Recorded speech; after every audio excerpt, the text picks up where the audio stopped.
and hip and knee flexion and crouch gait with the crouch gait.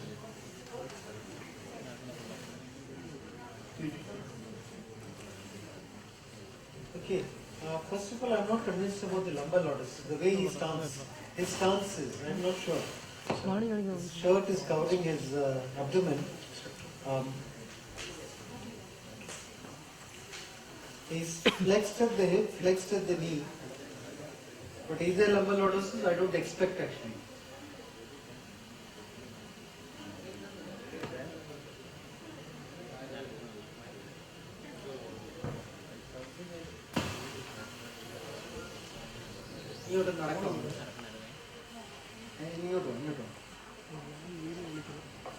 Is there lordosis? Upside down. Upside down. That time. Not there. There is no lordosis, actually hunching forward. Isn't it? It's basically flexion of the hip, flexion of the knee, with, how do you describe such a gait? What is happening at the foot and ankle? Sir, it's a crouch, sir.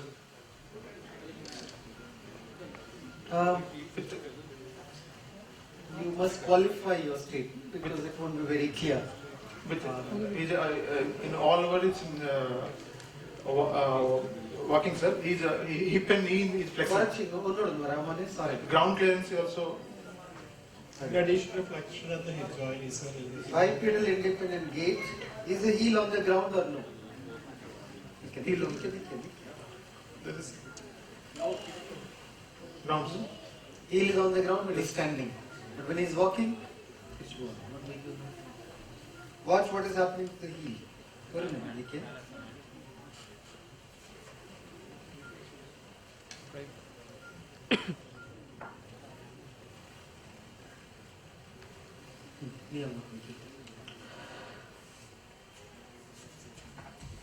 His right heel is off the ground, left heel is in dorsiflexion. So the expression crouch gait becomes a little tricky there. There's a little grey area here. The American Academy of Orthopedic Surgeons came out with a symposium describing different components of crouch gait. So one in which you're standing, hip flexed, knee flexed, the ankle naturally has to go into dorsiflexion. Can you see that? It has to go into dorsiflexion in relation to tibia. That's the classical understanding of a crouch gait. This gait in which the heel is at right angles, but it is off the ground. It is right angles with tibia, it is off the ground. So that is the other compensation that can happen. Or it can be hip flexed, knee flexed, but ankle in equinus. So there are three parts. So some people like to call this posture of hip flex, knee flex gait as crouch gait, irrespective of the position of the ankle. However, the conventional understanding of a crouch gait is hip flexed, knee flexed, ankle in dorsiflexion. Now here there is an asymmetry on his two sides. Left side is in dorsiflexion, right side is in equinus. So to qualify that. Like his right side. But you have not mentioned anything else about his upper limb. Keeps the shoulder is dropping on the right side, sir. He is lurching on both sides. He is leaning on to to one side, right or left side, no? Like that. Associated movement of the hand is kept flexed at the elbow. The forearm is kept flexed at the elbow, and there are no associated movement of the right hand. He is not moving the right side well at all. He is keeping it still. Left is still moving. Okay, so that's an important part. So you need to understand the gait mechanics here to see what's happening. കാല് താത്തിട്ടിരിക്കാവോ കാല് താത്തിട്ടിരിക്കാവോ ഇരുത്തിക്കൊള്ളു ഓരോ അങ്ങോട്ട് കാണിച്ചിട്ട് മുഖം ഇവിടെ look at his back. Is he able to sit like that? Is there a lordosis? There is no lordosis. There's no lordosis standing. I was not convinced about it. There's no lordosis standing. There's no lordosis sitting. There's a tendency for a little kyphosis, if at all. Isn't it? Okay.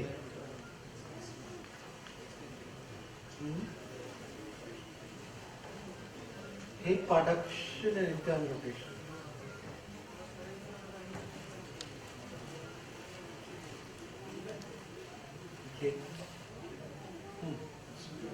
coming to examination, sir. So I would examine first into lower limbs first, then thereafter upper limbs. You can focus on the lower limbs because otherwise it will become too extensive a case. Focus on the lower limbs itself. Yes.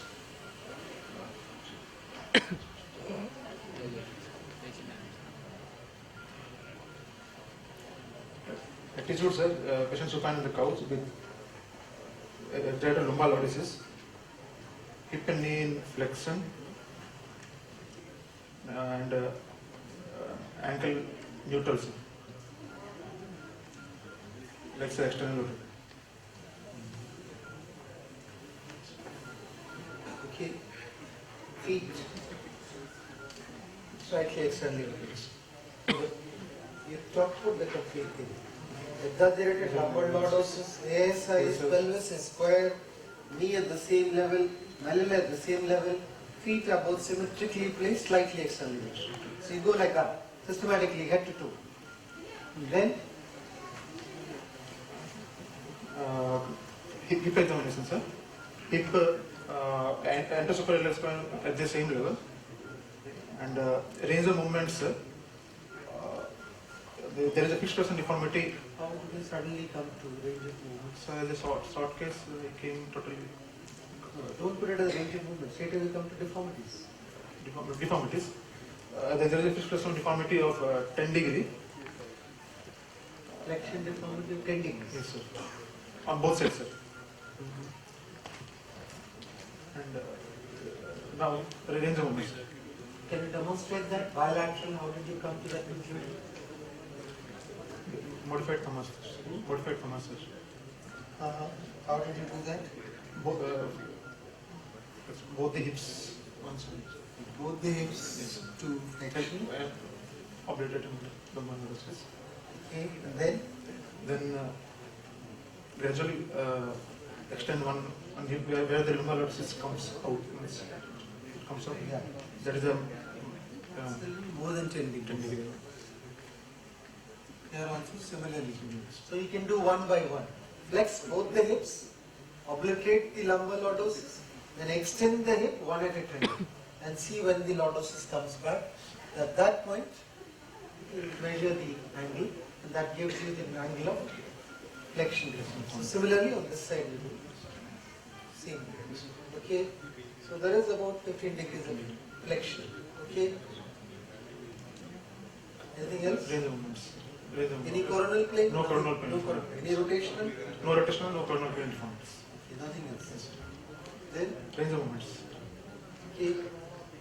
So, Actually, you could take it like this, or you could also take it like examining a CP child. How do you do that? You know? So you have to first confirm what is happening and then move on. If you think it is CP. so range of movements. If flexion possible on the right side until 110 degree, and from 15 degree, and on the left side it's up to 130 degree. And abduction on the right side is up to 30 degree, and abduction on the left side is 50. Adduction is on both sides are 45 degrees. External rotation in flexion and extension is 40 degree, and internal rotation in flexion and extension both are 50 degrees.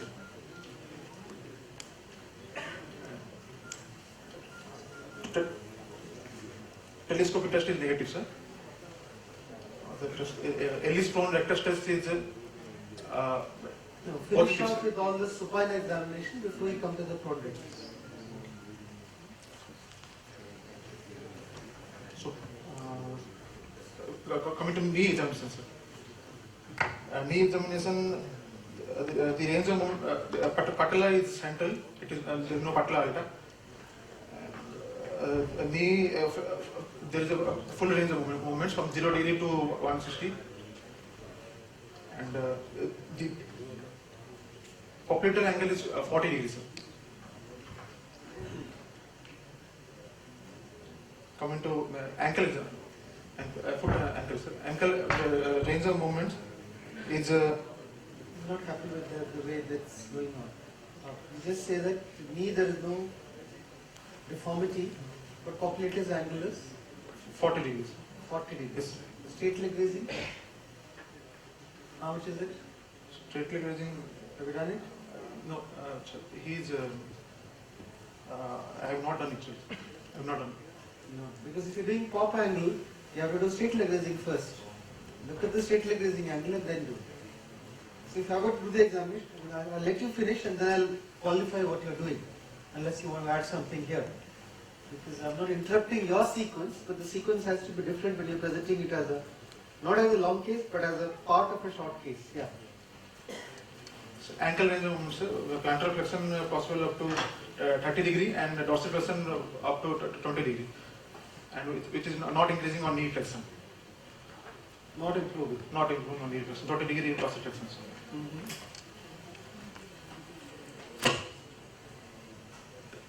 Coming to the special tests of the telescopic test is in the negative, sir. The Duncan Ellis bone rectus test is positive. Ober's Just test see is this. positive. In full extension, that's the degree of dorsiflexion. And when you flex, what's happening? Is it not improving? It's improving. That's Silver-Shoulder test. Yeah. Okay, that's extension. And when you dorsiflex, it increases. Normally, it has to increase. Silver-Skjold, S-K-I-O-L-D. In Scandinavian, K is sure. Silver-Shoulder test. Okay? Silver-Shoulder test is stretching easily. Okay, what else? Ober's test is negative, sir. So, sorry, positive, sir. Ober's test is positive. Why did you do Ober's test? For the TFL contracture. How do you do an Ober's test? So I have to make him lateral activities first. Yeah.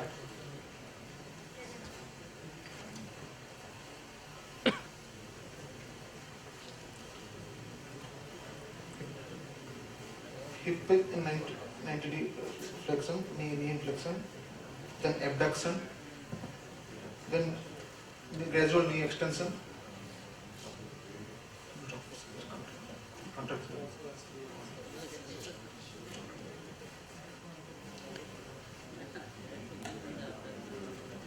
You have to extend the hip. Oh, I think very common actually. People do not know what are the principles of doing a Ober's test. Patient is on the side. Am I audible? Yes, sir. Patient is on the side. Shoulder remains there. Pelvis should go back into extension. Pelvis should go back into extension. Like that. Roll back. A semi-lateral position. What are you checking for? The TFL tightness. TFL does what? It's a flexor, abductor, external rotator. So, how do you relax it? You flex it, you abduct it, and external. Okay? So, TFL is now completely relaxed. Passively you've done it. Muscle is not functioning actively. Passively you've done it. So, if you want to put it to tension, how do you do it? You allow it to go into abduction. So, see this. This is flexed, abducted, externally rotated. So, TFL is completely relaxed now.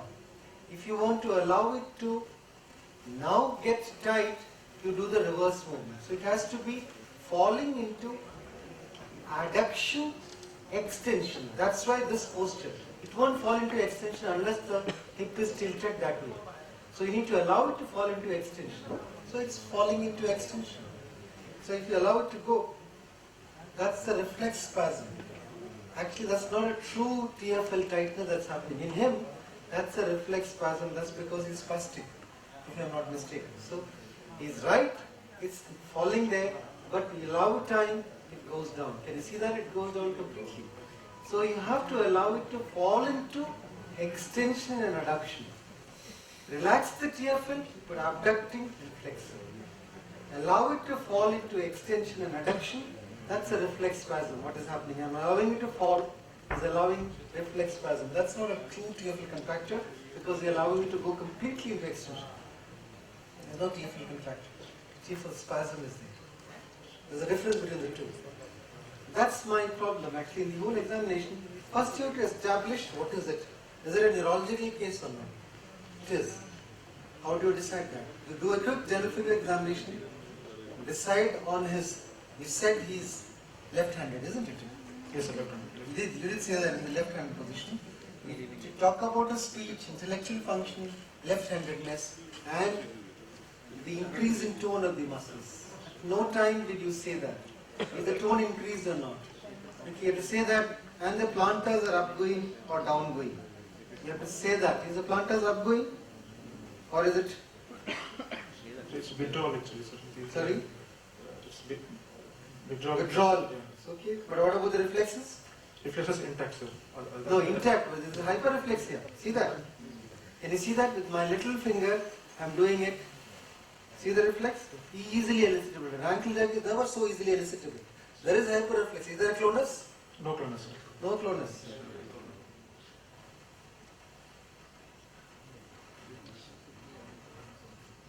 It's not there. I can't elicit a clonus, but then supposed to ideally use a key. I don't have a key with me. That sharp object should never use a sharp object. Always be a blunt object, and preferably the best thing is a key. I don't have a key. Anybody has a key? Can give me. So the first step in this examination is to ensure that this is a cerebral palsy child with spasticity. It's more of a downgoing only. There's no.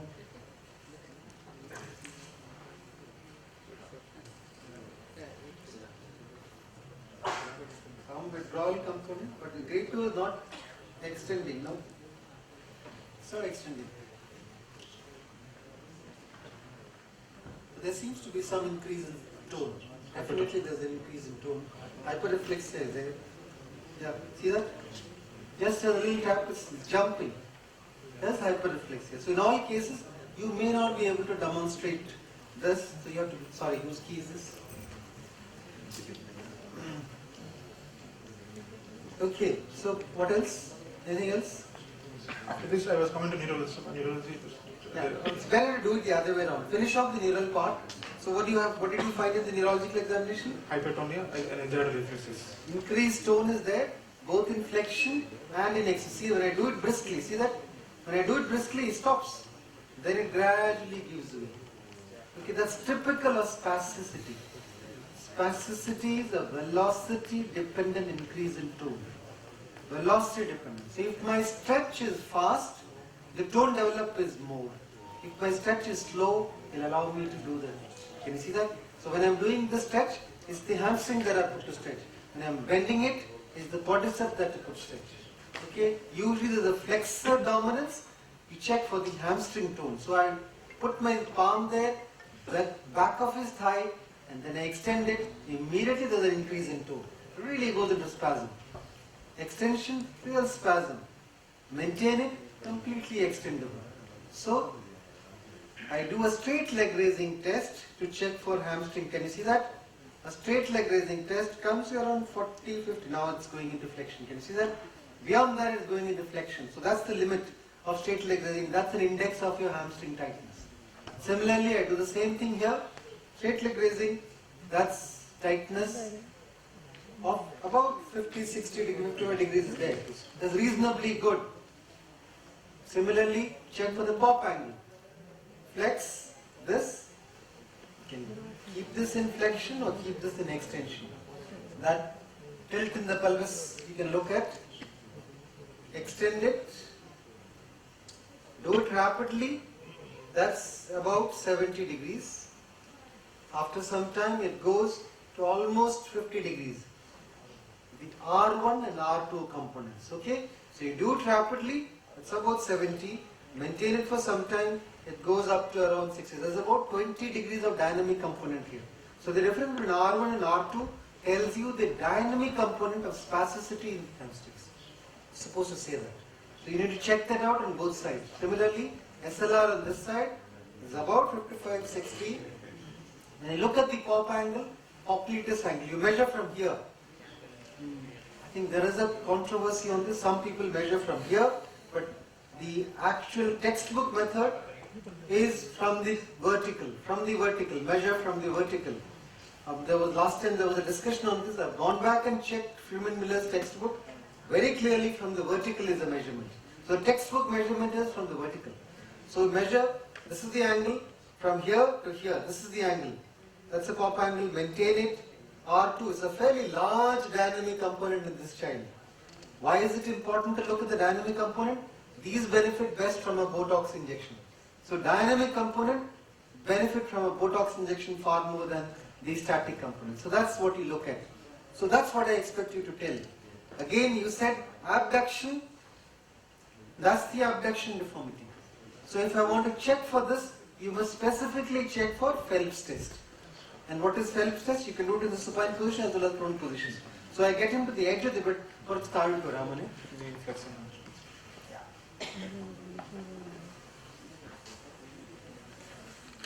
Correct. He's a very cooperative child. See that? In extension of the knee, you abduct. That's the degree of abduction. Then you flex the knee. Does it increase? Yes, it increases. What does it indicate? The gracilis component. Gracilis tightness. Because gracilis is the only adductor which crosses the knee and the hip.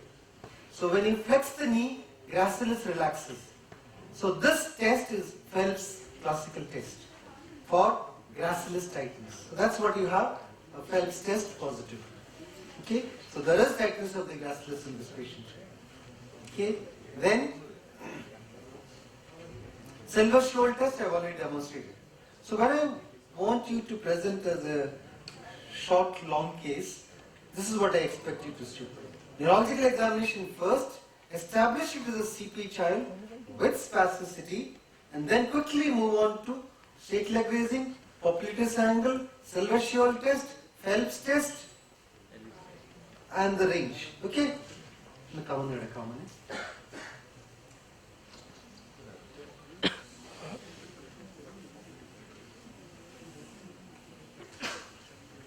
You can do Phelps test in the same way, prone position also. So, some people find it.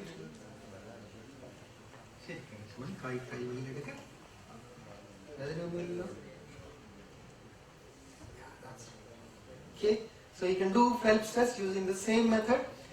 Abduction, flex this, and abduct more. Can you see that? It's a clear increase in abduction. So there is a gracilis tone which is more. And this is the test which we put him prone for. Prone rectus test for Duncan Ellis. So in this prone lying position, you flex the knee. If the rectus femoris is spastic, the pelvis will rise up like that. So the moment I flex, the pelvis will rise up. Why? Because rectus femoris is an extender of the knee, but a flexor of the hip. It's a two-joint muscle. So the problem in CP are the two-joint muscles are a problem. One-joint muscles are not a problem. Adductors are single-joint muscles. Gracilis is a two-joint muscle, that's a problem. Rectus is a two-joint muscle, that's a problem. Soleus is a one-joint muscle, not a problem. Gastrocnemius is a two-joint muscle, that's it. So in CP, it's a two-joint muscle that you're worried about, not one-joint muscles. So you look at all those two-joint muscles specifically. Is it okay? Anything else I think you want to ask? There's one more Phelps test which is named, which is a Phelps confusion test. That's a completely different test, which is different from Phelps test for adductors. Okay,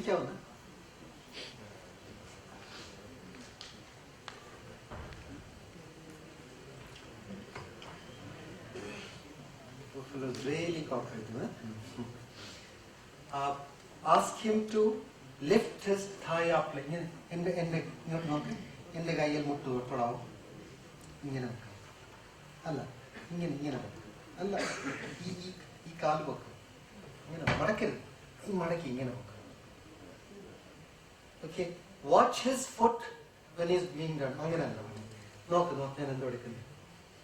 sometimes it's best to show them, you know. Some of them may be dyslexic. They need to see, they don't understand the language. See, is immediately understood. Okay. More kerida. More kerida mane. He's lifting up, but important thing is he dorsiflexing the foot or not. So as part of Phelps' normal withdrawal reflex they have, when they raise the thigh, the foot will go into dorsiflexion if the dorsiflexors are active. So in him it is anyway active. So both sides you do it and check for can he do that. If he can do independent dorsiflexion, you don't need to do Phelps confusion test. He can do. He can do it. So if he can do it independently, you don't need to do a Phelps confusion test. He can do it independently. So that's there. So what will you do for him?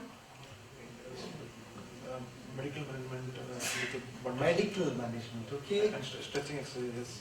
Stretching exercise. Anything and specific that you do? orthosis. What orthosis would you give? Flow reaction orthosis. Flow reaction orthosis. Look, he's got a tricky problem. One side the foot is going to dorsiflexion, the other side foot is in equinus. That's the tricky thing to manage. Is it true equinus? One last time we'll see him walk. Can you see that? Left foot is in dorsiflexion. And right foot, it's actually not true equinus. It's actually holding it in neutral position. It's not true equinus. It's off the ground. That's all. Left is in dorsiflexion, definitely. It's not in equinus at all. That's bad. If the child has got a flexion deformity hip and a flexion deformity knee, and the ankle is gone into dorsiflexion, that's bad. Because then what happens is, the tender Achilles, the gastrocnemius gets overstretched over a period of time. He will not be able to walk later on. A walker, as he puts on weight, as he puts on height, will become a non-walker. You must prevent overstretching of the gastrocnemius. That's part of treatment. So these children must have an AFO, rigid AFO. You must provide a rigid AFO in these patients. Okay? That's very important. That's one. Two, you don't give an FRO in this patient. You give a rigid AFO to prevent that tendinoathletes from overstretching. The other side is, since we don't have time to discuss 2CP, just if you want to add any more points, because we have got enough from the other child itself. So regarding this child's gait or something.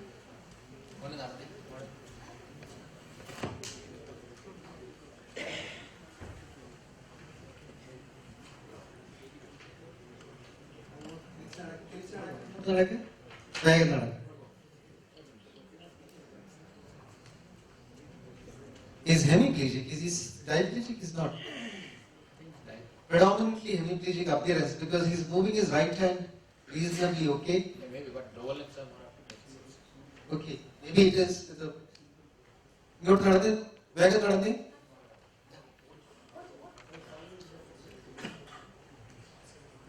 Left ankle is in equinus. Left upper limb is not moving well. Left leg is in. Okay?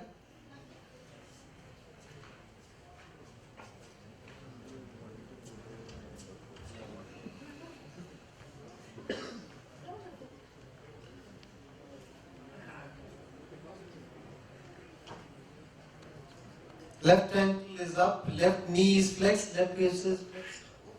And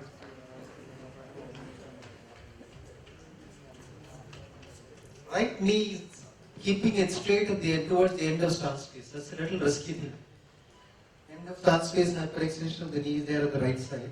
But on the left side, flexed at the hip, flexed at the knee. But there's a midfoot break that has happened. I don't know how many of you noticed that. The midfoot is broken at the tarso-metatarsal joint. The ankle is in equinus, but the foot is on the ground with the hind foot up. That happens when there is a midfoot break because of persistent equinus. Is that gone to bed? Yeah. That's a midfoot break in this. Flat foot is developed also. Yeah, that's because the arch is collapsed because of a midfoot break.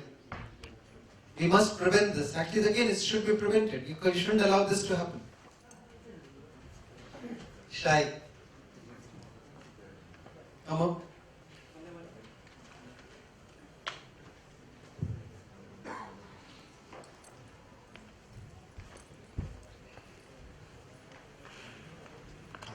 First thing to check is the tone increase or not. It is increased. Next thing I check, is the plantar's upgoing? Yes, it is upgoing. Is the plantar's upgoing? It's bilaterally upgoing. Then I check, is he... Can you check? Can I shake hand? Shake hand. Yeah, he's doing it with both hands. He's using both hands. Ingane check. Ingane.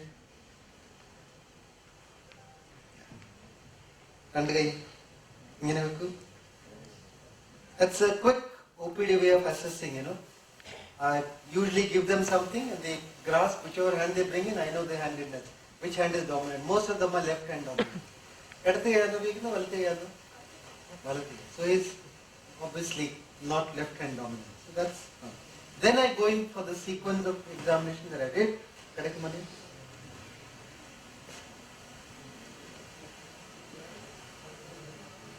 Straight leg raising. So that's the angle. Just about 40 degrees or so. Slightly better, maybe 45 degrees. When I look at the pop angle, when I bring it till here, that's about 80 degrees. You see that? See the dynamic component? It really goes all the way up. Similarly, I do on the other side. That's about 80 degrees. But see the dynamic component? Huge dynamic component. It's almost up to 40 degrees. It goes all the way up. It's all dynamic. Nothing is static. Okay, so that's the hamstring tightness that you're seeing.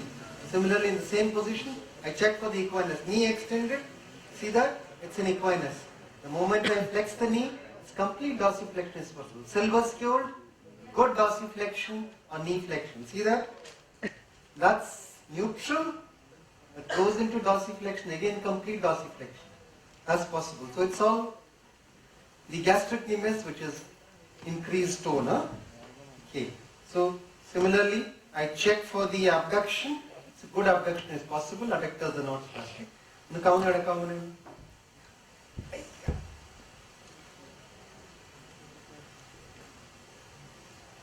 So you look for the prone rectus test of Duncan-Ellis.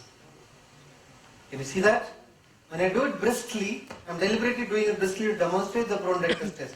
If I do it slowly, it may not happen. See that? It's typical response of a spastic muscle. When the velocity of movement is fast, see, it goes up. When I do it slowly, it won't go up. But still, there is a slight tendency for this to rise. Prone rectus test of Duncan-Ellis checks for rectus femoris tightness. Okay?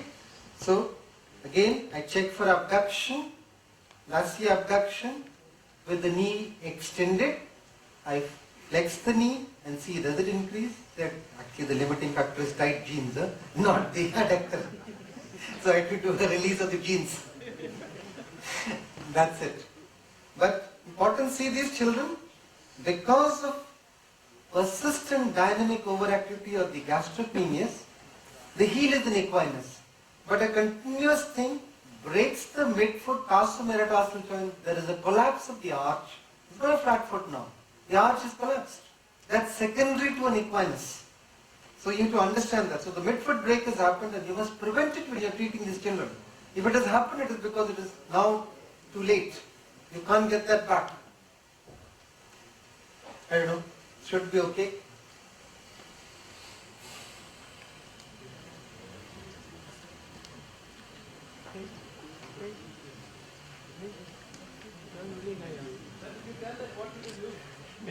Sorry? In him, probably bracing only, nothing else. He doesn't need anything else. He doesn't need a surgical intervention at all. Yeah. If you want, you can control it, but it doesn't seem to be too bad. It's fairly well adjusted.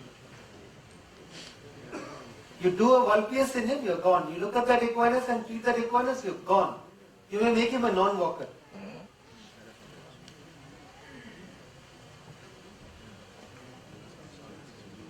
So in CP, you should know when not to put your knife.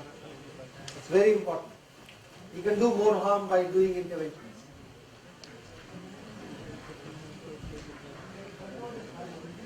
Control spasticity. First we have then braces, then Botox or whatever else you have mechanisms on. Botox is too expensive. I see a lot of CP children, but the number of Botox I do, probably once in 3 months or 4 months. Because far too expensive, it's temporary, it lasts for 6 months, I don't think. Nowadays the use of Botox is increasing. Yeah, because there's aggressive marketing. Because of a scheme in the Kerala government, we are getting it free. And I prefer Botox for these kids because we can buy time. Probably, if you do physiotherapy, you will be all right. And the natural history of CP is that once it starts with a true equinus, it goes to jump and apparent equinus and finally end in a crouch. So the aim of treatment is just to prevent crouch. Whatever means you adopt, it is just to prevent crouch gait by adolescents. You must prevent that crowd situation where the tender Achilles gets overstretched. You don't want that to happen. These children then are permanently gone. Your job is to prevent that overstretch of the tender Achilles.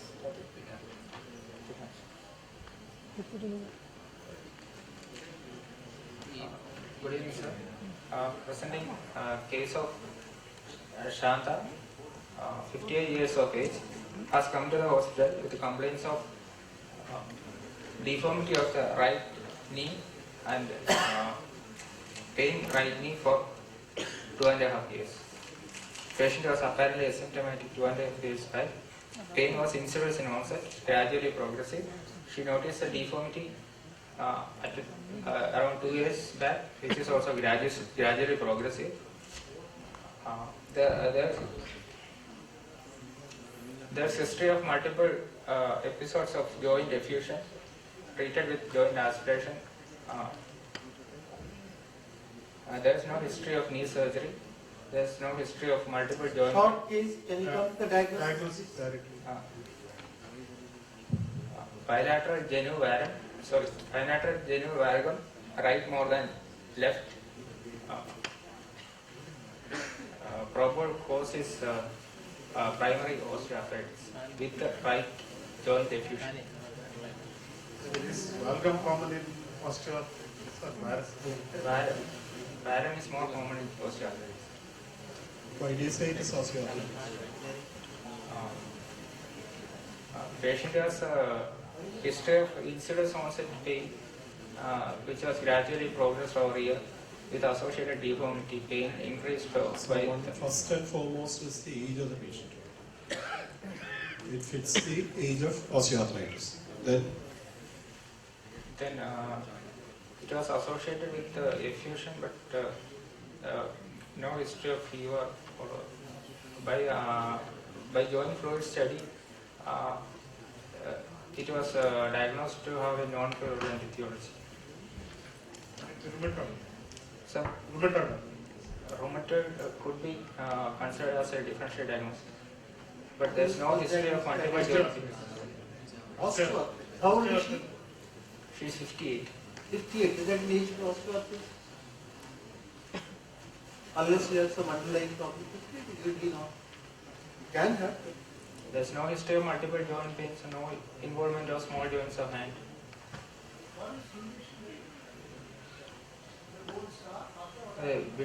How long has she had this? The whole complaint is for 2.5 years. 2.5 years. Osteoarthrosis presents with varus or valgus? Varus. Mostly varus. Mostly varus. So that's the first thing it is against. Is it unilateral or bilateral? It's bilateral. Mostly bilateral. Usually above 60 or below 60? Above 60. So everything else seems to be special about this case. Does it present with a limb-length discrepancy? Does she have a limb-length discrepancy? No, sir. Sure? See the levels of the malleoli?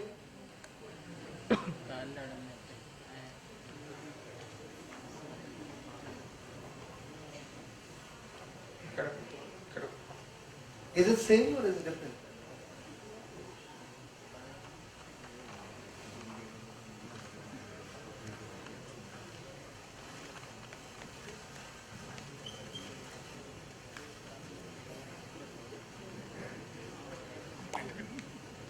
Same, sir. See, the sitting position, I thought it was different.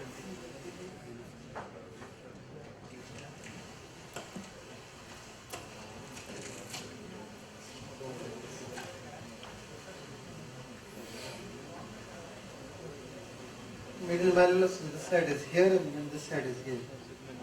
Which is lower?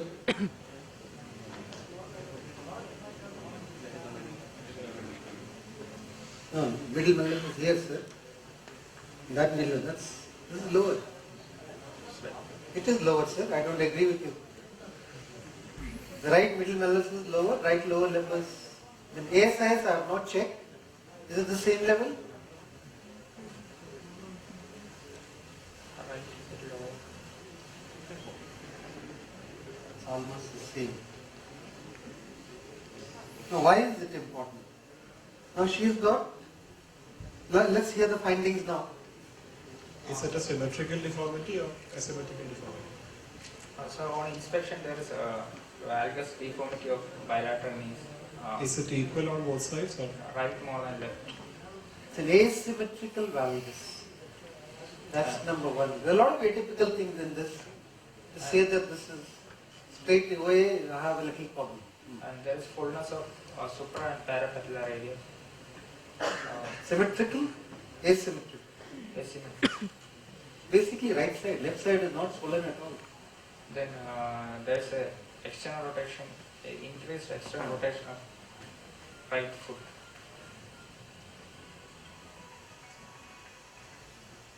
No. Can we go back to the physical findings in the knee? On palpation, there is both the medial and lateral joint line tenderness. Cross fluctuation test is positive. What about the patellofemoral joint? So, What Patellar about the tap. patellofemoral Does she joint? have an effusion? patellar tap is positive. Local temperature? There is no local rising No, temperature. I meant, is there a tenderness over the patellofemoral joint? Yes, sir.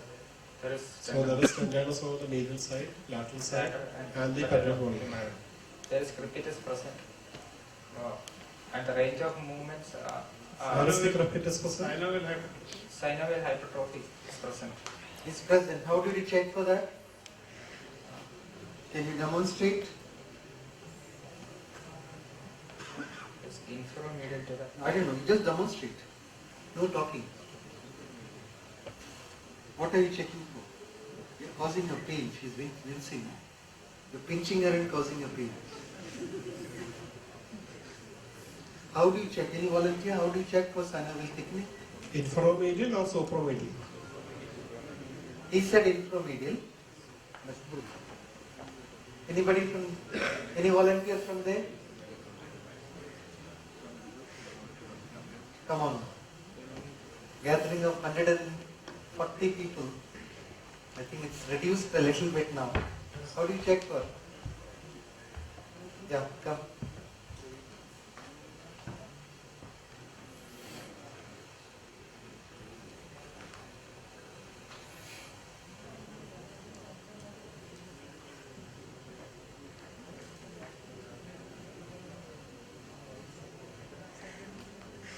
What are you doing and why are you doing?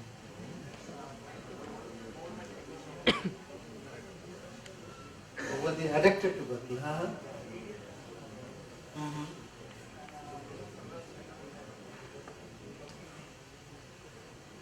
Doughy feeling.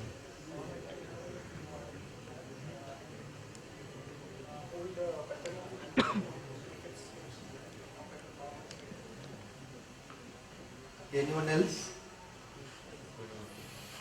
The site is right, where you're doing, the way you're doing it is right, but your explanation is not completely right. Anyone else? See, this lady has got a gross swelling in the suprapatellar region. And when you do the patellar tap, it's grossly positive. And the way we do the difference from, this is fullness there. So you would think it is synovial thickening or synovial effusion. So if the synovium is really thickened, see, if you see suprapatellar pouch folds back like that. If it is truly thickened, when you, why do you do this, select this position? the vastus medialis is here. When you have wasting of the vastus medialis, that muscle also thins out. So right underneath on this supromedial side is your synovial area, which you can palpate. Now, when you are moving your finger back and forth in the direction of the vastus medialis, muscle that is inserted like this, in this direction, you roll it back and forth in this. So what do? You feel a thickened synovial fold which rolls between your fingers and the femoral condyle vein. That's what you're feeling there. Now you can feel it. And there it's a doubling up of the fold of this suprapatellar pouch, which you're feeling right there at the edge. Moving it back and forth. Yeah, there. There I can feel the thickening there. And it's also tender. She's wincing every time. So actually, you don't do it like this. You don't do it like this. It's the thinnest portion of the muscle. Laterally, the vastus lateralis and anteriorly the rectus, they're all thick muscles. You can't palpate the synovium beneath that. You palpate only the supromedial portion like that. Anybody can add on to that? Usually on the medial side, if you look at the muscle, it is mainly muscular. But on the lateral side and over the anterior aspect, it is tendinous.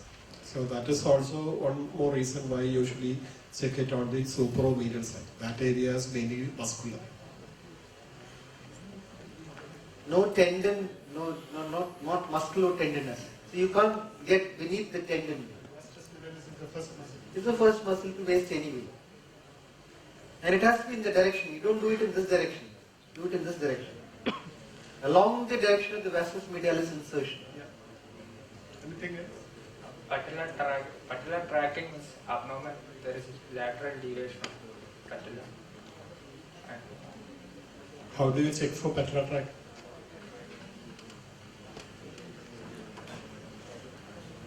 You can ask the patient to sit.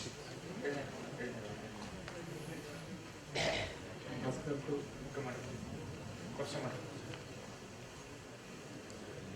Will you ask the patient to sit or? കാല് തൂക്കിയിടാം അങ്ങോട്ട്.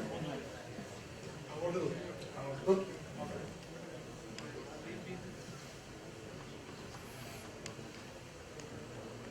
Will you do it? Is it a passive test or is it an active test? Patellar tracking? Whether the patient has to extend by herself or you have to extend. Is the movement passive or active? It is actually an active contraction. And what will you look for? movement of the patella. Usually what is normal?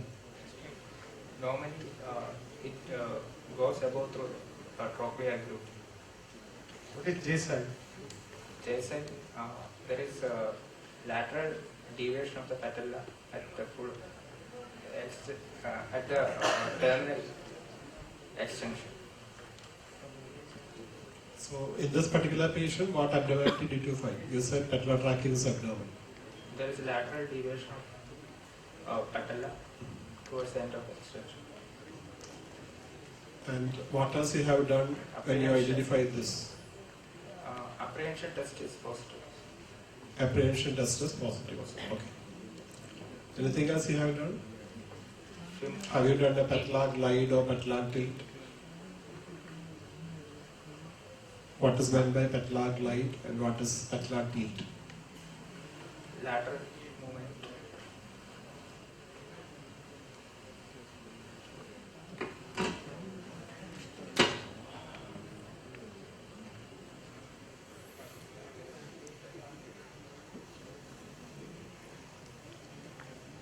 That is basically you have to look for any tightness of the lateral side. So in extension, you just push the patella laterally. Then you push the patella medially. Normally, the amount of movement that can happen is about 5 millimeters. It can be shifted to the lateral side, or 1/4 of the width of the patella. This is the normal movement. If there is any tightness of the lateral side, when you push it medially, the amount of movement that is possible will be reduced. And some patients there may be laxity of medial structures. So when you push it laterally, then again there will be excessive movement. That indicates that there is laxity of needle patella and lateral. If this is restricted, that means there is tightness on the lateral side. Patella tilt is you try to evert the patella. If there is a difference between the two sides, again that indicates a tightness. So you try to shift it like this. That tests the tightness of the lateral structures. This tests the tightness of the medial structures. So this is patella glide and this is patella tilting. Tibiofemoral angle is increased on right 30 degree compared to 15 degree on left. And quadriceps angle is increased on right about 25 to 30 degree on right and 10 to 15 degree on left. Intermalleolar. You said one more thing, there is no patella, alta or bada.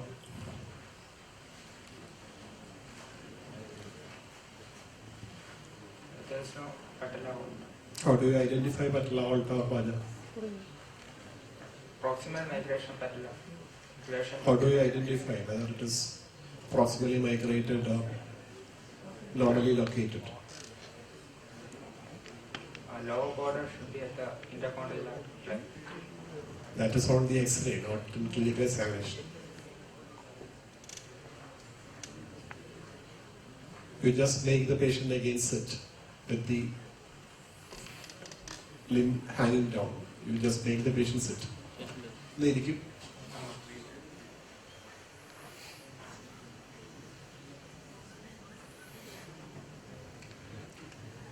so normally when the patella is kind of took it.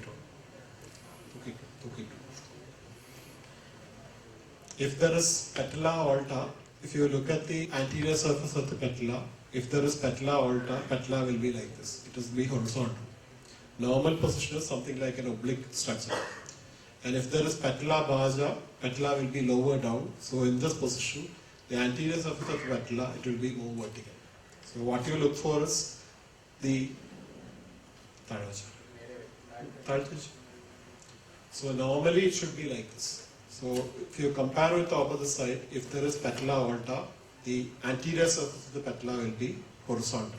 If there is patella baja, it will be vertical. Intermalleolar distance is 20 centimeters. Distance of medial malleolus of right side from plumb line is 12 centimeter and medial malleolus of left side from plumb line is 8 centimeter.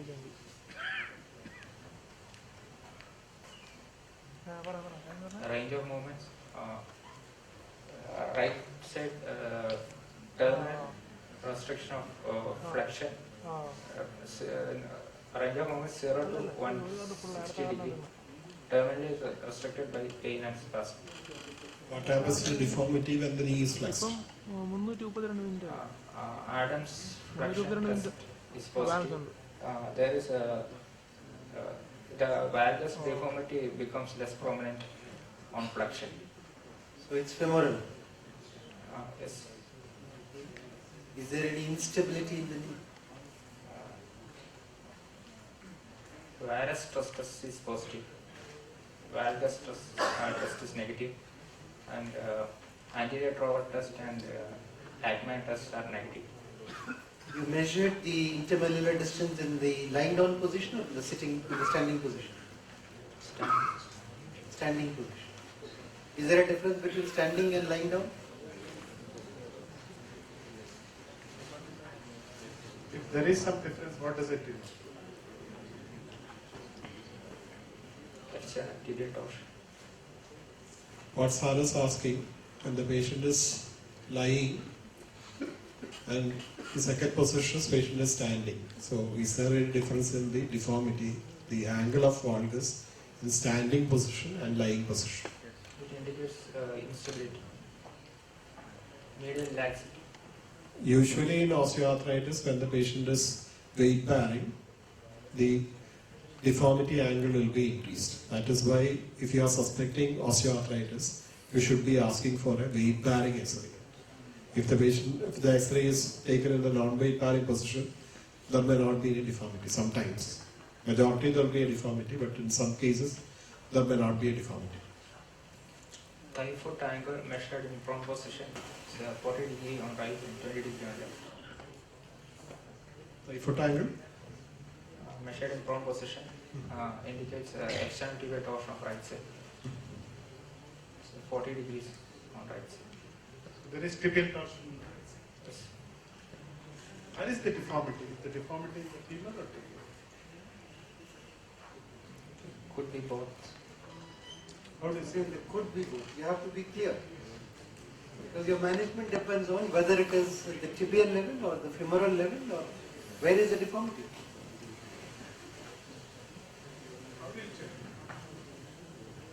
By knee flexion test, if it completely disappears, Is it getting completely corrected? no sir. It's not getting completely it corrected. decreases, but not getting completely corrected. Can you do the test again? Just demonstrate it.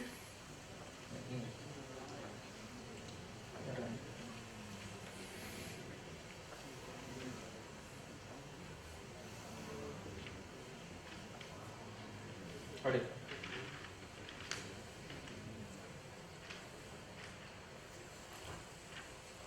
What are we doing?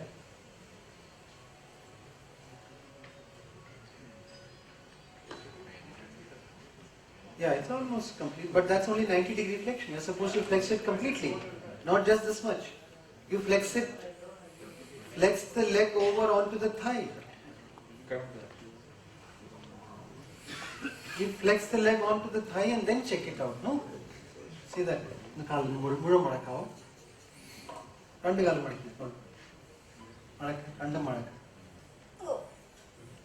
That is the maximum you can get, but it's completely corrected. That indicates what? Femur. It's all femoral.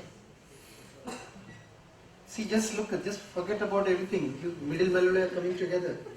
And can you see there is a difference in the length actually? Can you see this? Heel at the same level. Can you see that? There's a difference in length. There is an LLD that is there. So this is not a straightforward OA case. There is something there which has been there, which has caused an LLD, which means she's had a long-term problem. Because LLD can't happen just now. Unless there's a traumatic loss of bone or loss of something. So she's had a long-term problem. Okay, what will you do? Any other question? I think this is... Hey, what will you do? So what will you do? I would like to investigate the patient. Yeah. What is this? So any other diagnosis? Any other differential? So your diagnosis is osteoarthrosis with this. Rheumatoid. Second is rheumatoid. Third, Tuberculosis. But tuberculosis. See the sequence. This is exactly what I said in the beginning. First is degenerative, age-related. Second is inflammatory. Third is infective. They are all three different categories.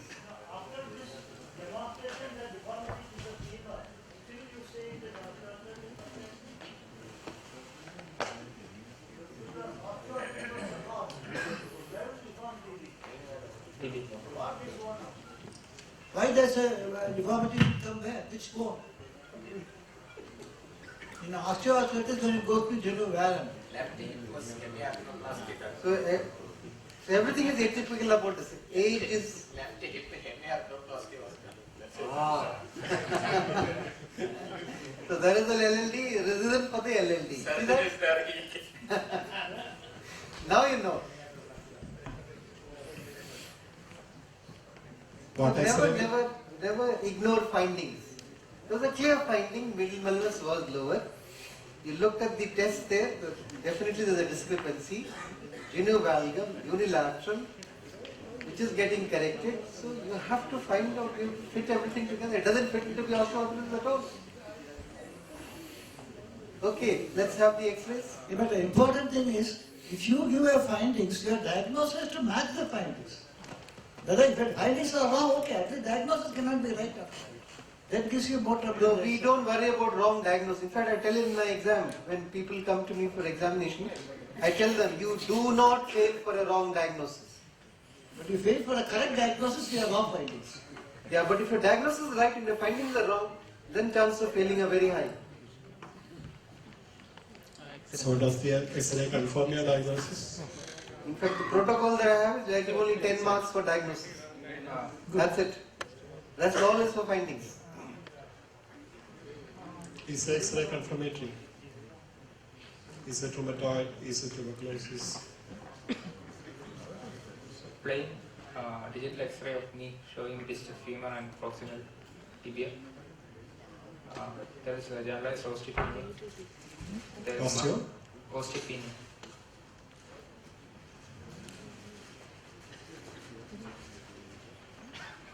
There is marginal sclerosis of femur and tibia. There is lateral joint space narrowing and destruction of the lateral subchondral bone, lateral femur and tibial bone, and osteophytes.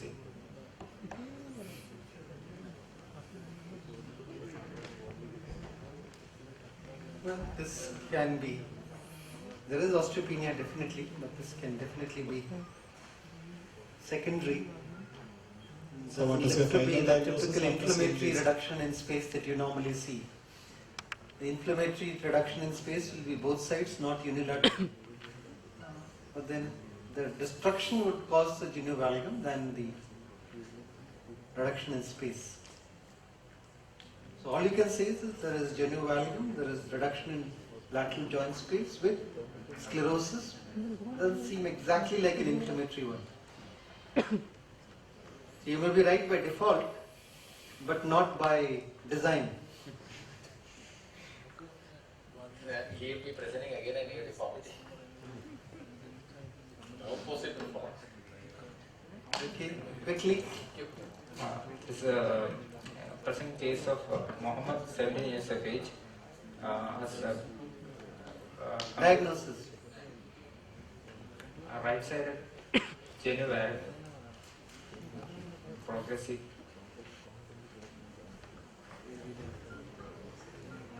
Sorry, I didn't hear. No distraction here. Just the.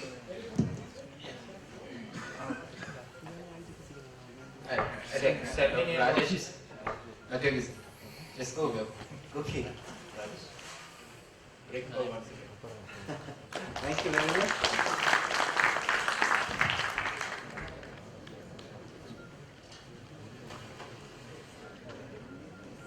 Year-old obese patient with a progressive genu-valgum of right side.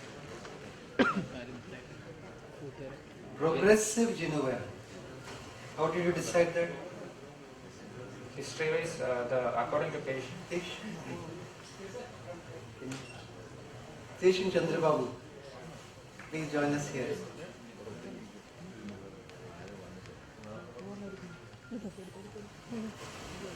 Hello?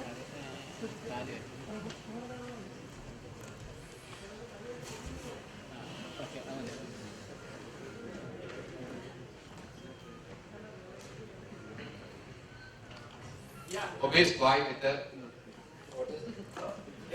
Give the diagnosis.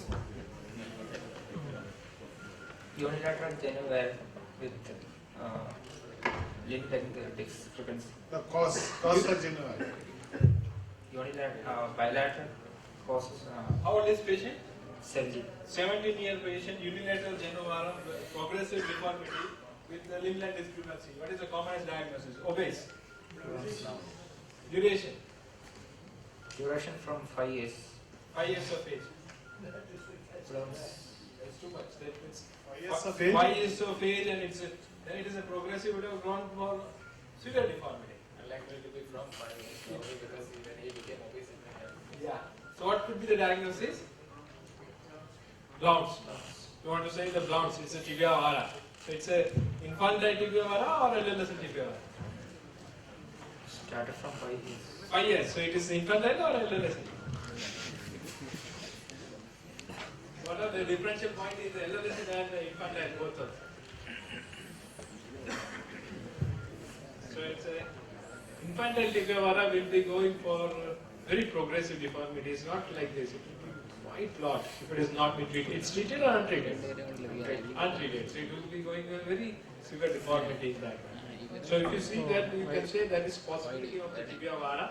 What are other things you'll check in the tibia vara? Whether it is from tibia or femur? True length and segmental length. True length and segmental length. So you say tibial length is short. And femoral shortening is also there. Here the femoral shortening is also there.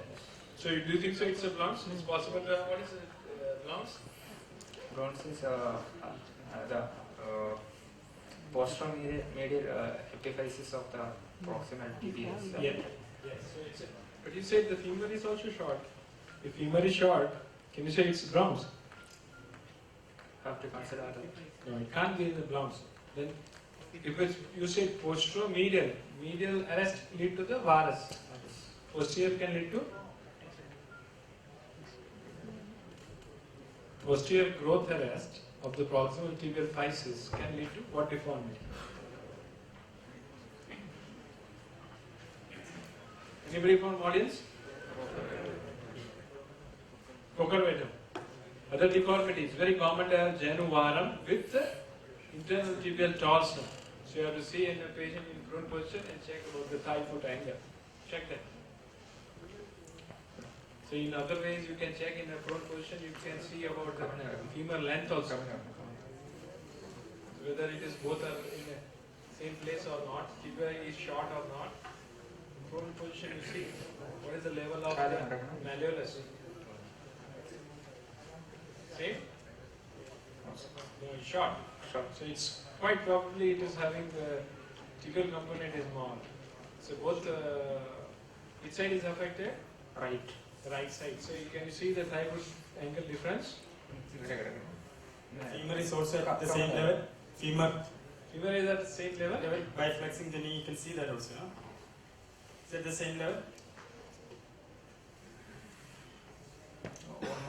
Almost same. So when there is a tibia vara with shortening with the internal tibial torsion, classical case you can say in a adolescent age with obese child, possible to have the Blount's disease. Okay, what will you do? Leave it. Osteotomy and correction. Oh! What is it? Osteotomy and correction. No, always remember what will you do, the question comes, remember about investigation. The exam, this always happens. Morning, So be very, very careful about this. See, when you have seen a case, the first thing is you have to face the question, what's the diagnosis? What will be the next question from the examiner? Why? Why? The third question will be, what will you do? No, you have to prepare this answer to these questions. It's better that you write down. Okay, you write down all the findings, you write the diagnosis, then you write why, then you come to investigations. What will you do? Investigations. And then you go for treatment. So mentally you are ready for that. So in the exam, when you are facing the examiner, you will not come out with this type of answer. This will be a big problem in the exam, right? Don't do that to everyone. No, this happens always in the exam. Is the diagnosis still Blount's by him or has it changed? It's a Blount's. Blount's. Can you have a femur involvement in Blount's? Answer? You said femur shortening is there, no? Something you said? Now he said no, after that exam. He said, okay, I thought he said femur is involved. Initially he said yes. Okay, can you have a femur involvement in Blount's? Please remember, Blount's you can have a femur involvement also. Yes. Like he just now said, it's a multiplanar deformity with a procurvatum and femur also can be involved. Yes. So it doesn't rule out Blount's. The reason for that It will is be much more. the reason for that is, when you have got a varus deformity, the convexity is there on the lateral side, right? It will also stimulate, according to the forces that is acting. The lateral side will be growing a little faster than medial side, and that happens on femur and tibia. So obviously, there can be minimal shortening. Sometimes you see this shortening in the femur also, along with tibial case. Yes, it will be much more severe. That's the. So read the X-ray.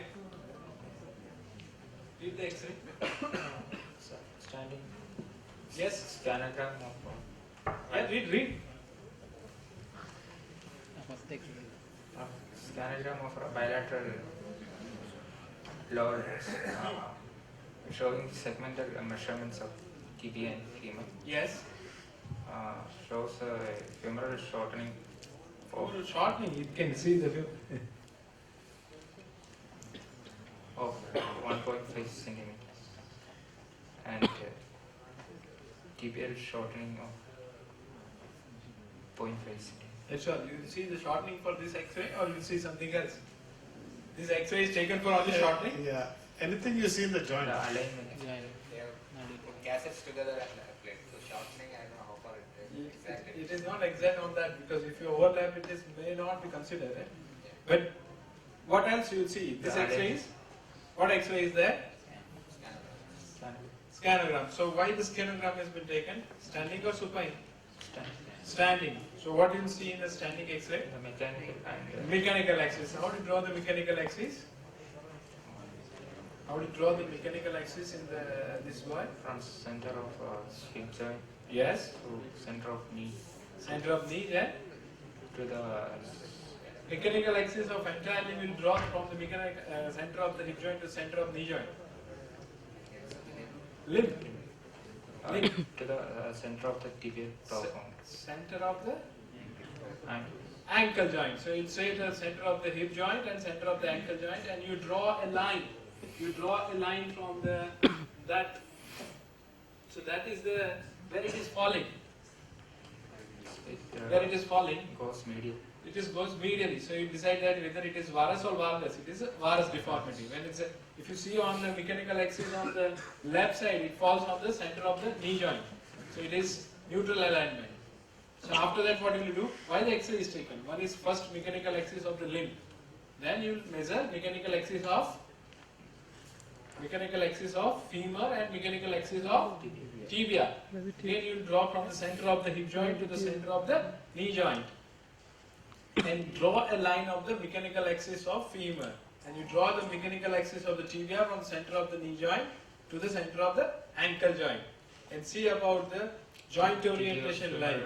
So when you see about the joint orientation line, this almost looks the neutral, whatever it is there, 90 degree of the lateral distal femoral angle. But what is very obvious is the mechanical axis of the tibia is, the medial angle is shorter. It's less than 90 degrees. So there is a proximal tibial component is there. It's a proximal tibial component. And what other things you will see in X-ray? What is the age of patient? 5 What is IR? Physis? Physis is cross. closed. Whether it is skeletally mature patient or skeletally immature patients. Depends on that. You can decide about your management. So this X-ray is taken. What is the site of deformity? The site of deformity is the proximal tibia. Where is the cora, center of angle and rotation? So the center of rotation and angulation is at the proximal tibia. And this is physis is fused. So what will you do? Probably you must have seen X-ray. That's why I said osteotomy. High tibial osteotomy. Tibial osteotomy. Valgus osteotomy of right tibia, proximal tibia. You will do the valgus osteotomy of Right proximal tibia. right proximal tibia. The answer is probably correct. What are the difference between adolescent Blount's disease and infantile Blount disease from X-ray? Whether it is the adolescent Blount disease or whether it is infantile Blount disease.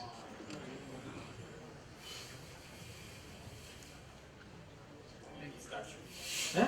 He is not sure. He's not sure about that. The infantile Brown disease happens in very early in childhood, probably less than 5 years. It starts around the walking age, 1.5 to 2 years is typical age, where you will see the all Naegeli stages, and it is going to be a progressive. The joint depression is very common in infantile, while joint depression, if you see here, the joint depression is not very common. So it is not started at 5 years of age, it started late. Okay. And the limb-line discrepancy is also very, very common because it's a joint growth plate involvement in early in life. If early in life, that is deformity is more, shortening is more, recurrence chances are more, and joint laxity is more.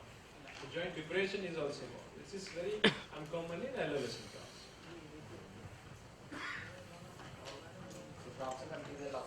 Proximal tibial osteotomy along with the fibular osteotomy also.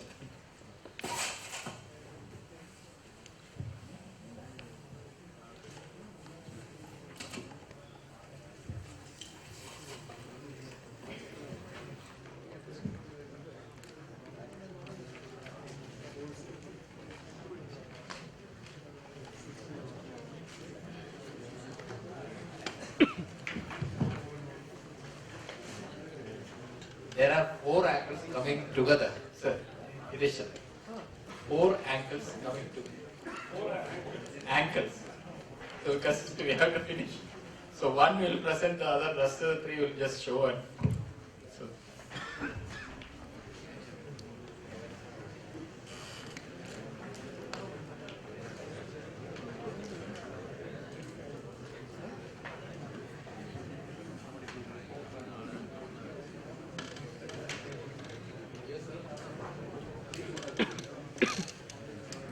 There is lecture after 4 ankles. 4 ankles, you have 2 lectures. One long case and 2 lectures also. Hope you won't kill me early. Hope you won't kill me. Let it be early. See, please.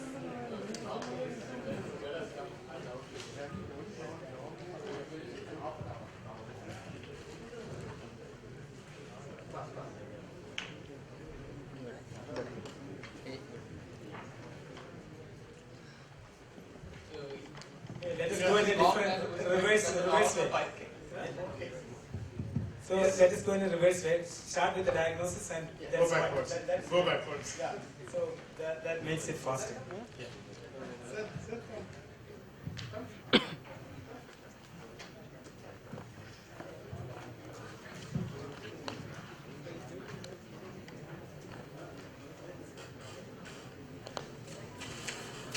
Diagnosis. Sir, diagnosis is neuropathic joint of right ankle, secondary to Idiopathic? neuropathic ankle, right side, secondary to diabetic neuropathy. Right side. Why do you say so? The patient developed pain and swelling 8 months back, which was insidious and uncertain progressive in nature, as well as he is a known case of type 2 diabetes mellitus for the last 25 years on insulin with irregular treatment. His diabetic level have not been under control. He is a known alcoholic and smoker for the last 35 years. So all these things with the swelling and the pain was progressing with involvement of the Is neuropathic joint painful? no, sir, the pain is drastically reduced slowly. Now the patient is having pain only at the Clinically, to say neuropathic joint, what is very important? the sensory involvement, the autonomic changes, as well as the motor skills. Then, Yes. so justify your diagnosis. Why do you think so? It's a neuropathic joint. You said There is autonomic changes like nail brittling of the nails, skin, shiny skin, swelling, and decreased sweating, loss of hair, and diffuse swelling of the right leg. It's all due to autonomic nervous system disturbances. because There is- that can be possible with the diabetes also. Yes, sir. And the other thing is the sensory changes. In the sole of foot is not having sensation at all. It could be because of diabetic neuropathy. What we are saying is, how do you say it is neuropathic joint? Joint. And the main thing is, when I palpated the subtalar joint, it is showing crepitus and You are Pain. saying neuropathic ankle or neuropathic? neuropathic subtalar joint, mainly subtalar. Ankle is not. Ankle is not involved. Not at all. Put your hand here. What do you palpate? Crepitus is Which joint is there? here, ankle joint and dome of the talus. You said only the subtalar joint is involved. Subtalar is almost ankylosed. Okay, but that's where you can see the Yes, the problem. crepitus I am seeing here in the ankle joint. So there is involvement of ankle joint. Yes. Subtalar. Subtalar. And you Subtalar, said there is something about movement. subtalar ankylosis. What is that? There is movement, no movement at all in the subtalar joint.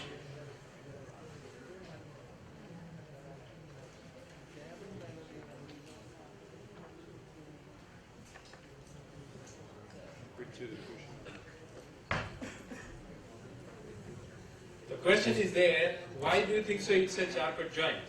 What is the reason on that you can say this is a charcot arthropathy? Or you said charcot joint. Which joint you say you are talking about? The subtalar and the ankle joint. Have you changed? Both. It's both. Yes. What are the clinical findings on that? You can say The, history as well as examination that you can say this is possible to have charcot arthropathy. in the history, he is having the long-standing uncontrolled diabetes. Yes. In the examination points, he is a chronic alcoholic also for the last 35 years, chronic smoker.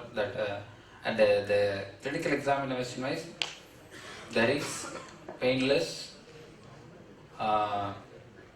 crepitus and exaggerate. Painless. Yes, sir. Painless. Painless. What is painless? Movements. Painless. Whether the joint is normal, whether the size of the The size of left the side foot is and the right enlarged. Yeah. Yeah, that is enlarged. Is it common features in this one? No, sir. Any other the septic arthritis or the synovitis, you will get the enlargement of the joint? The long Yes. In large cases we won't get, in acute cases only. So this is very, compared to the normal side, it is very much swollen Okay. and large, So painless. So painless. So one of the things on clinical examination is a painless and large joint. Yes. Yes. Anything else? And Anything else? palpation, crepitus Yes. Crepitus is present. present, Okay. and loss of movement at subtalar joint. Loss of movement at subtalar. It's a characteristic of Charcot or it is not characteristic of Charcot? Excess movement or abnormal mobility is Yeah. characteristic or stiffness is Excessive movements is characteristic. You are stick to with one diagnosis Charcot and say it is stiffness of the subtalar joint. Stiffness of subtalar joint. Yeah, you are always talking about subtalar joint. Yeah. Why you are so very particular about that? The ankle is swollen. No, even the metatarsal area there is extension of swelling. Yeah. Right. And when you are trying to move, is it that painful? No. But you didn't talk about the gait of the patient. Did you check Yes. for the gait? Yes, sir. Can he walk without pain? Yes, sir. He's comfortably walking? Yes, sir. Do you think that that's a point in favor of your diagnosis? A joint which is so much damaged, Yes, sir. and the patient is walking Without pain. without pain, then that should be the first point that should come up. Yes, sir. Right. If you have got a major issue, inflammatory arthropathies, you should not walk like that. Yes. Then locally is it walk? He is walking without. Local walk. Local warmth is slightly. Sorry, Slight is there. No, slight walk, local warmth is there. Yes. But not a major inflammatory situation. So it is basically the inflammation is much less, in spite of such a huge swelling. Right? So osteoarthritis is one condition where it's a cord arthritis. Neuropathy in one phase it will become cord arthritis. Right? When you palpate and you are getting that type of damage and you are having all the clinical features, it shows that there is a gross damage, but when you examine there is no local warmth. Most often it is osteoarthritis. That's the way that we look at it. Then another condition where you can have that is the osteonecrosis that you can have. And the third condition where you can have that is a neuropathic joint in one phase. Inflammatory phase is also there. Yes. So if that is subsiding, then you will get cord arthritis. So these are the situations, points that you will support your diagnosis, starting from the gait. The history of diabetes, of course. Yes. So what do you do now? Now the patient is having resolving this. Compared to the last 3 months, he was having increased swelling and increased pain and erythema, skin changes were more. But right now he is complaining that the swelling is a bit reduced. But still I would like to give him a total contact cost.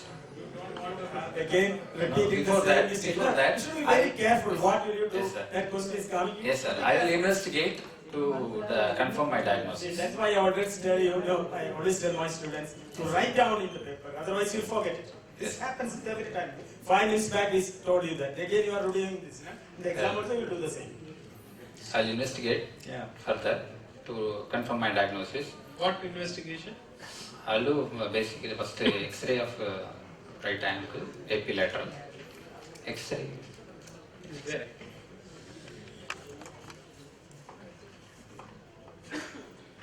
Yes, sir. This is an X-ray of Mr. Solomon, 66 is 55-year-old male, of right ankle, AP, and lateral view of mature skeleton, showing Yeah. Can read that? the destruction of the Destruction of? subtalar and here. Stick to the subtalar. You are strict to the subtalar. It's very peculiar of your subtalar. You are thought about the subtalar from beginning and you are strict to the subtalar. Yes, it is there. No, but why you are only focusing on that? Much more Much more. damage is there in Yes, other sir. areas. Yes, sir. There is also a talonavicular destruction is there, as well as in the lateral side we have the destruction of the calcaneocuboid joint also, and between the cuneiform, intercuneiform joints also destroyed. What about the ankle joint?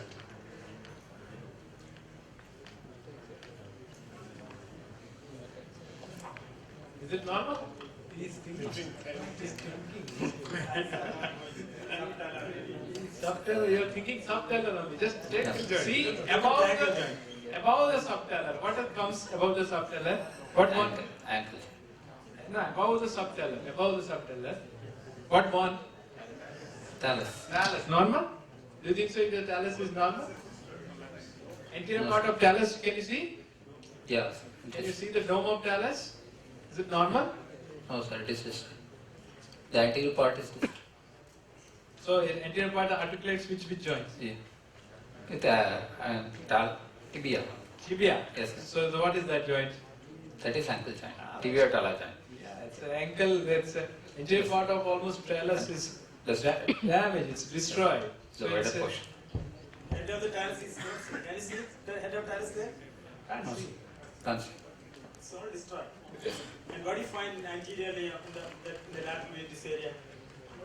What is that? Small pieces like that. The calcification. It's called bony debris. Bony, don't you? Yeah, bony debris is the hallmark of this condition. You get this in neuropathic term. Yes. That is typical X-ray features where you can see the sclerosis, osteopenia, damage, destroyed, and unstable joint. Everything with the spickled pieces all around the bone. Disorganized joint, right? Disorganized debris. Yeah. These are the classical of the Charcot joints. Okay. What will you do? How will you treat it? So now I'll give him the total contact cast and I'll ask him to. Why do you think so? Total contact cast would you prescribe? Why? Main thing is to reduce the swelling, and second thing is to make him non-weight bearing, and also to avoid. How long will you give the total contact cast? I will frequently change it. How long? How long? So duration? 1 month, 1 month, 1 month, 1 month. Weekly. So weekly you change. One session.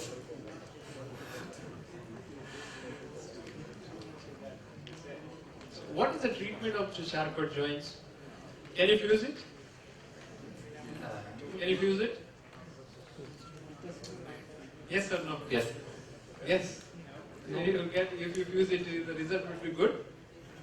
Not at this stage. Is it on, not this age, means he is only stage, okay. I thought he. No, what will not be good? Result of fusion or result of the fusion on the right walking? What is this problem? Why do you want to do anything? What do you want to treat him for? In terms of symptomatology? That is mainly instability. Is there any other way other than surgery to give him more stable? Brace. Why? What are the results of fusion? It is always there is chance of recurrence and the failure. Recurrence. There is failure. I don't mind the recurrence of Yes. fusion.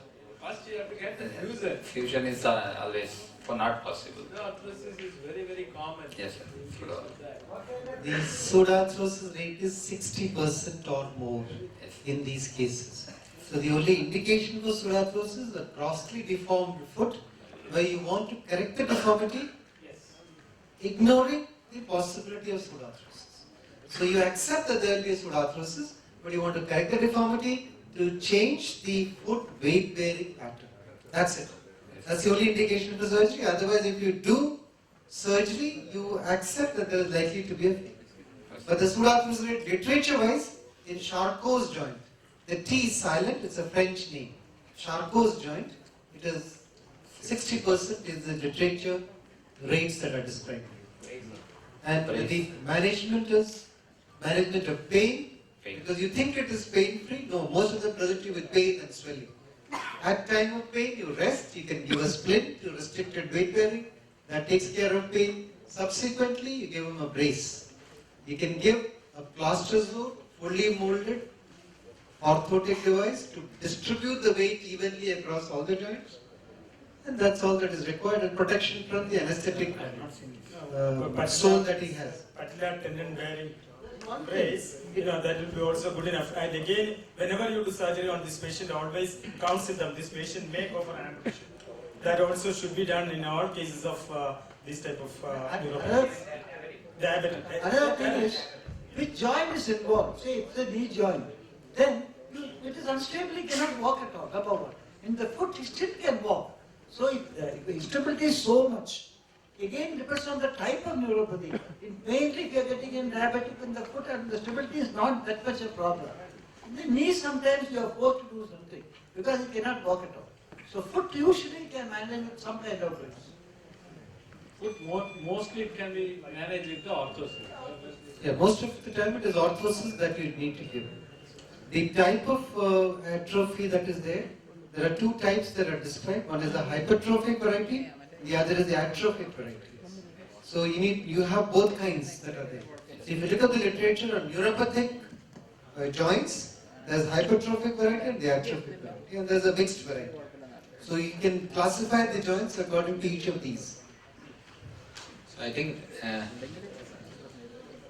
43-year-old lady, diabetic, same problem.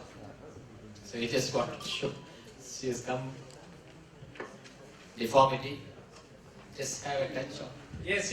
You have seen this case? No, sir. Yeah, he hasn't seen problem. So here, angle is not much affected. Maybe the subtalar joints, midfoot. So midfoot is there. So what will you do in that?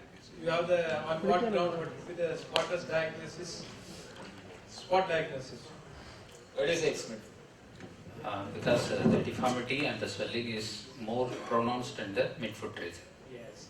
Whenever you see in a diabetic lady or diabetic patient in adult, Yes, when you see in long-standing diabetes with the foot swelling, always keep the Charcot possibility. yes. The possibility of the ankle, possibility of subtalar, possibility of the midfoot. Mid. So it's very common to have that.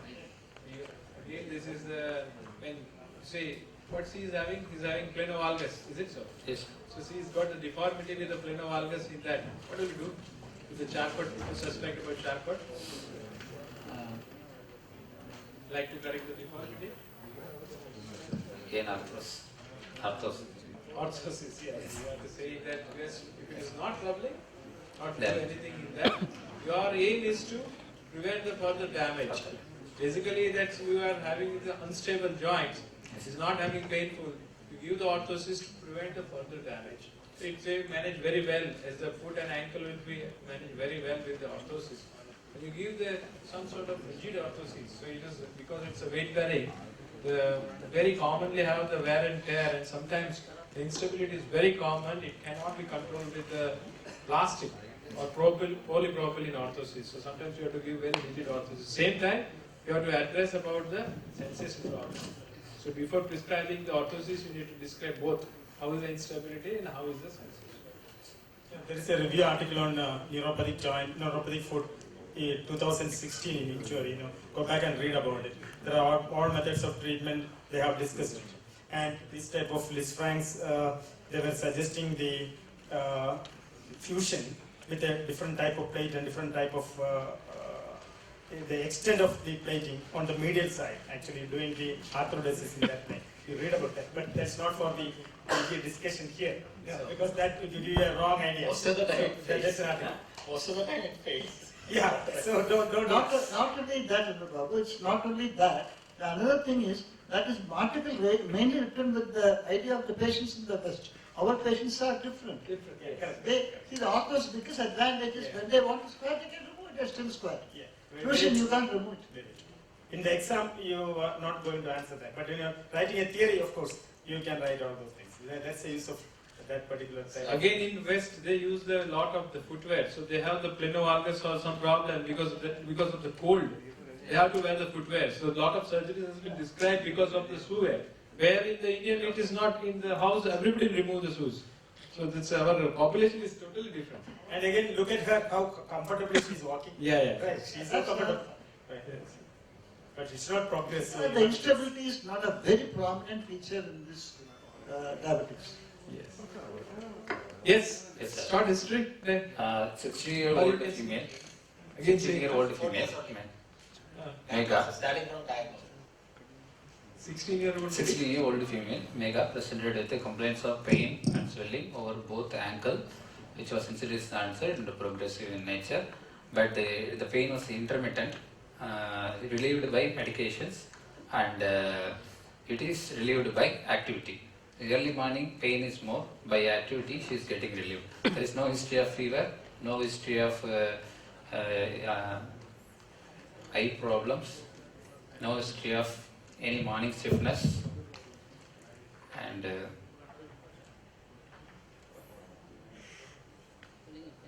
Okay. What's the diagnosis? so I think that inflammatory arthropathy of both arthritis of both ankles, most probably due to juvenile rheumatoid arthritis, Why do you say most so? likely. You said early morning stiffness is not there. You are right in saying inflammatory arthritis. I won't say rheumatoid because you only said only the ankle, no other joint is No other joint involved, involvement. no early morning stiffness.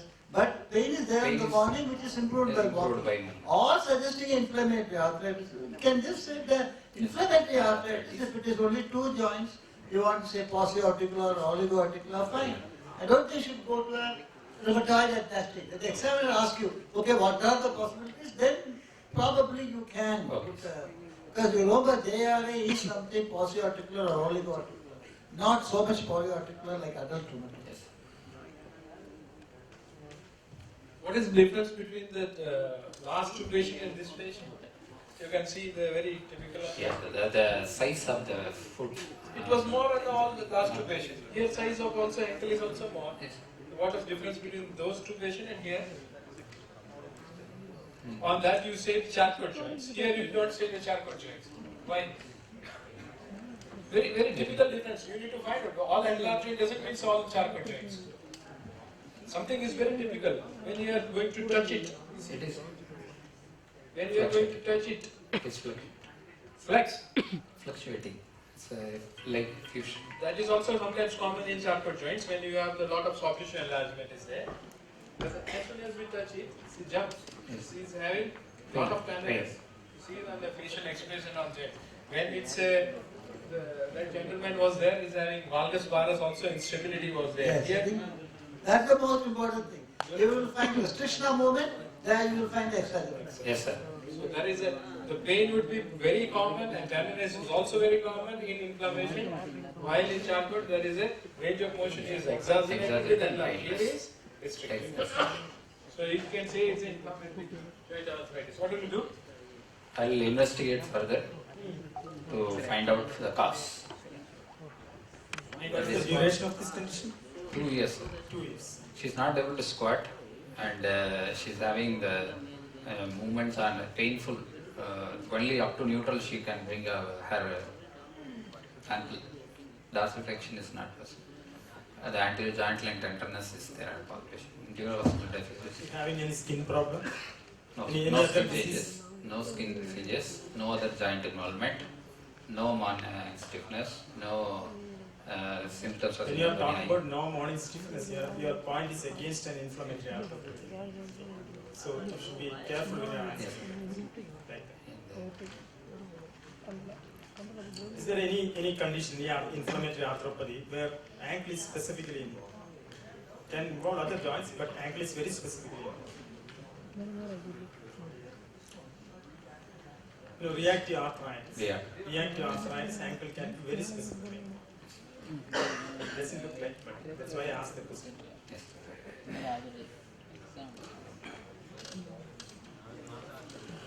The patient has not brought the recent X-ray, sir. The problem is she brought the older one, which was taken 4 months back. Yes, sir.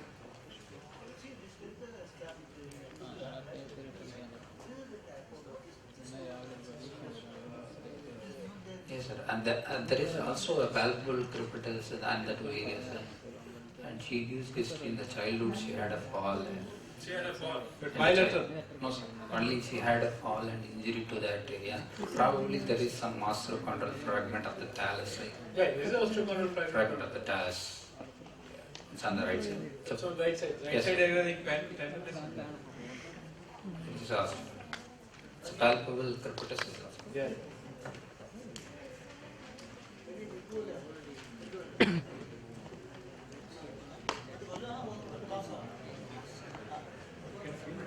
Yes, sir. Yes. But recently she doesn't have any significant history of trauma.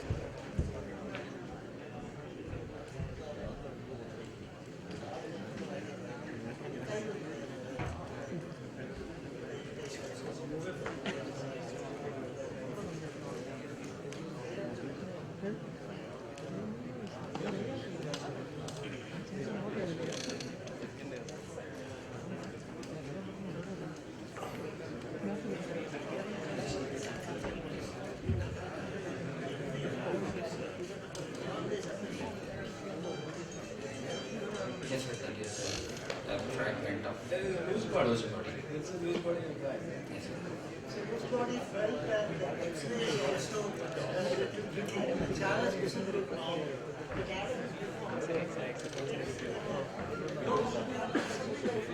Yes, sir.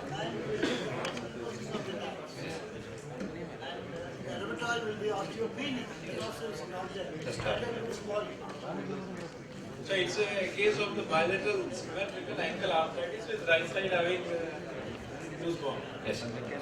Okay. For that you want to find out the cause. Yes, sir.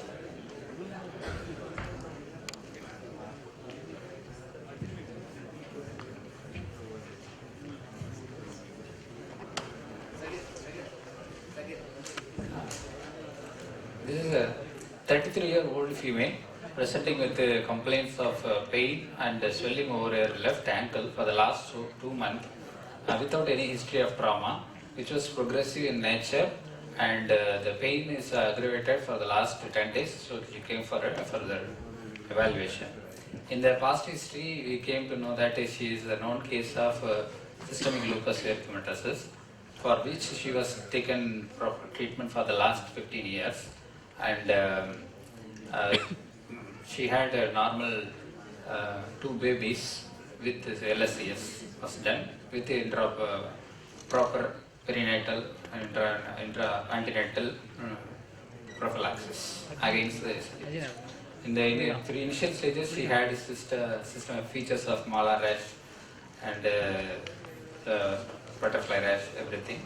Now also she is having that skin changes, and the main thing is now she complains of pain over the left ankle for the 2 months, as well as for the last 1 month she also developed pain over left wrist with pain in the movements, pain on movements, restricted movements.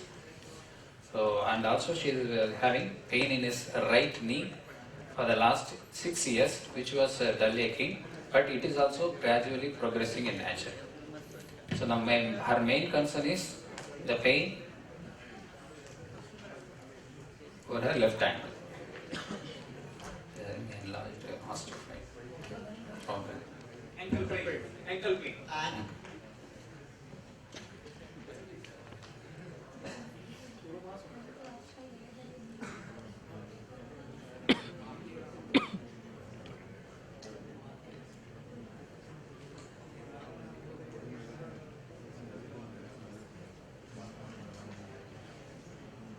Yeah, what is the examination findings?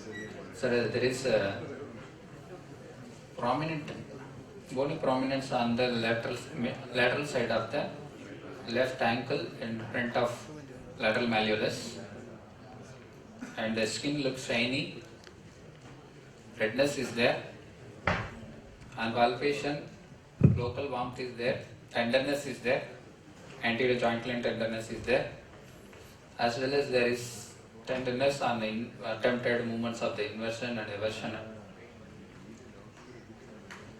You said some swelling is there from Yes, the just above the ankle joint. Yes. Is it from the tibia or is it from the talus? I palpated, it looks like it from the tibia. Tibia. Yes, How sir. do you differentiate between whether it is from tibia or whether it is from talus? So when I palpated from the medial from above downwards, from the tibia, the swelling looks to be continuous with the lower end of the tibia. When you palpate it from the talus swelling also, it will be continuous sometimes. I palpated from the superior dome of the talus, Yeah. but I can feel the joint line. Okay. Where I But can. when there is a size is so big, then how do you differentiate? So in that case, That very case, difficult. it's difficult. How it is difficult? When you move the ankle joint, what moves? Talus or tibia? Talus. Talus. So So- now, any idea? Yes, sir. Then it will be in the tibia. Yes. If the swelling doesn't move, Yes, when sir. you move about the ankle joint, Then it is from the tibia. that is from tibia. Yes. If it is moves, with Then that, it it's is very talus. common in case of the Trevor's disease or some intra-articular problem, like also in osteochondritis dissecans and that. So it's a clinical examination, you can differentiate actually. Something is there above from that. Yes. You said bony swelling. Yes. Bony swelling may be there, but But- there is a but- fluctuant swelling above that. Yeah. Please remember, rheumatoid just is not a disease of the joints. It can cause anything, like bursitis, it can cause, okay. It can cause bursitis, it can cause pericarditis, everything. So you can have just a bursitis also. It not necessarily should have only synovitis, you can purely have a articular lesion. Yes. But you remember that what you are finding there fluctuant is a fluctuant tends to like a ganglion feels hard sometimes because of the condition. What you are feeling tender is an acute one. Probably that's something like a tenosynovitis, ganglion or something like that. Plus there is a bony swelling also. Yeah. Yeah. Both are there. Both Yeah, are both are there. Both are Both there. are. When you see about the swelling, that's a soft tissue swelling.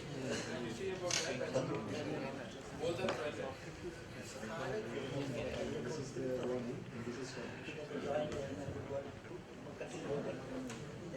This left wrist also she developed this one, sir. Painful dorsiflexion and patellar. Yes, sir, right. SLE. SLE. Not SLE. You know what I asked him? I didn't know that part of it. I didn't know. So it's a rheumatoid-like lesion. What I asked her was, does she have a pain abdomen? Please remember, I didn't know she's a SLE, but if you have a rheumatoid-like lesion, one of the DD common in India is a systemic lupus erythematosus. What are the common things I asked? Number one is pain abdomen.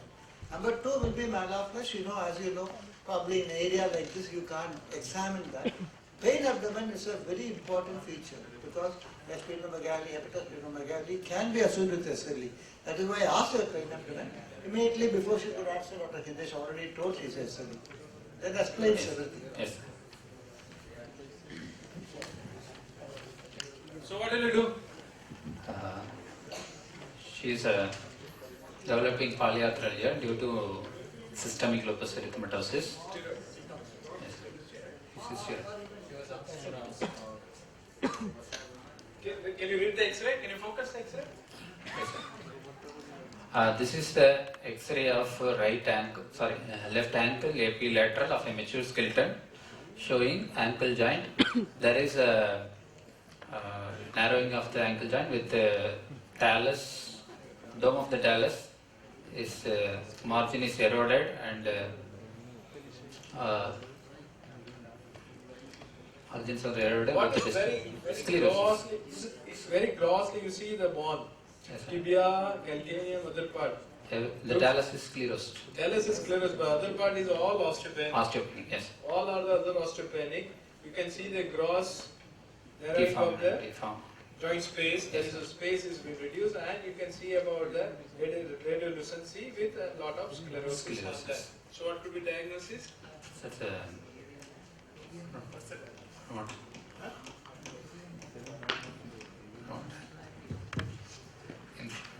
Inflammatory.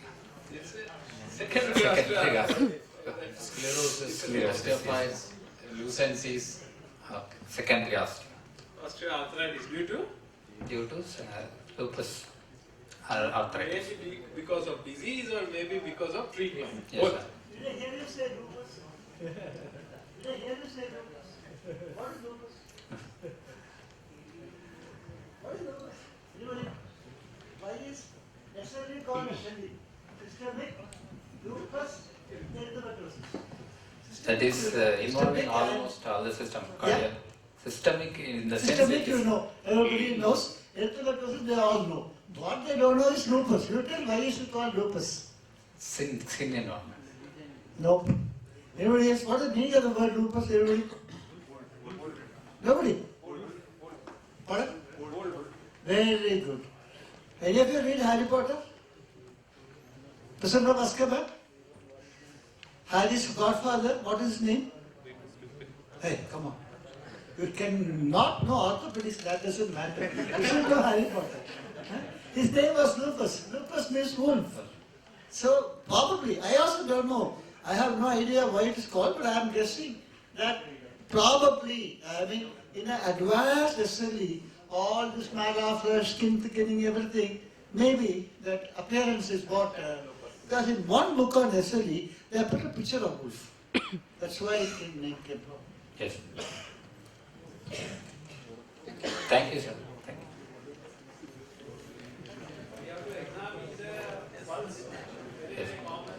Orthopedic surgeons sometimes refer from the pediatrician to physician for the systemic lupus erythematosus. Very common to have the AVN in the hip. So they will come for the AVN hip. Second problem is there, they can come for the vascular problem. So they always examine the pulse. Michael. Yeah, in case of the SLE, always they will present like the avascular necrosis of the hip. So they will present as the hip pain. And second thing, always check about the pulses. Okay. Because thrombosis and very common. There are, Joint involvement is much more into what happens is Thank you. because of other complications, they don't complicate the joint. yes.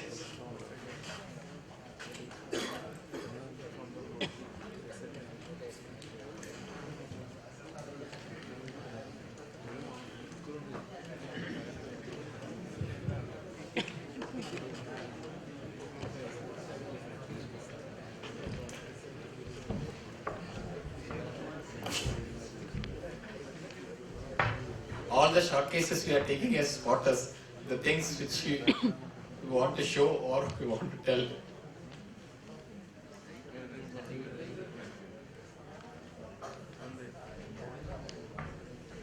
All the long cases will be taken as short cases.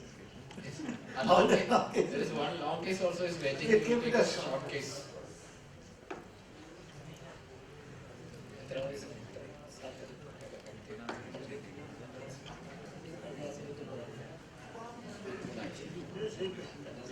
Three weeks old injury, the flexor aspect of the forearm. So what's your diagnosis? You have not seen He hasn't seen. How can you talk about without It's not examining? a spot. Cannot be a Just spot. examine, he can't say. Eh? Let's say 1 minute I'll give him to examine. Only 1 minute. Water, so he cannot examine. Cannot being spot. Cannot be kept as a spotter. I can't.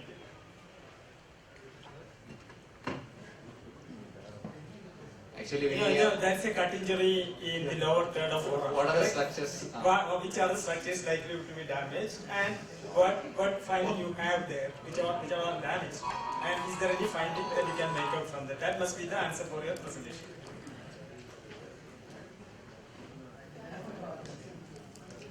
Actually, this was presented for the gold medal exam. We were expecting that candidate will come and present here. Yes, go. But he refused. Probably we got tortured. Not sure. Alex. So every year we used to do like that. Three of them are there, all of them refused. Oh. Then we were not gold medal examination. We were doing that, so they refused to present this case here. They have presented there in the gold. Oh, yeah, they had enough. Yeah? Had enough. We didn't ask them so that way. Yeah, just took it. We also had it. You had enough.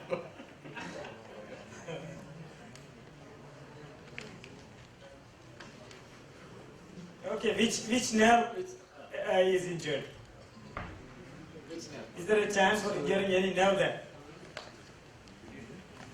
Can you Yes, test? sir. Yes, sir. Can you test only the thumb?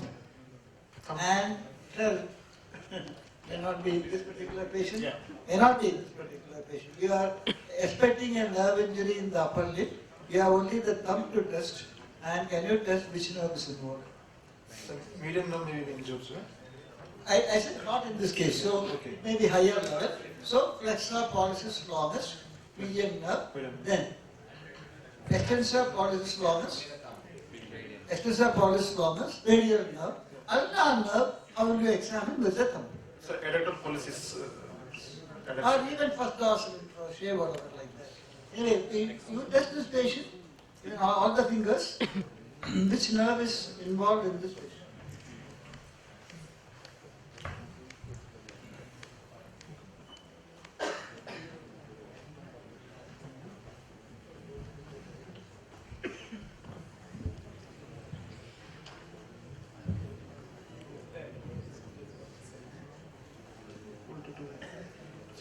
Maybe it will take time, so I think we'll just take it. I think we can, Hitesh, I think we can, this patient, we can tell him what is there so that the questions at least can be asked.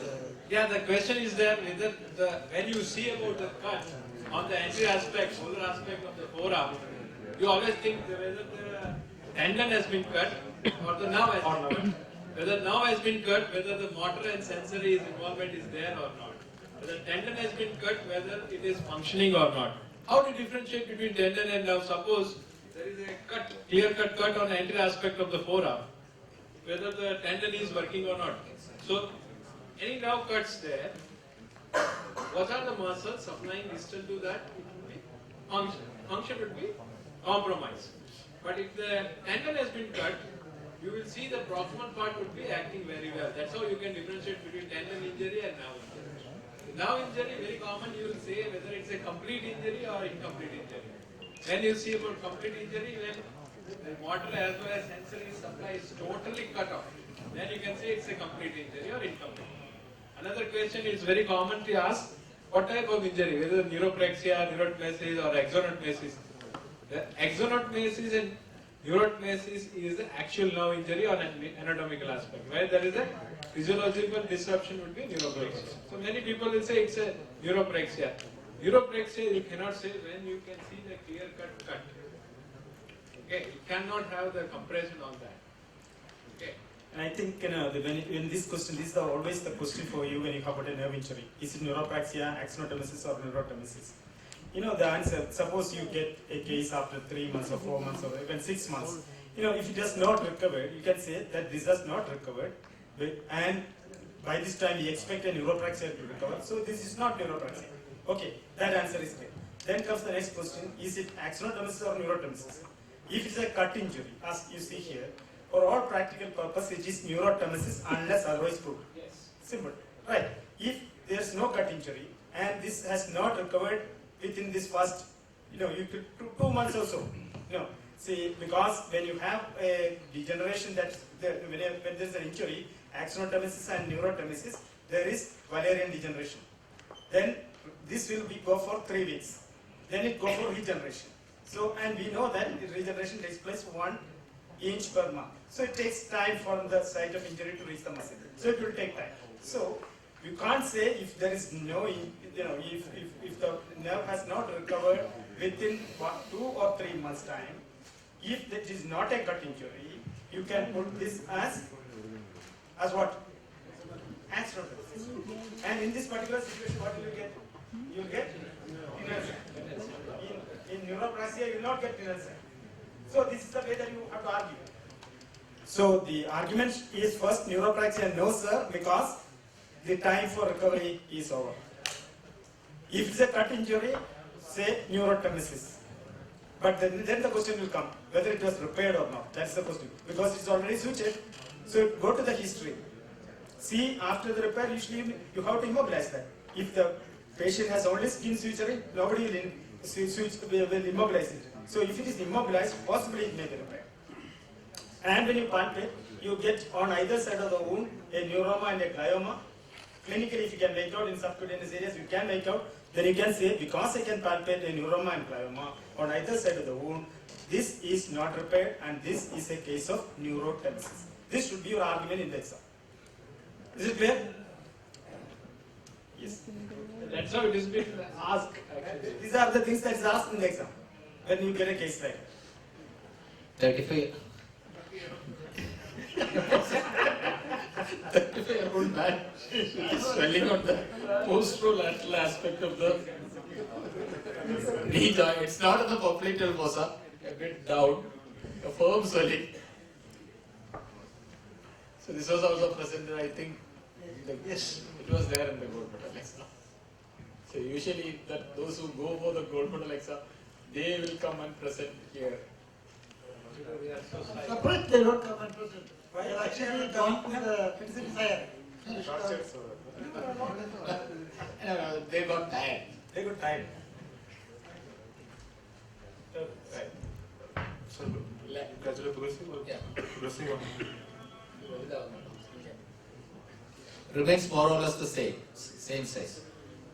Swelling, not in the popliteal fossa. Below down over the head of the fibula. It's a firm swelling.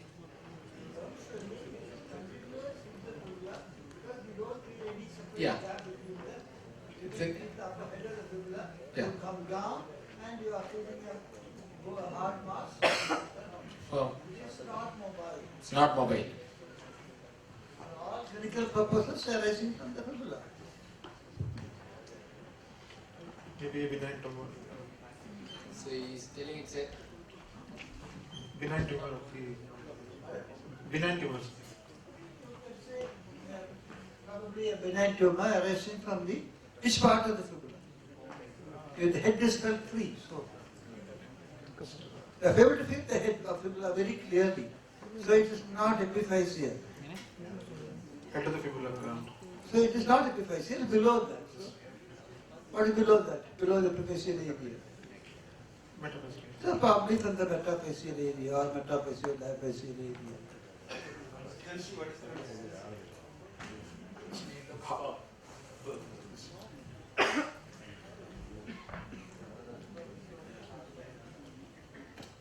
Duration? Gradually increasing? 4 months. Sir. Gradually increasing? Static. Remains static. It's not increasing in size.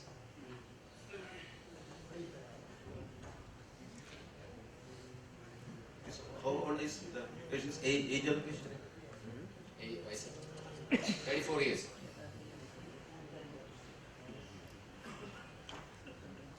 Tented swelling, and I think there is some numbness over the dorsal aspect of the foot. Suggestive of involvement of the Involvement of the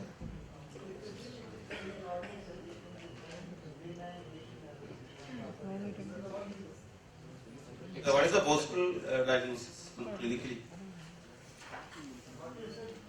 Benign tumor. DD. So benign swelling of and what is the possible? What you had in mind when you say benign swelling? In this I would say from the metaphysis, it may be osteochondroma. Chondroma. Osteochondroma will it be appearing at this age? No, sir. So then will it be? Then what is the other possibility? It can still be osteochondroma. Then in that case, what will be the possibility? Still, it can be osteochondroma. In that case, what is the possibility? Is 35. That's what he said. At what age the osteochondroma appear? 20 to 30. At what time usually they appear? Second decade. Second decade, just like any other bone tumor, Second. it appears at that time of adolescent growth spurt. But if it is appearing later, it may be there earlier, and it may be appearing now. In that case, what do you have to think of? He was having it before. There may be any bursitis or any Yeah, so this is a possibility. What is the other more serious problem? neovascular compression. Serious. Morning you said that. Serious. Any fracture. Maybe. No, what is a serious? Serious. Serious problem. Serious problem. It is increasing in, now it has become palpable, which is not earlier palpable. Serious. What is the serious problem in neoplasm? What is the serious? Malignancy. Malignancy. What malignancy you get in osteochondroma? Transformation. What malignancy you get in osteochondroma? Chondrosarcoma. So that is a possibility. But still, usually it is a round appearance, smooth. So it is unlikely to be osteochondroma because the surface will be irregular and malignancy will not remain status quo for the 4 months. So unlike, then what is the other possibility?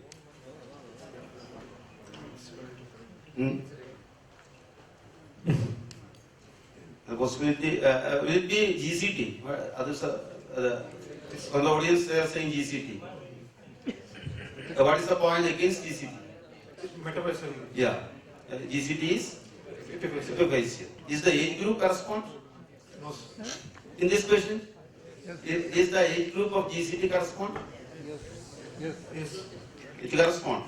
The only thing is that it is slightly below the upper end of fibula. What is the other possibility? Other possibility I think is amusement bones is my thing that come to my mind. Okay, proceed with X-ray. I think it's X-ray specific. That's what I was saying. He has got an MRI. Yeah.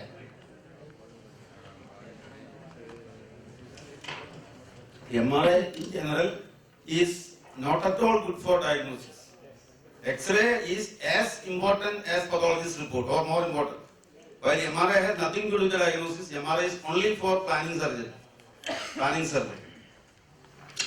Or MRI helps to note which is the active components in the tumor, so that you can take a situated biopsy accordingly. That's the two indication for advantage of MRI. MRI has absolutely so the report of radiologist is absolutely of no use. Just neglect that.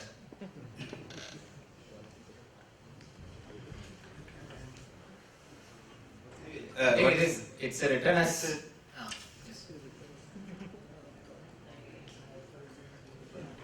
It came from the OPs, that's why it didn't have the. I haven't seen him. Hypoitons really present near the head of fibula. Written X-ray, I don't know. After that, it's not written about finding. I think it came from elsewhere with the MRI probably. Yeah, that's usually happens. Yeah. From, they come from outside Yeah, the yeah. hospital, probably to the OP with the MRI. Yeah. They have asked for X-ray but not done. They have more belief in MRI than in X-ray. Yeah. Both patients as well as doctors. So I have just read out the report. It's written ganglion system, proximal tibiofibular joint. Yeah. So probably pressing on the ganglion cyst arising from the proximal tibiofibular joint. So it is not cystic, even on repeated examination, you Private and cystic. then cystic, maybe then cystic. So it says soft tissue. So, but I think clinically, as you said, I think you have to tell about. It's not a bony tumor, bony cell. Yeah.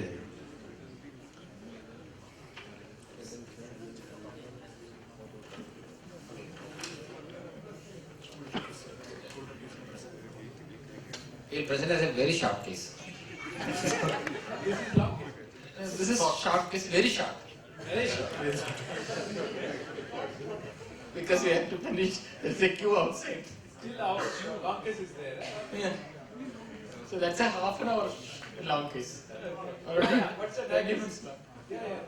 So, my diagnosis This is a long case and she has got something in the shoulder, so we have taken as a short case, if we are forgetting. 30-year-old female, diagnosis, right-handed with glenohumeral arthritis left shoulder with subacromial impingement.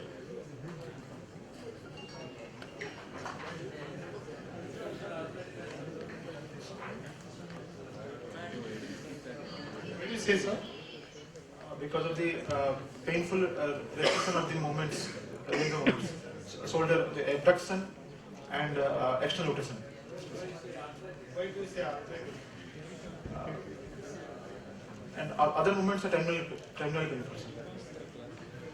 Are full but terminal painful. Other movements are Other movements are full but terminal painful. And especially abduction and external rotation are painful and restricted. Why do you say impingement? Impingement because of the knees impingement and impingement sign and Hawkins kinesis is positive.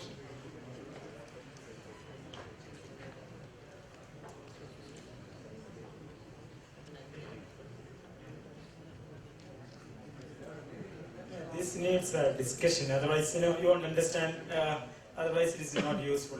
If you want to say that's an arthritis, the history should be an arthritic history. There should be pain and the stiffness, and all movements in all directions should be painful, not one direction only. Right. If you have got pain in the shoulder, this can be an intra-articular problem, extra-articular problem, or referred pain. So you have to analyze that. And once you see that it's not referred, it can be intra-articular or extra-articular. Intra-articular, when you examine the patient, you have tenderness all around. And all the movements in all directions should be limited. So then only you can say that's an intra-articular problem, arthritis, which you are talking about. See, in one direction only you have got pain, other direction you don't have pain. It can be an extra-articular problem. That's number one. Then there will be point tenderness focused on particular point in relation starting from the anterior coracoid process, then coracohumeral ligament, then the lesser tuberosity, intertubercular, and like that you go and find out which is the site. Then you assess which muscle is attached and which is the problem, which muscle is at fault. And like that you have to go make a diagnosis. So it needs a detailed examination and discussion. Otherwise, it doesn't convey anything. So for you, if it's an arthritis, what we expect is tenderness all around. Tenderness is there. All around. All around. Especially enter in postal And joint. all the movements in all the directions, available movements should be painful. That should be also. This young age. What is the age of patient? 30 years. 30 years. The arthritis is very, very uncommon at 30 Quite unlikely, unless there is other reasons. Shanava said there is a hip problem also. We don't know how can we correlate both. No history of any small joint fractures. Yeah. So what will you do now and show the X-ray?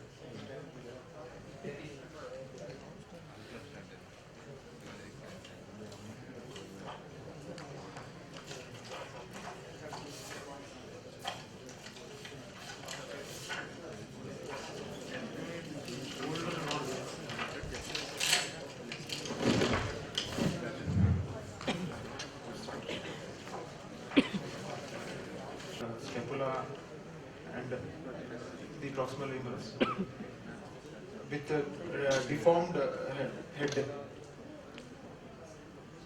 and increased joint space, medial joint space, and osteophyte in the inferior medial aspect of the proximal humerus.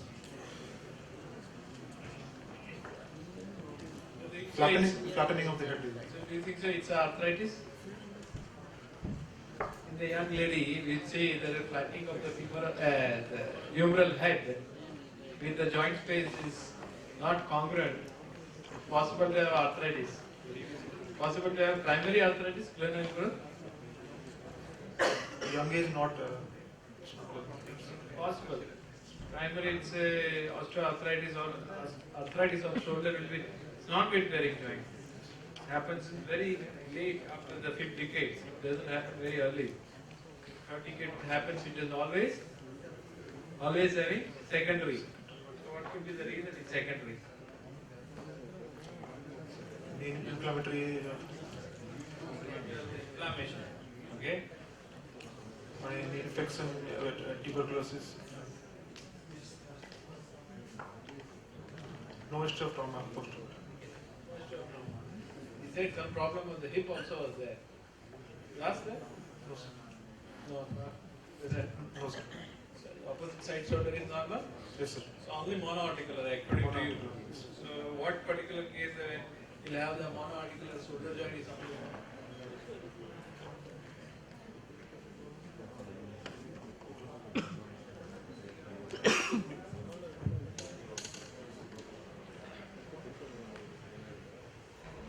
Primary arthritis.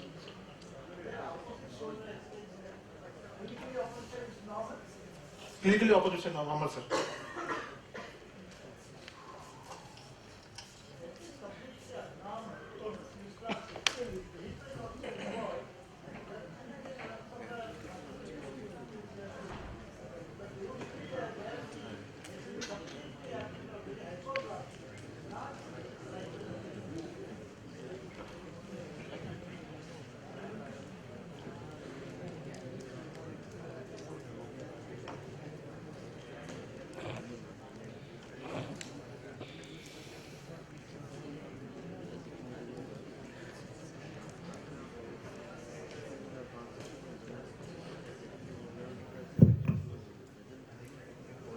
Years history.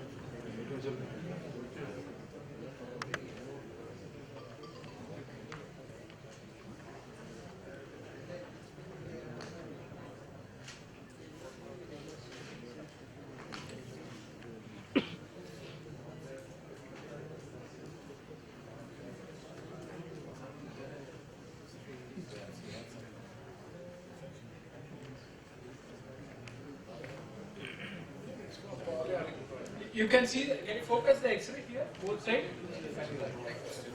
You can see? So if you see the X-ray, it's very common. It's the humeral head is deformed.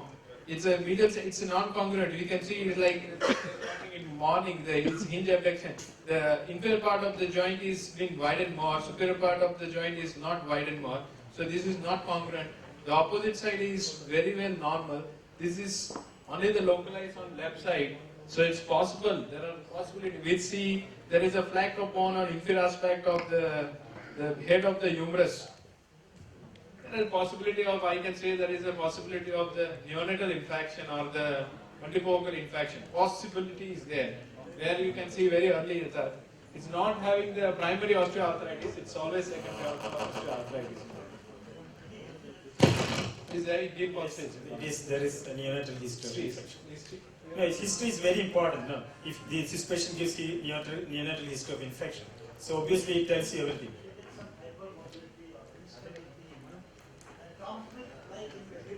Very common.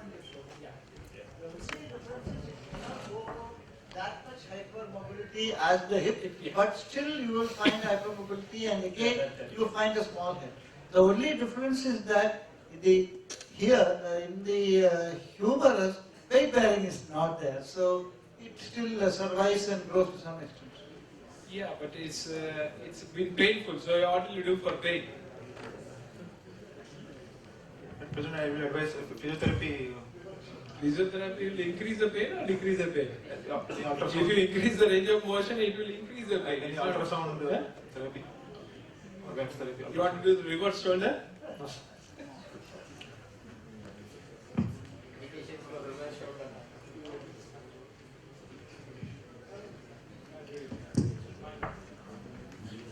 Thank you. Ashok. So we are.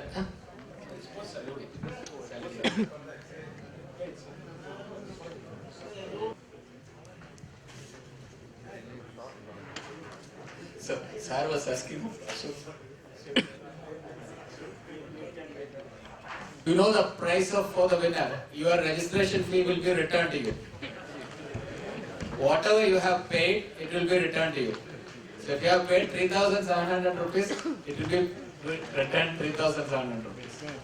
So if you have registered as early board, 2,500, that much amount will be. So the waiving of your fee. If somebody from my institute gets the price, I think I have to pay from the pocket because they have not given the money for registration. So hope they will. So our quiz master Ashok. Yeah.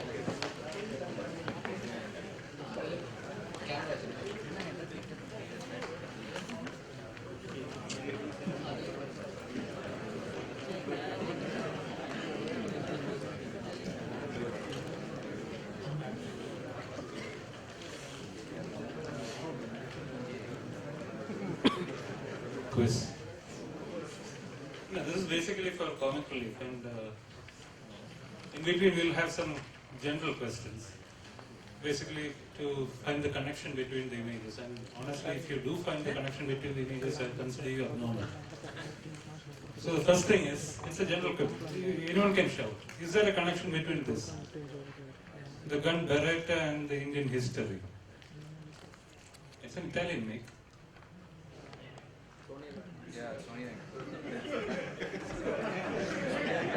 It takes a much bigger gun, dear. Yes. This is a gun which was used to assassinate Gandhi. On that line, the first question, please write down your answers, please. In which condition is a pistol grip deformity of the proximal femur described?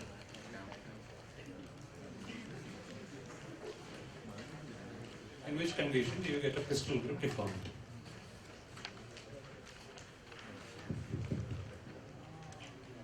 Shall we go to the next one? Shall we go to the next one? You have to identify this institution.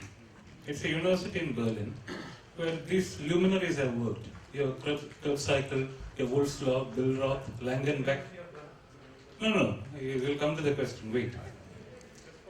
I mean, these are the luminaries who have worked there. The reason for the question is, there is a spinal implant named after this university. Identify the spinal implant named after the university. It's a bit controversial implant. Which spinal implant is named after this university in Berlin?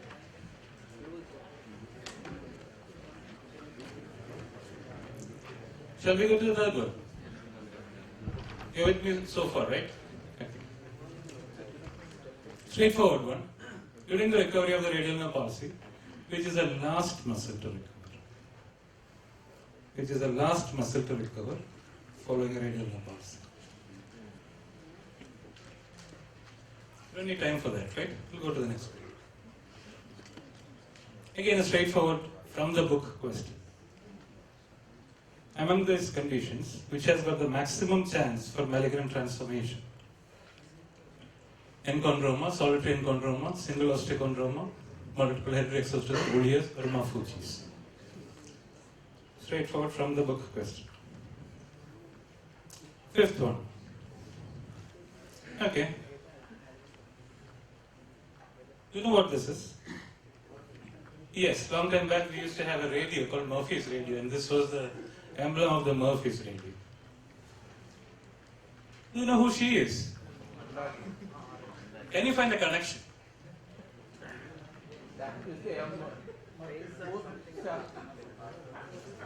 She is married to that kid. Think about it, yes, she is married to that kid. The guy who came as the Murphy's model, she is married to that guy now. And if you're really interested, they have a Tibetan massage and monastery place in Bombay. So next time you go for Vairok, you can drop in. So, the question 5 on Murphy's. Which condition is diagnosed by Murphy's sign of the wrist? Which condition in the wrist is diagnosed by Murphy's sign?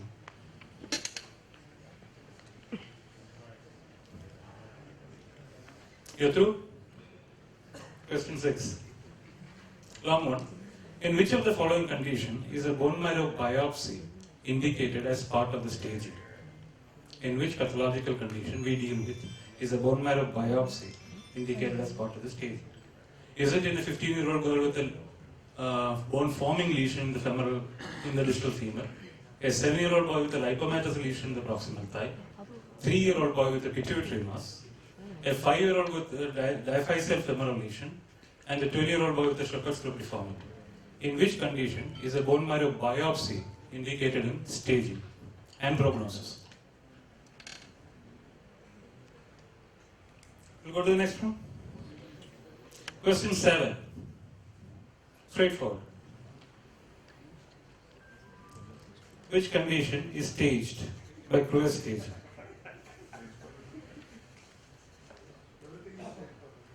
This is straightforward. This is from the book. I mean, it's from the book. There's nothing devious in this. Question 8. Any heavy metal fans? Okay. You know the corona mortis. Just describe the corona mortis. Which vessels are connected? Where is it? What is the variation in the anatomy there? The corona mortis. It means the crown of death. Corona mortis. Staying in that area, the next question, 9th question. You divide the hip into 4 quadrants, the acetabulum into 4 quadrants. Which is the target zone or the target quadrant when you're doing a total hip replacement? Which area is called the target zone?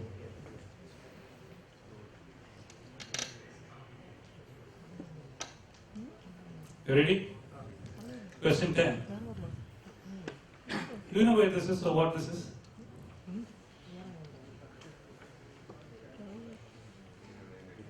Do you know what this is? That's a memorial at Jallianwala Bagh. That's a memorial at Jallianwala. It's a memorial at Jallianwala Bagh. Do you know what this is? Thank you. Thank you. Keeping the spirit of orthopedics alive. Now the question is, can you connect them? Is there a connection here? Now, if you answer this, I'll really consider you abnormal, but still, is there a connection here? Who's the... Yes. No, his uncle started this. He started it in Kasauli, continued as Mohan Meki, so that's the connection. And on that spiritual note, the functional exploration of the hip, described by Ficker and Hamgafur, comprised of which all? Manometry, venography, and what all? Or what are the components, or what constitutes the functional hip exploration?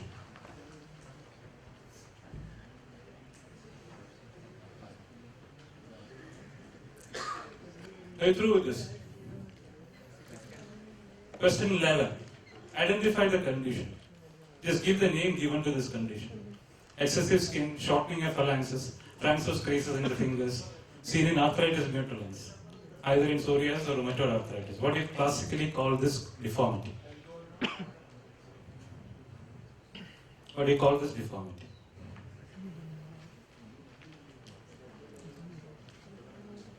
Question 12. Identify the disease. I'll put up 3 images, nothing else. First image, second image, and the third image. Are we not amused? Identify the disease.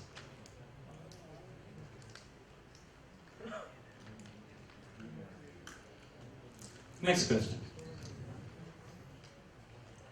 Name the sign. What do you call that sign?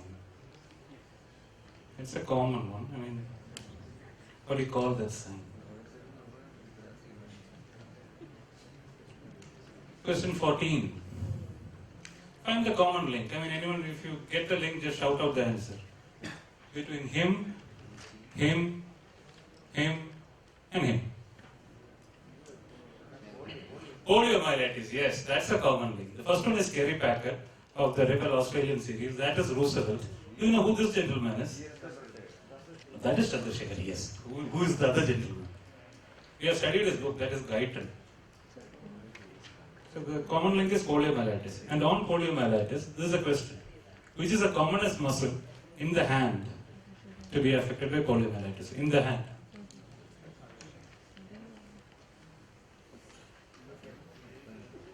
Okay? Question 15. Straightforward from the book, boring one. Who classified flaps? We have random flaps and axial flaps. Who classified the axial flaps based on the pedicles?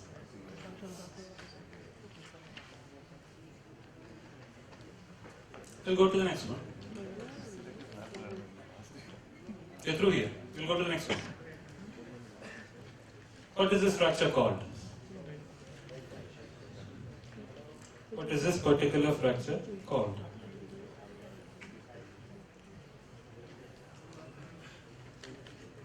Question 17. Diagnosis, please. You have the image, you have the histopathology. The classical site, classical picture. No confusions there.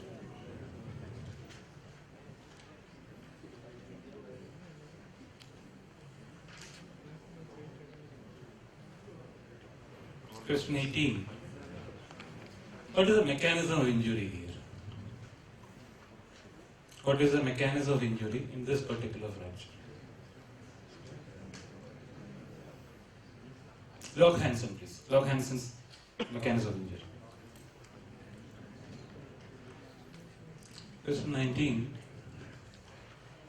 Where do you see a peanut fracture? In which kind or which bone do you see a peanut fracture?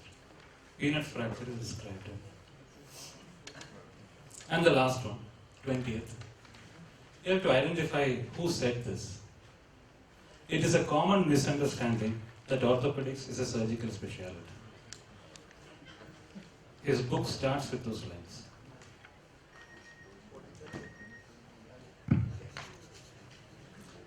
Can you please submit the papers, please?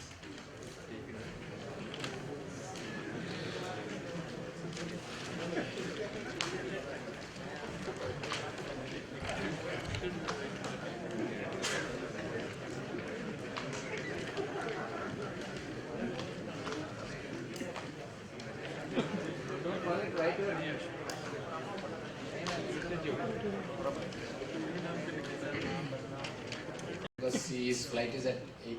So I request Gopakumar sir to give the memento to Rajagopal sir.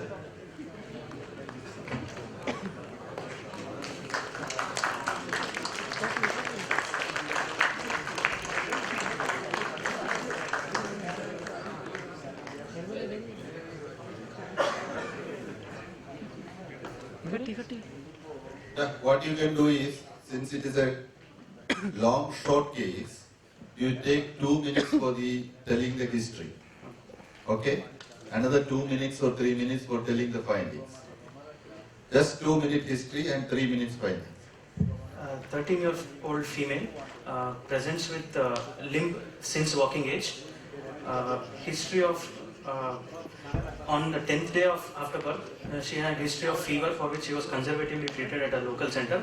From there referred to a higher center where she was investigated and there was a surgical procedure done on the right lower abdomen. After 10 days another surgical procedure was done. The first surgical procedure was a minor one and the second one was a major one. After that she was given a device to wear and that device did not extend to the foot. There were no straps extending on the shoulder, just a device around the waist. And from the walking age, she has had a limp. This limp is progressive until the last 2 years. And the last two years ago, she was given a shoe raise, which she has discontinued because of inconvenience. There's no constitutional history suggestive of inflammatory pathology or tuberculosis, sir. There's no history of trauma. Anything positive you want to tell? No, sir. No. These are the only. In the past history? Nothing significant in the birth history. Milestones of development? Milestones were normal. Immunization was normal. When did she start walking? At 10 months, sir. 10 months of Yes, age. sir. At that time, was she having any limp? Yes, sir. From the time, she has never walked properly from the beginning. Is there a progressive increase in limping? Yes, she has had a progressive increase in limp up to the last 2 years, 2 years ago. Thereafter, it has stopped Is progressing. she complaining of any pain? No, she has never had pain in the hips. Only limping? Yes, sir. Okay. Shall I go to the examination? Yeah, examination findings. General examination findings. General physical examination, no feature suggestive of ligamentous hyperlaxity. Nothing contributory in the chest or the abdomen, sir. Height, arm span, everything is normal, sir. On inspection, patient was examined in standing, sitting and supine position. In standing position, the position of ease is unipedal stance on the left lower limb, which is the longer limb. Patient stands in such a way that her right ASIS and PSIS are at a lower level, her right shoulder is at a higher level, and there is a spinal convexity pointing to the right side. When she sits down, these features disappear. Both the ASIS and PSIS come to the same level, the spinal concavity disappears, and both the shoulders are at the same level. What you said is, which is the affected side, right side? Right side, sir. When she is standing, okay, with the foot plantigrade. No, sir. She's standing on the left side. She prefers to stand on the left side, sir. Okay. When And she there is stands, gross shortening of the right lower limb, so the foot does not touch the ground. And on inspection in supine position, both ASIS are at the same level. The Scarpa's triangle there is no fullness. Right knee appears at a higher level. Right medial malleolus appears at a higher level than the left side. There is gross wasting of the thigh muscles. There are two scars on the abdomen in the right iliac fossa. The smaller one is lower and the larger one is slightly higher. The smaller one is about 3 centimeters long and the upper one is about 6 centimeters long. The smaller one is healed by secondary intention and upper one is healed by primary intention. There is mild puckering, sir. On supine position inspection posteriorly, both PSIs are again at the same level. The spine is straight. There are no scars, sinuses at the posterior aspect. There is gluteal muscle wasting.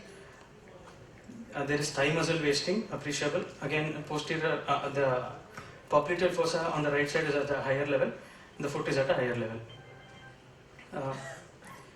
Lateral side, no extra contributory findings except that the trochanter is placed very high. It is almost crossing the iliac crest on the right side, sir. Just below the iliac crest on the right side. On palpation, there is no tender points anywhere. The vascular sign of Narath is on the right side. There is no, the femoral pulses are not palpable. So is it positive or negative? It is positive, sir. Positive.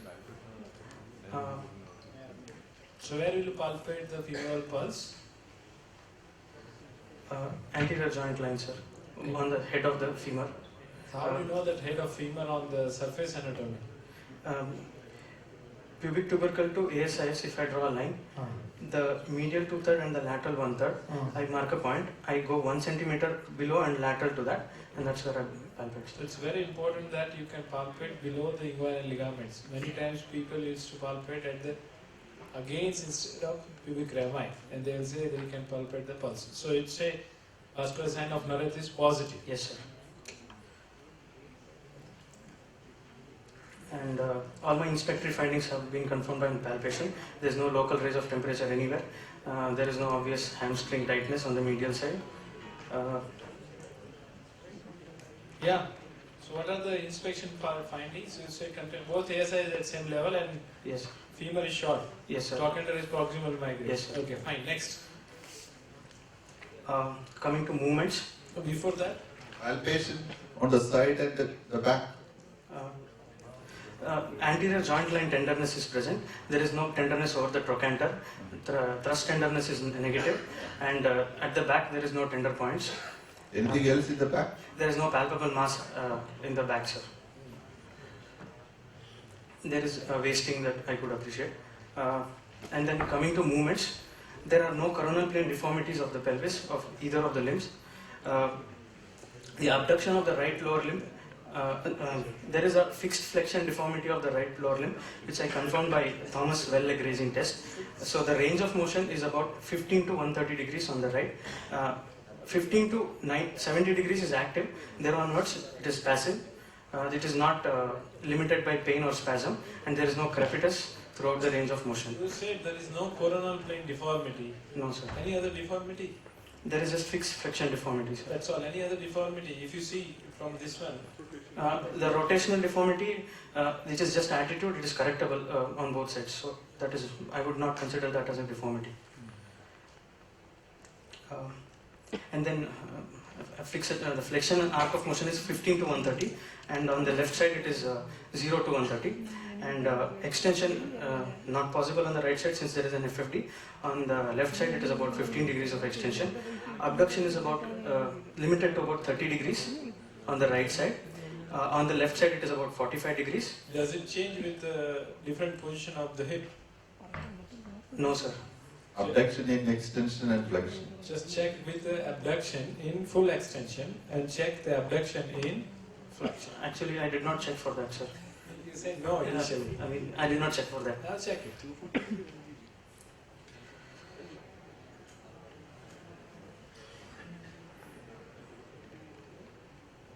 Yes. So you can't take out the leg out of the cord. Okay? That's it. Fine. The flexion. Oh.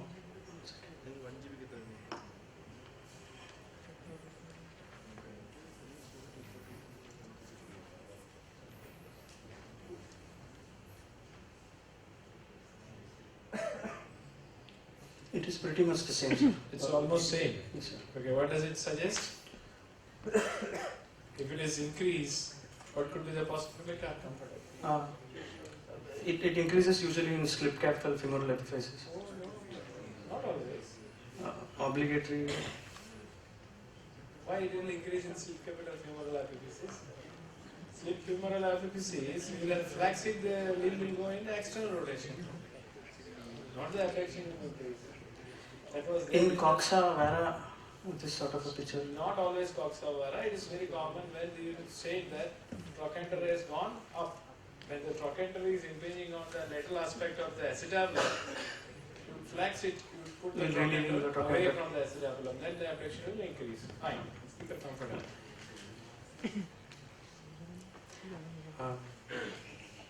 Adduction is comparable on both sides. It's about 45 degrees. Both side? 45 degree adduction, yes. Same? Yes. Sir. Rotations were tested in both flexion and extension of the hip. Yes. In extension of the hip, there is internal rotation of about 70 degree possible on the right side and about 45 degrees on the left side. On flexion of the hip, internal rotation of about 90 degree possible on the right side and about 30 degree external rotation on the right side. Can you And- show the flexion? Yes. Yes. Internal rotation inhibit flexion. Yes, sir. It is almost perpendicular to the other limb. Or more than that. You can do even more. Sorry? More. Yeah. Still more. Possible? No, sir. There's a slight. Yeah. How do you measure it? How do you measure it? Where you put the goniometer? I put the goniometer at the top, the apex of the goniometer. Top. No, sir. At this point, Uh-huh. the one limb will be pointing to the midline and the other limb. Okay. So it's very common when sometimes you have to hold like that and hold the goniometer in a way that it's one limb is on the neutral and second limb is there. That should be measure of the internal rotation. How do you measure on the left side? Same. So what are the findings? It's very grossly, its internal rotation is increased. Then? External rotation is comparable. About 10 degrees is terminally painful compared to the opposite limb, sir. Okay. Then special tests, active measurements. There is about 7 centimeter of apparent and true limb shortening. Since both the ASIs are at the same level, there was no discrepancy in the apparent and the true limb length measurements. On palpation of the 3 points of the branch triangle, I found that the branch triangle was reversed. There is a 3 centimeter upriding of the tip of the greater trochanter above the ASIS level. So that accounts for about 7 centimeters of supratrochanteric shortening. On the left side, the horizontal limb of the branch triangle was 4 centimeters. Here, reversal by extra 3 centimeters. So I can account for 7 centimeters of the true limb shortening. On doing the Alice Galeazzi or Alice maneuver, or Alice sign, the shortening was confirmed to be in the femoral segment. And on special tests, the active straight leg raising test, she was able to raise her right lower limb to about 60 degrees. The Trendelenburg test and the telescopy test were positive. Positive. Show us the Trendelenburg test.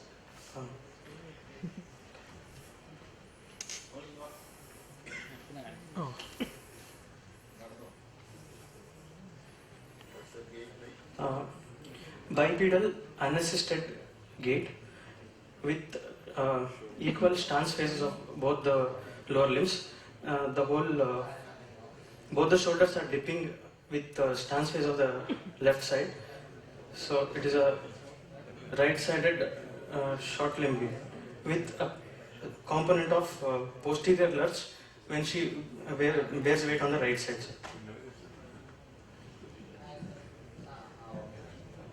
Okay, so telescopic and Trendelenburg both are positive. Yes, sir.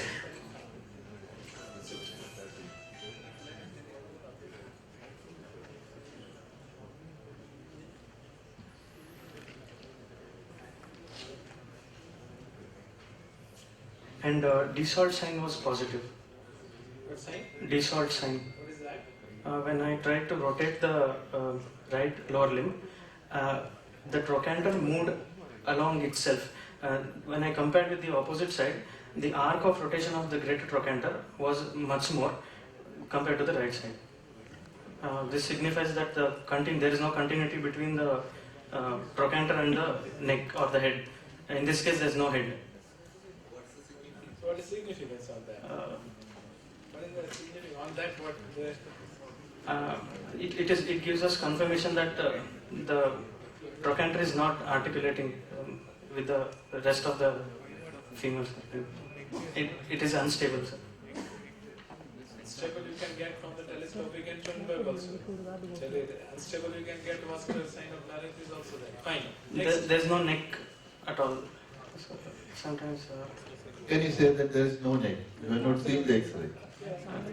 Since the arc of rotation was along itself, if there was a neck, I would have got a much more bigger arc.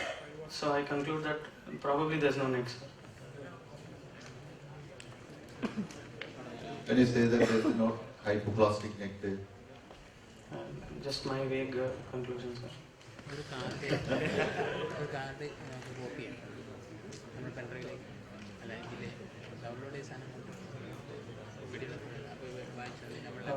Further femur from the ASIS to the medial joint line, and from medial joint line to the tip of the medial manuals.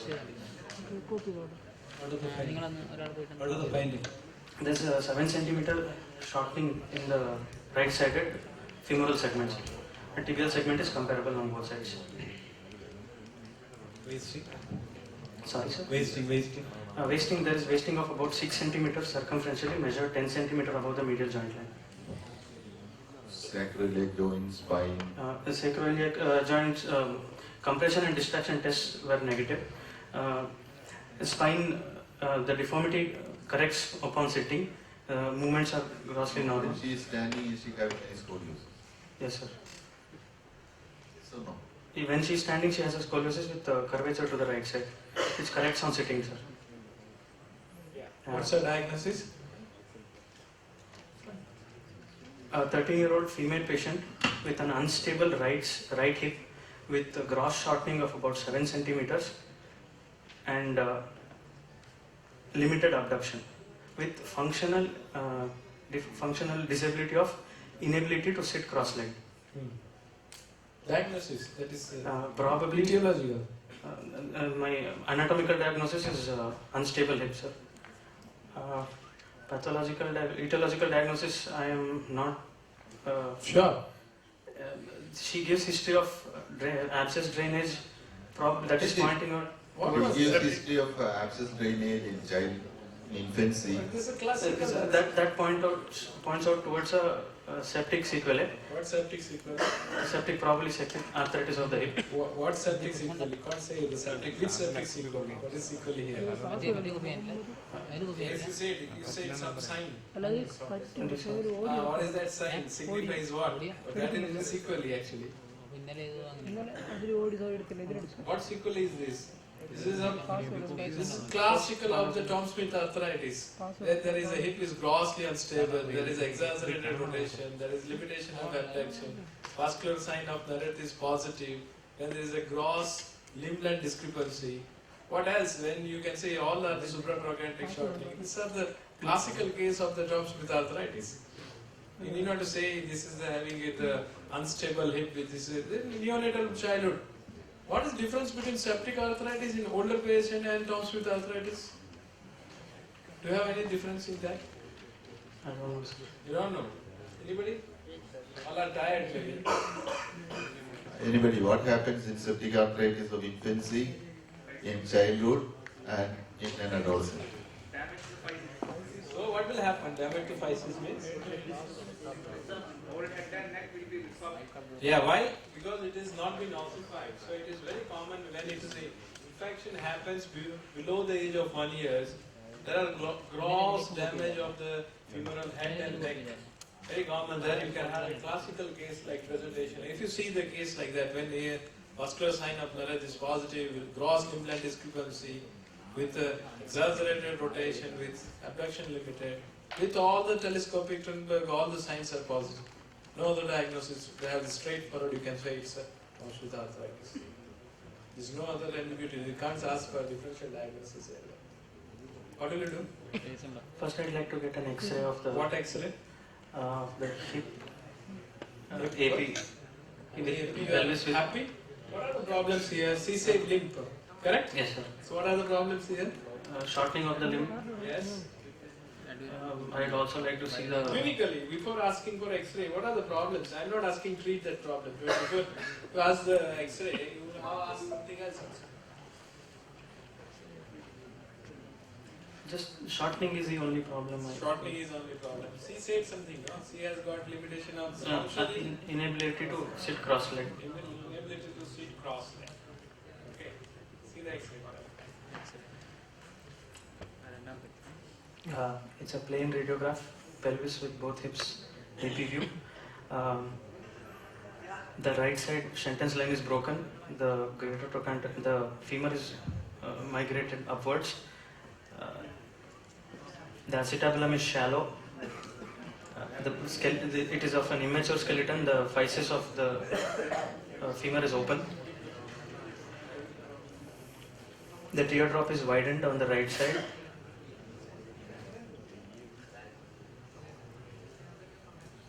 Can you see the femoral head? No, sir, there is no femoral head or ankle. Can you see the lesser trochanter, greater trochanter? The greater trochanter is visible, lesser trochanter is also visible. Also visible. Both physis is open or fused? Both side, on the left side, both physes are open. Right side, trochanteric physis is open. Can you see the acetabulum? Acetabulum is very shallow. Can you see the triradial cartilage? Yes, sir. Both sides? Yes, sir. Right side is about to be fused and left side is open. Okay, left side is open and the right side is there. So now is it confirming your diagnosis? Yes, sir. So what is this now? Tell me. There is a head and neck is not there. Is it a short-term problem or long-term? Sometimes the patient will present in OPD, they will say they notice only the 1 year limb. Would you agree? Because that time you will get a lot of confusion, and in exam also many times they will say we have seen the limb since 1 year only. Yeah, so 13, 14-year-old girl will say every time only 1 year history. Unlikely, sir. Why? Why? What are the things that it is the hip is not in position since childhood? It's possible somebody will do Gutterstone around 10 years of age will present like this, no? You understand? Yes, sir. If tuberculous hip is there, somebody does Gutterstone. Now nobody does that, but if somebody would have done it in Gutterstone and come presented to you.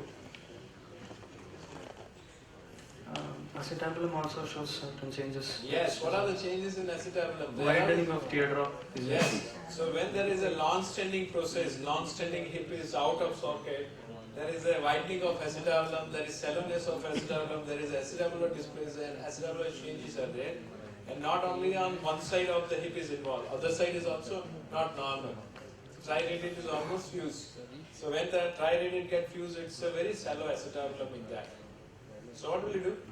What are the problems here? I ask you again in the clinical sense, because no radiology will give the problems. Her disability is only that she is not able to sit cross-legged. She Yes. can run, she can walk, she can squat. In fact, she is the champion in athletics in her school. Okay, good. So, honestly, I cannot think of any procedure with which I can make her life any better. She has got the shortening. Yes. Shortening, which is for according to you is 7 centimeters. Yes. And what is the age of patient? 13 years. 13 years. You see attend menarche? No, sir. You're not asked No, that.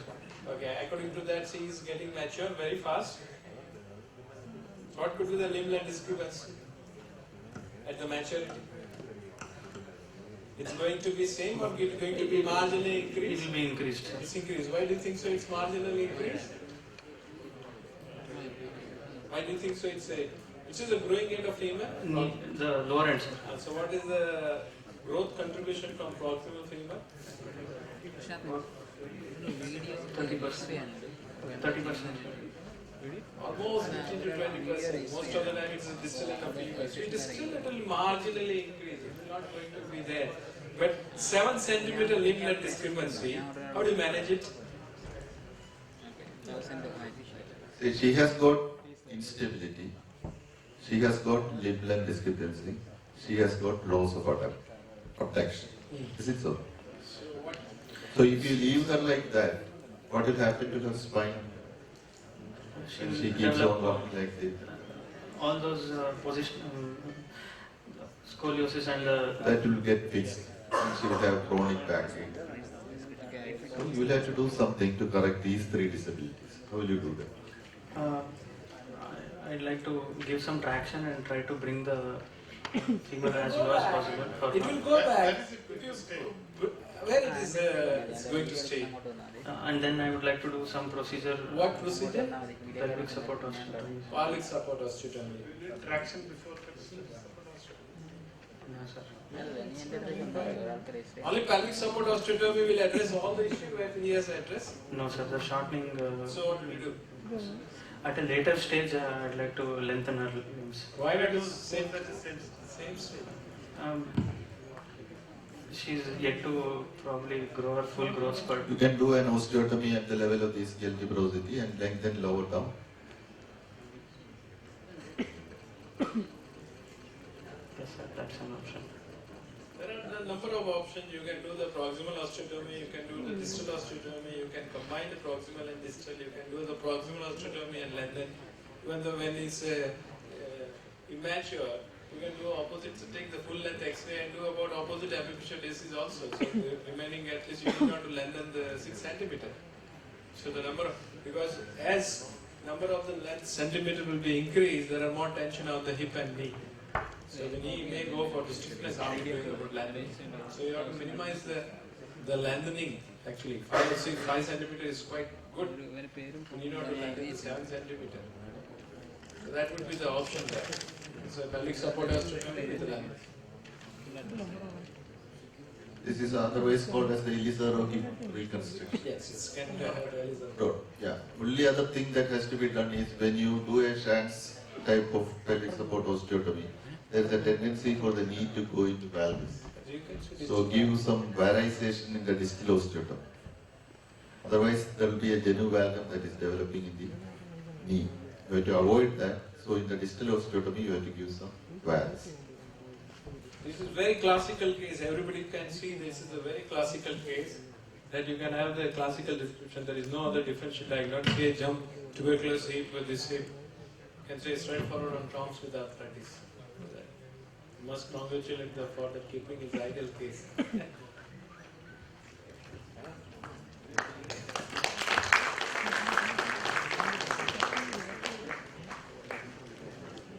His presentation was good actually, isn't it? He told most of the things.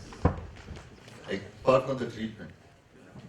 I was just coming from a DNB exam in Calicut A similar case was there, and 2 candidates couldn't tell anything regarding this pelvic support osteotomy. So you should learn about it. The site, pre-operative planning, the site of osteotomy. Actually, many people will take the full adduction X-ray. They'll say about the full adduction plus 15 degrees or preventing about Trivandrum test. A good article there, it's almost free article, how to plan about the pelvic support osteotomy. What are the precautions you should take about correcting our pelvic support osteotomy? What are the signs of osteotomy? What are the modification of that? If it is associated with flexion deformity or extension, what will you do?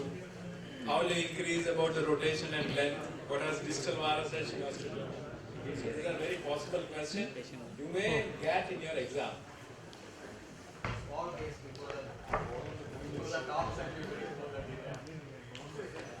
Good evening, sir. It's a case of a. And tell the diagnosis straight away. It's a post-traumatic, closed, post-ganglionic, recovering pan plexus injury. Why do you say it is a post-ganglionic? There's no signs of Horner sign. Horner sign is absent. Horner Sign is absent. Then there is no paraspinal paresthesia, anesthesia. Then long tract signs are intact, actually. Then I couldn't test the serratus anterior, actually. Why?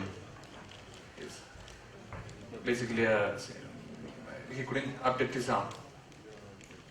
Do you need abduction of the arm to test the serratus anterior?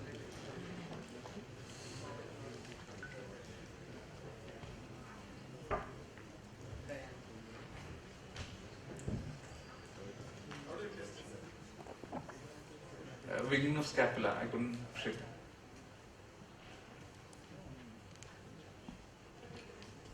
Is there any bone injury? Sir? Is there any bone injury?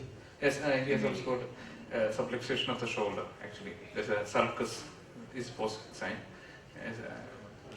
Did you palpate the clavicle? Yes. Is it fractured or not? Is it palpable? Is it fractured or not? No, it's not fractured.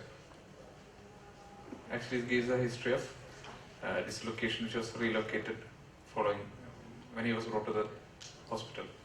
Can you palpate the clavicle once again? Sir? Can you palpate the clavicle once again? The lateral end of the clavicle? You do it on the normal side first.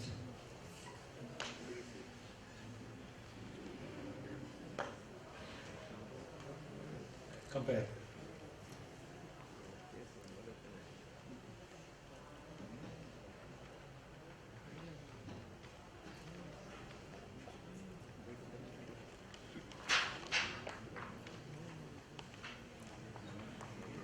I think there's a fracture, lateral end of fracture. So when there's a fracture, it will be difficult to do the winging of scapula. Then which other muscle can be tested? Actually, for each muscle further. No, for the excluding a preganglion. Then you should test for the dorsoscapular nerve, that is the rhomboids and the. How will you test the rhomboid? By shrugging shoulder.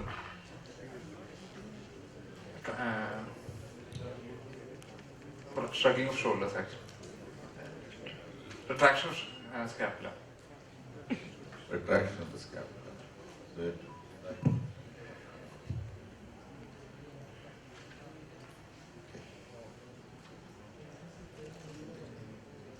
Why do you say it's a pan plexus?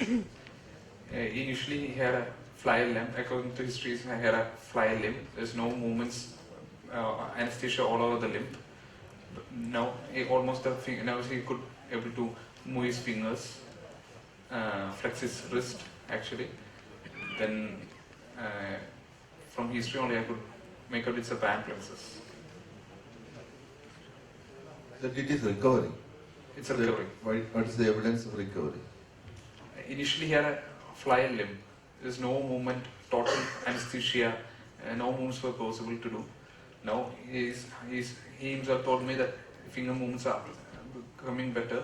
There's more increase in power in the fingers and wrists, but shoulder and elbow is still in a no power is there for the shoulder and elbows. How many months now? It's only 13 days. On 13 days. 13 days.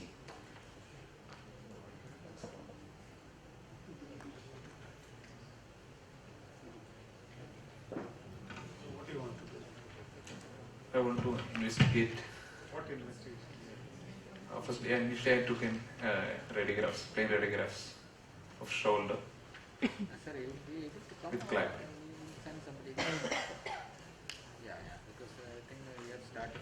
X-ray shows fracture lateral into the clavicle. What do you want to do? Then we want to make sure if it's lateral of clavicle, most probably then most higher chance for a postganglionic injury actually. Then we'll wait for MRI after. We'll take an MRI. When will you take MRI? Immediately after the injury, after 2 weeks or after 4 weeks? When do you want to do it? If it's not recovering, immediately I go for a See what? It's a post. Clinically, you find that it's a pan plexus palsy. So immediately, if you take an MRI, what additional information will you get? It's the actual, if it's nerve in continuation or not. Go for a procedure or not. I don't think MRI is indicated immediately. No. If So since you there's a like to- lateral clavicle fracture, That can be seen by an X-ray. EMG and NCV? Sir? NCV and EMG. we'll wait for 1 month. Still, there is no improvement in muscle recovery. There is no signs of recovery. We'll go for a nerve conduction strip.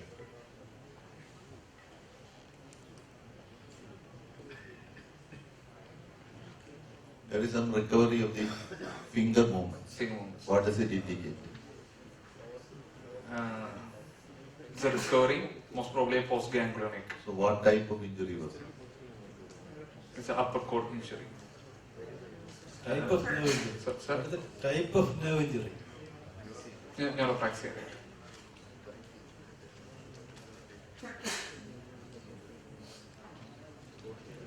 Seeing the patient at the end of 6 months, okay? The shoulder has not recovered. C5, C6 has not recovered. There is some recovery of C7.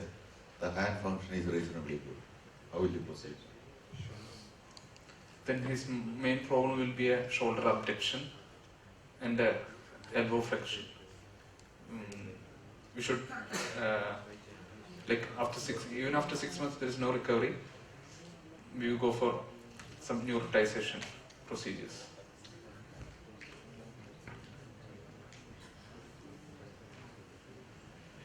Which nerves will you take? If it's hand are normal, upper trunk, then at 6 months possibly we will be having upper trunk problems. We will go for an ulnar nerve to musculocutaneous. Ulnar nerve to musculocutaneous? Elbow flexion. Yeah, you need shoulder abduction. Shoulder abduction. So you need to get deltoid function and probably some supraspinatus function. Then you need something to flex the, so you need something to go into the musculocutaneous nerve, isn't it? Which are the motors that can be spared in that area?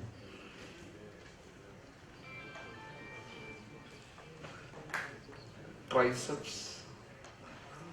Triceps, trapezius. Trapezius. After it has supplied the spinal accessory, after it has supplied the trapezius can be spared. And Lattice muscles. intercostal nerves. Intercostal. Mainly the second intercostal brachial can be spared, or even more intercostal nerves can be spared. So these can be used to neurotize the function of deltoid and biceps.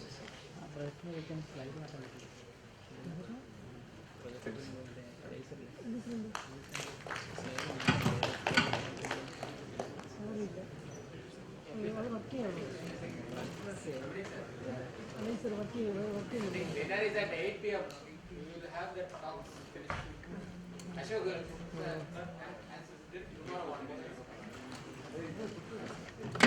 answers you have to wait till tomorrow morning.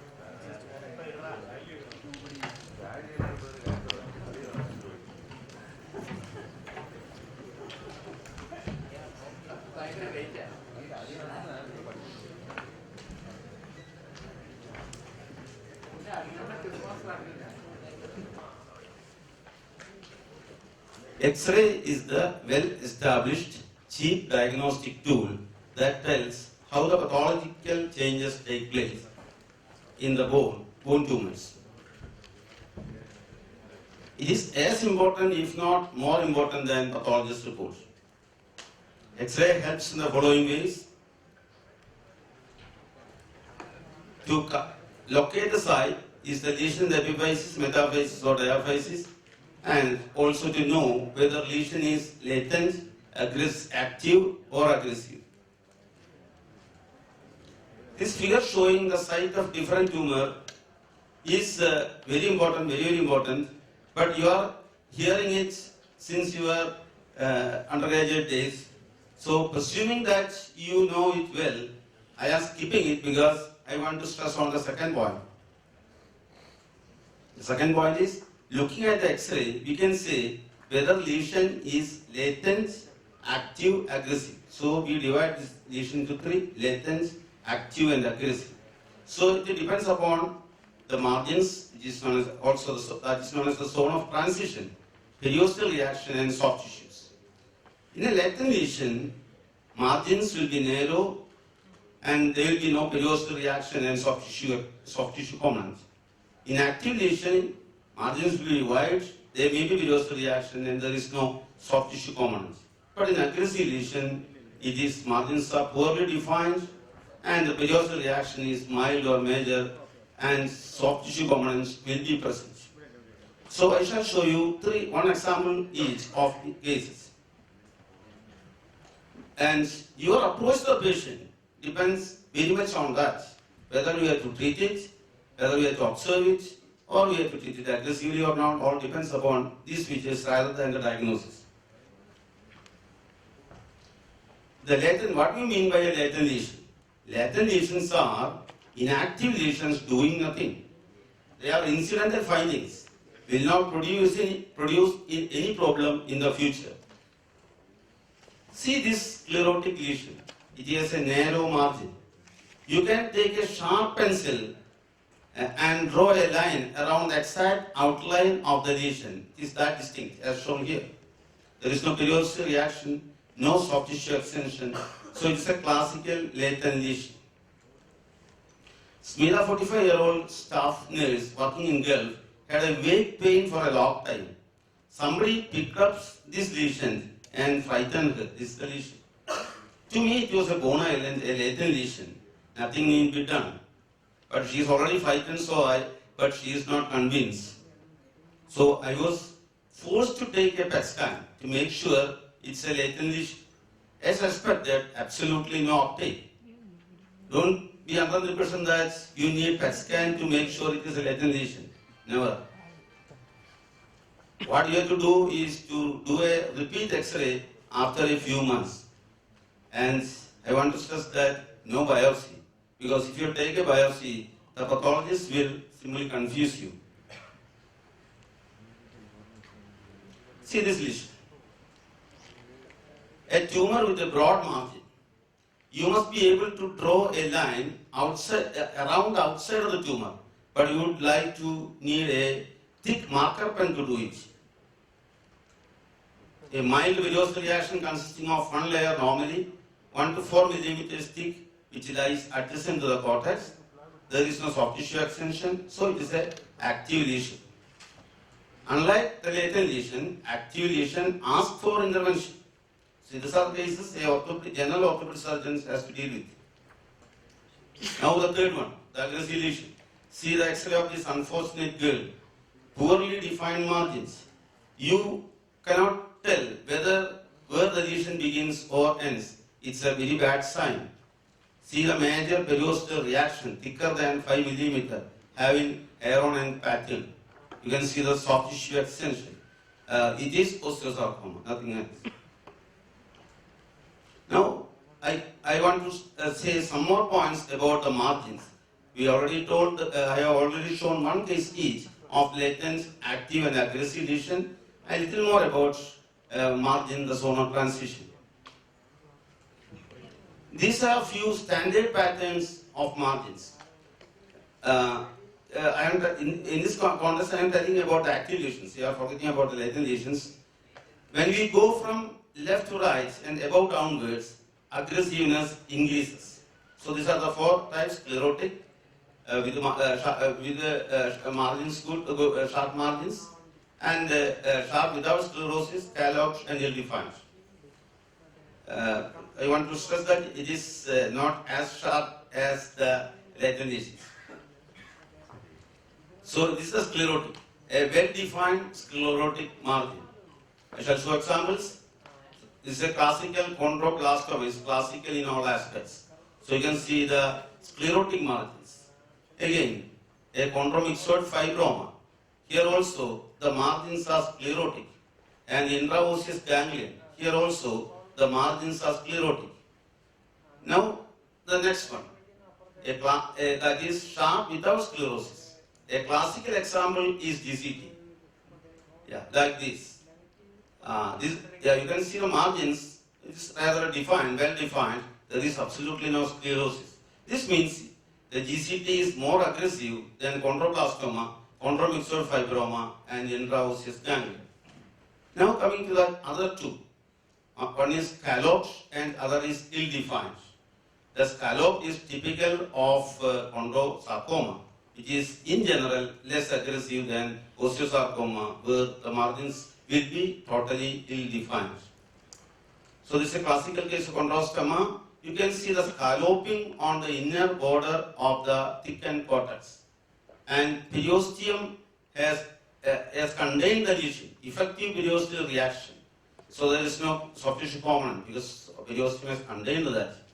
Then the appearance, classical flocculent calcification, which I shall come later. Now again now I am giving some aspects of the so-called periosteal reaction. Periosteal reaction. Tumor once breaks the cortex, collects under the periosteum, elevating it. Elevated periosteum produces new bone, which is visible in X-ray. And from the different pattern that is produced, we get lot of information. So these are the different periosteal reaction that is described. When you go from left to right and above down, the aggressiveness of the tumor increases. So you have got solid, single lamella, onion peel, speculated, buttress, Goldman's triangle. Goldman's triangle is there in the last three, lamellar and speculated. When there is a break, there is Goldman's triangle.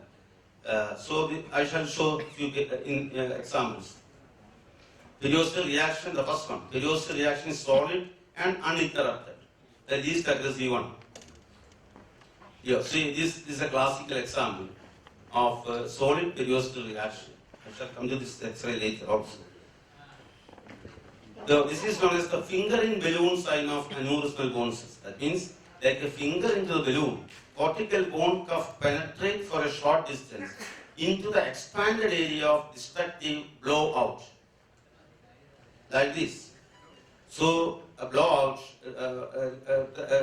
so this is a classical, it's a buttressing. It is buttressing type of, it's a classical example of interrupted solid periosteal reaction, means it is little more aggressive than the earlier one, but still rather benign, as aneurysmal bone cyst being a benign lesion.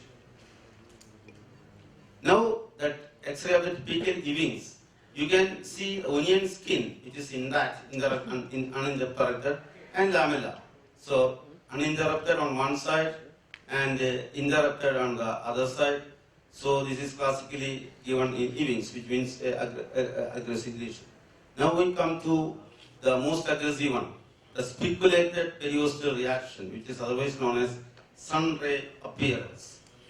So only a bone-forming malignancy, osteosarcoma, can produce it, because it is the sun ray is produced by the tumor osteoid. So this is a classical of a bone-forming osteosarcoma. Again, this is the X-ray of a resected fibular specimen. Interrupted spiculated periostal reaction. You can see also the Codman's triangle also can be seen here, and the sun ray appearance. This is the sun ray appearance also is visible here. So there is no other diagnosis but osteosarcoma. Or indicate it's an aggressive bone-forming tumor, osteosarcoma. Now looking at the X-ray and seeing so that part is over.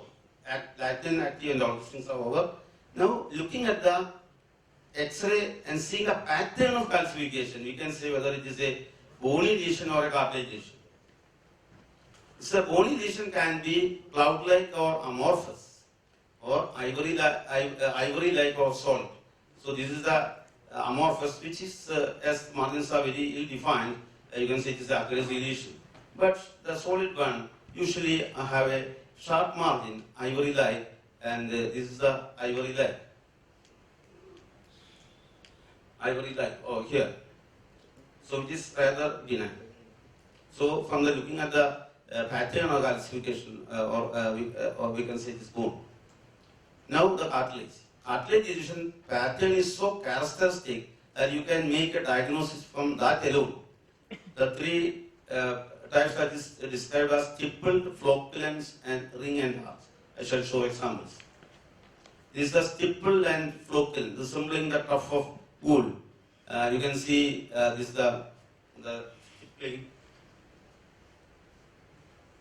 the stippled appearance, and when it comes to this side, this is the classical resembling tuft of wool. Now the third pattern is ring and arm.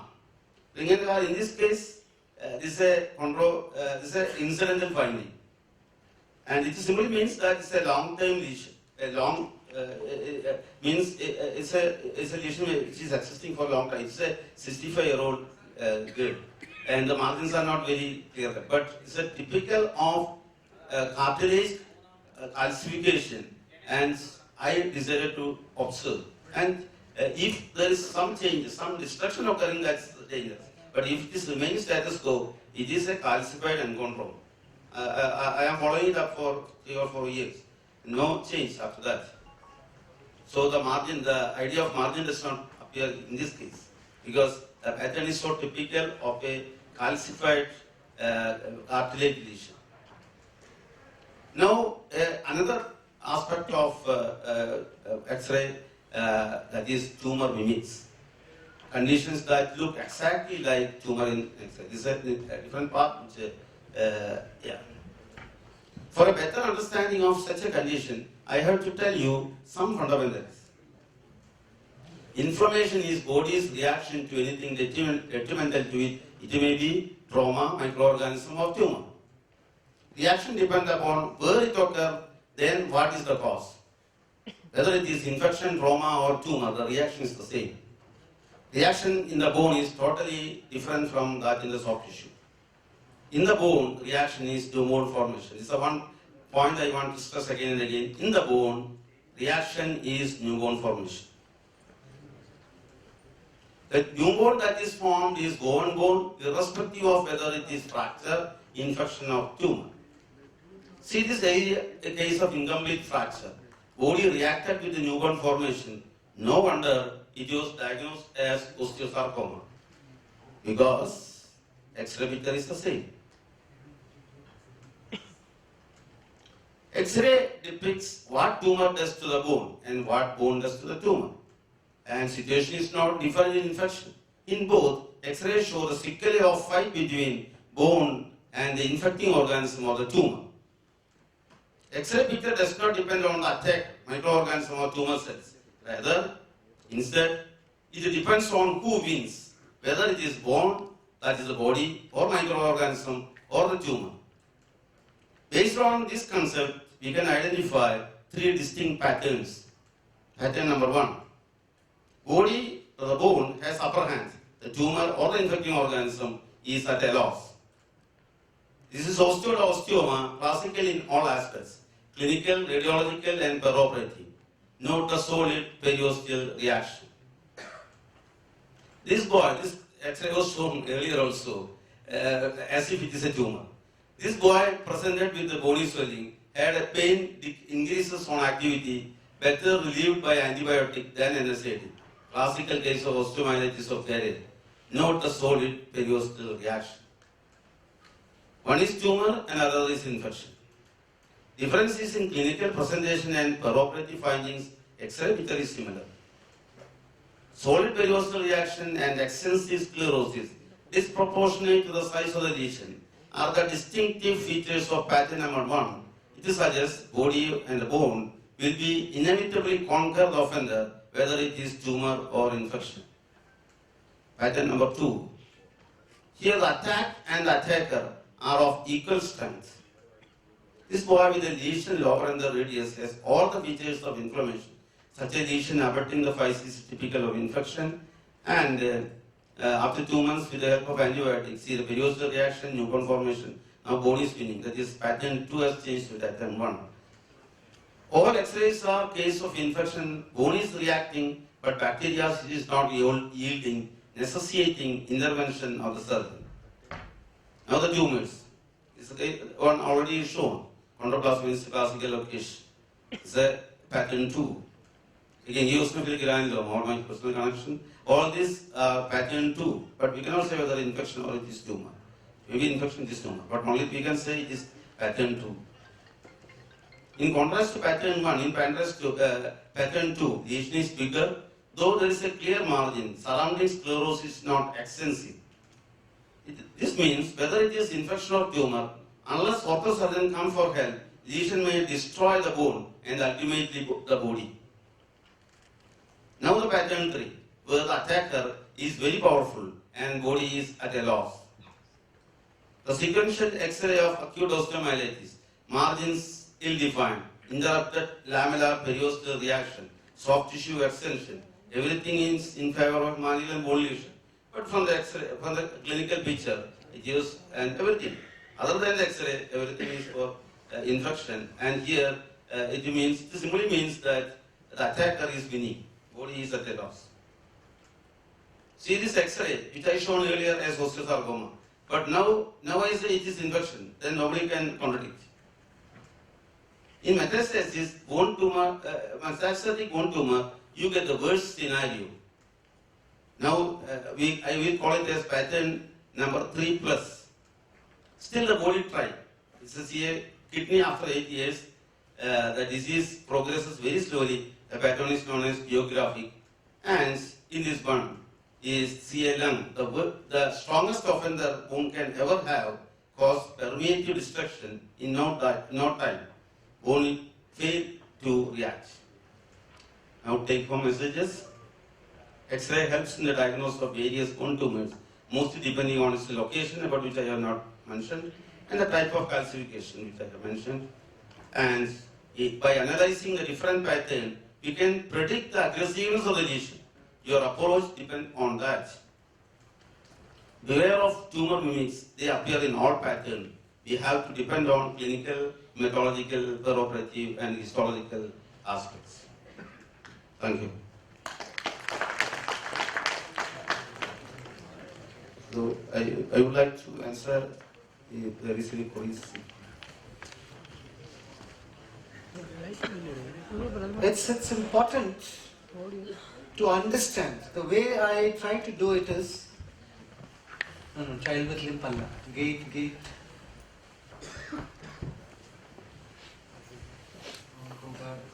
There's one with the blue, this one. There's a child with a limp also, but that's a different approach. This gives you the basics. Yeah. This is working.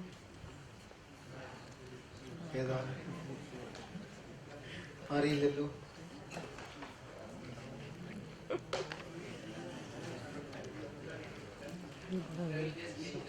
Technology is failing. Somebody can change the slides. I'll tell you when to change. You can make a diagnosis. And when you're doing your physical examination in a hip case, you can actually double check. Or in a cerebral palsy case, you can also double check.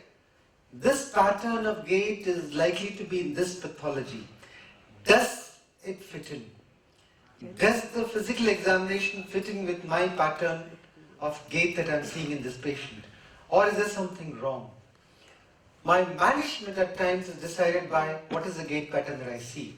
So it's important for you to understand it for the sake of understanding. Forget about exams. Because your decision making in many conditions can be clearly defined by what you have. And a lot of times the spotters, it takes you 2 minutes to make a diagnosis of what this patient is likely to have by just looking at the gait pattern.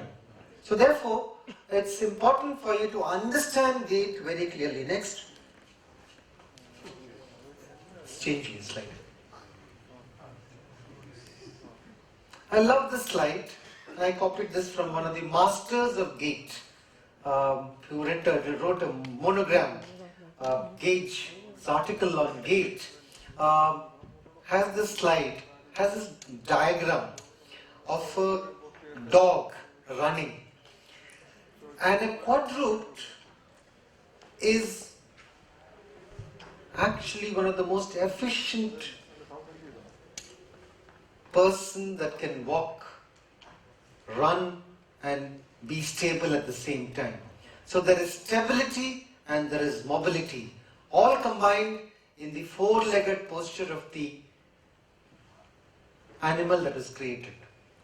Human beings, when we evolved into the two-legged human beings, we lost that stability because we rose from that position of a low stable CG position to a high CG position. But that freed our hands to do a lot of things with our hands. And that loss in stability is a critical loss in stability. No, keep this light off. It's off either. Keep this light off. That loss in stability is extremely important because it keeps our hands free to do a lot of things. But also, it also meant, because we have to fight off. We were hunter-gatherers in olden times, don't forget that. So every day's meal had to be earned, had to fight for it with the animal kingdom. We had to kill and we had to get fruits and do all kinds of things to survive and live on rooftops. So that survival was very important. So where we used our grey matter and our hands for that. You can always outsmart a dog, but you can never outrun a dog. Because a dog can run much faster than you. Much faster than you, because the efficiency of a dog in its gait cycle, in running, in walking, is trotting or whatever you call it, is much more efficient. So if you were to look at, in the afternoon discussion we were talking about the vastus medialis. If you were to look at the hind leg, which is our legs, of this dog, what is it that you find striking? The dog has got hamstrings at the back, quadriceps in the front. You have slight flexion. The dominance is not of the quadriceps, it's the jumping, which is possible because of powerful muscles at the back of the thigh, not front of the thigh, the back of the thigh.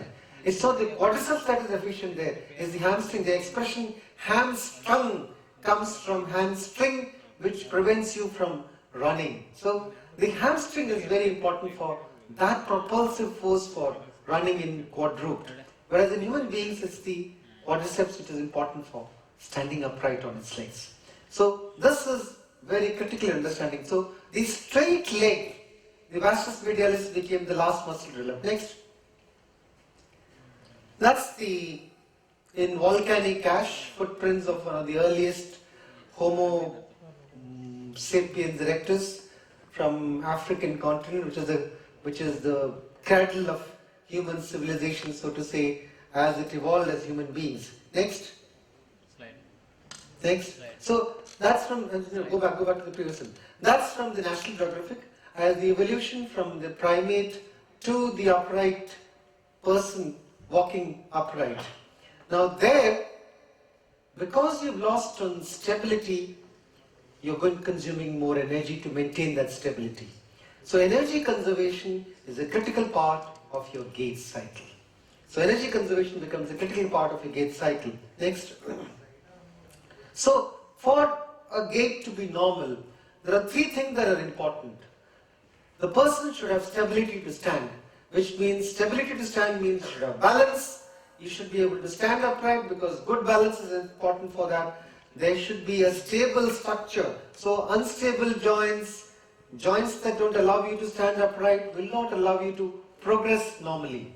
It should have a means of progression. That means there should be a motor. So if it is a paralyzed muscle, you don't have means of progression. You can't move forward. So means of progression, energy for progression. And lastly, this means of progression must be with law of conservation of energy. You have to conserve energy. Anything that is energy intensive would not be adopted by the person. So unless you have compulsion to walk, like in a CP child, the energy consumption is huge. In a child who's got a stiff hip, the energy consumption is huge. Because the posture, that artificial posture that is maintained by that human being will need energy expenditure. So a normal gait pattern will have an optimal gait energy consumption. So you have to understand that. So when you talk about the normal gait pattern, it is that pattern which that human being is adopted for the least energy consumption. And that is the norm. Everybody has his own pattern. There's no perfect gait. Everybody has, you can make out from a distance in the dark, okay, so this is Dr. Hitesh walking. You can make it out. Without seeing his face, I know this is his gait. From the back, I can make out. Because there are peculiarities of a gait that is dependent on the body build. Your BMI, your proportions of leg, arm, spine, trunk, length, your horizontal girth, whatever. There is a peculiarity of everyone, particular gait. And that comes from your modification that is done by the human body for energy conservation. Next.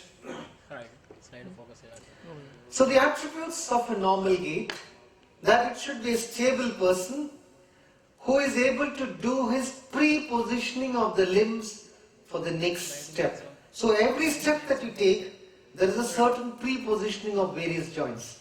That pre-positioning should be possible. So if you have a deformity, you can't pre-position the optimal energy conserving positions. If you have a particular dislocation, you can't pre-position to that way. Deformity, arthritic condition, the pre-positioning is lost. Next is, for moving forward, you have to make sure your ground clearance is there. So if you're dragging your feet because of an equinus contracture, like that patient with the fused ankle that we saw in the morning, he's going to have trouble walking. So ground clearance is to be important part of the normal attribute. And then your step length can vary. So everybody has a different optimal step length. So if you were to look at the step length of somebody, it can be this, but is this normal? No. My energy consumption for this type of a step length is more than my normal energy consumption. I'll have a normal optimal energy consumption pattern, and that is a normal for everybody. And at the bottom again, energy conservation. So a normal gait will have a stable person having joints which are not stiff or dislocated to allow a pre-positioning which has an ability to do foot clearance because of lack of any deformity or because of any lack of any paralysis, and at the same time has an optimal step length which allows energy conservation. Next. For the sake of convenience, the fluidity of gait has been broken down into two parts, the stance phase and the swing phase. And all of you are familiar with it. The classical percentage distribution of this is 60-40. 60% for the stance phase and 40% for the swing phase. Next. And when you really look at it analytically, the purist would like to put it differently, but the stance phase is about 62% and the swing phase is about 38%. So one cycle which is completed is from heel strike to the next heel strike. You begin your gait evaluation from heel strike.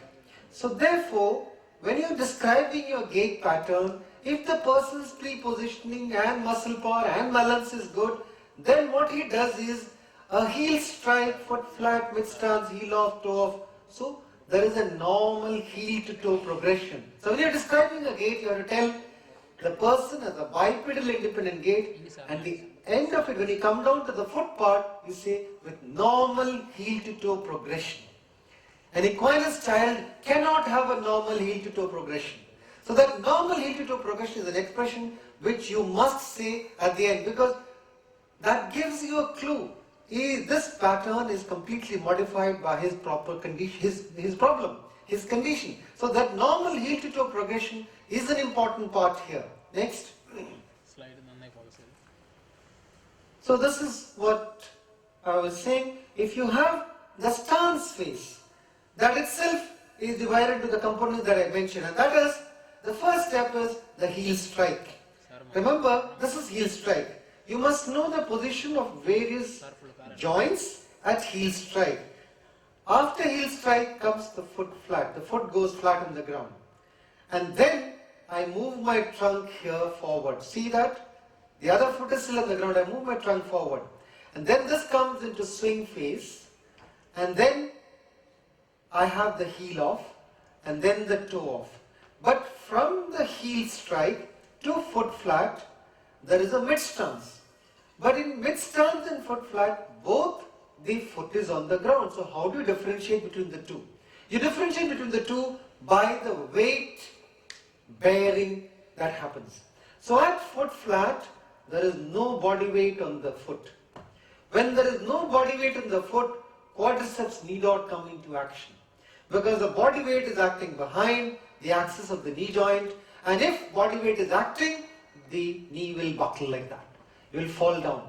So the quadriceps is to act from mid stance onwards. The moment the body weight comes to act on the knee joint behind the axis of its rotation, the knee will buckle, and therefore the quadriceps comes into action. So if you look at it electromyographically, the moment the quadriceps starts functioning for load bearing, you know it's a mid stance. So there is an electromyographic description for that also. If you look at a gait evaluation and look at the EMG recording, you can know this person has moved from foot flat to mid stance at this point, because now the quadriceps has begun to work. So that's the way it is. So foot flat and mid stance are differentiated by load bearing, and that is a long part of your cycle. So if you see here, from here to here is only 10%, but from foot flat to heel off is almost 30% of the cycle, and then the next of the part is again short. So you need to understand the distribution of this for a human being of a certain body build is a certain norm for that particular person. So this is the stance phase. The next slide. When you look at the next part of the swing phase, swing phase is fairly simple, and that has predominantly, once the toe off has happened and the foot is in the air, that's in the swing phase. But initially, it quickly follows up with this. Here, quickly follows up. It's a short part of the gait cycle. Therefore, there is a phase of acceleration. But once it comes in line with the body, it has to decelerate. It can't keep moving like that. Otherwise, it will go ahead and shoot beyond. So it accelerates and then decelerates. So you have a stage of acceleration, stage of mixing, and then it goes to stage of deceleration, and again heel strike. So heel strike, foot flat, mid stance, heel off, toe off, stance phase, and then the acceleration, mid swing, and deceleration. Simple. But the catch comes in recognizing pathological gait. Most people do not know the next part, and that is what are the pre-positioning positions of various joints. Next slide. That is the critical thing that we don't understand. Again, purists have actually decided to look at both swing phase and swan phase into equal categories of initial contact, loading response, mid stance, terminal stance. Pre-swing, initial swing, mid swing, it never got popular. It's still there in some articles, but it never got popular. I don't know whether some people still use it, I have no idea, but it's there in literature. If you look up, you might find this, but don't be confused. The classical description is reasonably good enough and it's popular enough. Next.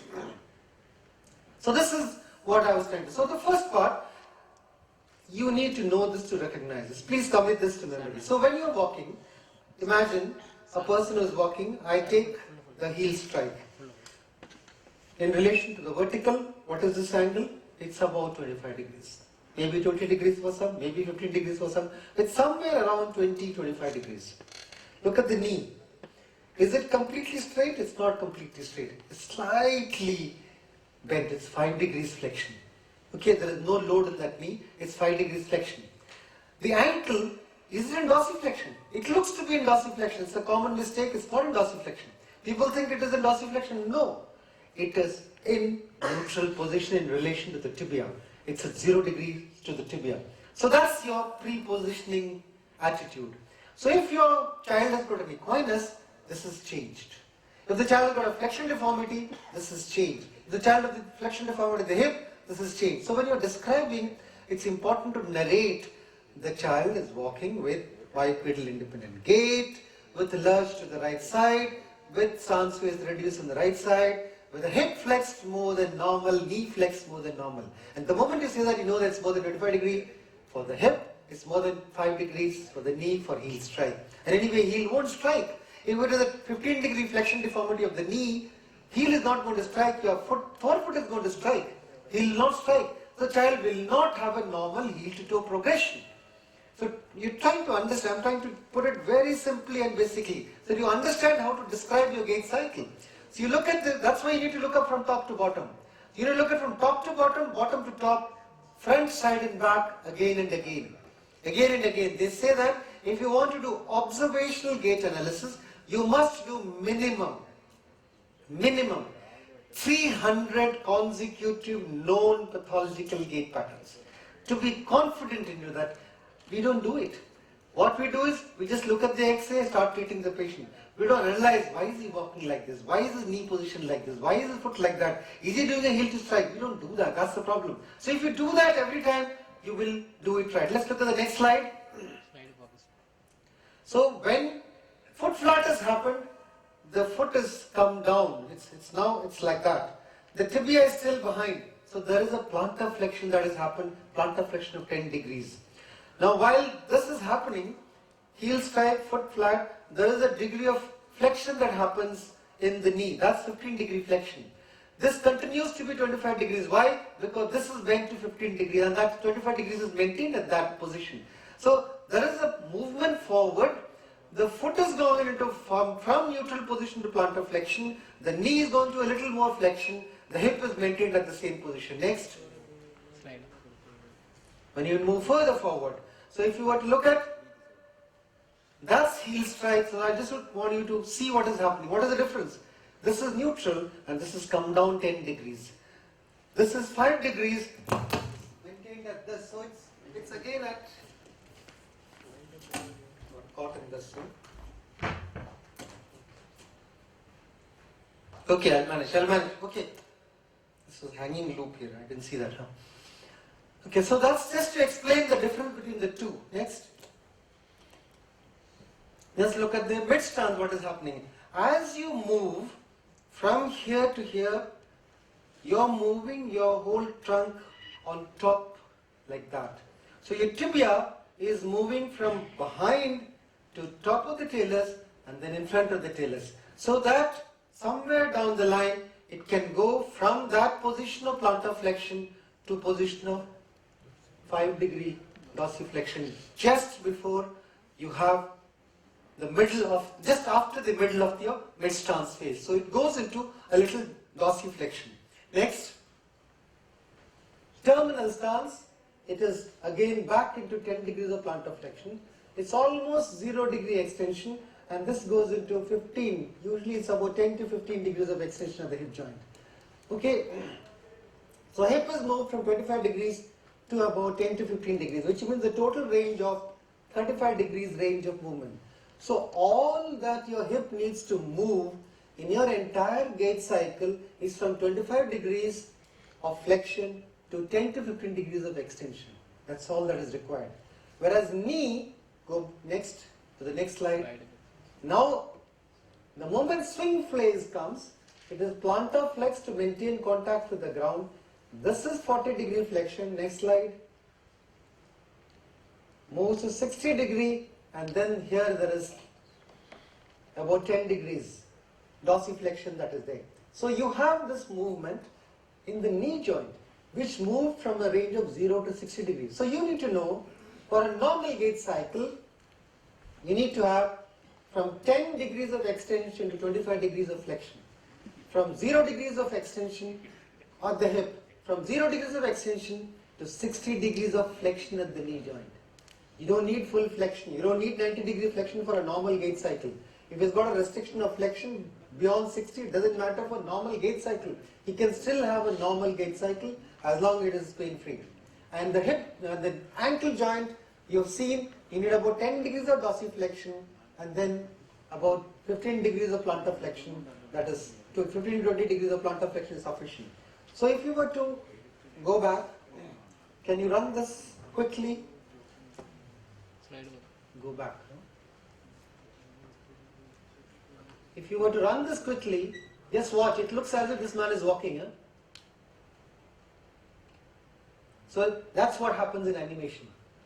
So when you do animation, for moving the joints of the cartoon characters that you see, they keep doing sequential changes in the positions of various joints. So you can imagine how Walt Disney, each one of them was manually done, not on computer. Walt Disney's characters of Mickey Mouse and all those things are manually done. There are people drawing it day in and day out of tracings. And each tracing having a different position for the limb to show movement. So the movement in this case, you have to commit to memory. So the first thing that I want you to do is commit to memory the pre-positioning positions, commit to memory the range of movement that is there. That's the first. Next. The swing part, of course, the mid swing, the terminal. Move on, next. No, next, go to the next. Not back, forward. Go back now. Yeah, okay. So, now that's the range of movement that you have, all the different joints. Then you have the rockers of your normal gait cycle. So in a normal gait cycle, you have 3 rockers. All 3 are important for normal gait pattern and they are modified by various conditions. The heel strike is the first, heel is the first rocker. It moves, rocks back and forth. So the heel strike, the first rocker, comes into play at ground contact and heel strike. The next rocker is after foot flat. The tibia is at an angle and the foot is plantar flexed. When mid stance happens, body weight comes on top and moves the tibia forward. So if you see, the tibia is rocking on the dome of the talus. That's your second rocker.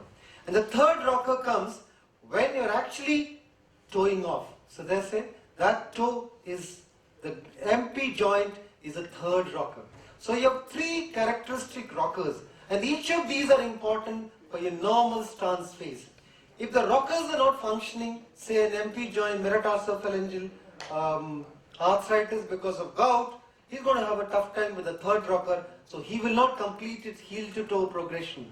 He will do heel strike, foot flat, after that he will not go on to the third rocker. He will stop short and lift his leg up like that. So the moment he has to lift it up, he has to lift it up more than normal. So there your gait pattern is going to happen to be changed from the normal. So you need to know why it changes and what is the expected change and then see if it fits into your patient categorization or not. Next. So observational gait analysis, as I said, you need to walk. How many steps should you check? The correct way of doing it is minimum 15 steps is what they say. Minimum 15 steps. And you're supposed to watch the patient walking forward towards you, then turning, walking away from you, and then you also need to look at from the side. If it is bilateral pathology or unilateral, look at both sides, right side and left side. And you look from head, trunk, pelvis, hip, knee, ankle, and then back again, and in that sequence. And when you're describing, you can start from the foot or you can start from the head, whichever way you're comfortable with. Traditionally, we start from the hat segment, HAT hat. head, arm, trunk segment. The head segment is the top of the pelvis. So top of the pelvis, we look at what's happening there. So that sets the motion to describe the rest of the gait pattern. So the head segment is described first, but you watch head to toe and toe to head, front, side and back before you give a comment on what is there. That's it. Next. Next slide. And you observe, is it a symmetric gait pattern between the two sides? Is there between two differences between the two sides? So if the stance face is equal on both sides, then obviously he has no pain. If the stance face is shortened on one side, obviously there is something which is causing him to shorten it. So it can be symmetrically shortened compared to a normal gait pattern, or it can be asymmetrically shortened because of a unilateral painful condition. So stance face is reduced when it is a painful condition for the patient. It could be a problem of velocity, walking fast or slow. It could be a walking of stability, or they keep changing the gait pattern or gait length, and the associated movements are very important. If you notice the CP child that I was talking about, I thought it was a hemiplegic because the child was keeping the right arm in flexion and was moving the left arm quite well. He was doing that, or right or left, one of the arms. He was a right-hander, no? So one of the arms he was keeping stiff, and the other he was walking. So associated movements give you a clue to hemiplegia as well. Some of the diplegics may have a tendency for one side to be more affected. It's known to occur. So you need to understand that. So the upper limb movements will be a clue to your hemiplegias or diplegias or whatever the condition may be. Next. And you always do a segmental evaluation. Ankle, knees, hip, pelvis, and trunk and shoulder. Next. This is something a lot of students do not understand. How is soleus a postural muscle? How is soleus a postural muscle? In quiet standing, when you are standing quietly, and I am standing quietly, let me come to this side. I am standing quietly. This light shines in my face actually. Sorry, that's why I keep moving. So I am standing quietly. The way the body is designed, the center of gravity is opposite S2, 1 inch opposite. S2 is behind the axis of the hip joint. There's a degree of anteversion, so hip is in front.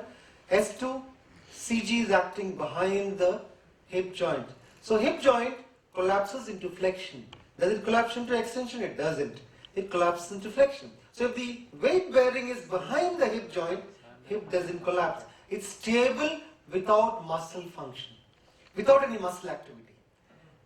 And in quiet standing also, the way the positioning is done, the line of direction of the weight bearing that happens, you have the anterior lateral bowing of the tibia and the way the mechanical axis functions, the line of weight bearing flows directly in front of the axis of the knee joint, just in front, a little, a few millimeters in front of the axis of the knee joint.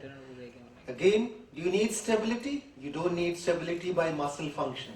It is the last few degrees of extension with the screw home movement. Vastus medialis is not working there. Up to extension, vastus medialis is there. After that, the knee gets locked into position. At that position, no muscle activity is required. So there also the knee is stable, no muscle activity. But what happens? This line of weight bearing falls not behind the ankle joint, it falls in front of the ankle joint. So if it falls in front of the ankle joint, what will happen? It will cause the ankle to go into dorsiflexion. It will collapse like that. So obviously I'll fall. The whole weight bearing balance is gone. So to prevent the foot into going into dorsiflexion, the soleus acting from its origin onto its insertion pulls the tibia backwards and works like a positioner which stabilizes the tibia on the talus. So soleus is the only muscle which does this well. That's why soleus is a postural muscle. So it's the most important muscle in quiet standing. And that is why in cerebral palsy children, this postural muscle, if it is damaged, you're in for trouble. We do not like TA lengthening in children with cerebral palsy, because you would ruin the postural balance in these patients if you knock out this by lengthening. And anyway, I mentioned the problem in cerebral palsy is not a single joint muscle. This is a single joint muscle. It crosses only the ankle joint. And therefore, it is not a problem muscle. It's a problem muscle in the gastrocnemius, which spans the knee and the ankle. Problem muscle is the hamstring, which spans the hip and the knee. Problem muscle is the rectus femoris, which spans the hip and the knee. So those muscles are troublesome. Soleus is very useful, very critical for the posture of the child with cerebral palsy. So please do not treat it with any disdain. Next. Again, these are vectors of forces to describe the moment you take your foot forward, the vector is against the balance of the particular human being. So the knee will tend to collapse. The moment you take your knee in front, the axis which was slightly in front now comes behind, and if you put weight, it will collapse. So the vectors are against stability, and therefore the muscle function is critical. Next. Again, walking and running. You have marathon walking and you have marathon running. They always have video recording of these in Olympics. Why do they have video recording? Because you can be doing brisk walking and this pace can be different from slow running. The difference between the two is walking always has a double stance and running always has double swing. Double swing is a characteristic of running. So at no time in walking should both the feet be off the ground. So though you may be running slowly and you may be walking very fast, but you can still be walking. I have never left both my feet from off the ground. It's constantly one foot on the ground. Whereas I am running, there is a swing phase which is both feet are in the air. At no time in walking will have both feet on the air. So that must remember. So swing phase, double swing in running and double stance in walking is a must. Next. Next. So far it was observational gait analysis. Instrumented gait analysis is a completely different thing. So we accept that human beings have difficulty in constantly keeping track of the changes in body postures, the minutiae of changes in different joint positions, and the velocities thereof, and the muscles that are functioning, and therefore the concept of instrumented gait analysis. So it has 3-4 components. One is the fact that there is video recording of what's gait cycle. So you can run the videos in slow motion and see what's happening. Which muscle, which joint, what position, what postures, you can do that. The second thing is, you see in between this track that is built in, there are plates, there are force plates. So when I am putting my foot on the force plate, at heel strike on this side, and when I am moving forward, at heel strike on this side. There are 2 force plates that are there. Okay, you may have more for research purposes, but there are 2 force plates which check for the forces at heel strike, the forces as I move from foot flat to mid stance and heel off to toe off. Where are the forces? What is the distribution? Is this normal or not? Is it a normal heel to toe pressure cycle? The pressure cycle of the foot is normal. So that's a force plate measurement that's happening. In addition, to ensure that you mark the body positions well, next, you have these reflectors put in to mark the joint positions. So if you are recording, you can look at the movement of these body position markers, which are reflective markers. Next. That's it. Can you see that? So when you're looking at it, those reflective markers, Renald Brunner sent me this slide from his gait lab. He is from Bern Children's Hospital, and he gave me this slide. So move it again. Can you run it again? So see that? Each of those things are marked out. But to send a patient for gait evaluation, there are very few labs. I think Hitesh is one of the lucky persons to have a gait lab in this institution. CMC Vellore has one. Army Hospital RR Center has one in Delhi. Netaji Subhash Institute of Sports in Patiala has one. Kokilaben Ambani Hospital has one. So there are only key institutions in the country which has a gait lab. And there they do this. To refer a patient for a gait lab evaluation, first of all, your information that you're going to gather should be more than what you can gather from observational gait analysis. Number two, the patient should be able to walk independently like this. If the patient can't walk independently like this, there is no point. There's no point in sending the patient. If it is a supported walk, if he needs the support of somebody, somebody is holding on to him, there's no point in referring such a patient. Just look at him clinically and then decide whatever you want to do. Refer only when the person can do independent walking and you want to evaluate finer nuances of the gait cycle. Next, observe from the front and then observe from the side. See that? See the way the equinus is happening? The heel strike, the normal heel to toe strike is not there. Normal heel to toe progression is not there. Run it again. See how the girl comes? It's a different girl. So because there is equinus, there is higher flexion of the knee, higher flexion of the hip. So the ground clearance is not possible without increased flexion and increased flexion of the hip and knee. Next. You can combine it with a telemetry of the EMG recording of different muscles. So you know which muscle is firing in which phase of the gait cycle. So from the video you know what is the gait cycle, what is the position, and then you look at the EMG recording and the person who's looking at it. The first time I went and saw it in the Shriners Hospital in Chicago, I was fascinated. So the consultant Ken Ko, he's now in Taiwan, he's a pediatric orthopedic surgeon, he was taking me around. So his PG was presenting the gait. So he asked me to, what do you think about this gait? So I described clinically what I could do. So he asked his PG. So the PG brought out the sheet. Sir, this is the gait analysis, and he rattled off and I didn't know a thing. So I was totally lost. But then, if you really analyze it, it's fairly simple. All you need to know is joint position and the muscle activity that is there. What is the joint position that is expected and what is the muscle activity that should fire? This just tells you in different phases what are the muscles that are firing. So you have stance phase muscles. These are the stance phase muscles. And where is the peak activity? That's the flexor iterum longus. That's the gastrocnemius. That is peak activity is towards the terminal part of the stance phase. Peronei, soleus. You have the tibialis posterior. You have extensor iterum longus, extensor hallucis longus. Each one of them. So this is acting nothing in the stance phase here, but a beginning of stance phase and towards swing phase most of the time. So very early part of the stance phase where you need to maintain this position, you need the tibialis anterior. So you need to understand why a muscle is acting in a different position, because that pre-positioning is done by these muscles. So you need to know what is working in what stage. Next. That's the recording that you have. Hip motion, the recording will give you this. So the chart that you get from the gait laboratory will have this. So if you are looking at the hip motion, that's the normal cycle, and whatever is the deviation will be recorded there in this way. So you have to look at, again it tells you the power cycle also, the knee power cycle, knee movement cycle, and the motion cycle, the moment of force that is generated.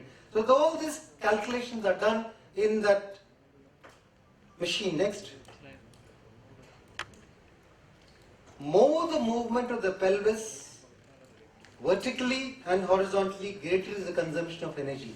So any movement of the pelvis means movement of the center of gravity in the body, and therefore energy consumption goes higher. Next.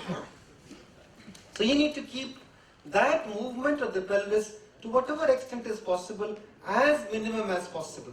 So any lurch is energy intensive. Any lurch to the side or any lurch to the back, both are energy intensive. So any tilt in the pelvis consumes more energy. Next. Again, any gait cycle has a certain posturing for your rotational component of the limbs. So your rotation component is normally about 10 to 15 degrees of external rotation. That's the normal. Center to center, the gap between the two will be about 12 to 15 centimeter. Varies from height and body build of the patient. So this is about 10 to 15 degrees of external rotation. However, a small percentage of people will walk straight like this. No external rotation. A still smaller number of people will walk with what is known as in-toeing. In-toeing. Now, in-toeing can be because of different reasons. It can be because of tibial torsion, in-torsion. It can also be because of a torsion of the femur. It can also be because of, more commonly, because of excessive anteversion of the femur. Okay, so you need to assess this. So any child who's walking with a pigeon-toed gait, as it is called, where the child is walking with an in-toed position, there you have to assess what is the cause. Is it tibial? Is it femoral? Is it hip? What is the cause of this in-toeing? So you need to first recognize in-toeing and the causes of in-toeing. So how do you check? All patients with in-toeing must check for 1. Foot-thigh angle, the torsional deformity in the tibia. 2. Look for excessive anteversion of the femur. You may do Craig's test, you may do rotational evaluation, whatever. Look at the position of the patella. Is there anything happening in the femur which has caused a torsional problem in the thigh? So you need to look at this and then decide what is the anomaly. So this is the key to understand the rotational problems in the foot. Next. Again, there is, with every gait cycle, there is an oscillation of kinetic energy versus potential energy. Next. So, coming to pathological gait. You have the key component of any gait cycle with the pathological gait is the most common thing is pain.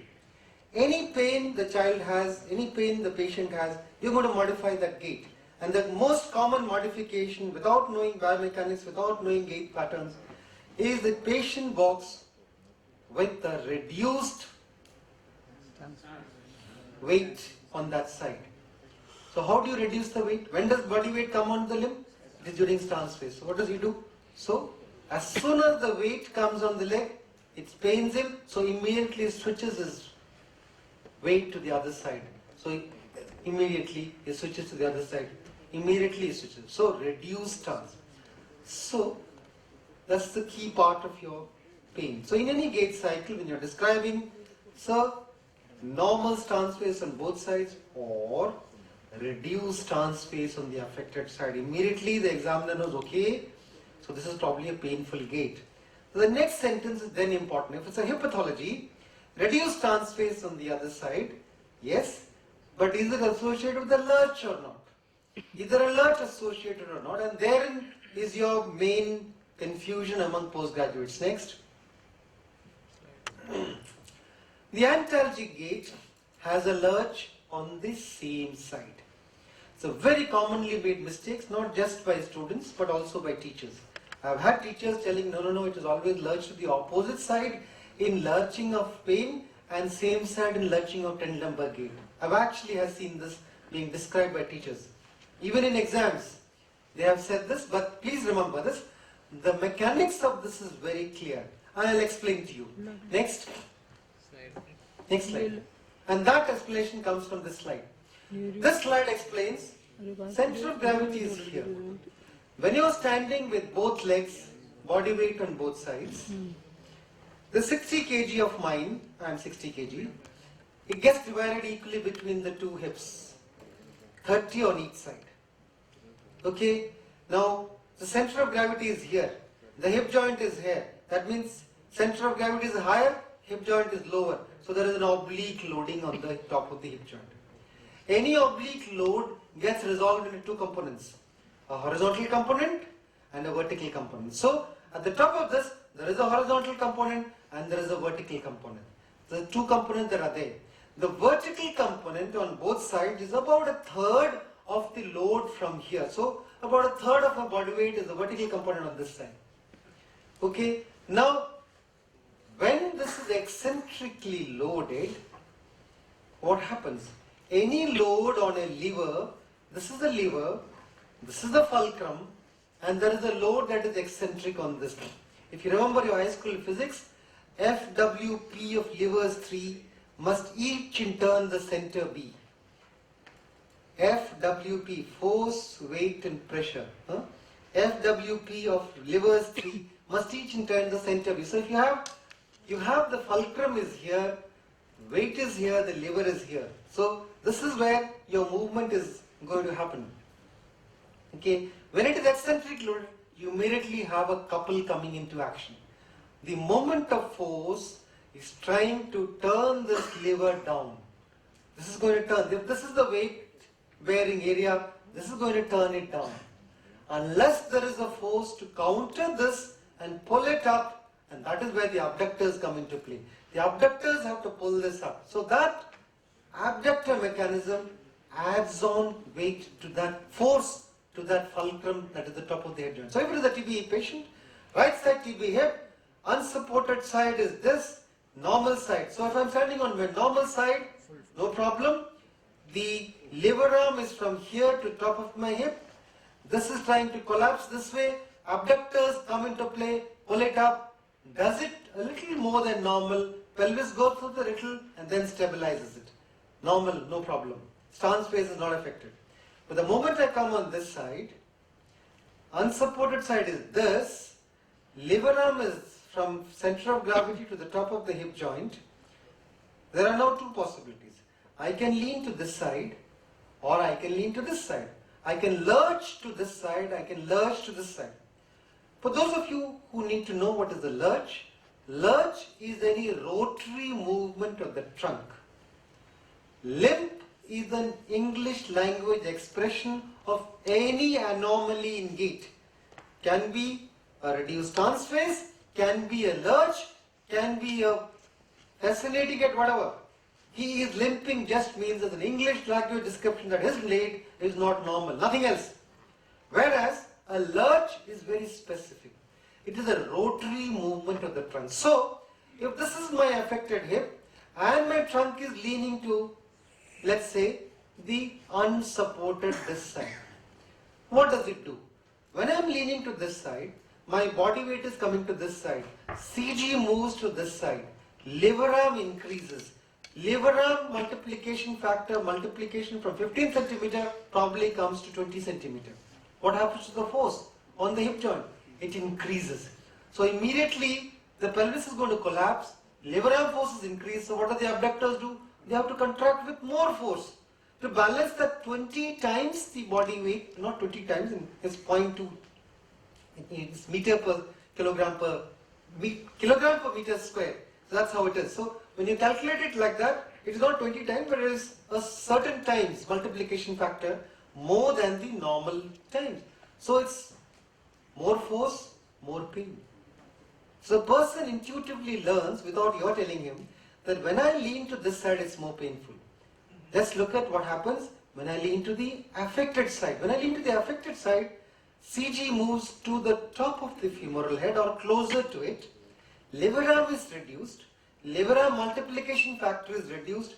Net force acting on the hip, looking at the balancing that is required by the abductors is less, and therefore less force. So less pain. So patient is reducing pain first by reducing the duration of the pain.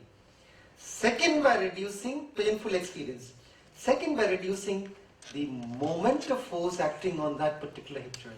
So there are two components acting here and both are critical. So a person with an antalgic gait will now walk tibia hip right side. You've got a slight flexion deformity there. You've got a slight flexion deformity in the knee. So he'll walk like this.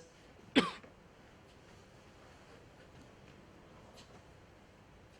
every time he lurches to the same side. Every time the stance phase is reduced. So this patient bipedal independent gait with a hip flex with a lurch to the right side. Okay, it's far safer to say lurch rather than saying Trivandrum gait. So because the moment you say Trivandrum gait has a slightly different connotation. If it is a DDH with unstable hip, you can straight away go ahead. If it's a coxa vara with clear abnormal mechanics of the hip joint, you can talk about it. But in a TB hip with an antalgic gait, just say a lurching gait. Don't say a Trivandrum gait. It's got a lurch, stance space is reduced. So that is what is caused the painful lurch in this particular condition. Rest of the description as you described. So learn to describe every gait cycle that you see. So I hope this mechanism is clear now. Next.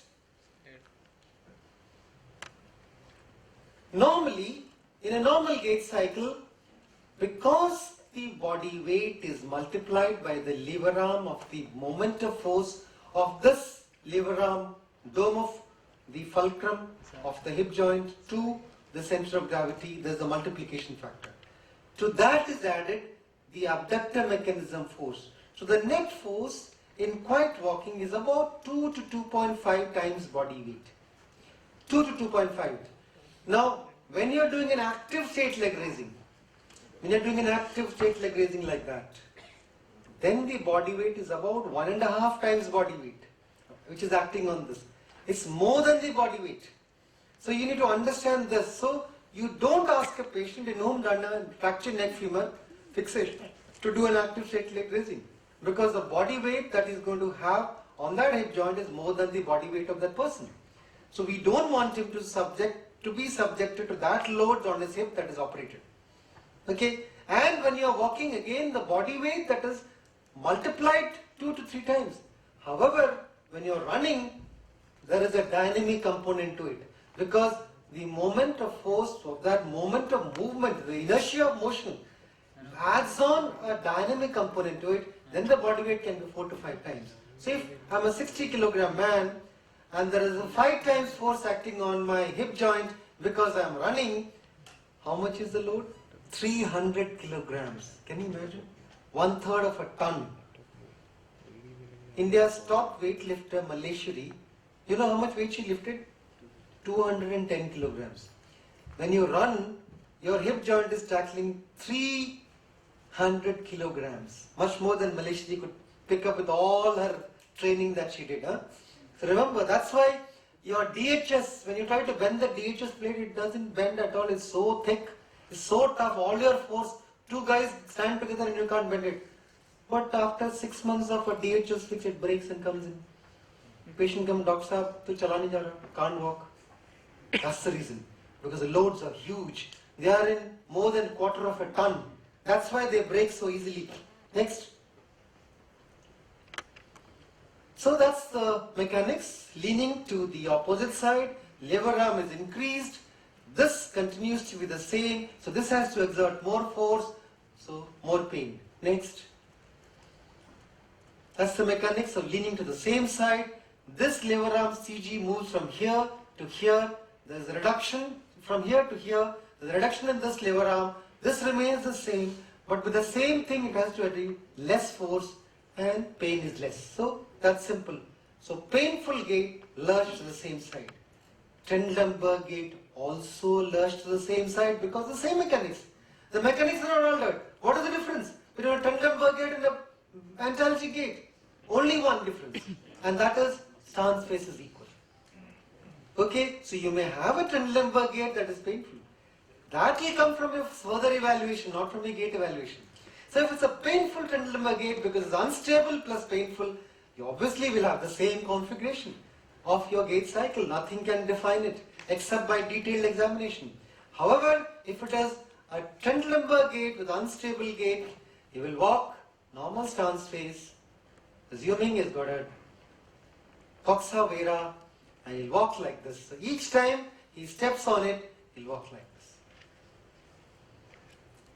Supposing a child has got a DDH, unstable hip, lever arm is now gone, fulcrum is knocked out, abductors are totally ineffective, you have a very severe lurch, a very severe, unstable hip, so it's a very severe Trendelenburg gait. Supposing it's a bilateral Trendelenburg gait, what will happen? In a DDH which is bilateral. Now the moment the DDH is bilateral, what happens to the hip? It goes behind up, like that, isn't it? Normally, it goes on the dorsum ilia, it sits there. So it's further behind. So what do? Because it is further behind, it becomes a lordotic. So what do? They have a lordosis and low like that. A waddling gait. Bilateral duck waddle. So why is it called a duck waddle? Watch a duck walk when you have a National Geographic or Animal Planet or Discovery Channel. Next time you see they're all ducks. When they walk, the moment the weight comes on one leg, it like this. The moment weight comes on the other leg, it does this. Exactly like this. Only thing is, duck is not vertically aligned, it is horizontally aligned. But despite that, you can see beautifully how it waddles. That's why it's called a duck waddle. It waddles like that. So it's bilateral. Supposing the patient has got a gluteal inefficiency because of gluteus medius paralysis, what will happen? The same thing. Because you want to reduce the forces, the same thing will happen. Again, have the waddle like that. Supposing it's got a coxa vera, what happens in coxa vera? the lever arm from here to here is increased. Okay, now when the lever arm is increased, the neck shaft angle is reduced. So the distance of the abductors from here is increased, all right, but something else is happening. It is going up, the tip of the trochanter is going up. So the efficiency of the abductors is down. Because of mechanical factors, the efficiency is down. Again the same thing will happen. Again bilateral coxa vara, congenital coxa vara, the person will have a waddling gait. Only difference is telescopy will be negative. You don't expect the lordosis to be there. You don't have all those. Examination will find out. So when you're saying it is a coxa vara, you should be able to tell that there is a reason. Some of these patients with a coxa breva, like that patient, they also have an inefficient abductor mechanism. But the lurch is not so severe as in a coxa vara. So he made the student made the diagnosis of coxa vara, but the lurch that you see in a coxa vara is more than what you see in a coxa breva. So if you watch these patients of coxa perthes, and Hitesh can bear out on that, coxa breva, they don't have that much of it unless the coxa vara is significant. The lurch becomes bad when the coxa vara is significant. So in many of these cases, without looking at the X-ray, you can anticipate it is coxa breva to the short neck. But the neck shaft angle was not too bad in that patient, if you saw. So we were asking you to get the goniometer, nobody got the goniometer, but the neck shaft angle was not significantly different. It's a coxa breva. Neck is not grown as well. There was an arrest of the growth which has happened. Okay, so that's all about Trendelenburg gait. So you need to understand the mechanics, the pathomechanics, antalgic gait, Trendelenburg gait, bilateral Trendelenburg gait. What is the condition that causes it? Is that simple now? You can handle it? Okay, next. Now comes the bigger problem. Now which side should I use a stick? If I have to use a stick, where will I use a stick? Which side? Right side or left side? So that's right hip is TB hip. Which side do I use a stick? Left hip. Let's see what happens. Supposing I use a stick on the same side. So assuming this is a stick, and all sticks, the optimal position for the stick is, the height of the stick is fortunately the same optimal height till the level of the tip of the trochanter. That's the optimal height for the stick. Okay. Now at that position, see my position of the elbow. What is the angle? It's supposed to be about 30 degrees in a normal body proportion. If it is less, then my trunk height is less. If it is more, if it is less than this, which means more than 30 degrees, then my trunk height is less. If it is more, my trunk height is more, or I am a taller person. So whichever way you want to look at it. So if I am walking with a stick on TB hip with the right side, so what do? Unsupported side, I am putting my weight on this side and I am pushing like this. This is the affected side. I am putting weight on this side, and at the same time I am putting the stick here and I am pushing from here. What's happening? What is it trying to do? It's trying to push my trunk to this side. This is already the supported side, so it doesn't need any additional support. And on the same side, I'm pushing this hand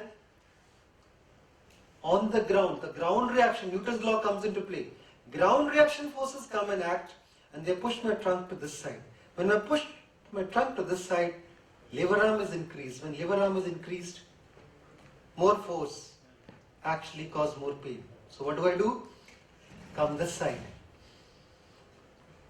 Affected side hip, unsupported side.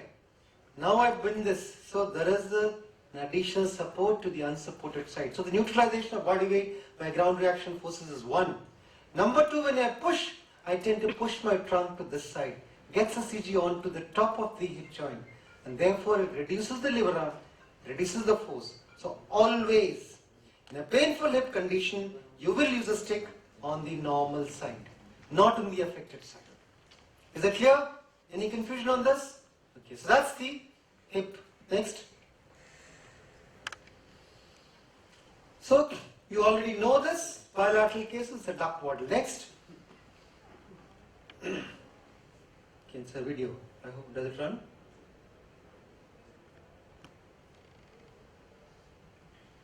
No, I don't think it's.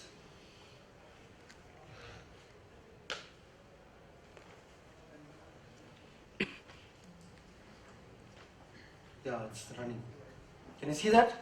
This girl has had a girdle stone arthroplasty, and she has got a partial shoe raise. Just watch her again. See that? That's an unstable hip. See the amount of lurch that she has. It's a significant lurch that she has. That's an unstable hip that she's lurching. Back and forth when she moves. Can you run it again? Back and forth she's moving. Now one important message here again, which is not given well in textbooks. And that is, if you notice, she has got a shoe raise. Can you see that? I have operated this girl. She came to me with a hip which was like that, ankylosed. Totally unfunctional position, ankylosed hip. And I have done a girdle stone and then multiple surgeries to get her leg straight at the knee and the ankle and the hip. And girdle stone was done. She was a young girl. And we finally got the hip straight. After that, the amount of weight bearing that I gave, when Shahnawaz comes, I'm scared. Which means I need to stop. Anyway, I will stop very quickly. So, you give a shoe raise, but never compensate fully. And the reason for that is not given very well except in one book. And that is Friedrich Paul's Biomechanics of the Hip. Friedrich Paul was the master of biomechanics of the hip. He's a German biomechanic person, and who described various components of the gait cycle and different principles of osteotomies and all. And he described why, when you have a normal gait cycle like this, in a Trendelenburg gait patient, there is a lurch. And when you are having a gait with a lurch and a shortening, the trunk vertical movement masks the degree of lurch that is there. So it is advantageous for the person to reduce the rotary component by a vertical dip combining together. It's advantageous to have about an inch of shortening in a person with Trendelenburg gait. So if you make the limb length equal, the lurch becomes more ugly. So they need to lurch much more. So that is a description which Friedrich Paul gave in a paragraph in a chapter on biomechanics of the hip that is given by him. And you watch it actually. You watch a patient with Trendelenburg gait without shoe raise and with shoe raise. The moment you equalize the limb length, the lurch will be more ugly. So to reduce the ugliness of gait, leave a little shortening, never compensate fully. I have left about 1 inch of shortening in that child, in that girl. Next. Here's a DDH patient with lurch. Is it running?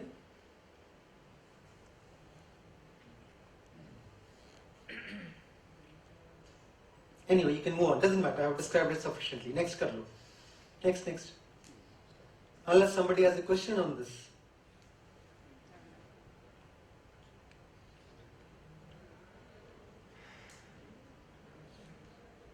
Next.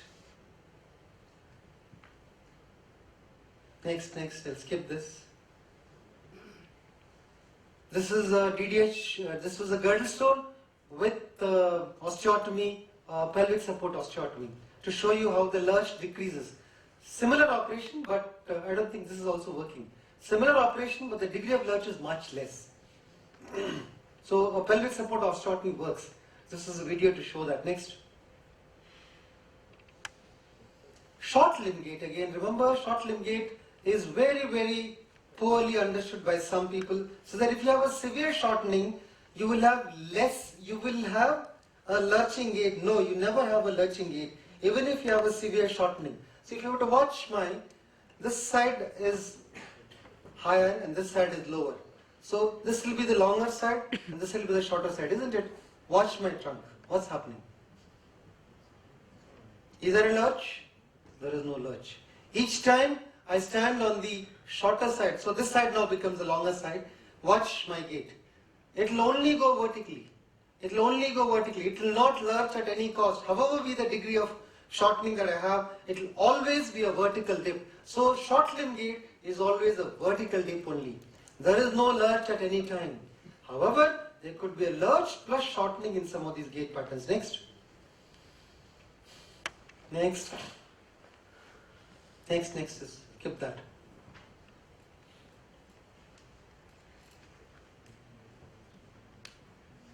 Arthritic gait, the one, it could be with deformity, without deformity. If it is pain, then supposing it is an arthritic hip and knee and all the joints arthritic, so they'll take very short steps.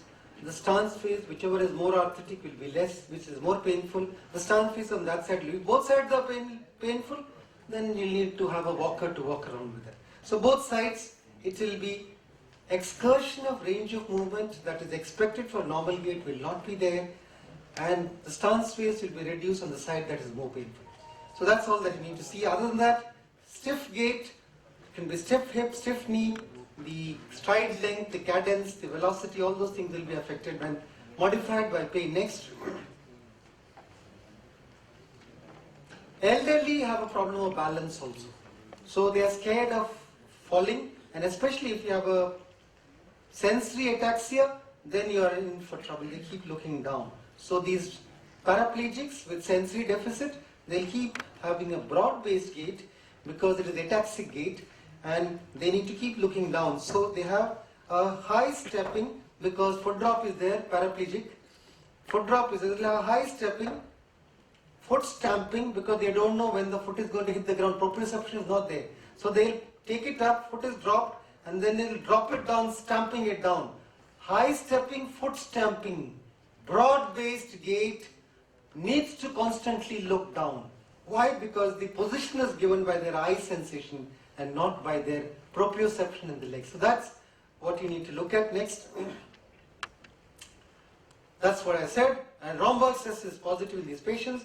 Ask them to stand with feet closed, eyes closed, feet close together, eyes closed. They'll immediately collapse. That's sensory ataxia, not cerebellar ataxia. Cerebellar ataxia will not be affected by closing eyes or opening eyes. Next. Parkinson's disease, the word fascinating gait is used, where the person is slightly hunched and then walks as if he's trying to walk to catch his own festinaire to hasten, to catch his own center of gravity. So he'll walk very, very quick shuffling gaits, like that. Very, very quick stiff gait because muscles are extravertebral spasms, hypertonicity is there.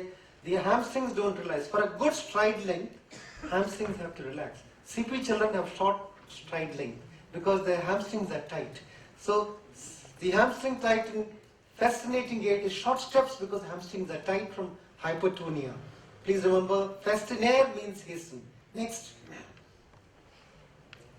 In arthrogrypotic, stiff hip, stiff leg, stiff knee, you have what is known as a penguin gait. So if your normal gait cycle can't happen like this, so what do? They use their trunk. So remember, National Geographic, see the penguins how they walk? They walk like this. Rotate the trunk and move the leg forward. That's the penguin gait. Arthrogrypotic, stiff hip, stiff ankle, stiff knee. Next. Cerebral palsy, I've already talked and discussed at length. I'll skip all this.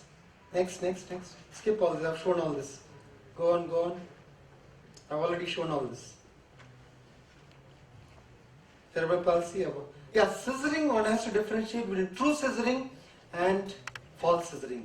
True scissoring, there has to be crossover happening like that. In false scissoring, your feet are apart, your knees are together. That's because of flexion deformity and internal rotation. That's false scissoring. This is not true scissoring. Don't do an adductor tenotomy based on this. Anyway, the requirement for adductor tenotomy is very little now. Okay, next.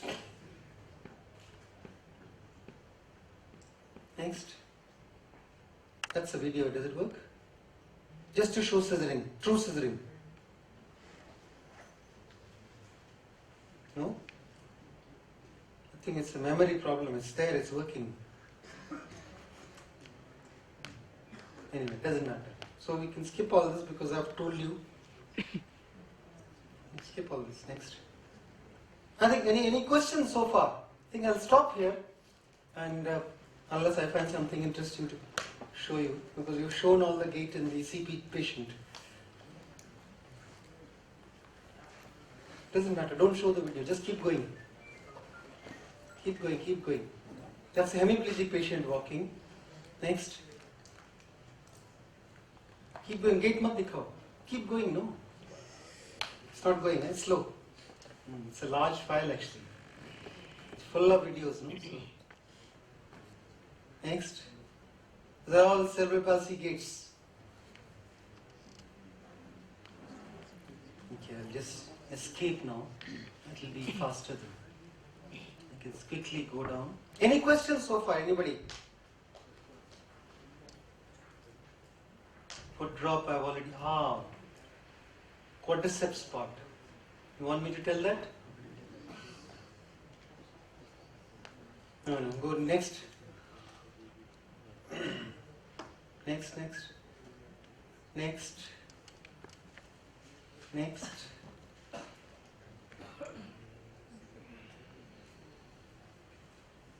Yeah.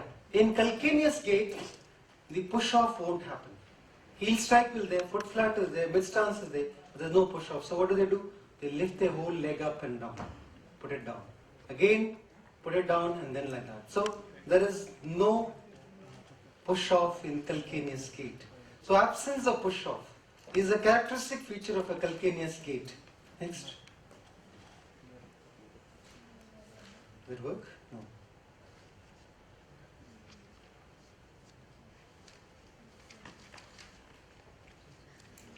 These are very large files actually, so it slows down the computer. Go on next. Catch gate. 2 point, 3 point. No, skip that. That's okay then. Thank you very much. I'll stop here. Sorry, I may have been very basic, but that's important. For many of you make mistakes on very, very basic things. Okay? So thank you very much, sir, for that exhaustive talk. So thank you once again. So tomorrow morning at 8 a.m. sharp, we will start the session. So please be here at 8 a.m. We'll start with the sponsors. We'll start with some spotters and then we'll go to the long case of spine. So we have kept only, because we don't have time, we have kept only one spine. So don't miss it. Come tomorrow morning early at 8 a.m. Have that. A lot of patients in the queue. So we have to finish off hopefully. So though the schedule is put up to 5, we will try to finish before that. So we'll start with some spotters because short cases if you start it.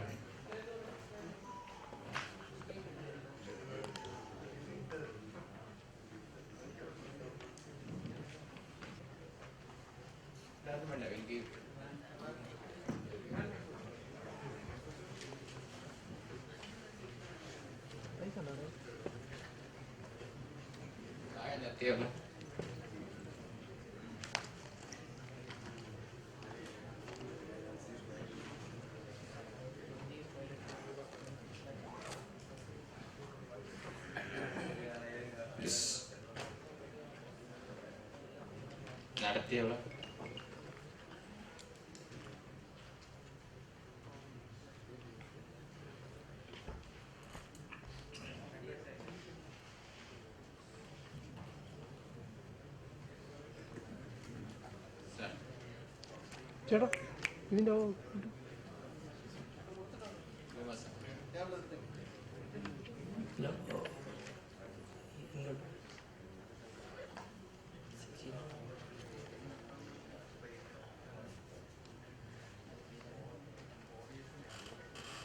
So it's a bilateral tibia varus.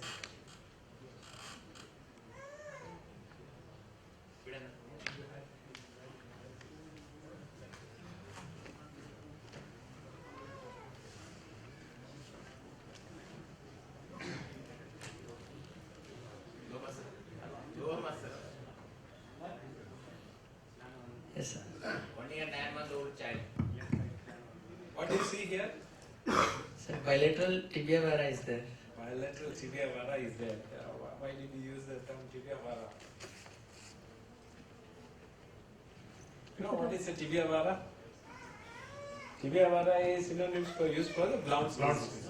Okay, so better when you use the term in the tibia vara, you should be very sure about this is paka. It start from only tibia. So when you see about 1 year, 9-month-old child, very symmetrical, bilateral symmetrical, it's very grossly obvious is Januvarum. So you can say Januvarum rather than tibia vara. What could be the commonest cause of Januvarum in 1 year, 9-month-old child? Physiological exaggeration. Possible to have physiological, yes. Second, any other points? And rickets also in this case. Okay, rickets is also possible. Any other points? You said first? Blount's disease. So this is very common in India also. Rickets never forget in India because Western textbooks says a lot of things on Blount's. It's not so uncommon, but still you have to keep the possibility at 1.5 years. And any other possibility? Fourth possibility? Medial One medial is tibial fascial growth arrest, upper tibial fascial. that is what? That is Blount's.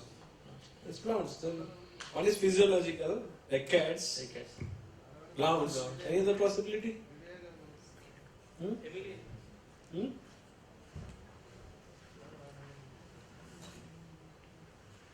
Any other possibility? If patient has got the generalized problem like yesterday's case was there.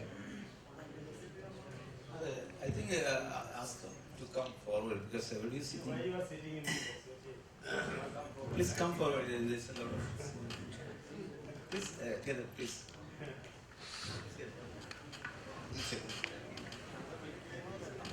There is a big gap between the faculty and the delegates. We want to reduce the gap, they want to increase the gap. These courses are meant to reduce the gap between the examiners and the candidates.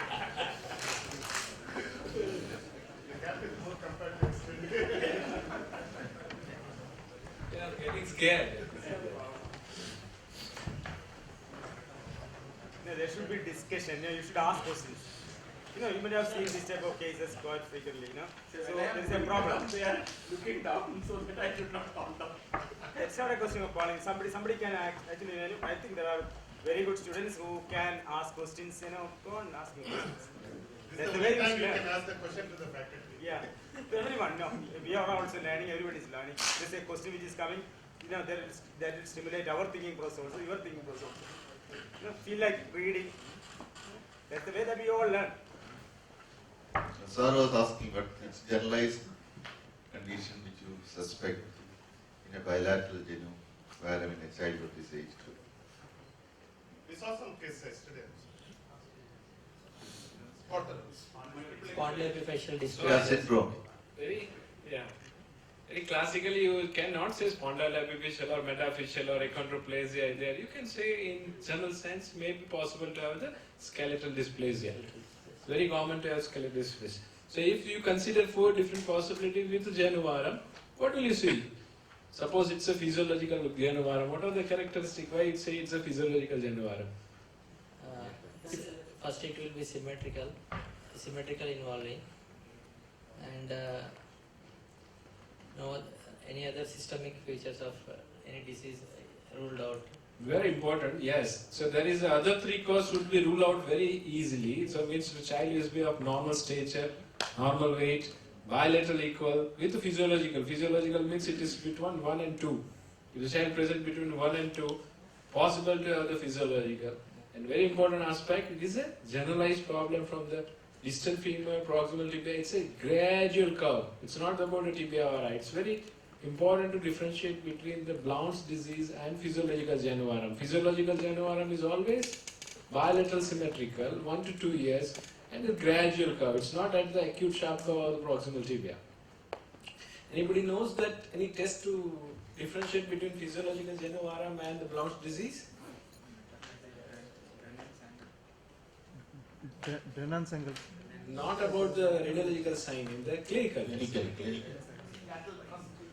That even in a very severe case of physiological Januvarum, there is a lateral thrust would be there.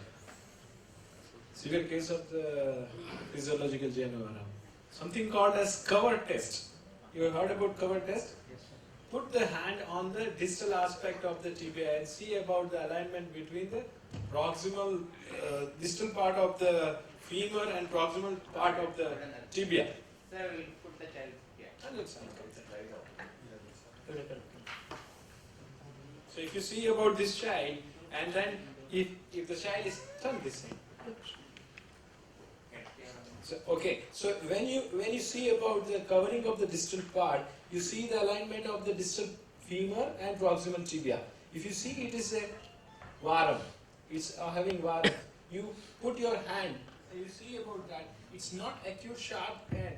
If you see this side is okay, but this side it is more. You can see it is a positive, this side is negative. So when you keep, see, this is not about the equal, this is also having an asymmetrical matter. So why it is important to rule out this? If you see about the asymmetry, you can ask for the X-ray. If it is symmetrical, should not ask for the X-ray. You can say it is possible to have physiological. But before stating physiological, you see the wrist widening, you see about the stretcher, and you see about the upper segment, lower segment ratio. So that means it is rule out the skeletal dysplasia, it rule out about the rickets, and it is rule out the other pathology. If you see about the asymmetrical, you can ask for the X-ray. You remember 3 S's, S1, S2 and S3. Symmetry is 1. Second is symptom. And third is the skeletal changes, S1, S2 and S3. If this is important to differentiate the physiological ones from the pathological ones. So if you have asymmetry as you see here, you expect some pathology here. If your patient is having symptoms, again.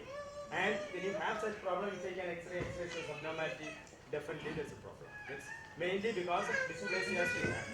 And the fourth will be the stiffness, because that comes as a symptom. So if it is stiffness, again it is important to differentiate from pathological ones from physiological ones. It's very, very important. Every day you will see cases. Right? Another thing is, if you look at the tibia, you find that in the case of physiological genu vara, even though the upper part, when you cover and look, there is a valgus. The lower part, there is a valgus. In a Blount's, the tibia, apart from the upper part, is straight. Okay? There is a uniform curvature in the case of physiological genu vara. So this is the case where the right side cover test was positive. It is justified to have the X-ray. What will you see in X-ray? The X-ray is taken.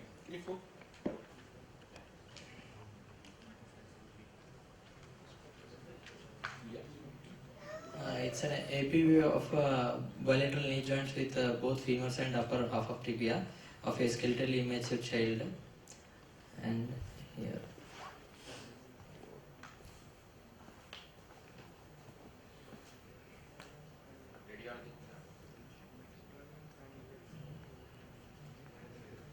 There is no epiphyseal widening. What are the typical features of Blount's? You are suspecting what? Why you are looking at the X-ray? You are suspecting rickets? You are suspecting rickets? No. You are suspecting skeletal dysplasia? No. So it's why X-ray is taken, cover test was positive, because you are suspecting about the Blount's disease. So what are the things you will look at in Blount's disease? Posteromedial physis. It is not always that physis. It starts with the earlier changes start with the metaphysis. That's a metaphyseal breaking would be there. When it's a metaphyseal breaking, it will progress into the physis, and it will progress to the epiphysis. Then it will progress to the joint depression. These are different stages of the Blount's disease. This is a very, very early stage. If you see, compare this side and compare this side, the breaking is very obvious on the right side. So, and the angle, what angle you draw?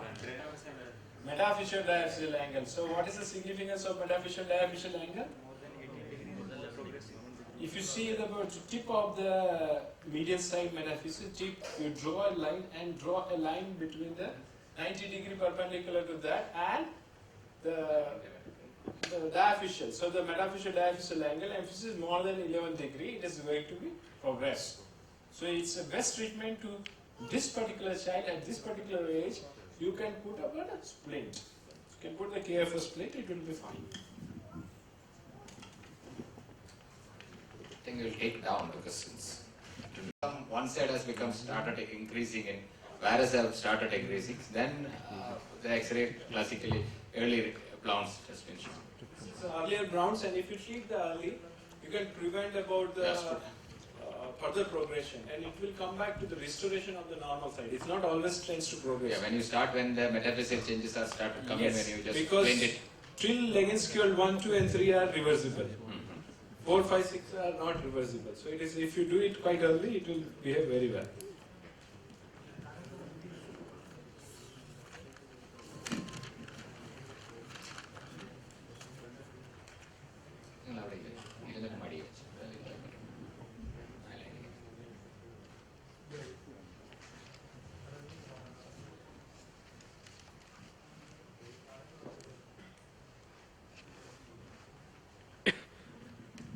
Before you touch, I'll just show you. Very obvious here. You can see that. So you look at Very, very, very, very. See this leg. See this leg.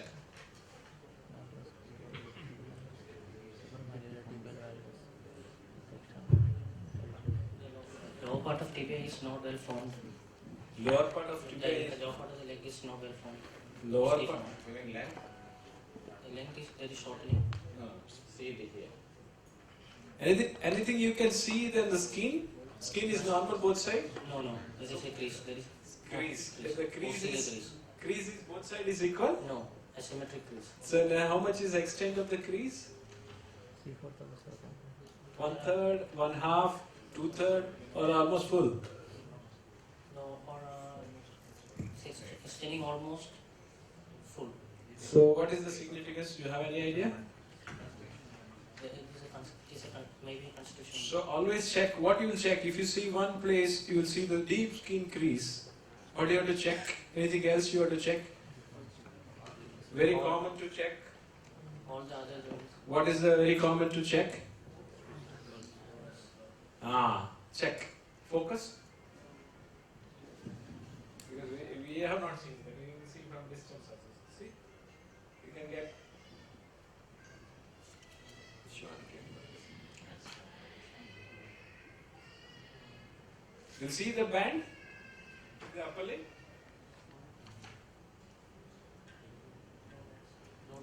No bands. In the leg, are you seeing any deformity, any angulation? You palpate the tibia. What is happening to the lower 1/3 of the tibia?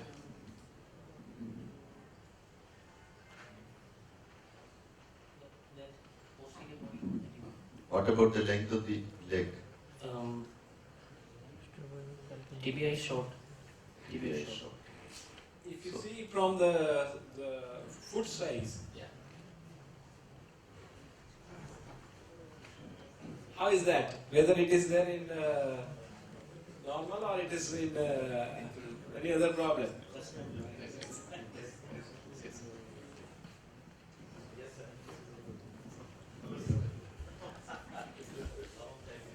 So when tibia is short, when tibia is having with the valgus, when you see about the, if you see the proximal and distal tibia, how does it look like?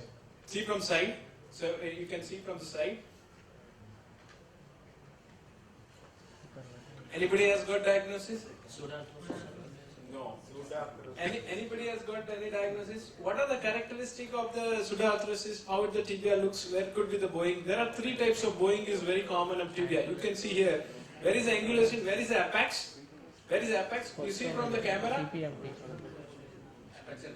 Where is the apex of angulation? Posterior. If you posteromedial. So now any idea? CPMT. So what is the condition now? Spotters? What is the diagnosis? Congenital posteromedial bowing of tibia. It's a very classical case of the congenital posteromedial bowing of tibia. So you have to see about that. It's very common associated with deformity, very common associated with the shortening. What will you do? How it is different? Because most of the postgraduate, most of the people will say it is a pseudoarthrosis tibia. How it is different from pseudoarthrosis tibia? Yes, very important to differentiate where is the bowing, apex. The apex of the deformity as the anterior and lateral. That is going to go for progression. This is just opposite to that. So this is going to resolve. So, okay, please understand. Which is the third bowing? Anybody has got idea? I told three bowings. Anteromedial bowing. Which condition? Which condition? No. Which hemimelia? Fibular hemimelia. It is very common to associate with fibular hemimelia to have anteromedial bowing. What will you do for here? As the child grows, this will improve. Would you like to take the X-ray? No. No? Don't confirm. So sure.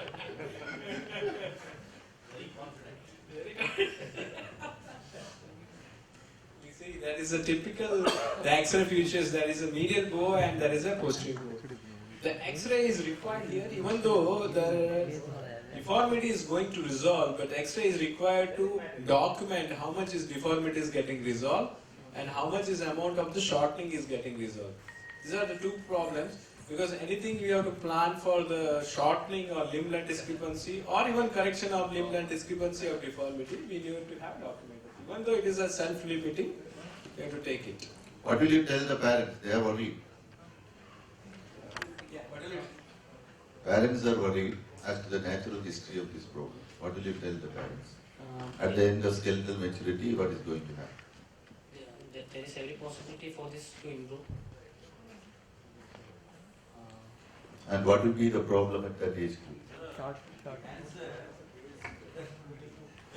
Whether the deformity is going to get corrected by itself or not, that has to be told to the patient, parents.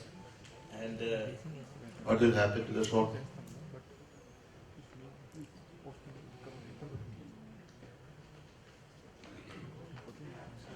We have to corrective cast. Corrective cast. Can correct the bowing? No, at the skeletal maturity, it might improve. okay, we'll ask one question. When will you apply corrective cast for these children? There is an indication, but when? And there is progression. Somebody was telling about deformity of the foot in the beginning. Calcaneal valgus not. When there is a calcaneus deformity where the foot is very much touching the anterior shin of the tibia, there you will apply plaster so that the foot can be brought to the neutral position. Otherwise, you cannot correct this deformity with plaster. You have to console the parents that they have to observe the child, and you have not answered the professor's question. What will happen at the skeletal maturity? Will the limb be short or? Will it be short? Usually it will be around 4 centimeter shortening will be there at skeletal maturity, and some deformity will persist. Okay? We'll have to tell the parents that limb length is unlikely to be equal at skeletal maturity. Second thing is, what's the indication for surgery? When will you do an osteotomy?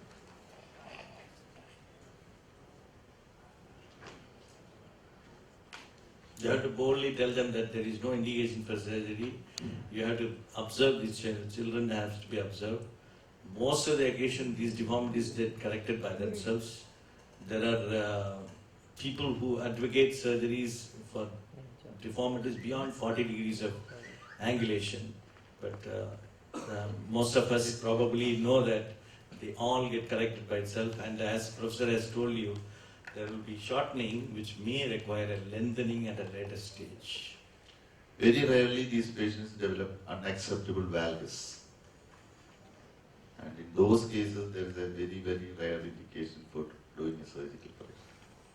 If you look at the epiphysis, distal tibial epiphysis, you'll see that there is a slanting of the epiphysis and the medial side, it is not, lateral side is not growing. So as a result, you will go into valgus deformity, and sometimes it's not acceptable and you need surgery. Now, at what time you expect that this will get straightened? See, parents will ask this question: when can I expect that at skeletal maturity or even earlier?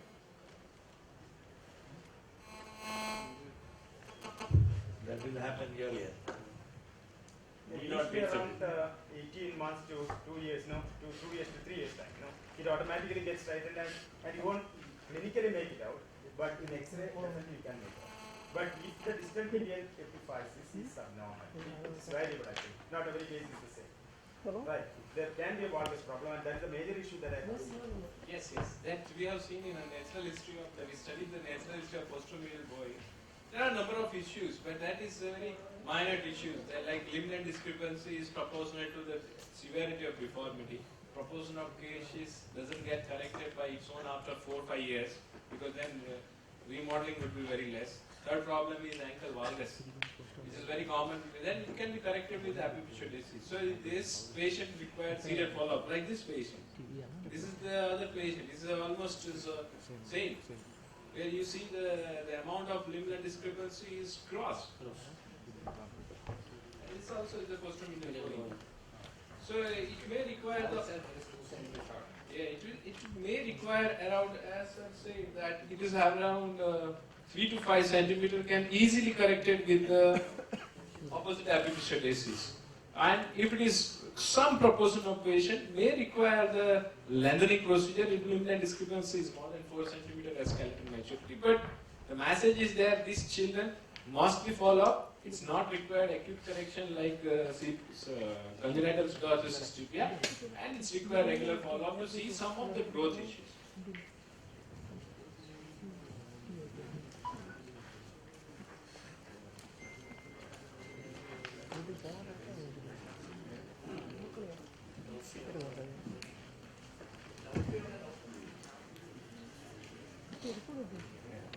Just wanted to show, because this child had a severe genuvarum, probably metabolically diagnosed, but it was progressing.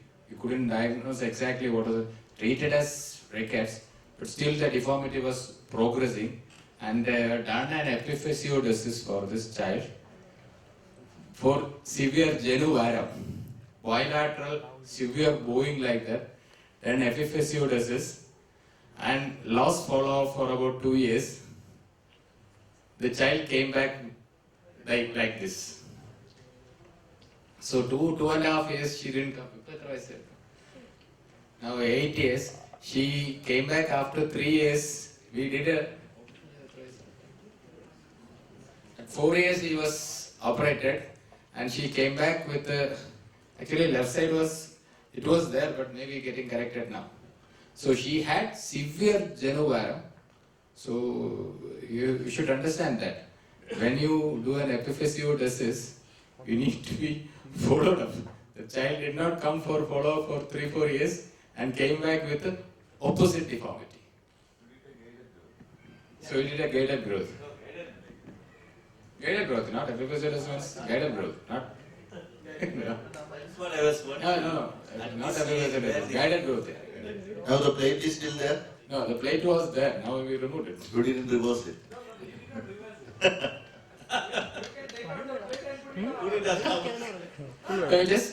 Just removed only. But, There are multiple issues. Like it has gone on the opposite side because of the primary disease, as we see is a very short stature. Second is the epiphysiodesis with its growth treated on the lateral aspect. So medial will be growing and gone into the valgus. Third is between 3 to 7 years. It is time for endovalgum also. So we can put about because if you know what is underlying disorder, it's a hypophosphatemic rickets. Yeah, hypophosphatemic. So it's very important because the hypophosphatemic rickets sometimes do not respond very well with even growth modulation. It takes more time than the normal growth. Going very gross virus it seems. Yeah, but it's very good that it's got corrected. Now it's very simple. You just put on the opposite stippling. Let's check the long leg X-ray and see it is there. And very important is there before putting that they should be followed up very carefully. Then only put it. Otherwise, it is going to be another disaster. Again, they will come back with the virus. There is a point here, when you have to differentiate between this. In this case, it is definitely disease process is proved. But there are situations where you have got physiological genuvarum, which is age-related, and naturally it is going to change to genuvalgum, and you are going to correct it by epiphysiodesis. What will happen? This will happen. So one should be very, very careful. I have seen that happening. That's why I am telling you. See, you are over-treating without understanding that it's a physiological one, without investigating and assessing it properly. You do this growth modulation and going for the opposite deformity. So you should be very, very careful when you are doing this.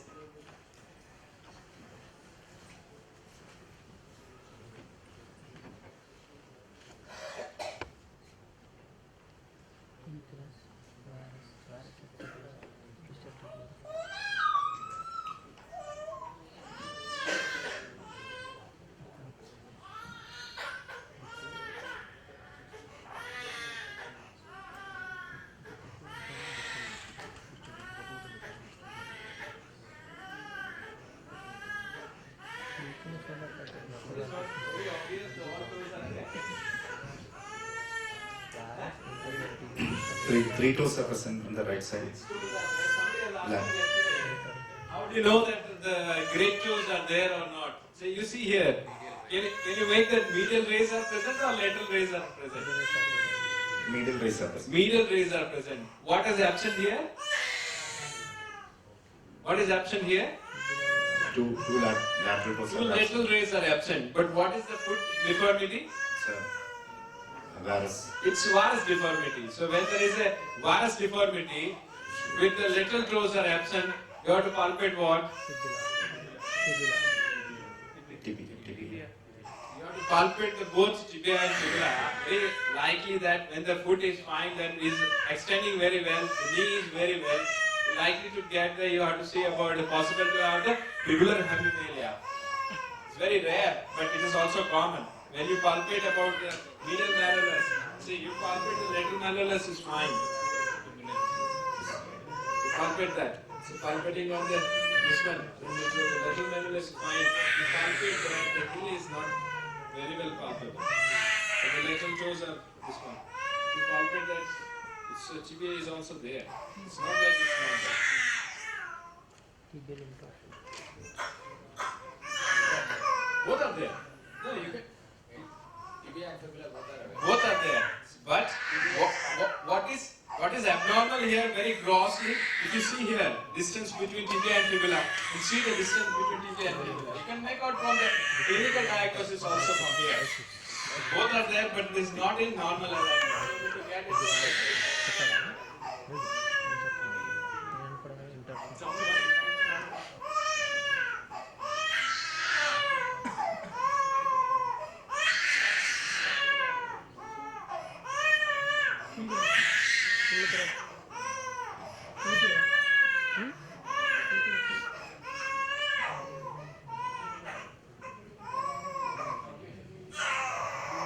So what's your diagnosis?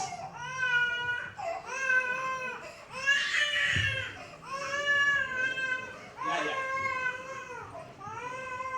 Can you see that anything in here? Tibia is. Tibia is short. Presence. Tibia is short. And the fibula is short. See, tibia is also short in case of the fibular hemimelia. It is not always the tibia is at fault, but it is having the shortening. The child has got the shortening of the right leg. But the very important, very subtle finding you'll see, the distal part of the epiphysis of the fibula would be at level of the ankle joint. So it is little bit proximal migrated. So it is very mild, subtle case of the fibular hemimelia. So fibular hemimelia also associated with the clubfoot, with the lateral rays are there. So it's a paraxial lateral deficiency is there. Fibula was palpable. I'm saying incomplete. Incomplete fibular hemimelia. It's not always the complete. It's not always it's having the complete fibular hemimelia. So the X-ray also looks. Fibula is palpable. I'm not telling. It's palpable. So that is the reason you have to say about the X-ray. When the lateral toes are absent, most likely it will be fibular. Yes, possible.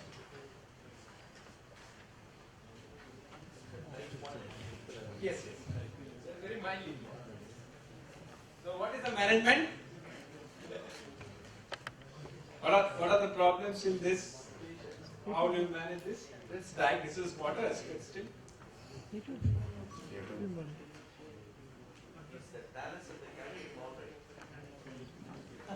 Stability of that.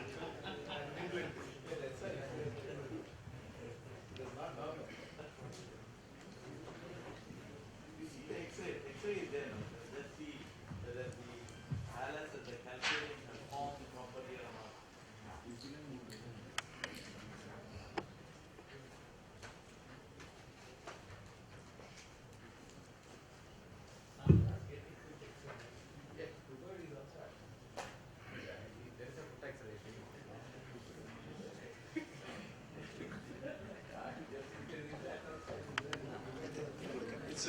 It's a very relevant point, very common to have when there is a lateral ray deficiency. It is associated with not only the phalanx, metatarsal, tarsal, sometimes calcaneum, lateral malleus will also be absent.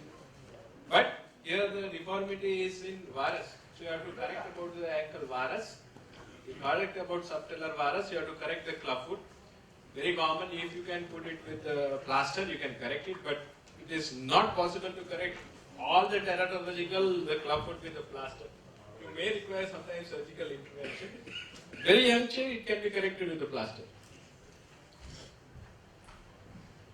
then here you have to see about the serial limb discrepancy.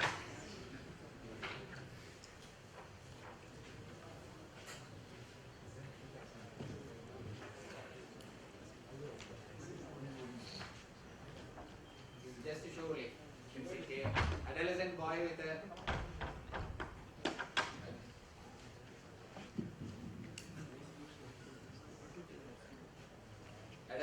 adolescent boy with pain and swelling over the knee and in front of knee.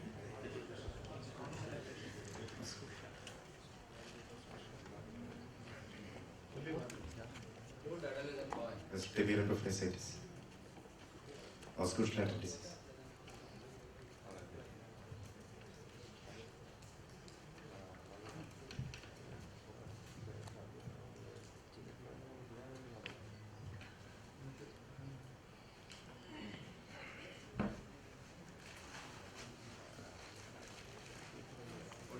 What do you got there?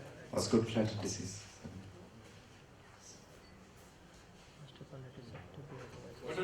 What will you do for auscultator? Where will you have tenderness? Then over the tibial tubercle. Tubercle. So where will you see in adolescent pain, adolescent boy with the pain or tenderness, where will you see the examination? All are auscultator, all the patient with the tibia, the pain or the proximal knee pain is always auscultator? No. Not always. So you have to check about the clinical examination. Because you need to ask what kind of sports you are playing, when you play. See about the complete knee examination. See about that. You sometimes it is a sports person, you'll get a surprise like it's a ACL, PCL, medial meniscus also. Okay, see where is the tenderness. Very important point. And not only the tenderness at the tibial tuberosity. Sometimes because of the osteochondritis, distal part of the patella, proximal, may have the singling lesson also. Very common to have also all sorts. It is sometimes they will present with the bump on the anterior aspect. That you see very grossly is on the right side. So then it is very classical to have the auscultator on the. What will you do in that? Usually we give a period of rest. You'll give it a rest. X-ray will take an X-ray. Take the X-rays on that. Okay, so you take the X-ray on that.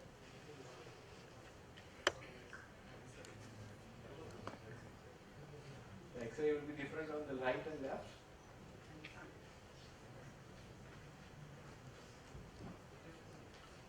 Pain is only one side now, left side only.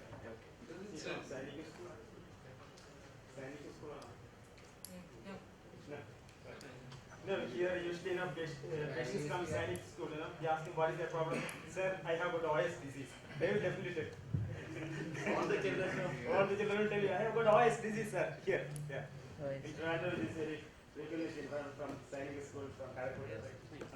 Most of the time it's required reassurance. When there is an active problem, you can treat with the analgesic. You can do about the stretching exercise and keep it for follow-up. Very rarely it will go for the very growth arrest. Very, very rarely. Very rarely. What does it produce what deformity does it produce when there is a growth arrest? Procurvatum.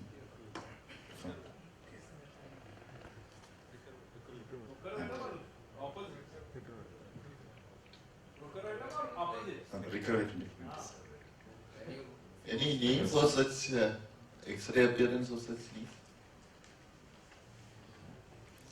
Upper epiphyseal tibial tuberosity growth arrest.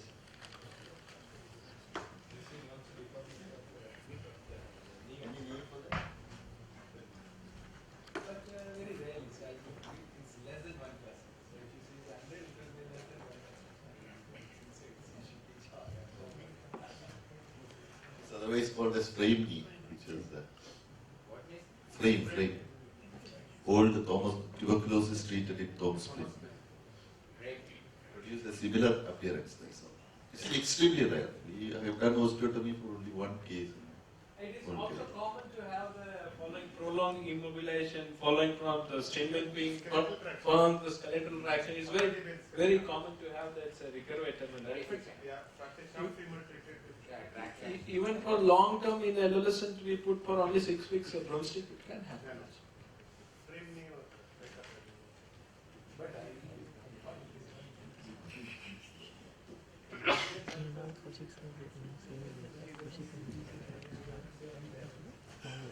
Had some pain behind the ankle for quite some time, and suddenly she couldn't walk one day.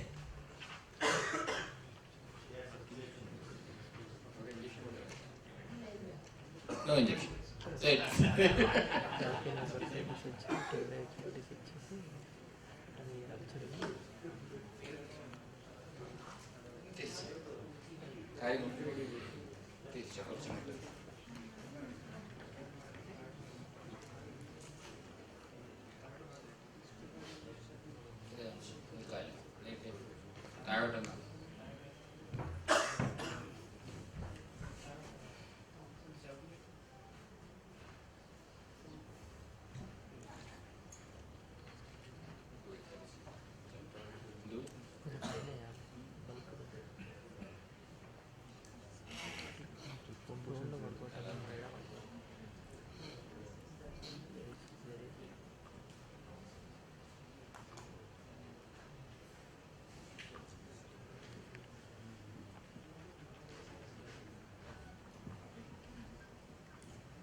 As a case of acute closed tendinopathis rupture. Why do you say it is a rupture? She's not able to do plantar flex and Thompson's test. What is this Thompson's? Squeezing on the calf usually produce a plantar flexion of the hand. Passive compression. Will there be any difference in the gait of this patient?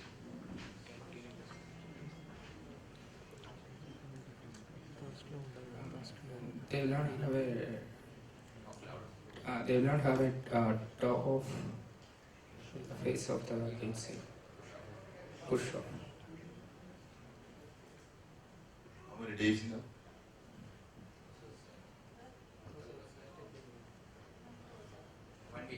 One week. Which part of the tender Achilles usually ruptures? Watershed area. Which is the watershed area?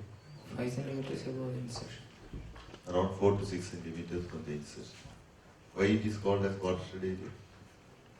Blood supply comes from distal to proximal, from tibia tuberosity of the calcaneum and the muscular tendinous junction. So, what do you do then? Complete rupture needs surgical repair. Partial could be treated with an equinus cast. Do you think that it is partial or a total rupture? Clinically, appears to be products. Why? There's no plantar flexion possible. Well, in an acute condition, the patient may not be able to do that. But You have to any do a palpatory finding to corroborate your diagnosis that it's a complete rupture. Did you palpate? No, sir.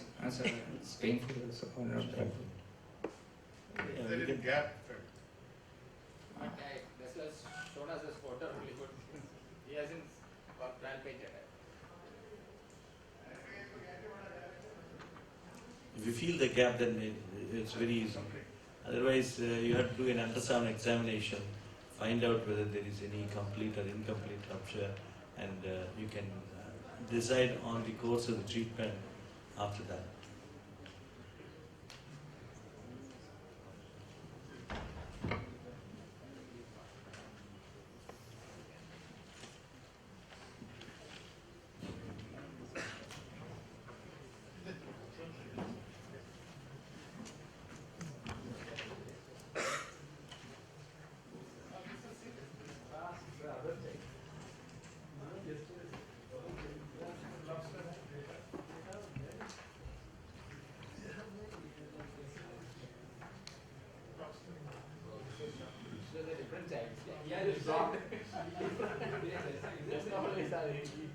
Came from the OP from different units, it may have asked to come. So probably may not be from the same unit. Yesterday also it was similar case. Yesterday was shown what is diagnosis.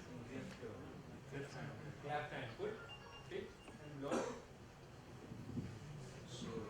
Absence of succinct dactyly and absence of toes, lateral.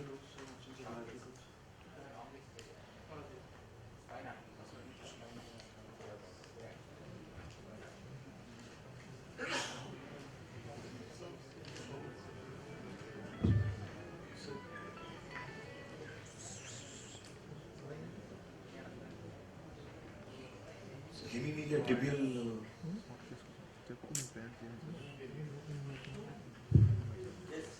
Tibial hemimedial. No, sir. Medial malleolus is. Medial malleolus is not there. Lateral malleolus is there? Yes, sir. I can palpate it. So can you see the first ray? Toe is there, great toe. Both side. How many toes are there? So 3 toes are there. Medial toes are there. There. Yes. Okay. So medial toes are there, but you can say it's a tibial hemimelia. Okay. How you see the knee joint? You see some dimple is there on the Yes. opposite side, good side? Yes, sir. So whenever you see the dimple, there is always sign of deformity, always. Even in tibial hemimelia, whenever the limb deficiency is there, you see the quite a lot dimple on there. Can you able to extend the knee? Passively? Can you see the passively? Can you able to extend it? No, sir. It's just. Both sides you can't see. So again, the tibia is not palpable, complete absence of tibia, there is a severe clubfoot deformity, when there is a FFP of knee. What could be the possibilities? Diagnosis what? If you see the child like this with the absence of ray, clubfoot, tibia is not palpable. Classical. Diagnosis. Tibia. What will you do?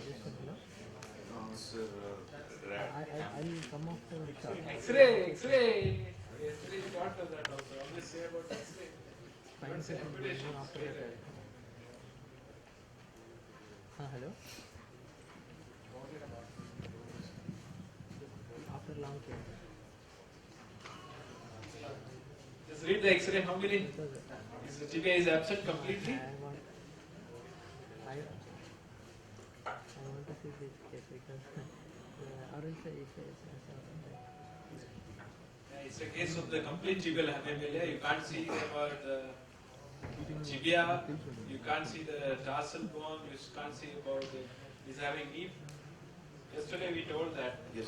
Depends on the diagnosis, depends on the whether it's partial or complete, whether the knee FFP is there, whether the knee extension is possible, and how many rays are there. You can decide whether the limb salvage versus limb reconstruction. Very common to have the limb salvage surgery is not possible. Limb reconstruction surgery is not possible. Maybe having with the limb ablative surgery.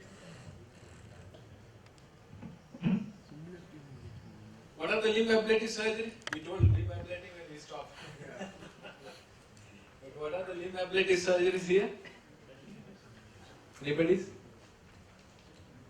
Because yesterday also we discussed the case, today also we discussed the case, and now we have to see furthermore, no, what are the limb reconstructive surgery. Anybody knows the name of limb reconstructive surgeries? Brown's procedure. Okay, and limb ablative surgery. What are the limb ablation? Where do you do the limb ablation?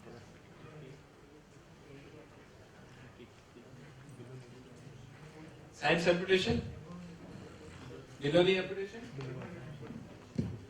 Not science amputation, because the tibia is completely absent. Science amputation is there, not good surgery for that because the cordyceps is not acting. So it is very common to have the knee disarticulation. And to read the principles of the amputation in children, it's a trans-bone or the trans-osseous amputation is not preferred. It is preferred to have with the joints. Okay, there are the different kind of problem in children. So it is very common where the cordyceps is not acting with FFP knee, can be recommended to have the knee disarticulation. But you need to talk with the parents, very important. Don't say you see the child like this. It was put in the spotters to understand that, for diagnosis for that. Don't say very bluntly your child will require the amputation, okay? It's require the counseling, it should require the very good communication between parents and you. But you need to think that this is not balance between limb reconstruction versus limb salvage or limb ability surgery. Not all parents will be willing for ablation. That's why you said that you don't talk very bluntly in that. You need to see about that. They will ask whether you can do anything for this child. Very important. So at that time you should know what are the things you can do for the child. And probably... So this is yesterday's quiz answers you wanted to. And the winner is Karan Patel. Is he here? Which institute? Which hospital? Rex Hospital, Coimbatore. Dr. Karan Patel from Rex Hospital, Coimbatore. Collect your refund. He might forget. How much you have paid? Definitely it will be given back today. And my account number is available at the counter. Check it out and give you. We'll quickly rush through the answers. We don't have much time. We have long cases waiting. The first one, which condition is the crystalline deformity femoral deck described? Most of you got it. Cam impingement in the femoral scapula impingement. Good one. And the institute, nobody got it. It's actually the Charité disc. This is Charité University. Then the Charité disc is named after this. It was actually invented by this lady, Karen Butner Jans. She was actually a gymnast and she won a bronze medal in the Olympics also. So there are people who do something more than orthopedics.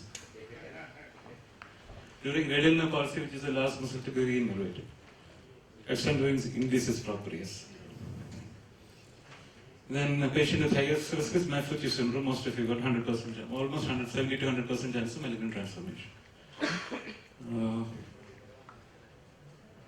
Murphy sign is actually described for dislocated lunate. It's a sign the wrist. When you flex the wrist, it's the same as our fenestra sign, it's quite similar to that.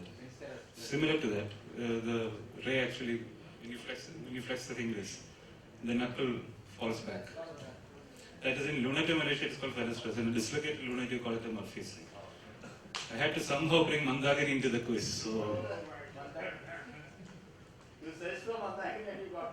Incidentally, when you sit in front of the laptop for a long time, especially at night, you go into strange areas.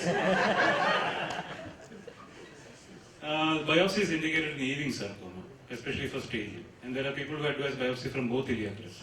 And involvement of the bone marrow is highly suggestive of lesion somewhere else, which can be picked up by image. A biopsy is indicated in Ewing sarcoma. Cruise stages, avian shoulder. 4 stages, most of you got it. And the corona motus is a vascular communication either between the external iliac or the deep epigastric with the obturator. And the target zone is the, which was the target zone? Posterior-superior is the target zone, posterior-inferior is the caution zone, anterior-inferior is the danger zone, and antero-superior is called the death zone. The answer is biopsy. Along with a manometric venography, you have to do a biopsy. Arthritis mutilans, it's main and lornet. Lornet is an opera glass. You can extend and it can collapse on itself. When you extend the field, it looks as if it is collapsing on itself. It's called an opera glass deformity, or main and lornet. The disease was hemophilia. Queen Victoria, pseudotumor, and arthritis. It is flex sign. Avulsion of the Lisfranc ligament is flex sign. Poliomyelitis, the answer was opponent's paralysis. In the hand it is opponent's paralysis. The classification of axial flaps is by Matthes and Ahai, based on the pedicles, type of pedicles involved. The Teichmann's fracture, everyone got. And the answer is a chordoma. This is a classical physalia cells, and the classical site is a sacrum, chordoma. Machinio fracture is a Frenchman's ankle injury. Frenchman's fibula fracture is a pronation external rotation injury. And the peanut fracture is described in the scaphoid. And the last one is actually by John Charnley. If you read that conservative management of fractures by John Charnley, it begins like this. It's an often misunderstood thing that orthopedics is a surgical specialty. Thank you.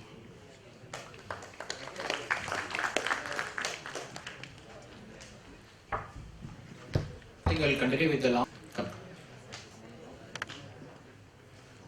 Sundaresh sir. Come. You're one of the faculty.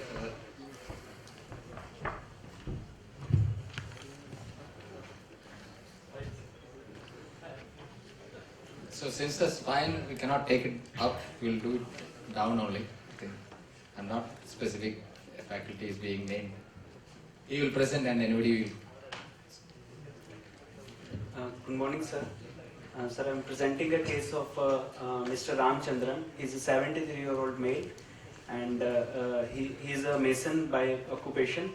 And he presented with the chief complaint of lower backache since last 2.5 months, and weakness of both lower limbs since last 2 months.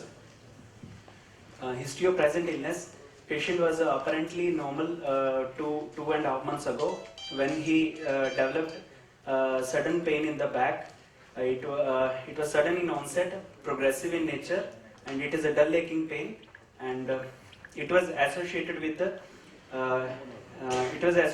radiation to the both lower limbs, front and back, sharp burning pain in the leg, and aggravated by activity and walking. There was no associated history of fever, evening rise of temperature, and no history of cough, breathlessness, and no history of expectoration. And there is a history of weakness of both lower limbs since 2.5 months ago. He noticed it by buckling of the knees while working. And then he developed weakness of the lower parts, and he developed weakness of both hips, and it was progressing upward. And weakness, his disability, he started having buckling of the knees since 1.5 months ago, and he's unable to walk since 1 month. And now he has difficulty in sitting, and he can only able to sit with the help of upper limbs. History of paresthesia present in both lower limbs, front and back. Initially it was intermittent, only while walking. Now it is all the time. History of burning pain is present, which is more on the left side. There is a history of urine incontinence present since last 1 week, and he got catheterized 6 days ago. And it's history of stool incontinence present, and he is using diaper since 6 days. Then on past history, he only had conservative treatment since last 1 week, and he was only on vitamin medicine. He has no history of old tuberculosis of the chest or any other region. No history of anti-tubercular therapy in the past, and no history of long-term history of steroid intake.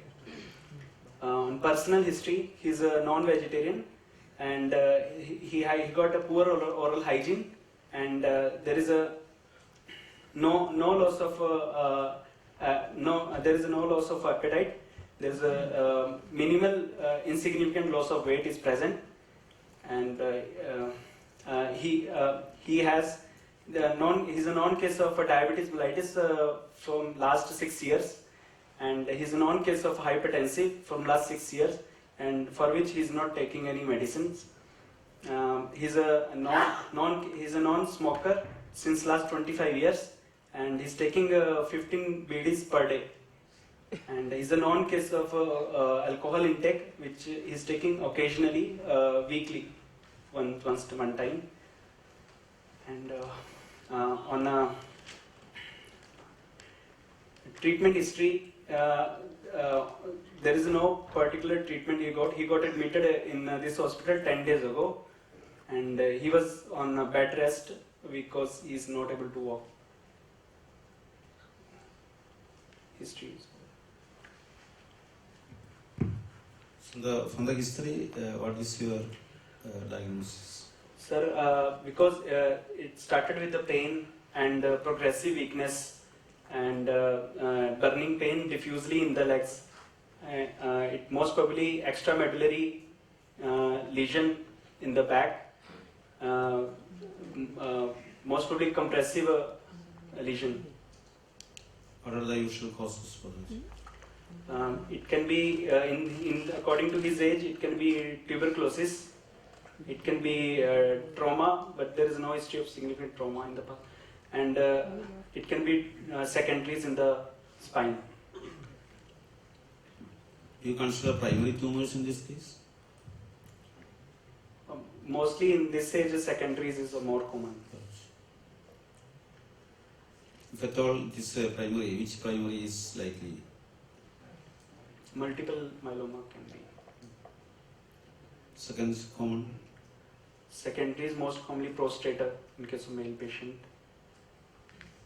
You said about intake of smoking. Yes. Can be lung. So that has to be the responsibility.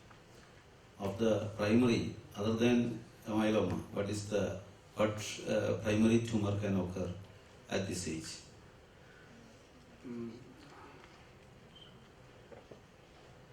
Any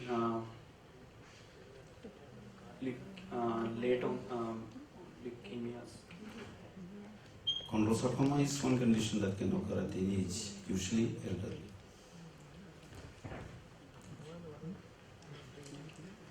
On general physical examination, he has a poor oral hygiene. He got a pallor, and there is no pedal edema. There is no icterus, and there is no blood vitals. And on inspection, gait I could not check because he is not able to walk because of the weakness. And on inspection in general, head in the center, both shoulder at same level. He got a lean abdomen, and there is no fullness in iliac fossa. There is no fullness in interior part of the thigh, and both legs are hip in neutral position, knees in extension, and foot in plantar flexion, and both lower limbs in external rotation. And on local examination, since it's a neurology case, I would like to start with the neurology, sir, first. Spine? You should say, why you say this neurological, so you start with neurological. More positive findings. Neurology. No. Hey.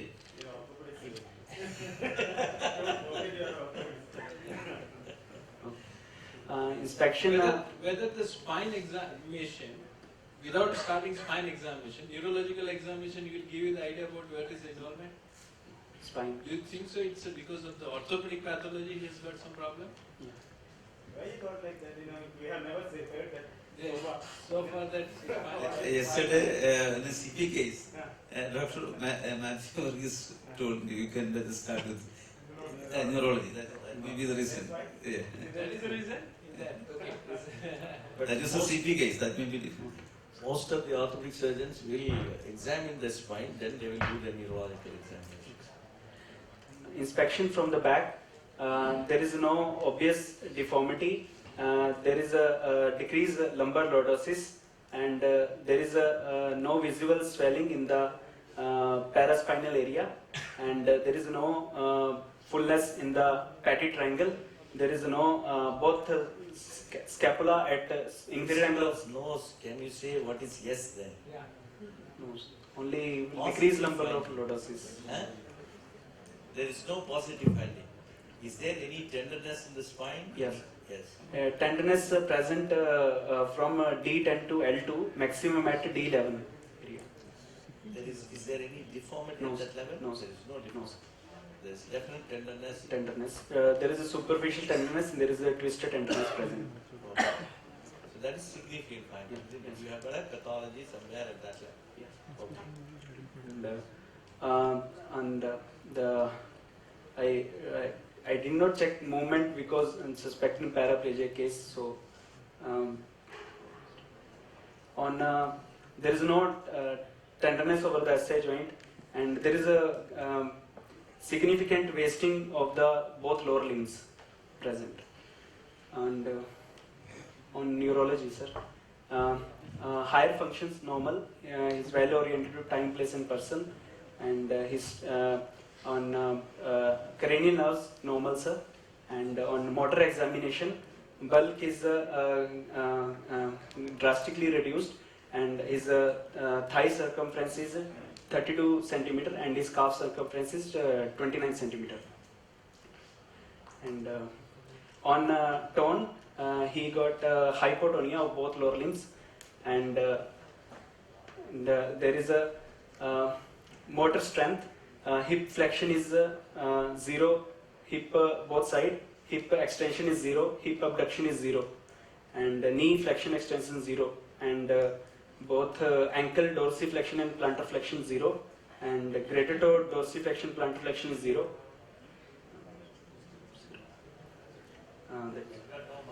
No muscle. Beaver sign is negative, and then on reflexes, superficial reflexes, abdominal reflexes.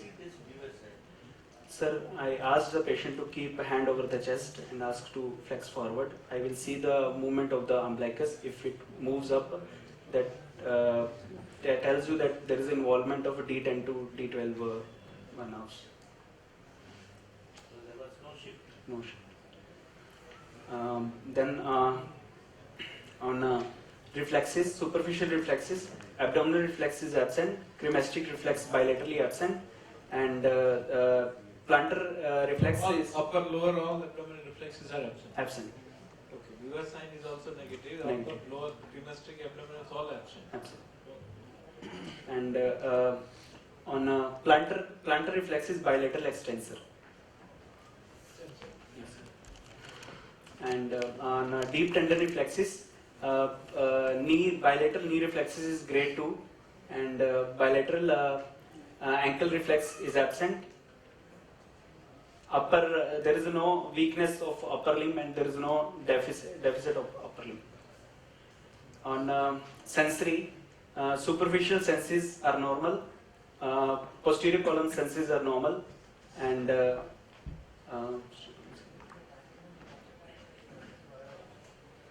the position sense is present, and vibration is able to feel, and there is no cerebellar signs, there are no trophic changes, there are no bed sore in the back. Temperature? Normal, sir. Normal. Normal. Sensation normal. Normal. So all senses. All sensation normal. Only sensory symptom is paresthesia. Normal, sir. Position sense is normal, and vibration sense is normal. Yes, yes, sir. Yes, sir.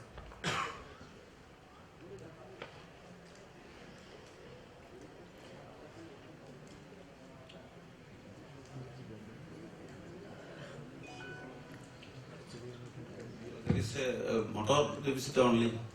Motor deficit. But he said the muscles are flaccid Yeah.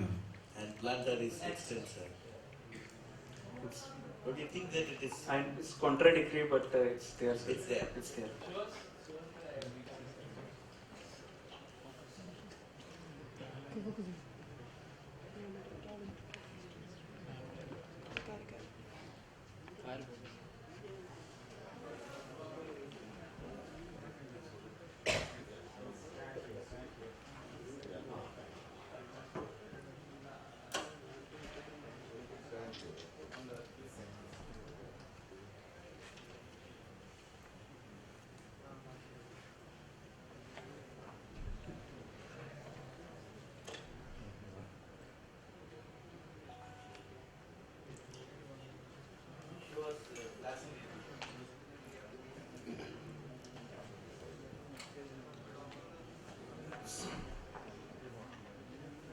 There is no tone to feel.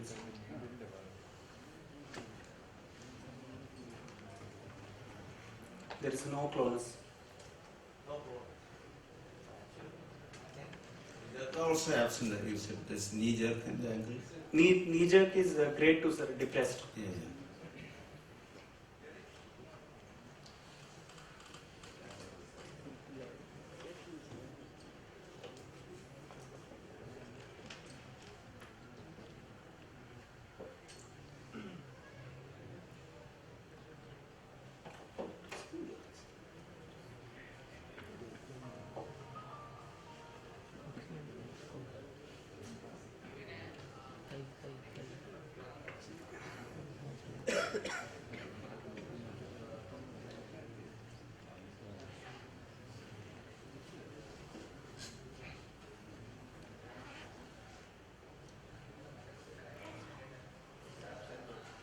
Depressed.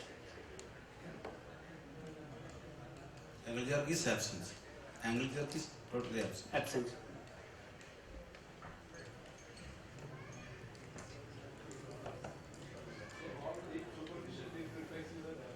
Yes.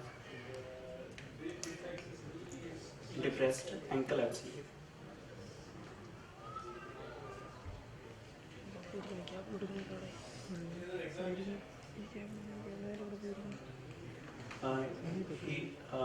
Sir, there is no problem in swallowing, and there is Why do you ask about no problem in swallowing? if any higher involvement, sir, Of?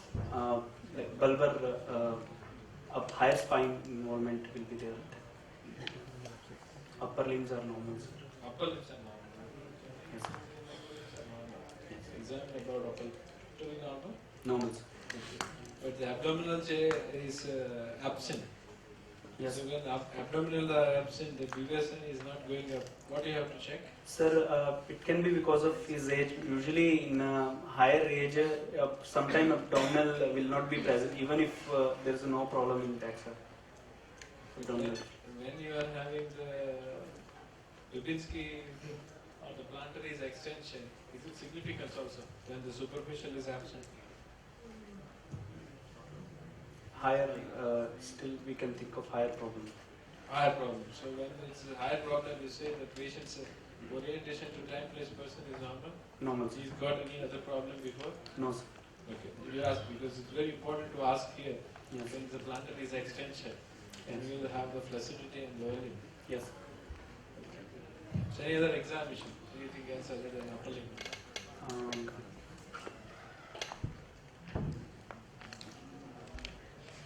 Because in a young patient, what is the age of patient? 70. 70 patient, 70-year-old patient present with acute paraplegia. He say present with acute paraplegia, no? Yes, sir. So what else you have to think when you have the spine examination shows tenderness with the flaccid paraplegia? Very important to do about them. As he suggested, primary and secondary problem of the spine. Very common to have the malignancy. You have to have the very detailed examination of the systemic examination. Okay, it's very important that you have to have the chest examination. Possible to have the secondaries also. Okay, very important. Sir, neurologically it is till L1, and vertebral level it is D10. D10. You summarize the case diagnosis. It's sir, and sir, it's most probably it's a case of bilateral it's a case of paraplegia, most probably due to compressive myelopathy.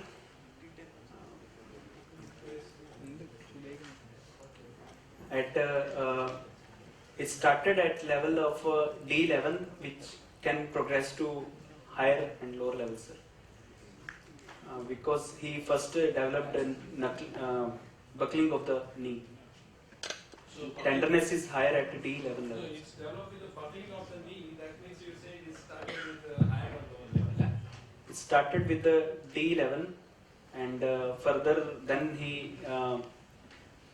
See, buckling of knee, what suggests you of? Quadriceps. Quadriceps is not active.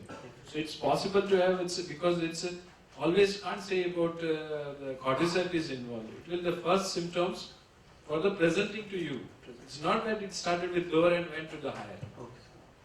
Okay, it's never say that the quadriceps, because quadriceps is the one muscle will keep the person erect. And Yes. that is the reason we need to see about this. Can't say about the higher and lower. If you see such cases, what is your impression? You can't say it started with lower and went higher, now it's going extending higher and lower. Can you pinpoint here that the compressive myelopathy is because of L1? Yeah, because sir, there is a diffuse, there is no segmental involvement, there is a diffuse pain in the both lower limbs. So if this, no pain. Diffuse burning pain in the both lower limbs, it's not pertaining to some particular dermatome that pertains towards the myelopathy, and he told that it's going like this both legs. So it's from L1 it is starting, sir. Okay. He's having pain on that one. So you said it is because of the L1. From your examination, he said like that, it is correct. But from examination, what could be your impression? Because if you have this kind of cases, what you have to say then? Is it lower motor neuron paralysis? It's upper motor neuron paralysis? Sir, it's both, sir. It's both. So when you get about the both, what is your impression? You said L1. Yes. L1. So L1 at the cord level or L1 is the root level? L1 at cord level. Cord level. So do you think so? Your all findings suggestive of L1? No, sir. What are the findings in favor of L1 and what are the findings not favoring the L1? Sir, there is a till both hip and there is a power 0 involving whole limb. Point favoring is that it's a progressive involvement. Progressive involvement doesn't say you say L1. Progressive involvement doesn't say it is the L1 level. Weakness, hip flexion weakness and hip extension weakness. So there is definitely there is no motor power below the L1. Below the L1. Hip flexion. Both lower limbs is flaccid. Yes, sir. Both lower limbs have no power. No power. Both have the hip flexor to the particularly hip extension from the L1 to S1. There is no power on that. So it will be there. But it's only the L1 level. Can you pinpoint that it's L1 level?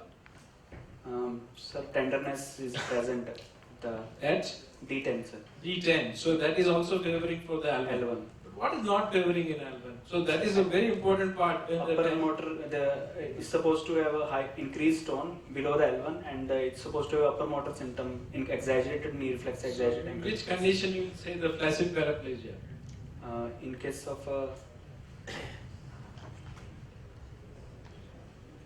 case of it is involving cauda lower cord. If it is involving in the below cord level. Okay. Anything above also it can have the flaccid? Yes. Then if, it's specifically involving anterior horn cells like polio, sir, and like. So it's beyond the lower. That's anterior horn cell. It's all are having lower motor, but only cord involvement. Can you have the flaccid paraplegia? Yes, sir. In case of spinal shock. Spinal shock. So either it is in spinal shock. That's why No, I asked. bulbocavernous reflex is present. But you never said that. That's why I am asking you always that. What else? What else? There is a bulbocavernous reflex is present. Anal tone is normal, sir. And so he is not in spinal shock. No, sir. Okay. His vitals normal, sir. So is there on what ground you can say it's a UMN picture? Upper Only plantar extension. Only plantar plus. The lesion affecting the card as well as the roots. Yeah. Something which is a combination. Yes. Of these two. Yes. Tell us what condition can it can be any infection with epidural abscess involving the nerves. Epidural abscess. Epidural abscess cannot compress the nerve roots cause of flaccid paralysis.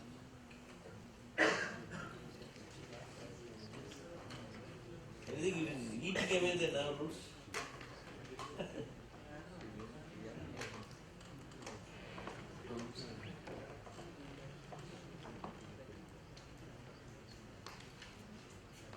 Because the superficial reflexes are absent, yes, as well as the plantar is in extension. So that is the two ways that you can have the UMNP. So it is involving both.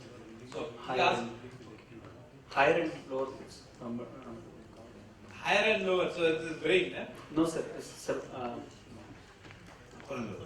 Upper motor and lower motor. Yeah. So involving upper motor and lower motor. Which condition you can involve both? Very common to have that both. It can be because of myotrophic.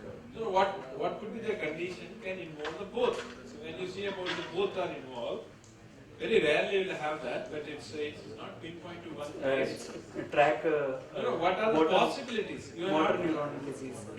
motor neuron disease. Motor neuron disease. This is not the age it will present like motor neuron disease. In fact, young age.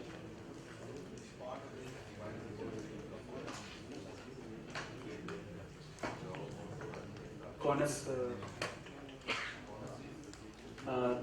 It's a lower part of the cord. Upper.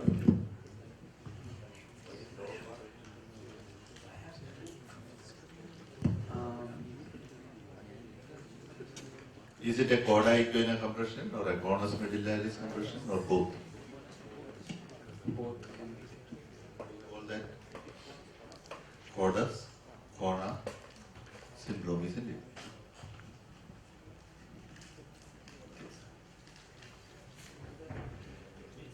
Condition will cause that. Multiple. We are orthopedics. Orthopedic conditions. Sir, tandem disc prolapse, multiple disc prolapse.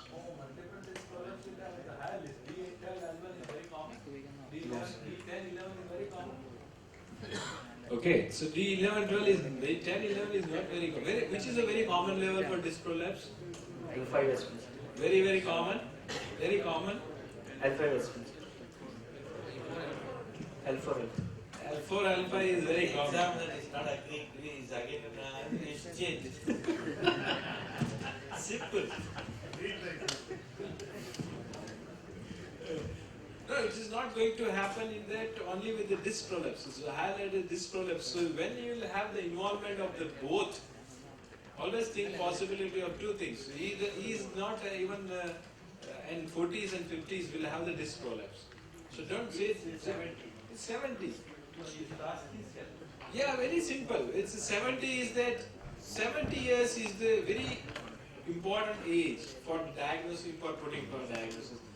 When you are in confusion in level, when you are confusion in the UMN, when you are confusion in localizing, when you are confusion with the different two levels or two, always think about the malignancy. Always think of, these are the dictums, it's very important. Or it's a multiple level involvement with infection, possible to have. There are two possibilities you have to keep in your mind, always keep in your mind. When you cannot pinpoint to the one particular lesion, if it is a very classical or L4, L5, the root sign is possible, if SLR is possible. Don't say about the tension, the prolapse intervertebral disc at this level. So you have to keep in mind about two things is infection and second. Very important.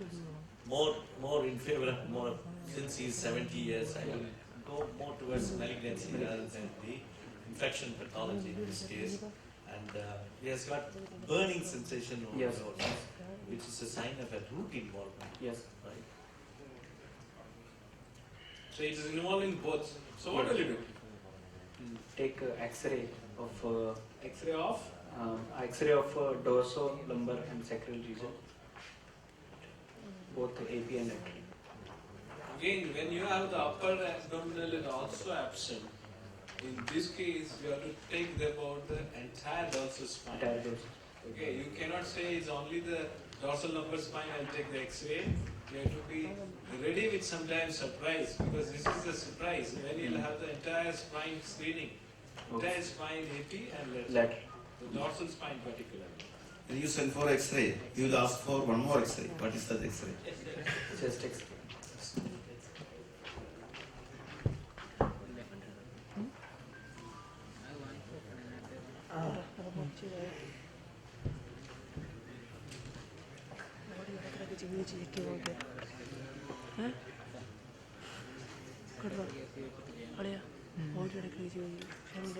X-ray of dorsal lumbar region, AP and lateral view, and there is a generalized osteopenia of the vertebra with the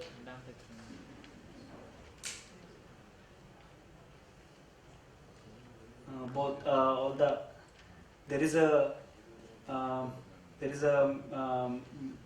mild degenerative scoliosis is there, and we are not looking at degenerative scoliosis, isn't it? yes. We are looking at whether there is any bony destruction, collapse of the vertebral body. Is it there? What do you particularly look in the AP view? Sir, dorsal-lumbar region. Yeah. Look for. I will He look wants for you to look at the eyes. decrease in the yes, sir. There is a in D11 level, sir. There is a obliteration of eyes. Is there this level? The pedicles are not there, is it? Yes. How? Winging out.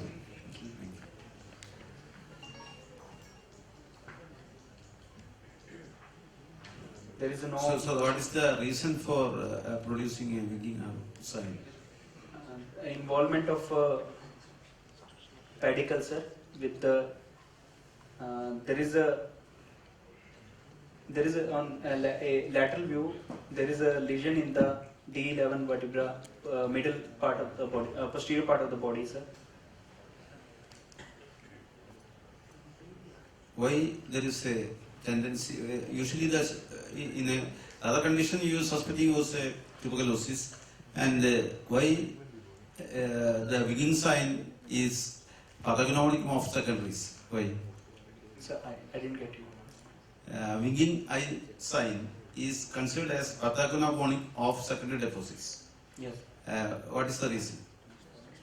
Usually the TV involves anterior structures.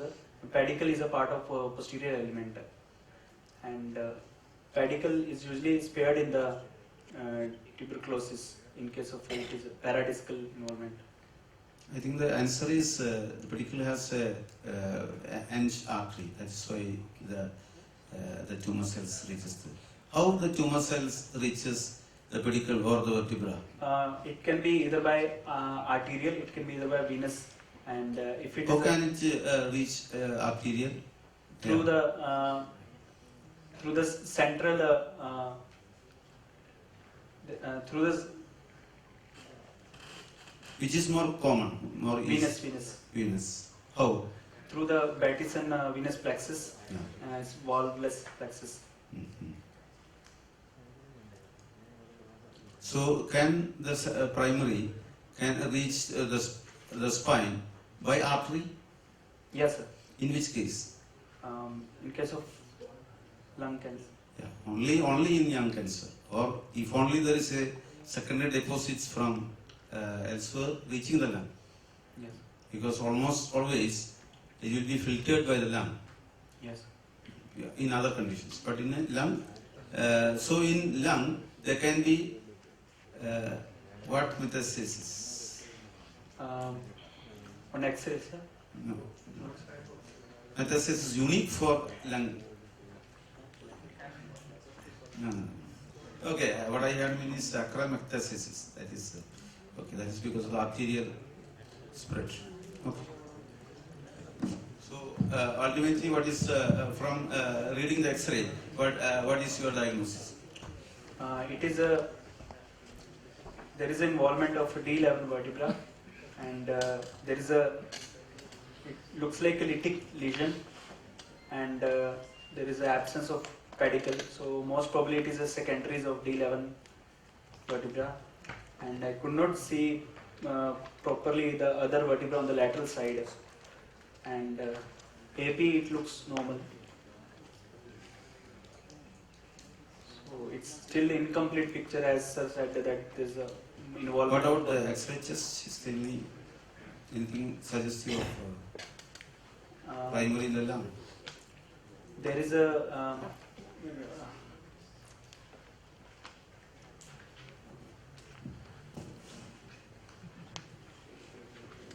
in the right apical region? yes.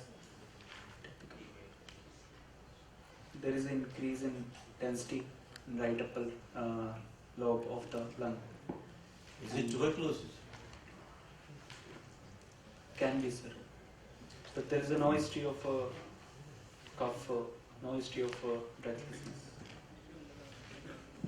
When you see about clinical case and you will read the X-ray, combination of that can be tuberculosis, because tuberculosis is mainly involving what? Sir, when it involves the lower part, but in case of anterior part or lower part? Sir, primarily it involves the hilar nodes. When it has to spread, it involves the upper part of the apical region of the lung. Why? It can be tuberculosis. Now, if you see about the X-ray, if you see in X-ray and if you see the clinical case of the spine, can it be tuberculosis? Yes. The X-ray will be present like that in tuberculosis. It can involve body, sir. It can involve the body. Can you say about the body involvement? But here you said it is pedicular involvement. No, sir. The posterior part of the body, there is a lesion here, sir. Is it described that posterior part of body is involved and the pedicle is also involved? Very commonly involved tuberculosis is which is the commonest type? Paradiscal. Paradiscal type. Then it can be anterior. Then it can be concertina collapse. Then posterior last.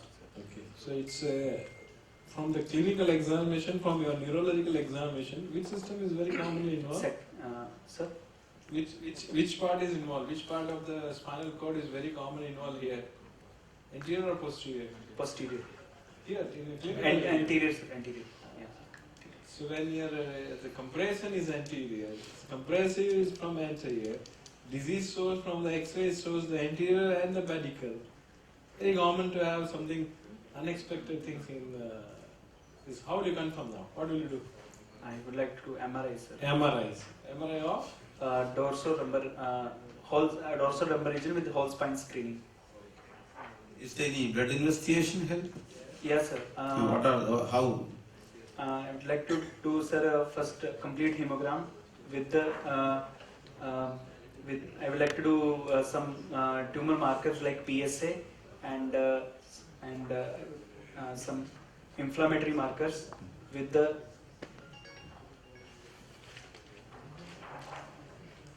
So you told about what else? Other than PSA and you already told about myeloma and so. Yeah, I would like to do electrophoresis.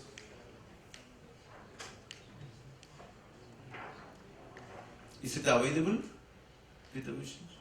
In this case, is the blood report available?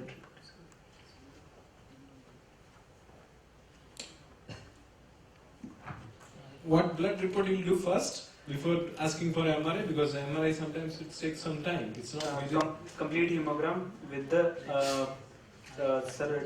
this tumor markers. What tumor markers? PSA, sir, and electrophoresis to rule out any M spike.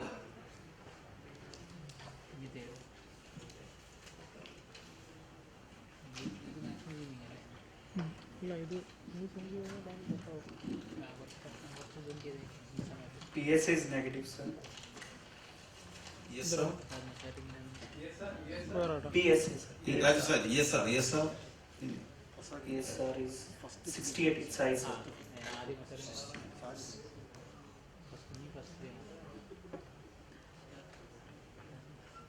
Hemoglobin is 12, sir. Electrophoresis is not available. Electrophoresis. It's not Serum there. electrophoresis. It's not not there. there, yes. Okay. Now you have the MRI, and what is the finding?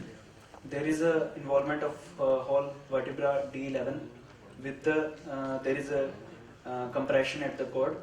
There is obliteration of CSF continuity, and it's involving the pedicle, sir. And in sagittal section, in axial section,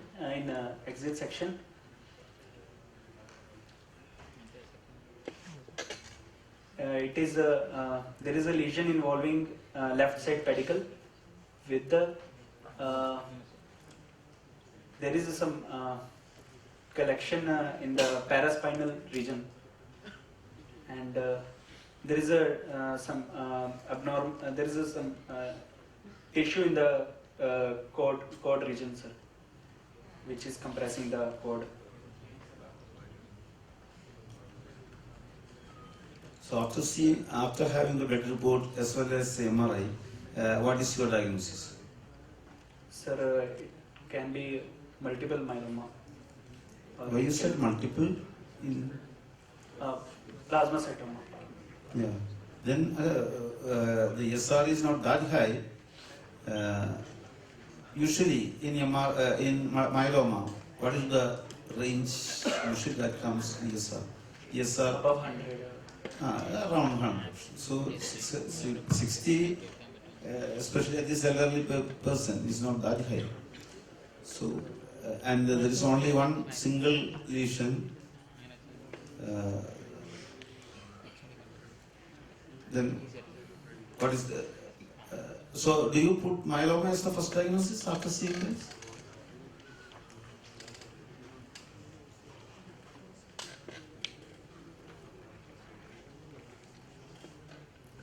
Some sir, secondary lesion or myeloma. Sir.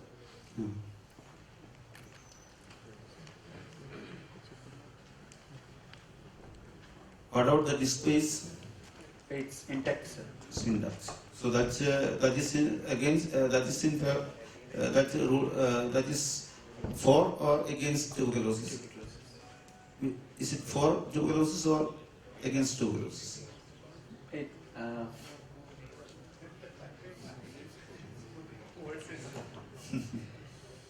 sir, it's against tuberculosis, but rarely it can involve like That's. But usually, either tuberculosis or infection, infection all start from that disc.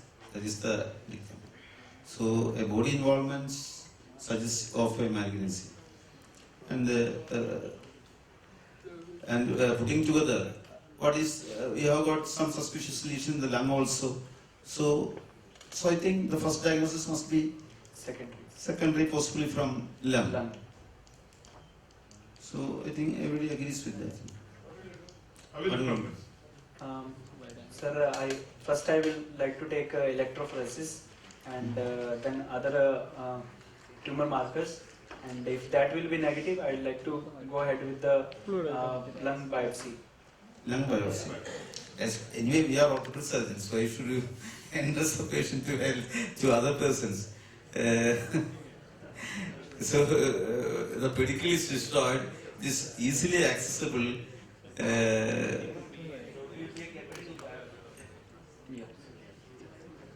How you take it? Sir, other side,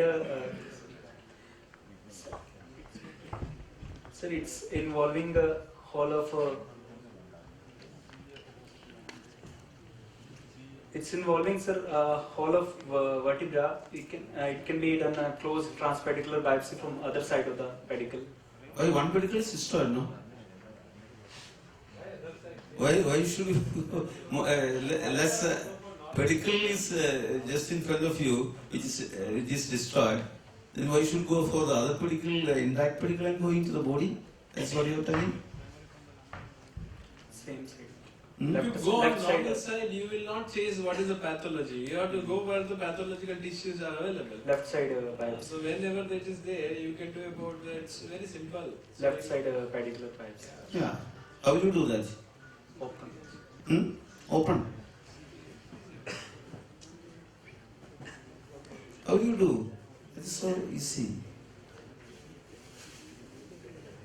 You can do it either under CM, but I prefer to do it under CT guidance because that is so. So it is better than doing open, because when you open, you cannot distinguish the tissues. Yeah. But when the CT is in front of you, you can very well calculate to which area you have to pass. And it's such a simple thing, OP procedure. CT guided biopsy is my preferred choice. And you almost surely get that tissue. And how will you take the biopsy? Any idea? Sir? CT guided biopsy, how will you do? paraspinal. What is the what's needle you use it?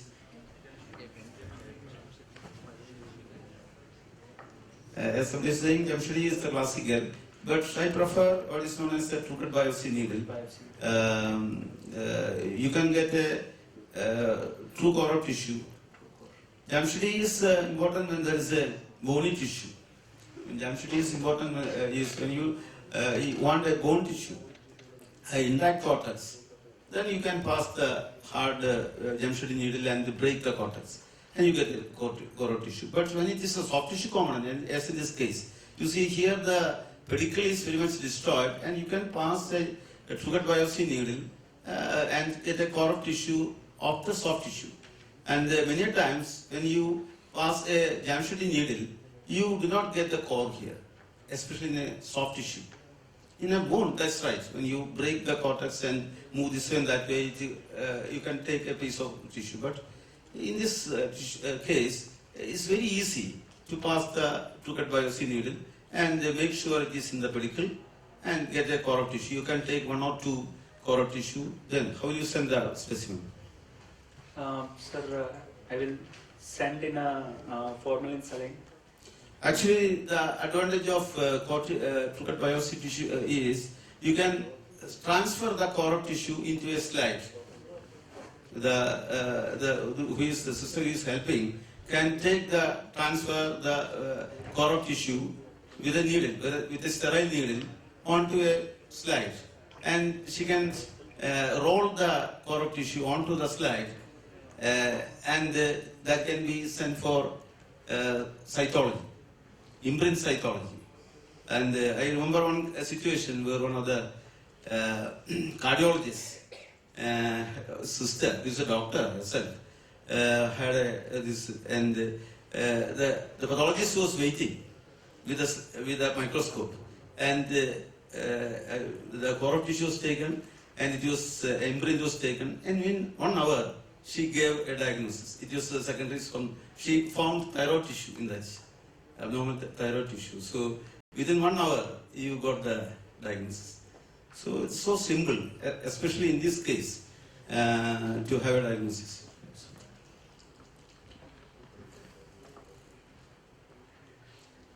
So I think that must be the, you must take a biopsy, or preferably close, yes. And you get, and the treatment is accordingly. Yes. Do you still think that the pathology is primary is in the lung and it has come to the secondaries? Biopsy will be confirmatory. Most of the time, the pathologists, they also confuse the orthopedic surgeons. They themselves will be, because whenever you give a needle biopsy, you say biopsy material is insufficient. Okay, so what will you do at that time? Sir, we anyway require stabilization, sir. Can open and send the chunk of tissue. So open and send a frozen section for the sample. Before that, can you do something, any other investigations you can think? Sir, any PET scan can be done. You can definitely do a PET scan before you put your knife on this individual. Yes. Find out whether there is any other primary which we have missed. That can be done. And, practically, yes, if there is a lesion there and it is causing a compressive myelopathy, what you said can be done. You can do a decompression, you can get the biopsy material, you can stabilize the patient. Telling me that all these procedures will not give any for stabilization reversal of the neurological status for the patient. Yes.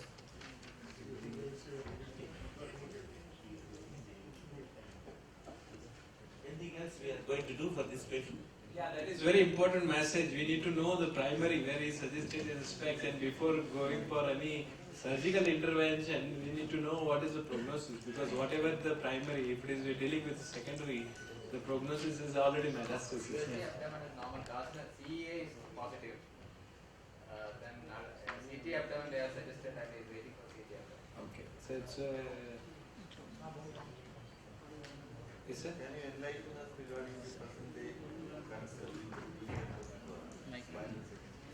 in Spine secondary, just see, depends upon the primary, definitely. You get a diagnosis from the, as I said, serial biopsy quickly. And lung, if it is lung, the prognosis is very bad. But if it is a stomach, that is GIT, things are good. And it is best if it is a prostate or thyroid. So definitely we have to stabilize the spine and do a decompression. So there is no doubt about that. And the rest of it depends upon the primary. And if it's a prostate, definitely orchidectomy, all these things. So the prognosis very much depends upon where the primary is. Lung very bad. They die in 6 months' time, almost always. But still, even the 6 months are very important. So it has to be stabilized, and he may recover. If at least few months, he may be able to walk. Still, it is worth doing. Don't think that it is scope case. Is there anything else? Message before you leave is you should have auscultated this chapter. Okay. That's why I asked you that. Okay. When you are thinking in terms of secondaries, before the examiner asks, you should have auscultated him, and the X-ray test shows that there is a hazy lesion in the upper lobe. So some finding will be there. Second thing is neurological examination. You should have a standard pattern. Any book reference you should be able to give, right? Every orthopedic surgeon may be following a system of neurological examination which he may think that is the best, but may not be true, right? So you should have some evidence to show that this is what I follow, right? Especially clinical examination. South maybe examiner from south, examiner from north may be different. So I have lived in north, I have practiced in south, so I know that. So you should have a book reference, any examination, right? Especially if you have got a spinal pathology with neurological examination, you should keep it in this mind.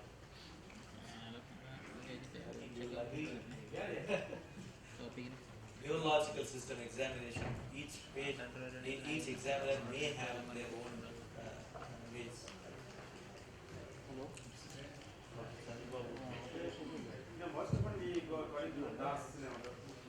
Last even the clinical neurological examination is there, no? Yes. Sensory, motor, reflex, vasomotor, you know, that autonomic system, and there is a system in this. No? Yes. So if you want to go according to that, you can go on presenting, because the system is important. So finish off one and then go to the next. Okay. Not only for the neurological system, every orthopedic examination is there. Thanks. Trivandrum, coming from Trivandrum, who is a shopkeeper by occupation, who had a history of pain and instability or giving away of the right knee for the past 10 months duration. History of pressing illness. Patient was apparently normal 10 months back, following which he had a history of RTA. Patient had a closed injury at that time. There was swelling in the right knee associated with pain, for which he was taken to a nearby hospital. He was diagnosed with radiographs, and they said there is no bony fractures, could be some ligamentous injury, and the patient was given a long knee brace for a period of 1 month, and there was no history of aspiration done at that time. And the limb was kept in rest. The patient was not allowed to weight bear at that time for the period of 1 month. After 1 month, the knee brace was removed. The patient was allowed to weight bear and walk. At that time, he noticed there is a persistence of pain, and there is also giving away of the knee while he is walking and climbing down the stairs. And patient, after 2 months of the injury, has come to this hospital where they have further investigated, and they have found to have ligamentous injury. They have asked him for surgery. He was not willing for that. And patient wanted to do conservative treatment, and they were giving him physiotherapy and muscle strengthening exercises for the past 6 months. But the entire course of time, the patient had pain, and there is also giving away of the knee right knee for the entire 10 months duration. Pain is acute in onset following the trauma. It is present for 10 months duration, aggravated on walking, weight bearing, and on relieved by rest. There is no history of radiating pain, referred pain, or there is no history of exacerbations or remissions, and there is no history of night pain, night cries. There is no history suggestive of septic foci or constitutional symptoms. There is no history of recent trauma in the 10 months duration. Patient has got a significant injury and he has got instability. Yes. Yeah. What is the local examination? He should go to the local examination. Local examination. Inspection, attitude of the limb, there is no exaggerated lordosis, umbilicus at the midline, anterior superior iliac spine at the same level, hip, knee are extended, ankle at patella facing the corner of the room, ankle at neutral position, and foot at position of ease. And examination of the right knee proper. On inspection, there is gross circumferential swelling of the right knee, and there is also muscle wasting present in the quadriceps and in the calf muscle when compared to the opposite side. There is no obvious scars, sinuses, swelling, palpable masses, and there is no obvious limb length discrepancies. Examination from the sides, there is no obvious palpable visible scars, sinuses, or enlarged veins, and there is no masses visible on both medial and lateral side. From the posterior aspect, popliteal fossa appears to be normal. There is no fullness. There is no visible pulsation or swelling. On palpation, there is no local rise of temperature, and there is synovial. Patellar tap is negative, but there is minimal patellar effusion. So on standing, I could see there is arbitration of both parapatellar pouches on standing. Minimal effusion is there. And there is synovial thickening present, and there is no medial or lateral joint line tenderness. You demonstrate synovial thickening, how you insert this percent? First, I would like to compare on the opposite side, sir.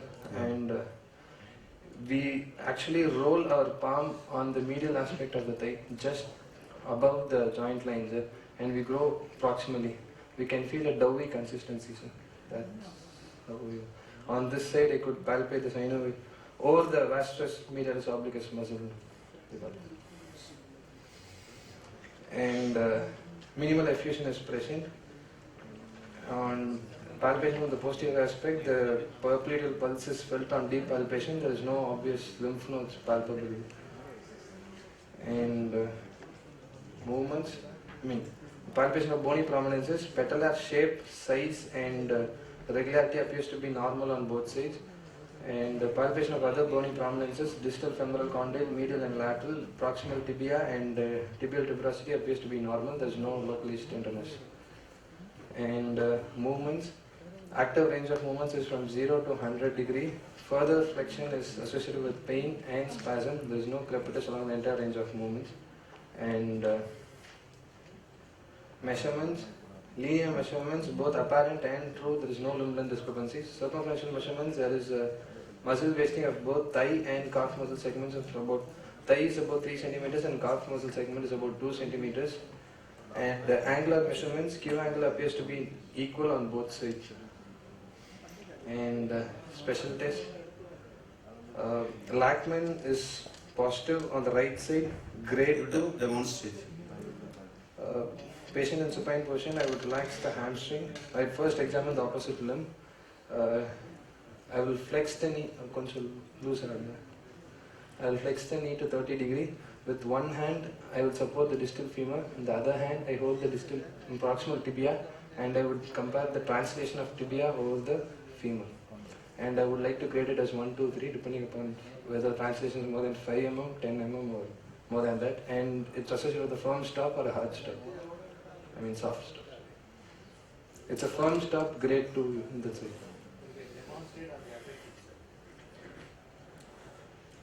Positive.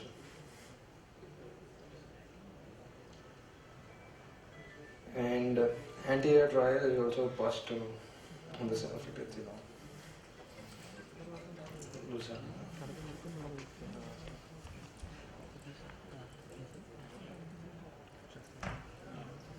And varus and valgus stress test, both in flexion and 20-degree flexion and extensions are negative.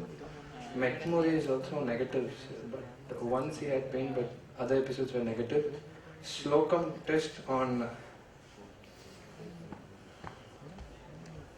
neutral, there is anterior drawer on neutral, and external rotation is positive.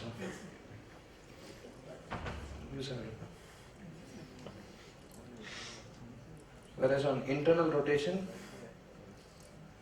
the translation is reduced.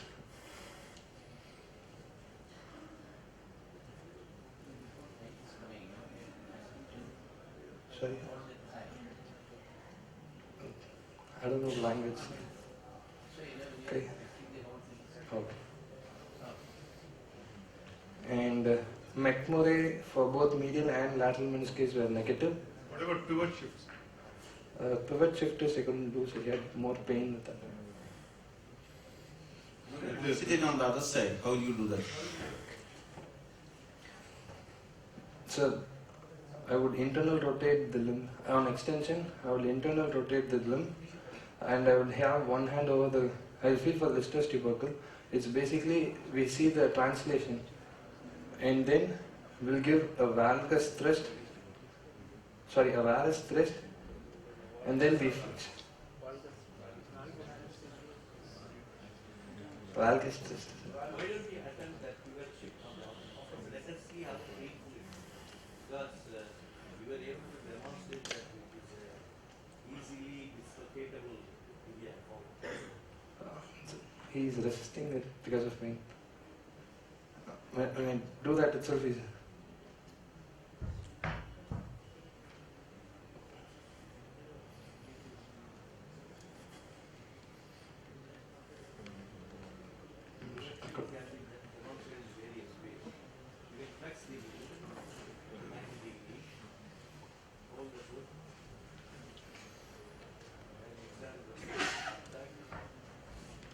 Internally rotate, valgus and valgus. Yes.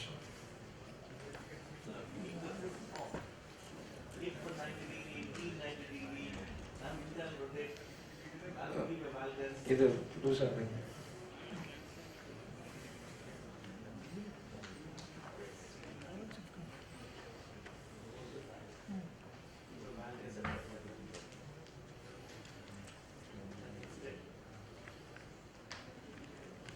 I couldn't.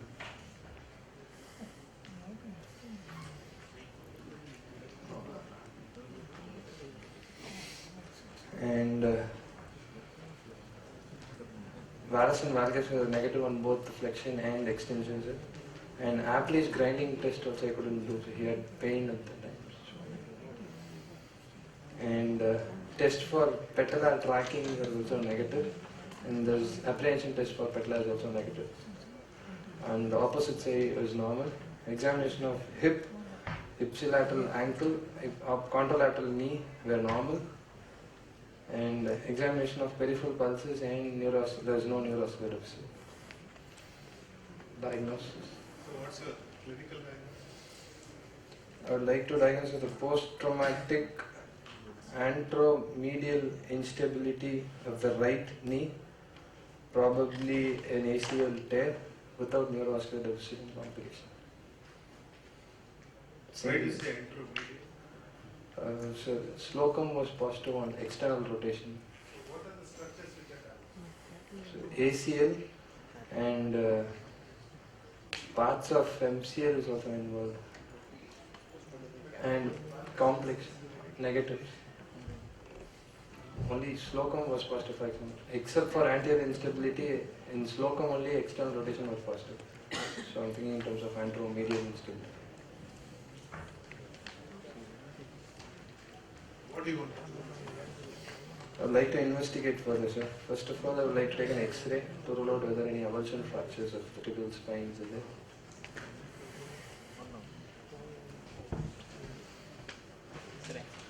And gait, there was antalgic quadriceps avoidance gait on the right side.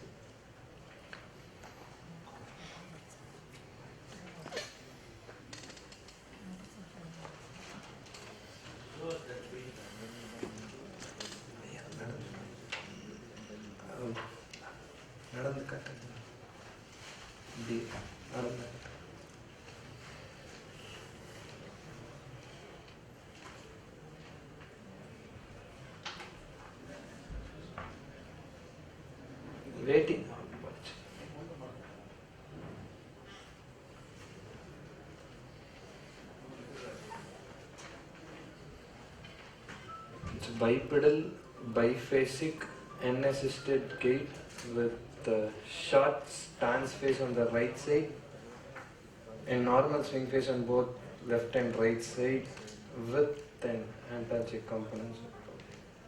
Probably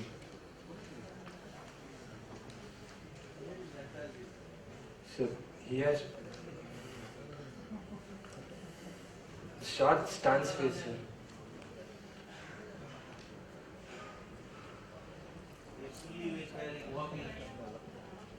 So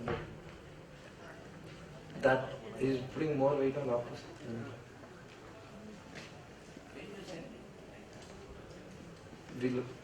When the stance face is shorter on the affected side.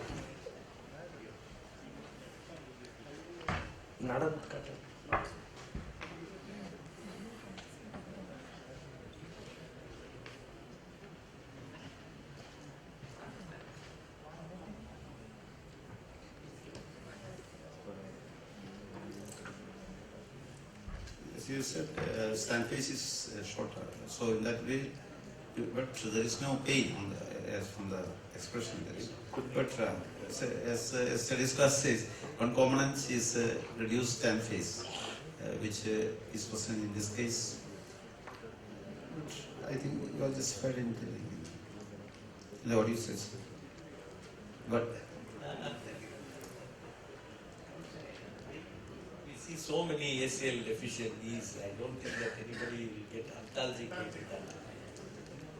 Right? And you are not suspecting any meniscal pathology here. Then why should you have? You will be unnecessarily inviting trouble. Mostly the instability, mostly while walking animals. Yes, sir. Walking down the stairs here. I don't think when they walk on the level. Patient will have difficulty in climbing up and down the stairs and uneven walking, uneven surface walking. They will not have any difficulty in level work. in such cases it is safer to say not to say excess.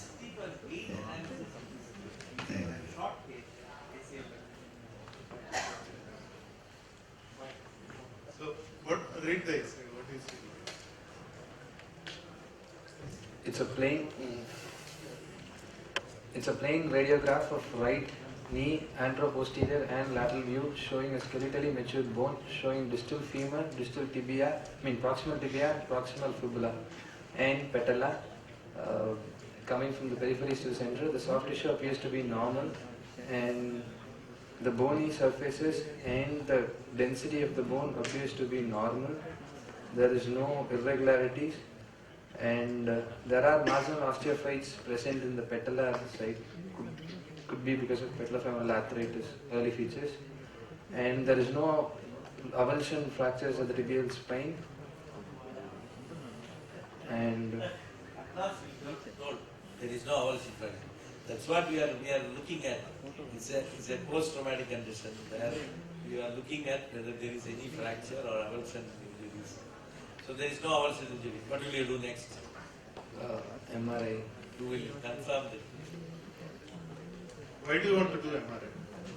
So clinically, I am suspecting a ligamentous injury, sir. I would like to grade that injury. How does it differ? Sorry, sir. How does it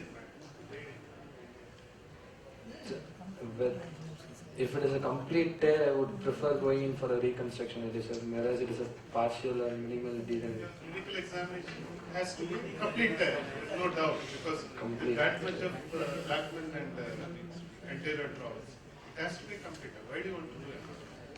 Associated ligamentous injuries, The complex associated tears, injuries. What are the most common associated injuries? posterior capsule, medial meniscus would be involved. You are suspected anteromedial also. Anteromedial So you want to check for the other ligament tests, as well as the bony contusions. Presence of bony contusion will slightly alter your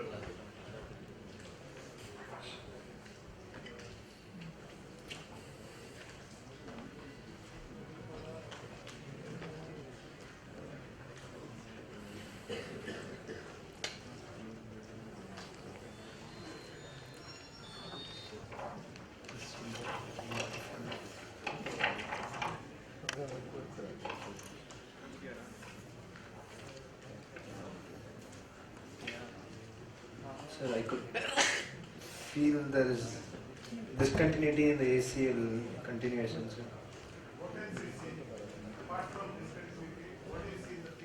Buckling of PCL could be seen if there's a complete tear. Indirect evidence. Complete tear. So that confirms your diagnosis of complete tear. Yes. Any other associated?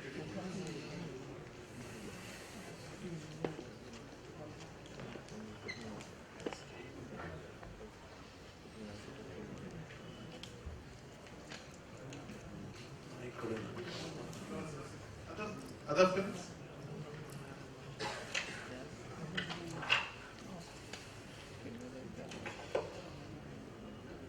Are there any bony confusion?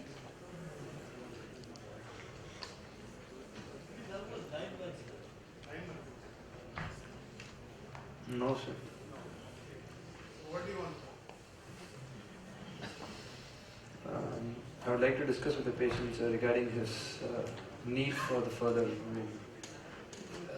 Considering his occupation and age, he has to walk on unlevel grounds and also. I would like to go in invasive arthroscopic reconstruction of ACL, probably using a bone tendon graft. Why bone tendon graft? He wants to pray. No. He wants to pray spot, the kneeling down.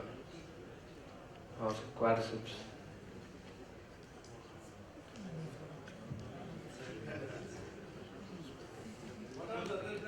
What are the options of graft evidence? Semitendinosus, gracilis, hamstrings. Probably a hamstring graft would be an idea for him because anterior big scar will come in the way of his brain.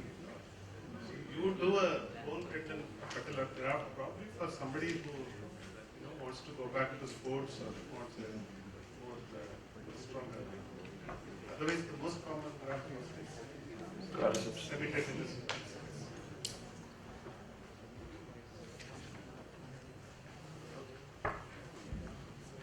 Thank you.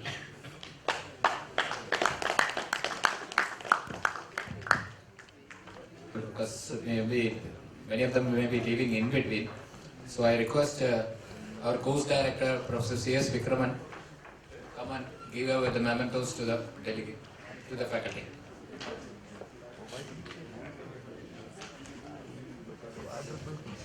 First, Professor Govardhan.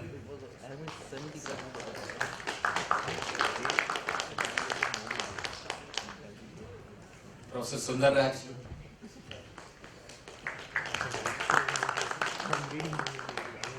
Professor Hidesha.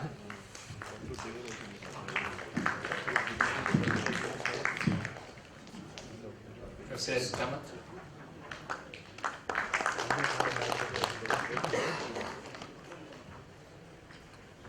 Dominic sir.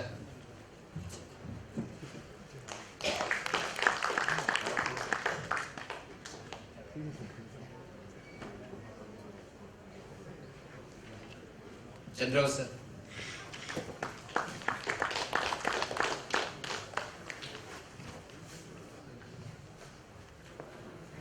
Gobama sir.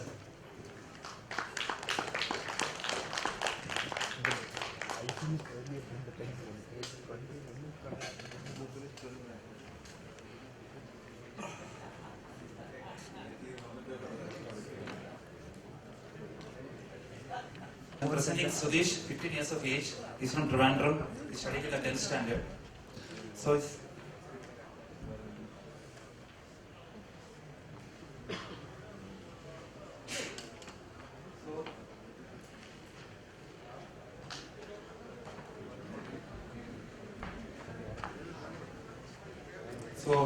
presenting complaint, he presents with a swelling. He presents with a swelling in the upper aspect of his right leg in the past 5 months. Patient was apparently normal till 5 months back when he started noticing a swelling in the upper and inner aspect of his right leg when he was taking a bath.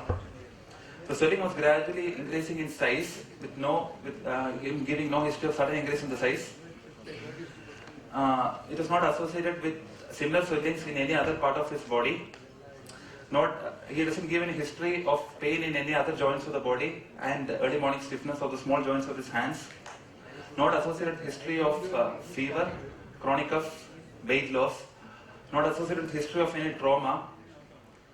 He doesn't give any history of any deformity of the right lower limb or any history of paresthesia or any weakness. At present, he is able to do all his routine daily activities. He is able to do go to school. He plays sports and even rides bikes. Past history, there is no significant past history. Family history, he doesn't give any history of similar swellings in his parents or his grandparents. Personal history, he follows a normal appetite, normal bowel and bladder habits, normal sleep. He doesn't give any history of weight loss. In general examination, a patient is conscious and cooperative, is oriented. From the history, what is the possible diagnosis? In which part of the leg is the swelling? The swelling is in the upper and inner aspect of his right leg. Right leg. So in the history, you have to specifically ask for a particular point. That is the point which you have not specifically asked.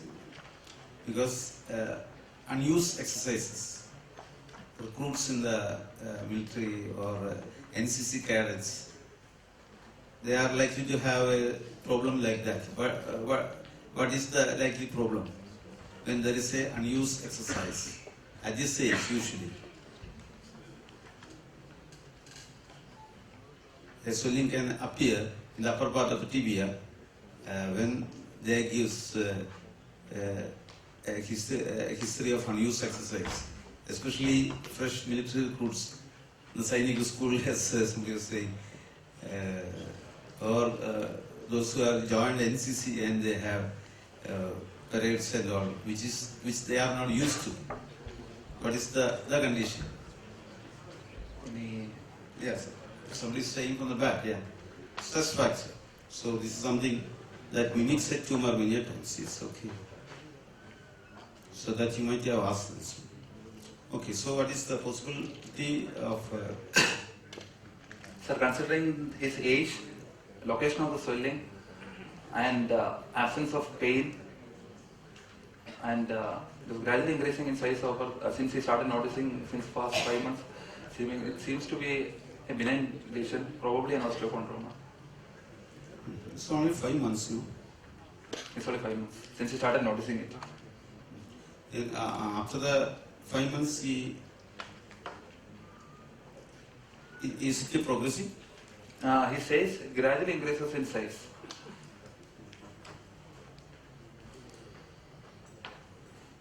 Okay, you can continue with the examination. Okay, so local examination of the swelling on inspection. He has on gait. He has a bipedal biphasic gait and unassisted. There is no obvious deformity of the right lower limb. On inspection, a swelling of about size 3 into 3 centimeters is seen in the upper and inner aspect of his right leg. There are no external wounds, scars or sinuses. There is no redness over the swelling. There are no dilated veins, no visible pulsations. Skin surrounding the swelling also seems to be normal. Over the swelling and surrounding the skin seems to be normal. There is no obvious limb length discrepancy between both the lower limbs, and there is no obvious deformity of the right knee joint. On palpation, there is no localized warmth and tenderness. A well-circumscribed swelling of size about 3.5 into 3.5 centimeters is palpated in the upper and inner aspect of the right leg. There is no localized tenderness. It's globular in shape. Able to get above the swelling. The skin over the swelling is pinchable and it is removable in both vertical and horizontal directions. There is no tenderness surrounding the swelling. Consistency? It's hard in consistency and it's non-lobulated. Range of movement of the right knee joint is able to flex from 0 to 160 degrees and extension is up to 0 degrees. There is no wasting of the leg muscles on both the sides.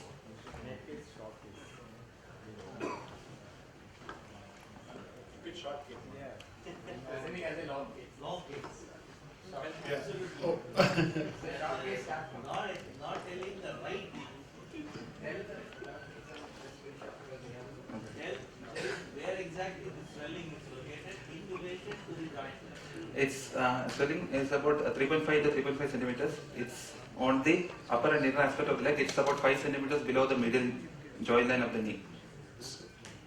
Is it an epiphyseal swelling or a metaphyseal? Seems to be a metaphyseal lesion. And there are active angle and toe movements. There are no motor deficits. Sensor system is normal. Arterial pulsations are felt equally on both sides. Triangulated. It's a globular swelling, and I'm able to get above the swelling. It's asking very simple. Is it a sessile or It's a pediculated swelling. Seemingly pediculated swelling. So the specific sign for the osteochondroma, which is described yesterday. Let's. This is an undergraduate case. It's an undergraduate case. So what is the diagnosis? An osteochondroma of the proximal tibia. So in your presentation, you should have brought out the swelling is in the metaphyseal junction. It is growing away from the epiphyseal plate. It has got a stalk and it is pediculated. Non-tender swelling. Is there any other swelling in the body? No other swellings in the body. These are the salient features which you should bring in your presentation. Okay.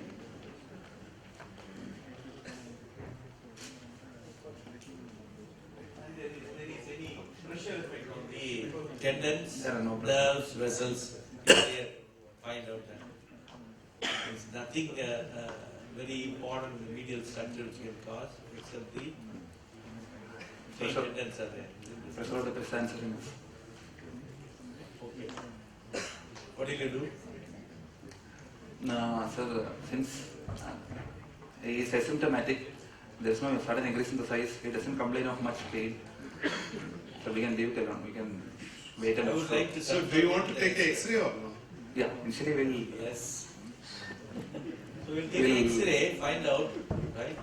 We'll send for blood picture and then take an X-ray radiograph of the right knee joint.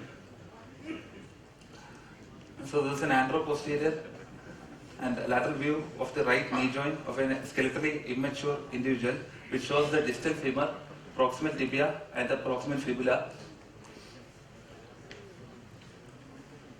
So there's a lesion, an eccentric lesion, which is noted in the metaphyseal region, which is growing away from the physis.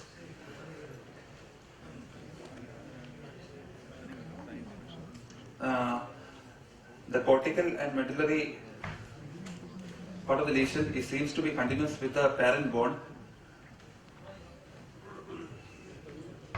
The size of the lesion on clinical aspect and size is in X-ray is same? No, it's, the clinical will be larger, most probably larger, because of the overlying cartilaginous gap. What's the diagnosis? It's a benign solitary osteochondroma of the proximal tibia.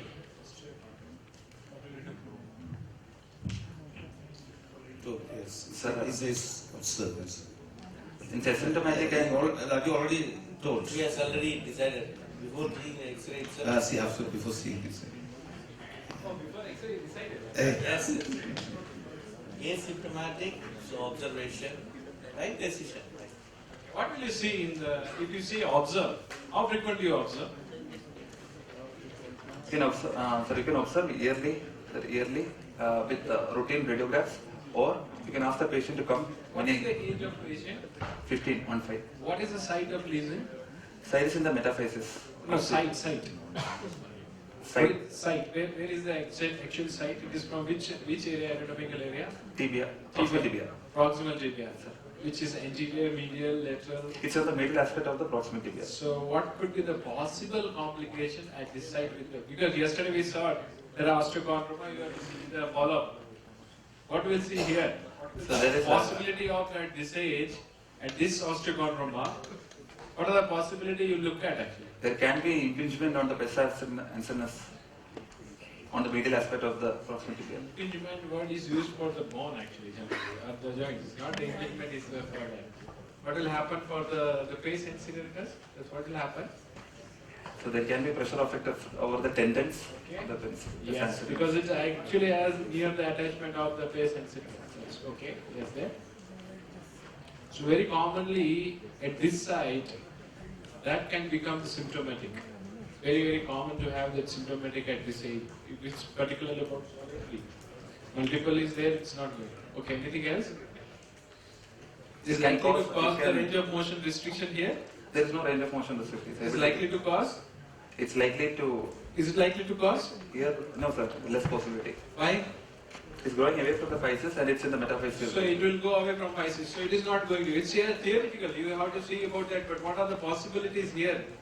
Maybe possibility of pace and CGS. You have to see the function. Yes. Anything else? Anatomically, it's or pressure effect of the person. Generally, there can be a bursitis. It can have the bursitis. There can be an adventitious bursitis over the swelling. Okay. Yes. Or it's a pedunculated lesion, so there can be a fracture of the stalk. So what is the symptoms? Why he has come to the hospital? What is the age of the child? He is 15 years of age. When it's onset of 5 months. Sir. 5 months. So why he has come since 5 months only? Do you think so? It's 5 months? It's yeah. He gives a history of 5 months. 5 months. Yeah, he said 5 months. Do you agree with that? But why he has come in 5 months in this? So what is the possibility? Do you think so? You will wait for another 1 year? He doesn't give any history of pain as such, sir. So I think we can wait for another year. I agree, you can wait. But why it's only symptoms is 5 years? Because it's having growth spurt. When there is a growth spurt, at the 15 years, it is going to grow faster. When it's going to grow faster, there are symptoms are getting possibilities of symptoms like pressure effect on the face sensoricus, pressure bursitis is very going to grow more. So you have to observe more, but it's 2 to 3 years is very crucial here. When the growth is going to be completed, you have to follow every 6 months to see that whether it is going to cause any problem. It is unlikely to cause neurovascular problem, unlikely to cause the problem on the movement restriction, but you have to see about the growth. Bursitis.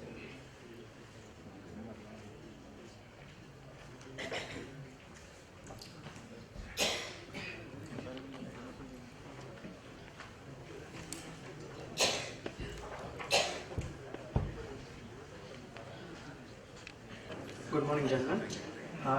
Here is a 20-year-old male patient who presents with swelling in the right leg anterior aspect from age 11, that is about 9 years. The swelling was first noticed when he had a small fall. At the beginning, the swelling was very small in size, gradually increased over a period of 3 months when the pain associated with the swelling was unbearable, which brought him to the attention of a physician. He underwent a small surgical procedure. After that, the pain subsided for a small period. Later on, over the period of 9 years, he has underwent 7 procedures, 5 of them surgical, 1 radiotherapy and 1 plastic surgery. Over the 9 years of time, at present he comes with severe pain. My examination findings on the right leg, on the anterior aspect, there is a swelling. At least let us see the leg, doctor. Lift it up, ask him to bend the knee. Bend the knee, bend the knee. That's good. Extending about 8 to 10 centimeters below the tibial tubercle. It is an ovoid swelling measuring 5 centimeter by 3 centimeter. It is hard in consistency, irregular texture, bony hard in consistency, irregular surface. It is palpable in continuity with the bone. There are no signs of inflammation on the swelling. There are multiple scars over the swelling. One scar, the longest of which extends directly anteriorly, it measures about 8 centimeters.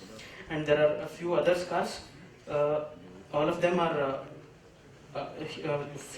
most of them are healed by secondary intention, one by primary intention, and none of the scar is fixed to the skin, fixed to the swelling.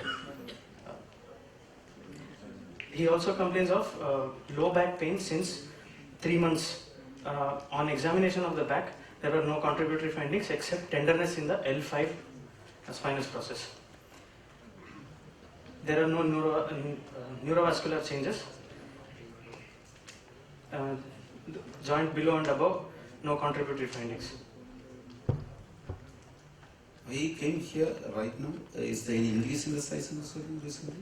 Pardon me, sir? Is there any increase in the size of the swelling recently? Yes, sir. There is. So there is a increase in the size of how many months duration? After every surgery, after every procedure, he has continuously increasing size in the swelling, sir. But when was the last surgery?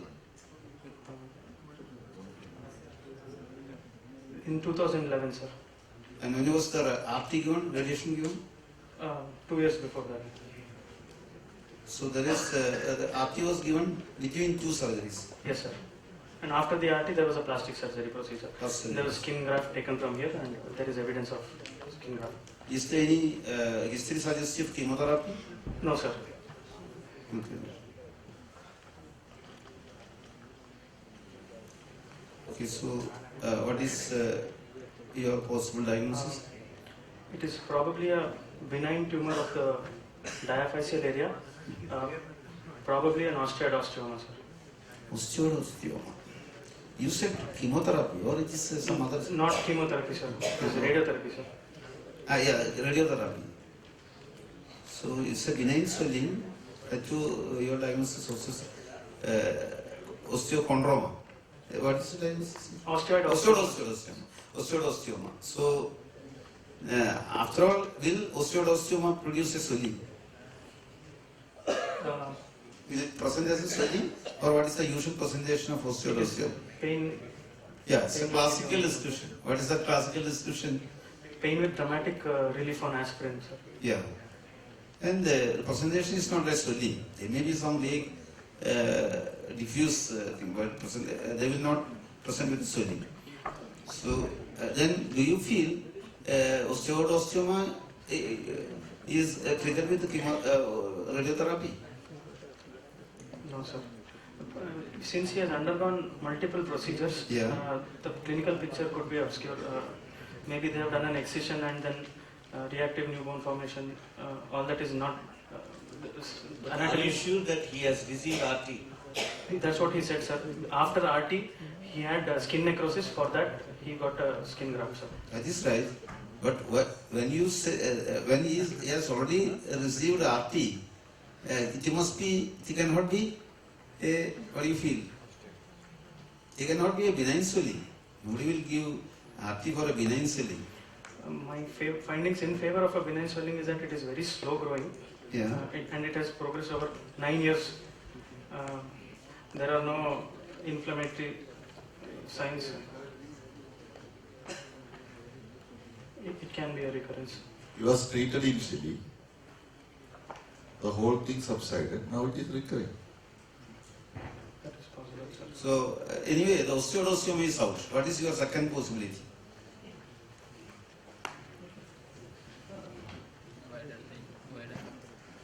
Fibrous dysplasia. Again, so after all, fibrous dysplasia. Fibrous dysplasia is not a tumor even. It's a tumor-like condition. And tumor-like condition, you are giving a radiotherapy and making it a Paka tumor, it seems. So Ewing sarcoma is a reasonable diagnosis. But what is the point against? Age is 20 years old. That is not in favor. That's what, not against. Okay, then. But it started at the age of 11, isn't it? 9 years history. No history of fever. Ewing sarcoma has inflammatory-like signs, and none of them are present. This do not look like that aggressive as Ewing sarcoma. So, but still, Ewing sarcoma is a more possible diagnosis than, say, fibrous dysplasia or osteoid-osteoma. Radiation they are sending is laser ablation. Why is that told about radiation? Yes. Radio frequency ablation. Yeah. That's right. Still,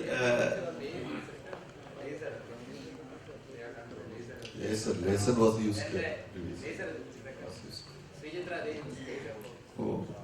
And after that there is some skin.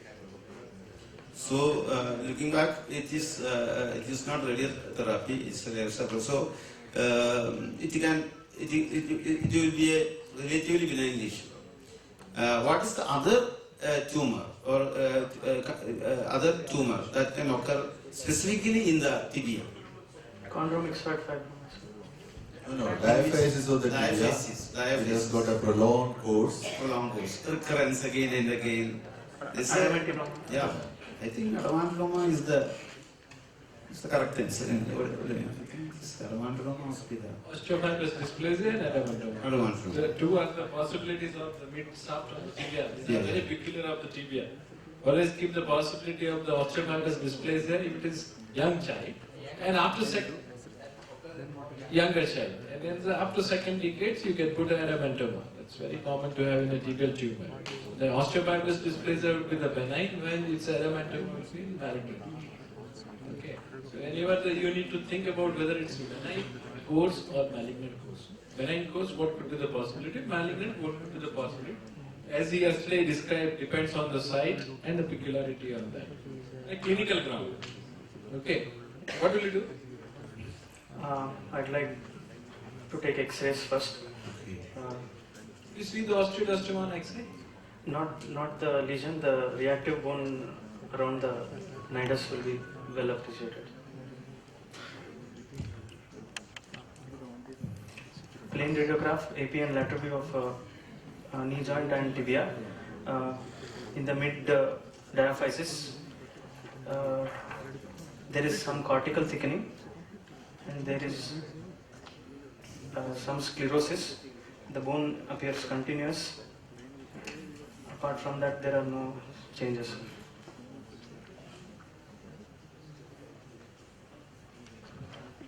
So what will you do? There is no other changes that you can't figure out where is the problem, is it? So is there no change in the lateral view? There is some changes. What is that? There is thickening, some deformities, slight bending is there, sir. And some sclerosis area of cortical sclerosis. Yeah. There is some reaction that is okay. That's okay. That's body is reacted to.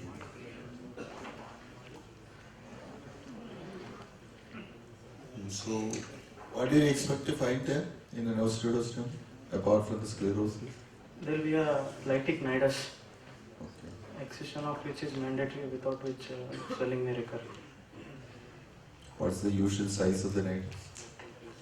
Be very small, sir. Very small means how much? Less than a centimeter, I'd say. What is the largest size reported? Don't know, sir. Usually, if you want 2 or 3 millimeters. 2 millimeters. 2 millimeters. And if so, it become. It's at times, it is a spectrum disease where osteoblastoma is least aggressive. When it become more aggressive, it is osteoblastoma, and most aggressive is osteosarcoma. So actually, it is the same. It's a spectrum disease. So in osteoblastoma, it's as I said in the last day, the body is winning. That is why it's somatosclerosis. And somatosclerosis, in fact, is a point in favor of osteoblastoma because body is crushing the tumor. But as the nidus is not even in, is the nidus in the? Sorry, sir. Is the nidus seen in the CT?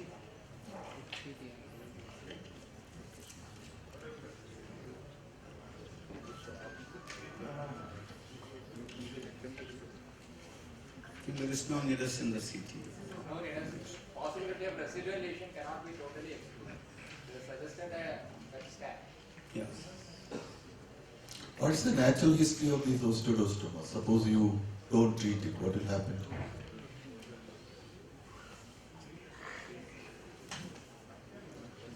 Usually if you don't treat them and leave them alone, and after some time the pain will disappear and it will become you will see sclerosis like this. So that is why in the last day I said, osteoblastoma, the body or the bone is winning. The thing is that it will take time. It may take about 1 year or 2 years. The patient will have pain at night. But if he is ready to suffer, then he will be healed. It will be healed. That's the natural history of the osteoblastoma because the body is winning. But so after seeing the X-ray, what is your diagnosis? And the X-ray and CT. Still osteoblastoma. So I have to agree because there is nothing to suggest a adenoadenoma or osteofibrosis dysplasia in this case. But clinically you cannot tell because multiple surgeries and the patient is presenting with the swelling. Is he really presenting with the swelling? Looking back. There is a small irregularity. That's all. But is the patient complaining of Patient's swelling? main complaint is pain, sir. Pain. But the pattern is not typical. Is the pattern of the pain typical of osteoblastoma? He does not give history of dramatic relief with aspirin. Is the is at night only? No, sir. He has it throughout. But I think clinically, consider multiple surgeries and all, you must consider adenoadenoma as the first possibility. It is notorious for recurrence, local recurrence, and the site is so classical, deep shaft of tibia. So adenoadenoma must be your clinical diagnosis. But when after seeing the X-ray, there is nothing to suggest the adenoadenoma. Again, I have to agree with your initial diagnosis after the X-ray, not from the clinical examination. Thank you, sir.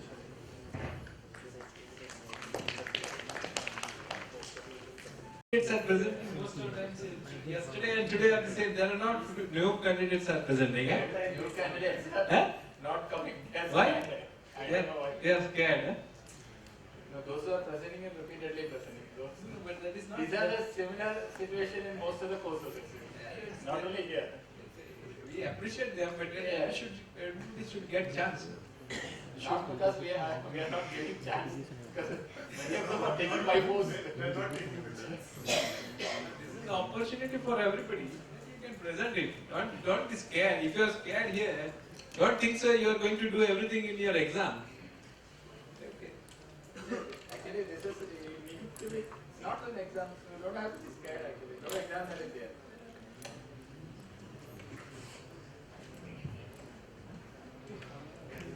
Good morning, sir. My patient is Mr. Mohammed Shari, an 8-year-old male child, presented with chief presenting complaints of limping for the last 2 months.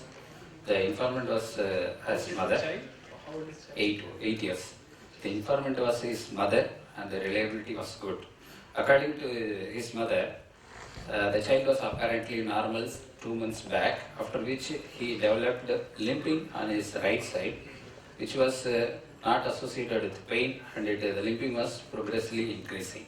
So for this complaint, there is no associated history of fever, no history of evening rise of temperature, no history of loss of appetite, no history of loss of weight, and there is no other any significant history.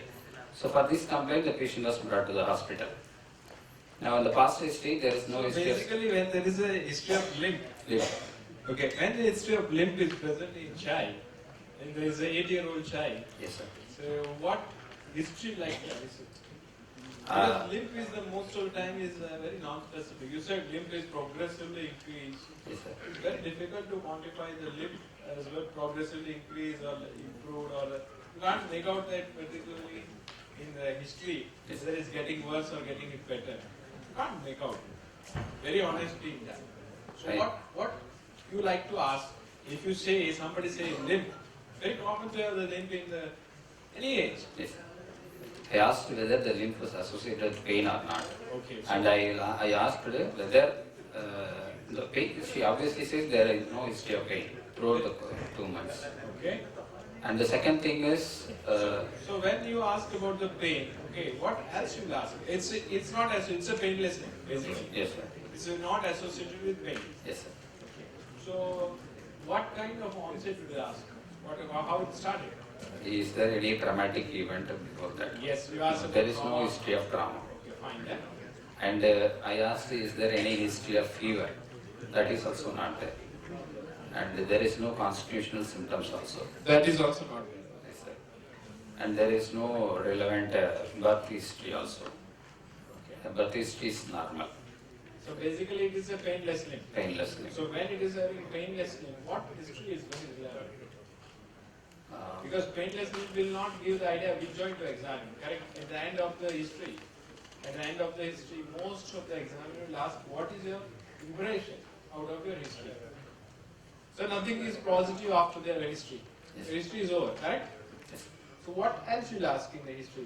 If you ask in history, you need to evaluate the limb. What could be the reason for the limb?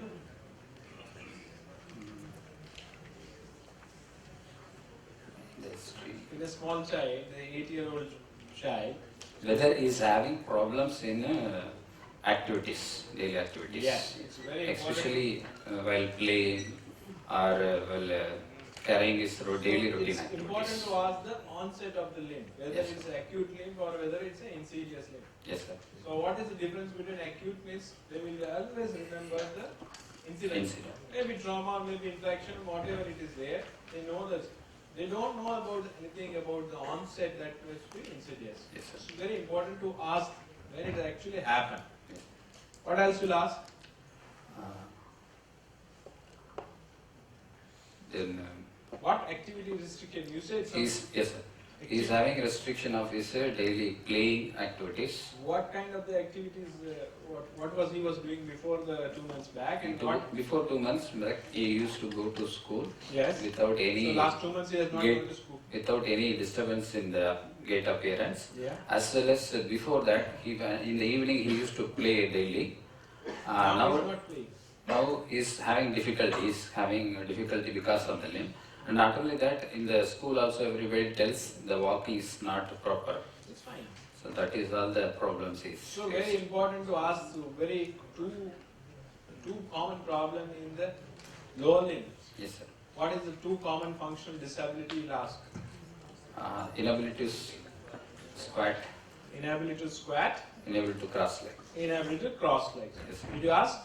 Yes, sir, I asked. Is it normal? Yes, sir, he is able to. It is normal. Yes. So what does it signify? Inability to squat it signifies what? There is no ankle involvement. In the sense, the ankle dorsiflexion is adequate. Only ankle dorsiflexion is Not required. only that, the hip flexion is and the knee flexion is adequate. Adequate. Adequate means how much is there? Squat means how much is position of the hip joint? What is the position of knee joint? What is The the position? hip joint is flexed up to 120 degree. 120 degree. Then? The knee joint is flexed up to 140 degree. Okay. And the dorsiflexion up to 10 degree. So that means the hip flexion, knee flexion and ankle dorsiflexion will be possible. Yes, sir. Quite a lot possible. So he doesn't have any problem. Yes, sir. Okay. He doesn't have any other problems. You said difficulty in other disability? Cross swing leg. Cross leg. So what is the importance of cross leg? Cross leg is mainly for checking the adduction. Cross leg is for abduction, external. Abduction, external. He doesn't have any problem with the sitting cross leg. No, sir. He Doesn't have any problem with sitting in a cross leg. So basically these two problems can give idea about the pathology and you can narrow down whether it's the hip problem. Abduction.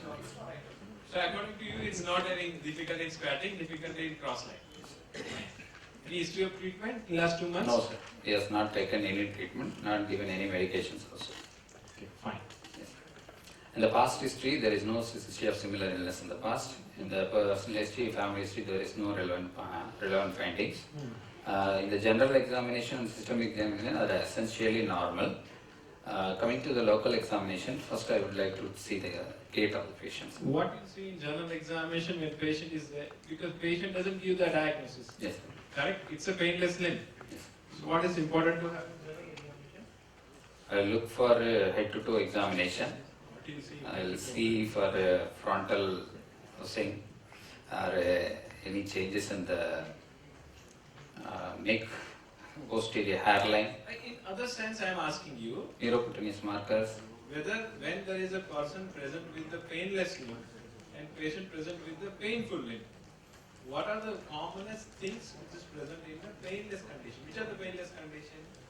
One is sickle cell anemia, 10%. Sickle cell anemia and that. Painless limb, it can be Sickle cell would be very painful. dysplasia. Dysplasia. Dysplasia. Skeletal dysplasia. Yes, sir. Okay. Possible to have the skeletal Skeletal dysplasia. But that is also rare. Yes, sir. It's a one involvement. Anything else? Morning somebody is discussing, you should ask, you are only present there, whether you ask, examine the spine first or you examine this one first. Neurology. All the neurological examination, all the neurological involvement in lower limbs and upper limbs in kids are almost painless. Okay, so there are two common things in your painless problem. Painless limbs means always keep in mind, either it must be the neurological involvement or either it will be congenital anomalies. Don't think about the very rare pathology of the skeletal dysplasia. Yes, dysplasia are very common to have the dysplasia. But when you do about general examination, you see that whether the associated congenital problem are there or not, whether the spine, upper lower segment ratio is normal or not. Is there the time, place, orientation is present to the there in child or not? That will require about most of the time you can say it's not a case of the paralytic disorder. It's a problem is particular to the anatomical reason of this. Okay? Because you can't say from your history that I am going to examine the hip. That's why we have narrowed down when you say the painless limb. What could be the reason in painless limb? It may be either related to the hip, knee, ankle or anything else also. Okay, you can't say I will only examine the hip because of your painless limb. So you see about the entire general examination for that. Yes. Yeah. I check the upper segment and lower segment ratios normal at this age. Is normal for yes, the stretcher? Yes, stretcher is normal? Yes, sir. And arm span is also normal. And coming to the local examination, first I would like to examine the gait of the patient first. Could you not go? Could you not go? 1 minute.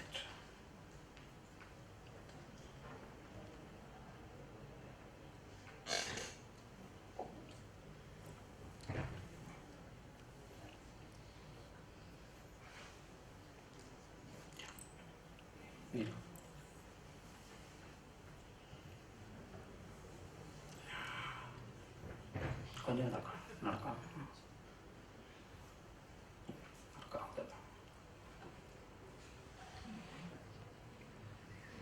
I want to see the shoulder level, so I will check.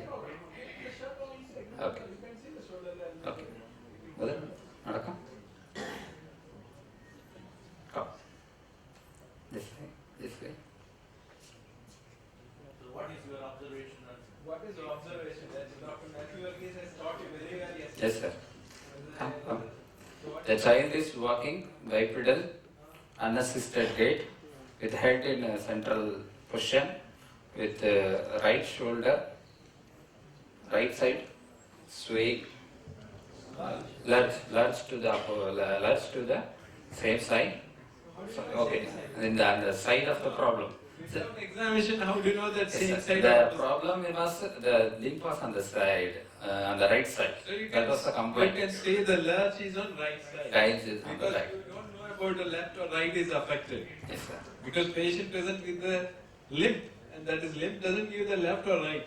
Yes, sir.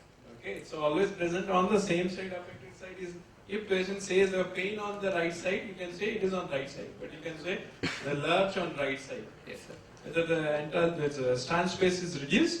No. It's not reduced. Not reduced. Okay. Please walk.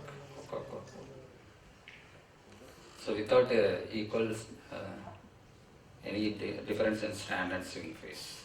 Okay. With hip and hip in neutral position, knee extension, with foot plant gait.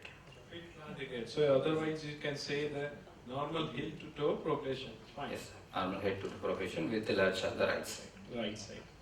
Can you ask him to squat? இது பண்ணட்டும்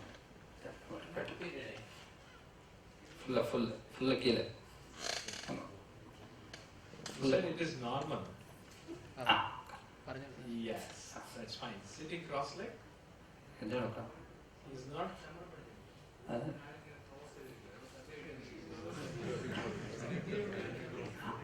No. Correct. Yes.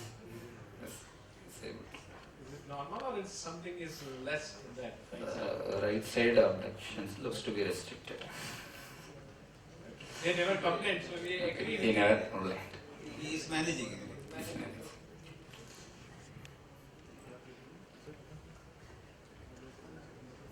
So when patient is, what will you do now? Now examination, another exercise.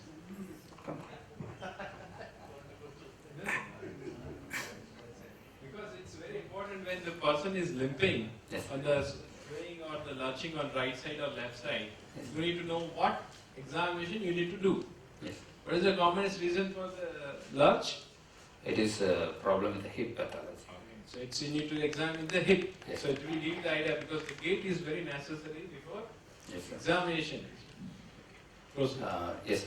Coming to the local examination of hip, inspection, first attitude, the patient is lying supine on a hard couch without, with arms by the side of the body, with hip in extended position, knee in extension position, foot in plantar flexion.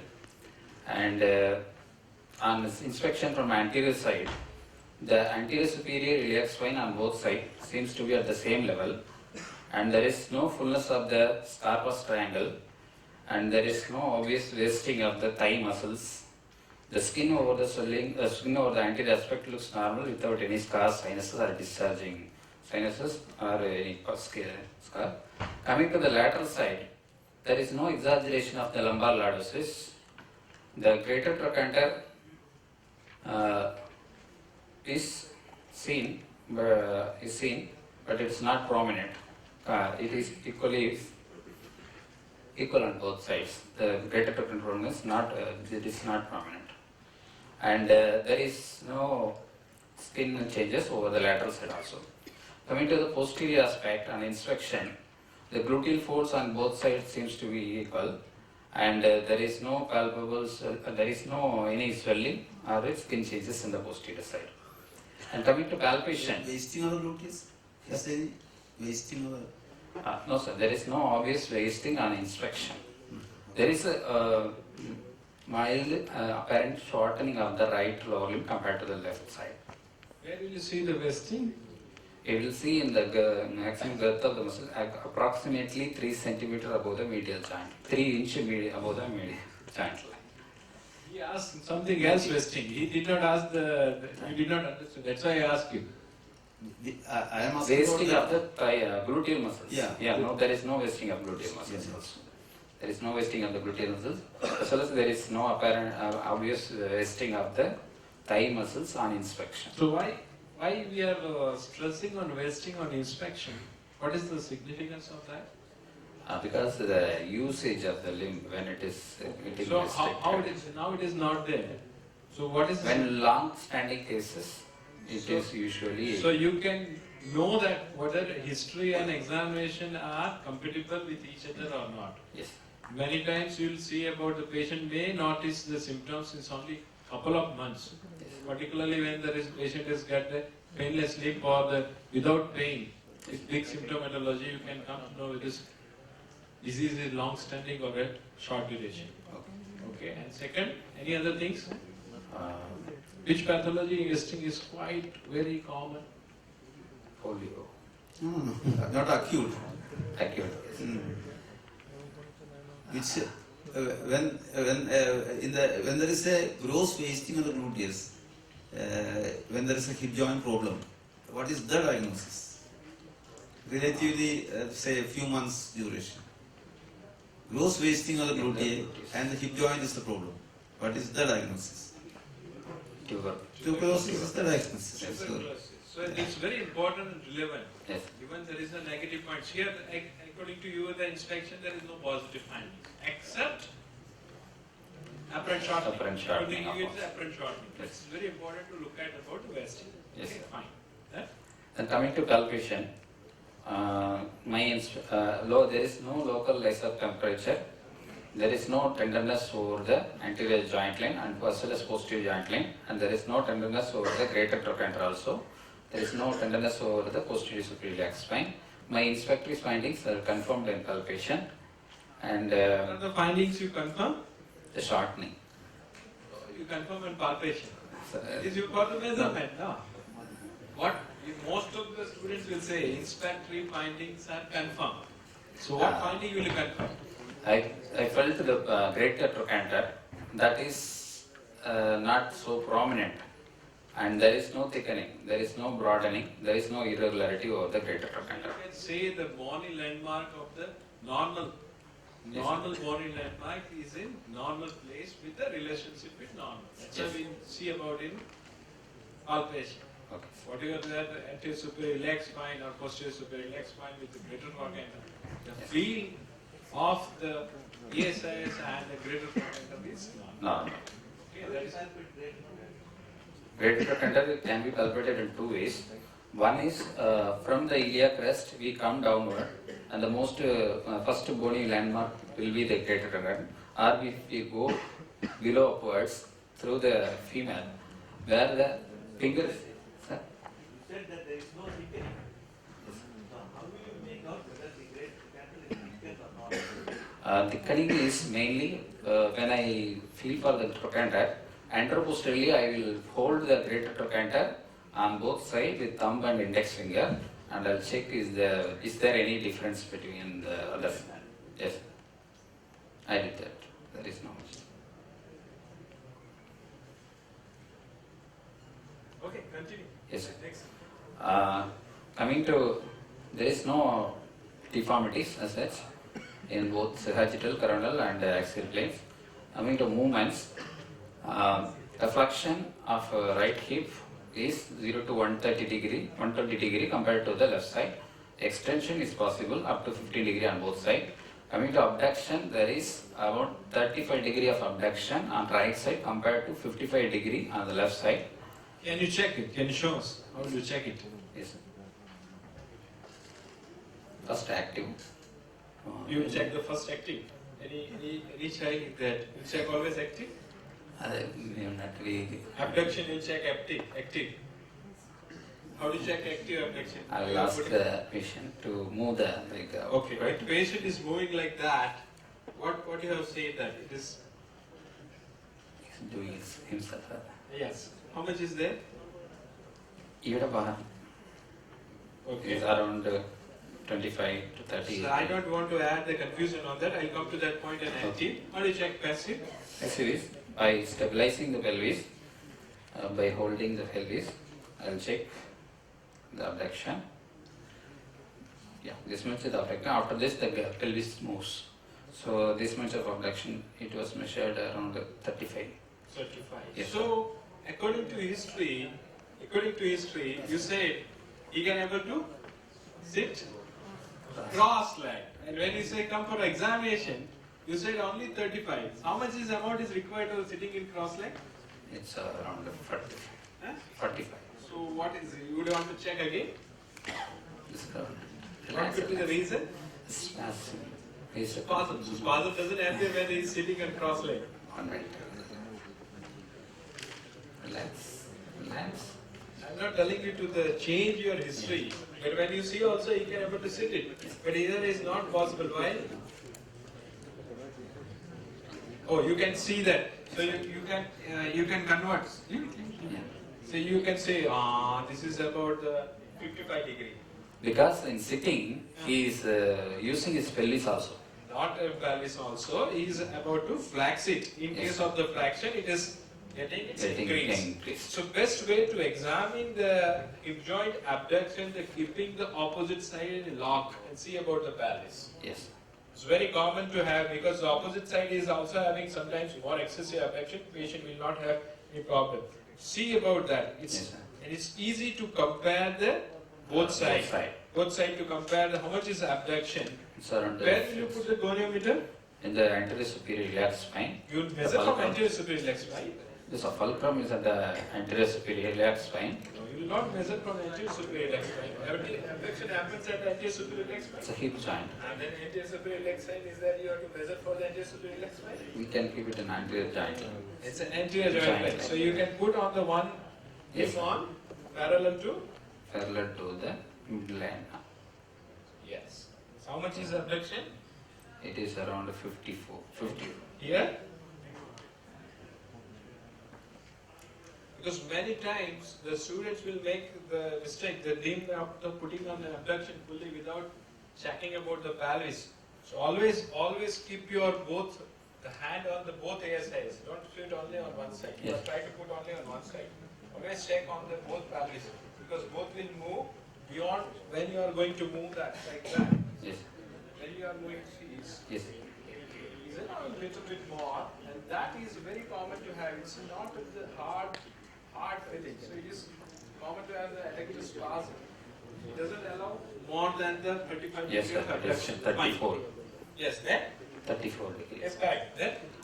Then adduction is equal on both sides. It is Okay. around 30 degree. Yes. Then coming to rotational movements, there is a decreased internal rotation with hip flexion on the right side. Show us on the first normal. Normal. Normal side, yes. I'll just want to see in extension. So better to do it in a prone position. You said it is decrease in flexion. Yes, sir. Decrease in flexion. Flexion. Flexion means I'll make this child to sit here and bend. Check that. Yeah. Come. Sit. You can check in flexion of the hip and knee both. Yes, sir. Like this also. It's difficult to measure when you put into this one. You can check here this one. How do you check that? Here. Yes. This is neutral. The amount of internal rotation between the vertical and the Okay. In very small child, again you can do about the bilateral symmetrical and check that and see about that how much is the internal rotation. Yes, sir. The right side is less compared to the Right side is quite less. quite less. Yes. In extension? In extension, also it is less. Sir. In extension also it is less. External rotation? External rotation is less on the affected side compared to the normal side. Okay, fine. Then? After movements, measurements, there is the apparent length is 85 centimeter, 86 centimeter on the right side compared to 87 centimeter on the left side. That is 1 centimeter shortening, apparent shortening. The true shortening is also comes to be 1 centimeter. That is 62 on the right side, 63 on the left side. Then to see whether the shortening is there on the femur or tibia, I check the segmental measurements as well as to know that whether it is a supratrochanteric shortening. In exam also you say the apparent centimeter 1 centimeter, true shortening 1 centimeter, that is supratrochanteric in nature. Don't say 86 and 87 and leave it to the examiner, they will subtract. Okay. Okay. Most of the times it is there, you say 87, 86, 110 and 106 and then you have to think, yes, that's 110 minus 80. Don't say it. Straight away say that. So there is a apparent and true shortening of 1 centimeter on the affected side. That is a supratrochanteric shortening, which I confirmed by drawing Bryan's triangle. Yes. What else you will do the examination? Is a painless limb, correct? Yes, sir. Yeah. So what else it? The supratrochanteric shortening, I will confirm. Fine. By Bryan's triangle, the base is reduced 1 centimeter on the affected side. Okay. The hypotenuse and the verticals are normal, equal on both sides. And there is the Shoemaker lines is just crossing on the left side, just below the umbilicus on the both sides. Then the militant lines on the affected side is, when I draw the militant line on the right side, the trochanter is just above the militant line. And when I draw the Chin's parallelogram, it's compared to the left side, it looks to be converging on the right side. So these are all the things which made me to make a point in the favors towards the shortening is in the supratrochanteric area. Then after measurements, then I look for special test. One thing I asked for is active SLR, the patient is able to do. The second thing is Trivandrum sign, Trivandrum test, it is positive in this case. And third, telescopy is negative in this patient. The Trivandrum is only positive. Yes, sir, only Trivandrum is positive. Then I examined the neurovascular status, the posterior tibial artery and the dorsal spinalis artery are palpable. The neurovascular status is intact. Then there is no any palpable lymph nodes. So finally, the gait is also, I examined the last also, it is seems to be a Trivandrum type of gait. Yes, sir. Other system, other point? And the opposite hip and the ipsilateral knee, the spine, the sacroiliac joint, everything appears to be normal. Here it is very relevant because the patient complains almost not about the idea about the hip, but you found it's a hip problem. Yes. Okay, fine. So it is very relevant here to examine about the total examination of that particular limb and opposite side as well. Yes. Okay, whether it is a unilateral involvement or bilateral involvement. Yes. What's your impression?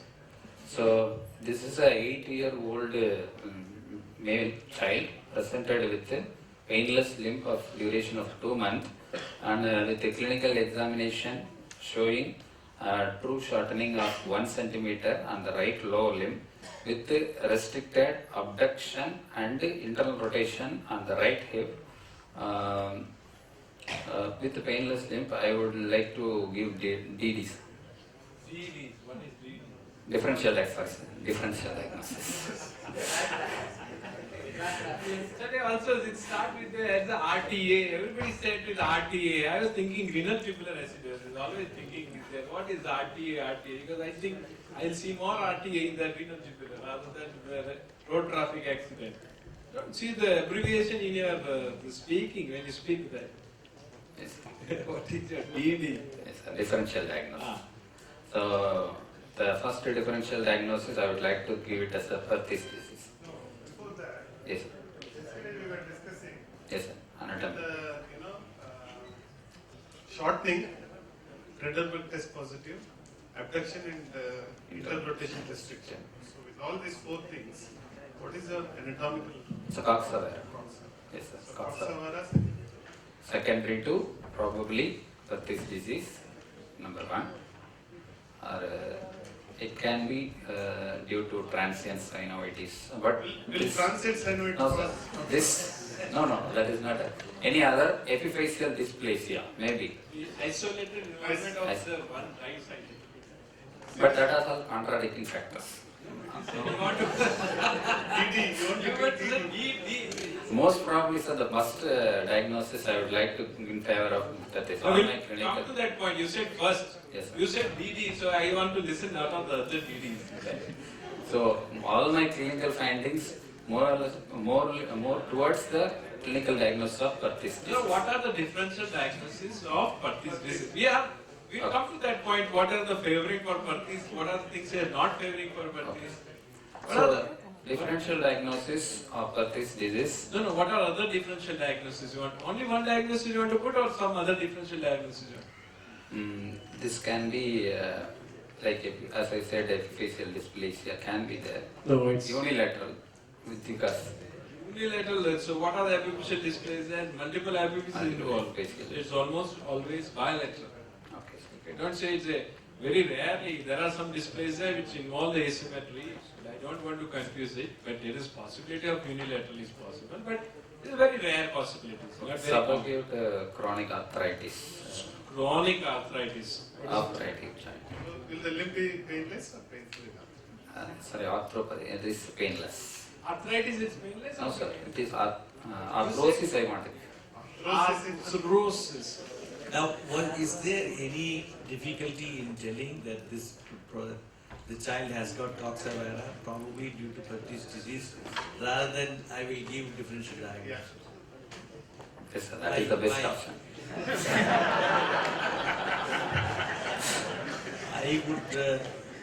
I would rather commit myself to one diagnosis rather than give a differential diagnosis. Yes, sir. Yeah, why? For the teaching purpose. I'm saying why you put it transient synovitis and withdrew. Yes. Why? Because there is no history. History of pain is not there. No, if child would have come 1 month back, you would put transient synovitis. No, What are the points are not favoring? It's the commonest to have the differential diagnosis. It is transient synovitis. But You yet- now know why you should not say differential diagnosis. Yeah, because that is the reason, because you should understand. You put it and then withdrew. Correct? painful limp. Sometimes transient synovitis is also present like without painless. It's not always the painful, but they say it's a painless also. Is there a shortening in transient synovitis? No, there will not be shortening. It's very important when you see about the transient synovitis, the all range of motion would be terminally restricted. Okay, and there would not be actual amount of the shortening. Okay, any hip or any pathology is more than 1 month to 6 weeks duration. Transient synovitis is just out of question. Okay, transient synovitis is it's irritable hip. It's a diagnosis of exclusion. Okay, so it's always think about the. Don't say first, because many times these are the cases. They'll say, what are the DDs? They will say number as yesterday Dr. Matthew Varghese is telling.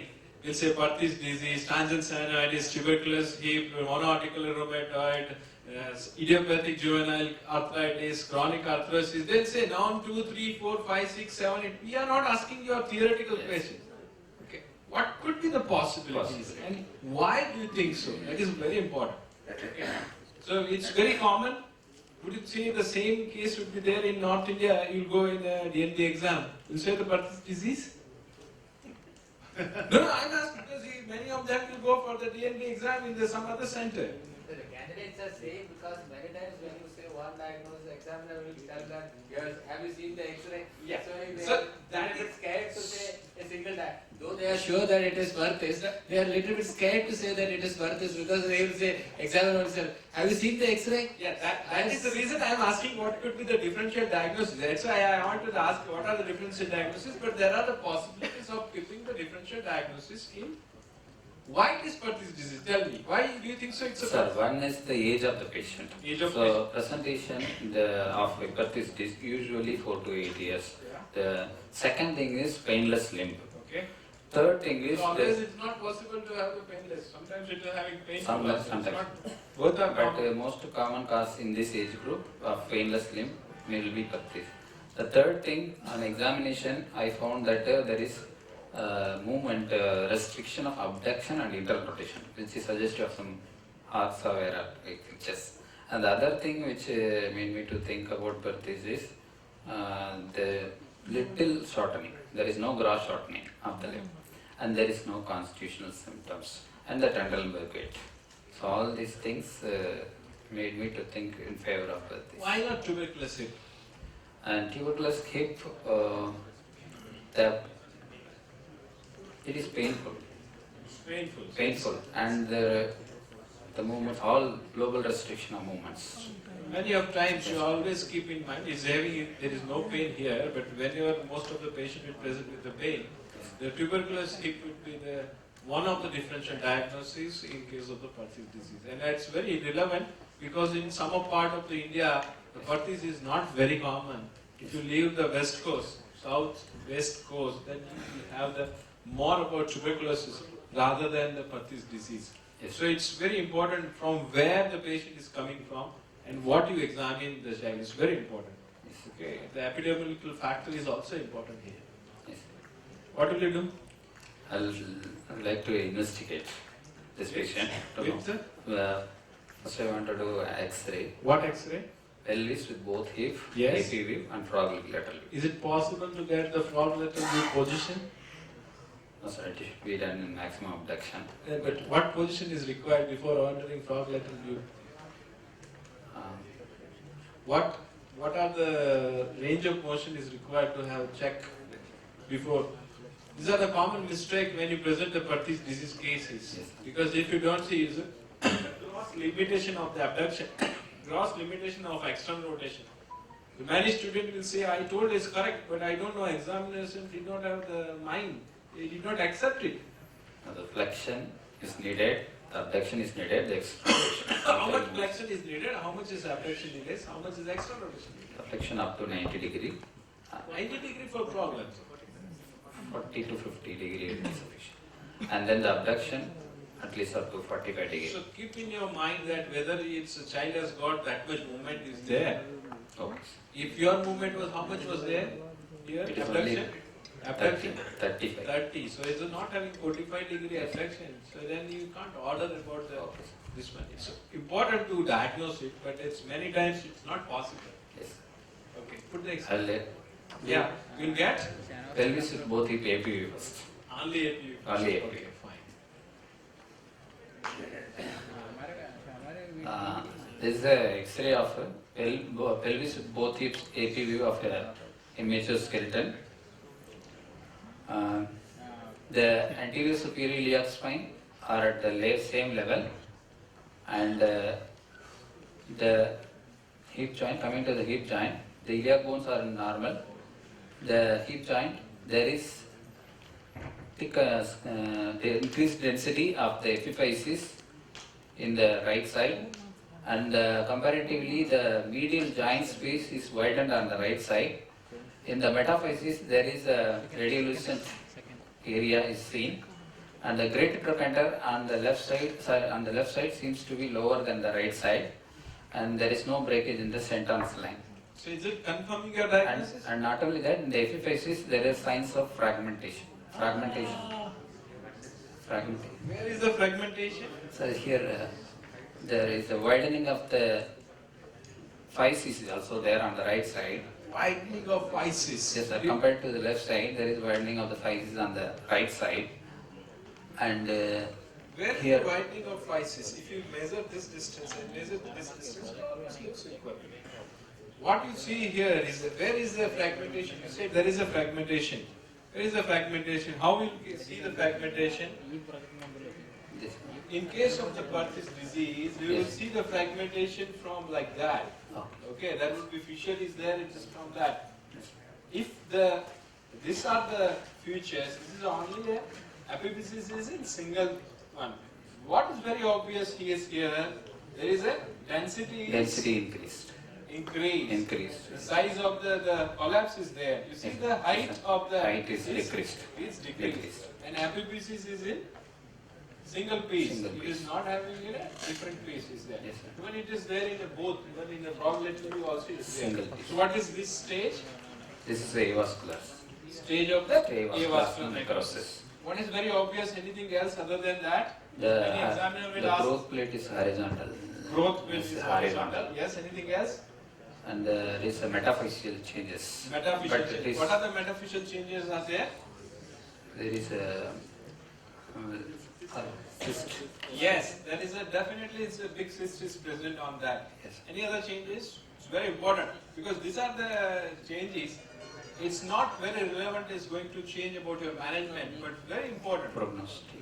What is very important in a prognosis in that? One It's is going that to you change your see the management. lateral subluxation of the head is there or not. Is it there? Is it there?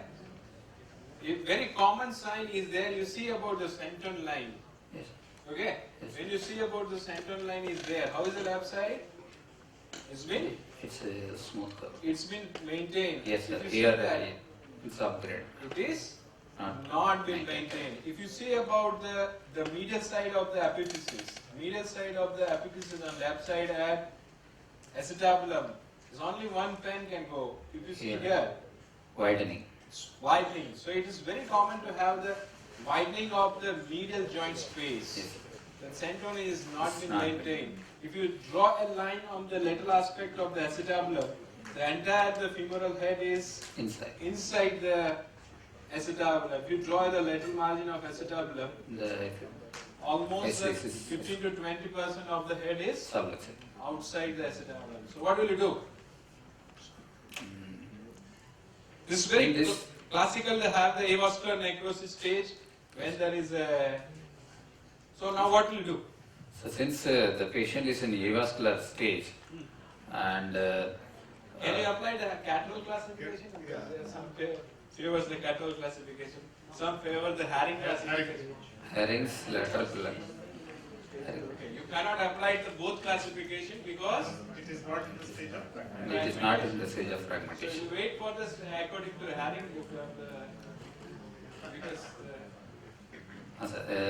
He will give conservative treatment in this.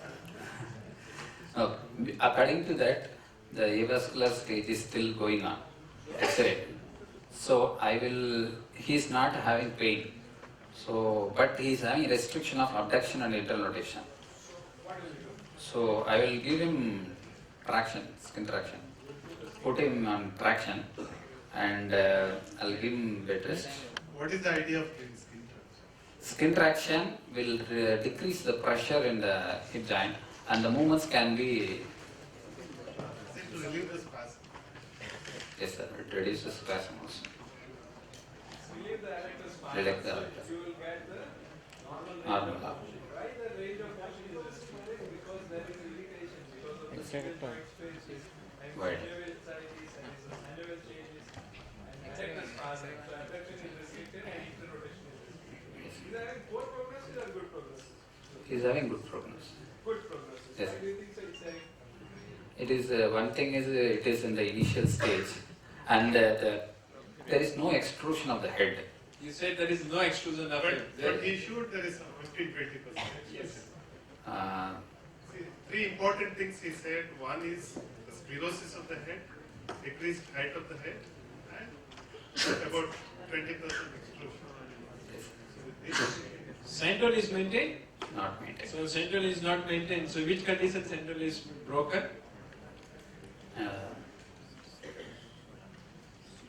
So do you think so it's having good prognosis?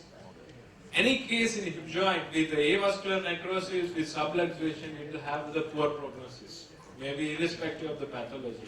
Both are there. What is the aim of Perthes disease treatment? Why need to treat the Perthes disease? We have to. What is Perthes disease? Perthes disease is a non-inflammatory idiopathic avascular necrosis of the femoral epiphysis. It is most probably due to the disturbance in the blood supply. One thing you forgot. So avascular, idiopathic, everything you said there. Self-limiting. Self-limiting. 80% of the cases. So whether it is irrespective of the disease, it's going to cause for the healing. Yes, sir. Okay, so why need to treat it? The thing is, we need to maintain the containment. The head should be inside the acetabulum. So it is not in inside the acetabulum. So what will you do? So the age is 8 years. Maintain the size and the shape of the femoral head. Basically, the shape should be maintained. Okay, so there are some factors where you can predict that the shape is going to be distorted. You need to control and do about some intervention. Okay. So the shape will be maintained either by the conservative treatment or either by the operative treatment. So what are the prognostic factors which is not very important, very favorable for having good shape maintenance? Age of the presentation. Age of presentation. The age of presentation, older child, it will be good or poor? Poor. Poor. Okay. So Second, the age is 7 years. Okay. Fine. Gender. Gender. The male is good or female is good? Male is good. Why? Because the amount of remodeling that happens in male is greater. People thought about that, but it doesn't make any difference in the long term. The study says it doesn't make any difference on that. Yes. Anything else? Bilateral, that is unilateral or bilateral. That makes bilateral is less than 10%, 6% is there. So bilateral you can't say. Particular for that. Stage of the disease. Stage of disease, all its natural history goes to the first avian followed by revascularization. So stage doesn't make any difference. Stage doesn't make that. Stage will give you idea to do the intervention or not. But stage is not going to say it's stage 3. All the children will have the heel stage. So you can't say the heel is... The sphericity of the femoral head. How do you know the others? Right? The sphericity is there. What are the factors? There's an early age presentation of good prognosis. So that is lateral pillar is maintained or not? Not lateral pillar. You combine the herring with the lateral pillar and lateral also. It's a Herring's lateral pillar is maintained or not? Basically, it's having the extent of involvement. Whether it is full head involvement, then the prognosis would be poor. When the half then head involvement, prognosis would be good. Whether lateral pillar is maintained or not, the prognosis depends on lateral pillar. Whether it is having with the extrusion, whether the age of that. Among all the factors, we have only the control on the extrusion. We can't say the child is present with 6 years and the child is present 12 years. You come at 6 years, we can do it. We can't say that extent of involvement is more. You could have come with a smaller involvement, you could have done it better. Yes. Okay, so it's very important to have the extrusion, and that is under surgeon dependent. So you can control it. If it is extruded, we have to put it back. That is very important, and that's why these are the child will require the containment surgery. Once the range of motion is normal, the prerequisite for the containment surgery, range of motion should be normal. Yes. Yes. That is the reason why you are going to give it Traction to make the movements. Do you think that this is tuberculosis lesion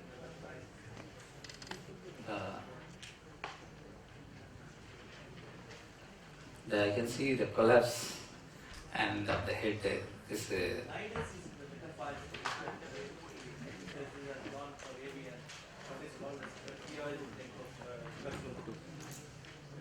Could that be possibility? Because there is no history-wise there is no any relevant finding.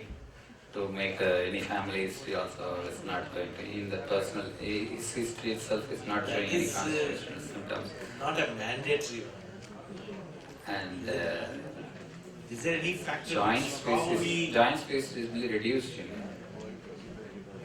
The tuberculosis joint space will not be reduced.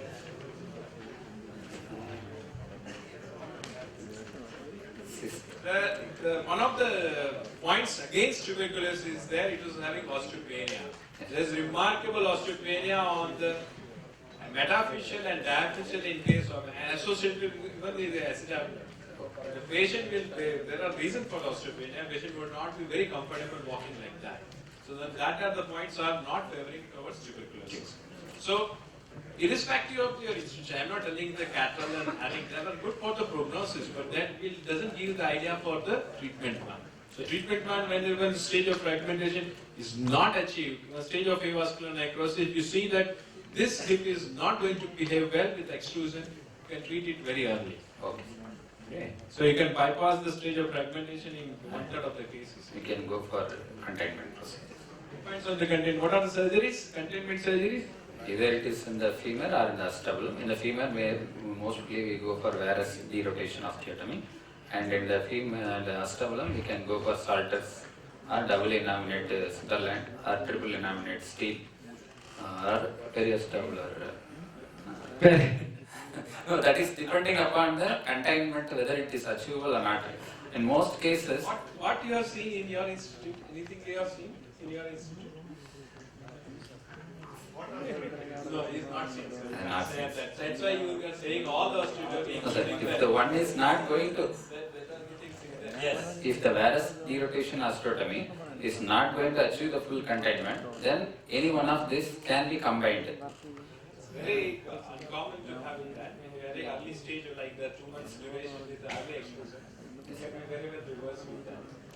It's strict to one thing. And very common there is that the femoral osteotomy, because the disease is at femur, it's not at the acetabular at fault. It's very commonly practiced in that. It was not very popular in West for the femoral osteotomy for a couple of reasons. Now also they are changing in that. So it is number of the surgeries has been described. Very common. You can have answer in your exam that you can do the varus derotation osteotomy. Anybody can say anything you can combine with varus derotation osteotomy?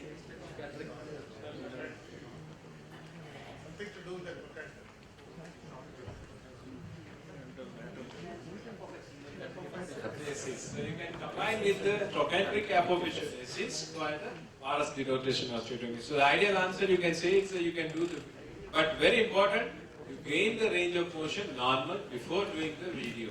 Yes. Why? Anybody can answer? Why? You can do tomorrow, no?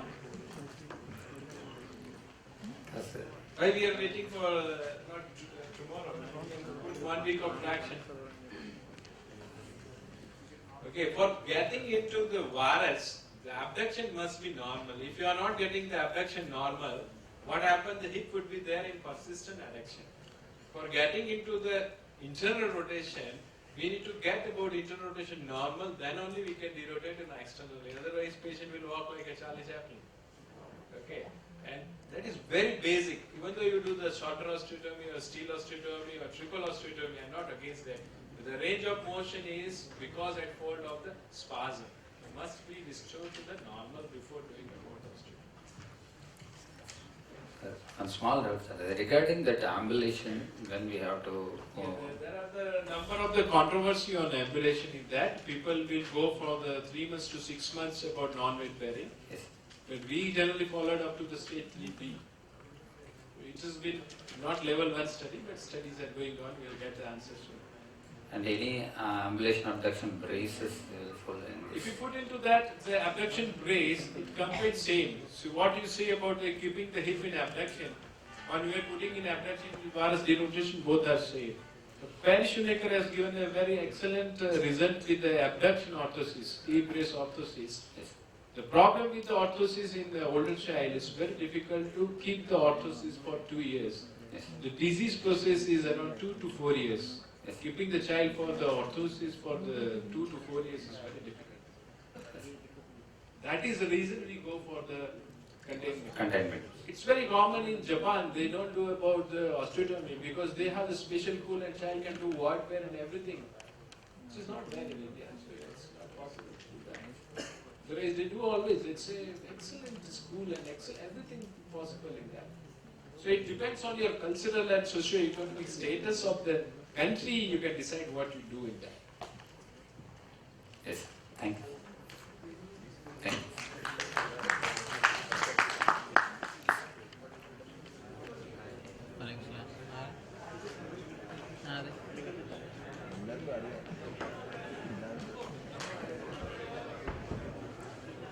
Good afternoon, sir. My patient is a 38-year-old female. She presents with pain and swelling of the left knee for the past 6 years. The pain and swelling of the left knee has been present for the past 6 years, and it is it was of intermittent character and pricking pain. It was present only on severe exertion for the past 6 years, but has now increased in severity and is present at night also. She noticed an increase in the, initially it was very small, so she noticed an increase in the swelling for the past. It's a short case, is it? Yes. No? For the past 4 months, and for which a biopsy was, surgery biopsy was done for the last month. There is no history of any fever, there is no history of any trauma, no history of... You don't need a long history, it's a short case, you can start with the diagnosis. My diagnosis is a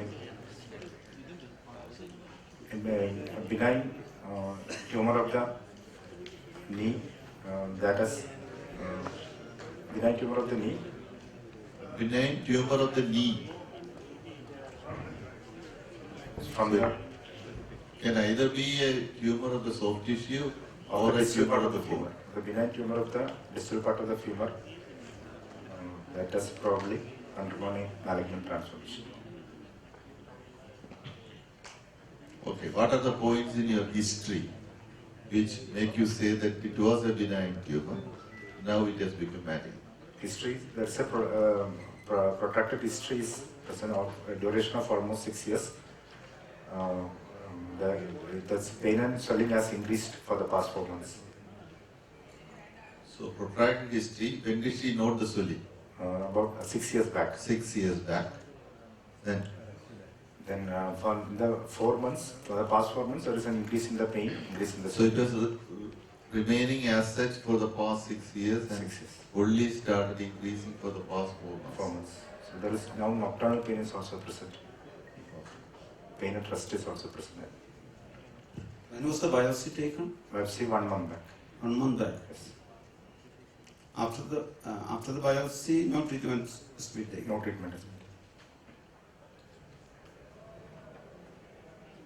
So she didn't go for any treatments until the pain increased. No, only for the past 4 months she has consulted a doctor for the complaints.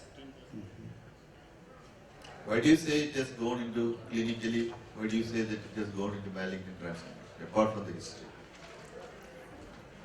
What are the examination findings? Examination, there is a solitary, non-tender swelling in the distal part of the femur. That is non-compressible, non-reducible, non-pulsatile, and with well-defined margins. Can you just describe that swelling? On inspection, these are your findings. Palpation, these are the findings, like that. On inspection, there is no definite swelling is not seen. There is a generalized swelling of the knee joint and with effusion. And on palpation, there is a solitary swelling measuring about 4 into 3 centimeter on the distal end of the femur. That is non-tender and medial or lateral? On the medial side of the distal end of the femur, and with the bony hard consistency. Plane of the swelling is in the with the bone. And the edges are well defined. Well defined. Well defined edges. And there is no And there is no distal neurovascular deficit, there is no lymphadenopathy. So, which part of the bone is affected? Distal end of the femur. And That means the is joint line it in is the whole separate. metaphyseal area or in the epiphyseal area or epiphyseal metaphyseal area? Epiphyseal area. Epiphyseal. Epiphyseal. Is it extending up to the joint line? No, it's not extending. The joint line can be separately palpated. Upper No, part of the is the swelling coming up to the level of the joint, if it is epiphyseal? Or is there coming up to the level of the joint? It is coming up to the level of the joint. So it is an eccentric expansile lesion in the distal end of the femur, mainly on the medial side, extending up to the joint line. So what is the, you can palpate the margins? Are you able to palpate the margins? It is merging with the rest of the bone. Are you able to? Even on palpation, there is no distinct swelling. There is some problems, definitely. So, What is the clinical evidence of malignant transformation? Clinically, there is same. Based upon the symptoms and the nocturnal pain. so what is your diagnosis? Anyway, you said about the benign turning malignancy. But what is the commonest tumor in the lower end of femur at this age? That is in the lower end. What is the giant cell tumor? Yeah, giant cell tumor is the commonest. It's very common swelling. The only points against this, she says there is 6 years of history. But except for that, but she didn't ask for went for any treatment for in spite of the 6 years here swelling or pain. She had pain and she also noticed a small swelling. Small swelling. Even now the swelling is not that large. So the history of 6 years, I could not give too much of importance. Did she tell that it is a bony swelling? Was it a same swelling or some effusion in the knee? She is telling about. She told that there is a swelling which, when she palpated, there was tenderness also. She had related the history like that. Anyway, it does not, she didn't go for any treatments for the swelling, and even now the swelling is not very prominent. So I feel the 6 years history need not be given that much importance. So, leaving alone that point, what is your possible diagnosis?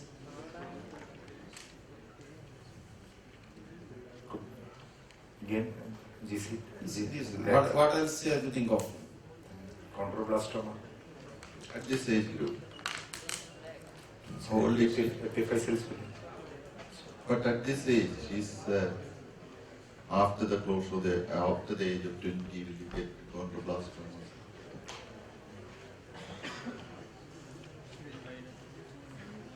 Neuroblastoma is a tumor of before skeletal maturity. It is arising from the epiphysis, that is the physeal cartilage. So once the cartilage is fused, chondroblastoma cannot occur. What else you have to think as a DD? What's the age? 38 years. 38 years. What else you have to think of? Malignant lesions. Like? Chondrosarcoma. Chondrosarcoma. Yes. But is what type of chondrosarcoma? Secondary chondrosarcoma or? Secondary chondrosarcoma. What will be the primary? Osteochondroma. Again, the swelling will be very gross. It also is a remote possibility. Other tumors?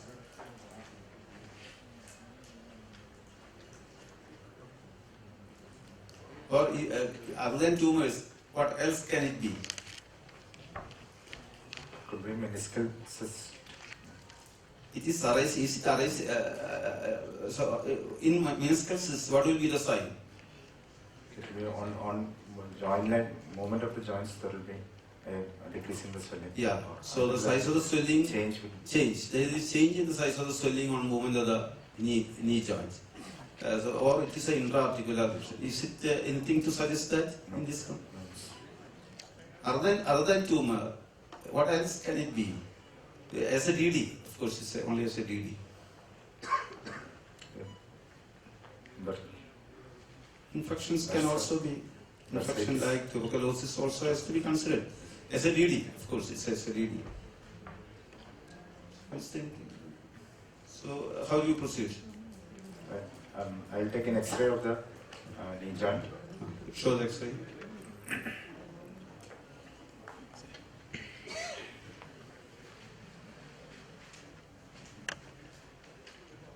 X-ray of the knee joint showing the distal part of the femur and the proximal part of the tibia and fibula, AP and lateral views, and there is a lytic lesion in the distal, in the epiphyseal and metaphyseal areas of the medial end of the distal part of the femur, which has got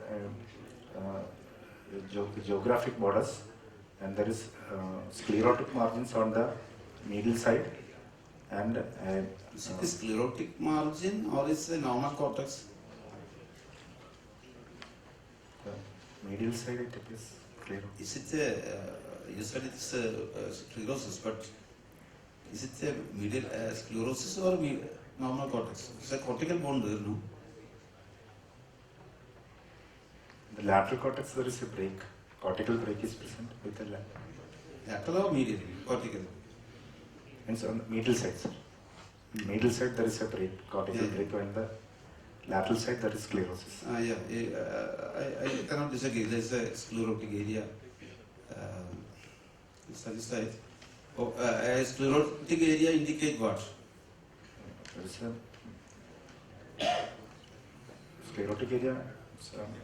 Not an aggressive neoplasm. Yeah, sclerotic area means it is not that aggressive, but it is not a very classical sclerotic. On the upper part there is no sclerosis, though it is well defined. So why there is a cortical break in this case? There might be an extension into the soft tissues. In this case, you already told there is a biopsy, no? Yes. So it's an open biopsy was done. So it is not. I think this was taken before biopsy. Taken before biopsy. Okay. So you feel there is a cortical break also. Is that right? Matrix is more Morthetan appearance. Morthetan. So when you say some Morthetan, then that indicates what? In which condition you get Morthetan?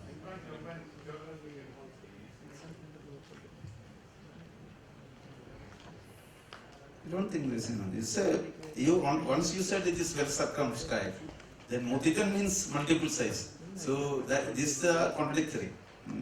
One cannot have Morthetan as well as well-defined margins in a single lesion. So you confine to, you can say this is a well-defined lesion, except for some area, the rest of it is not sclerotic. So after seeing the X-ray, does your diagnosis change? Or is it the same?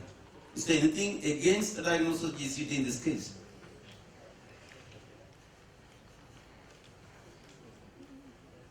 Shall we consider tuberculosis in this case?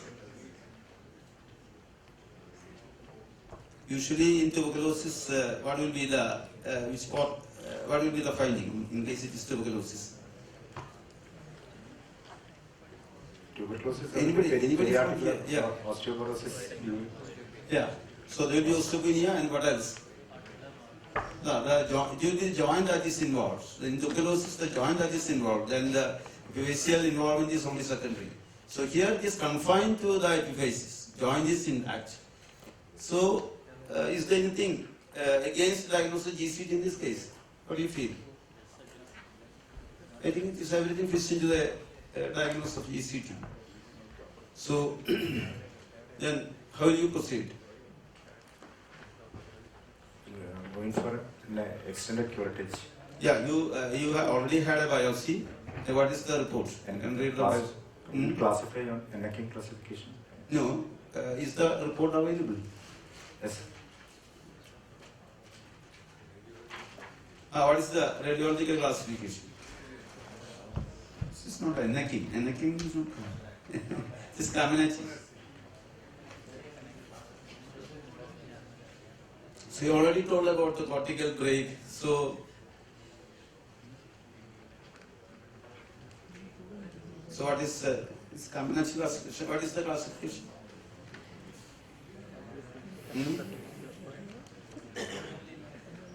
So there's a cortical break, I think, there is a soft tissue involvement, cortical break, so it is like Kaminachi grade 3. It's grade 3. So, but I will not agree with this. I feel this CT will be better. It's okay, that's a different thing. Different biopsy, Yeah. suggestive of a cartilaginous lesion, if they suggested an open biopsy. So open biopsy came as chondrosarcoma, grade 2 chondrosarcoma. So, our clinical diagnosis will not fit into but is there looking, so you have to look back at the X-ray. So is there anything to suggest a chondrosarcoma in this case? Let us have a, yeah. What is the radiological picture that you get in chondrosarcoma?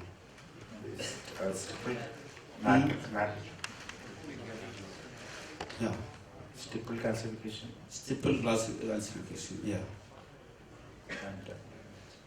And yeah, there is no classical appearance, but still, so there is no definite stipple calcification in this case. So in case it is a chondrosarcoma, can it again be primary or secondary? In which condition you get chondrosarcoma? Osteochondral. No, in this case there is no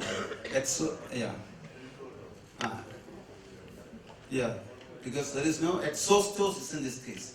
There is no obvious external swelling. So it must be enchondroma, turning malignancy.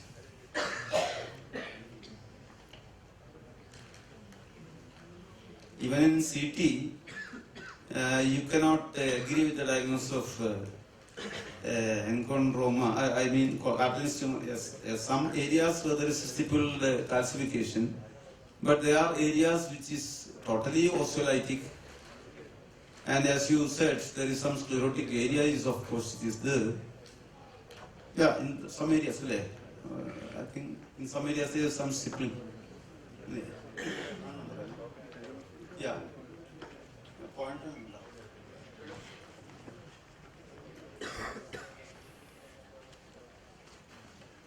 So with this, there are some stippling. Yeah. Over here there is some stippling. So looking back, these are points that favor the diagnosis of this area you do get the stipple calcification, and occasionally you do get stipple calcification. So here also there are some areas. Okay, so you can after seeing the but this is not CT, MRI. So that is this is MRI only. CT is not available. No.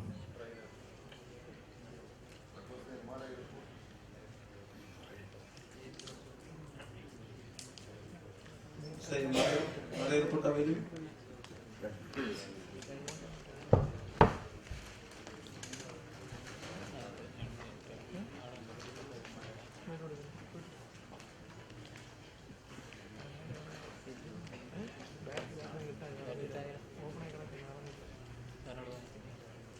Of course. Anyway, as the biopsy is very clear cut, there is no doubt about the chondrosarcoma grade 2. What is the grade of the control? Grade 2. Then what is the treatment?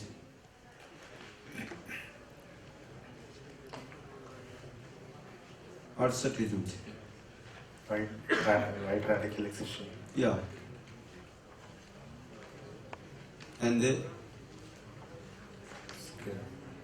reconstruction. In what way shall we reconstruct?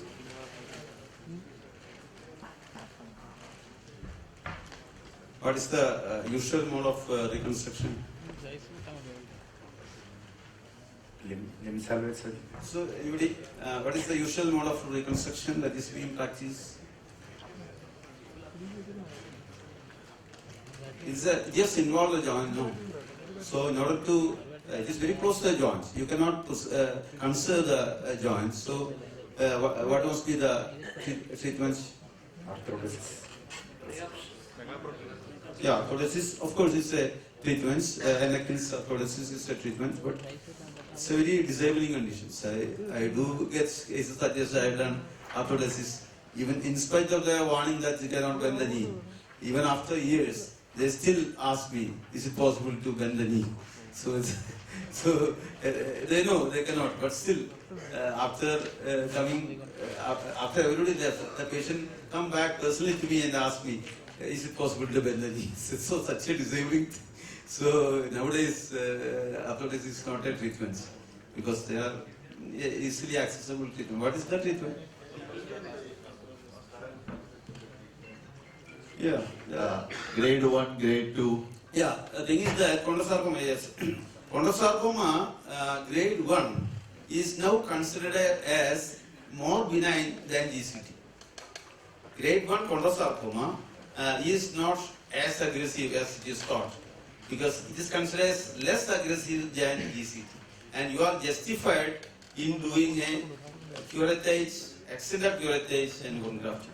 It is grade 1, if only it is grade 1. But grade 2, of course, its wide excision is the treatment. And in this case, as it is involved only one condyle, you can have the option of reconstructing the patella and all, but it's all theoretical. Not the idea, in this case, even in this case, I feel a custom-made or a modular processes replacement will be optimal. And moreover, in this case, the one I have noticed is a cartilaginous tumor. Unlike any other tumors, it will spread into the joints. That is unique for the chondrosarcoma. Osteosarcoma do not spread into the joints. It will be, if you open, I had experience this way. When you open the joints, there's nodules in the joints which you remove, and it turn out to be lesions. So it is better to go beyond the knee joints and do a wide excision without opening the joints. Of course, the patella part is a different thing, but still, it is better to remove the joints or extra articular resection and replace with a custom-made process.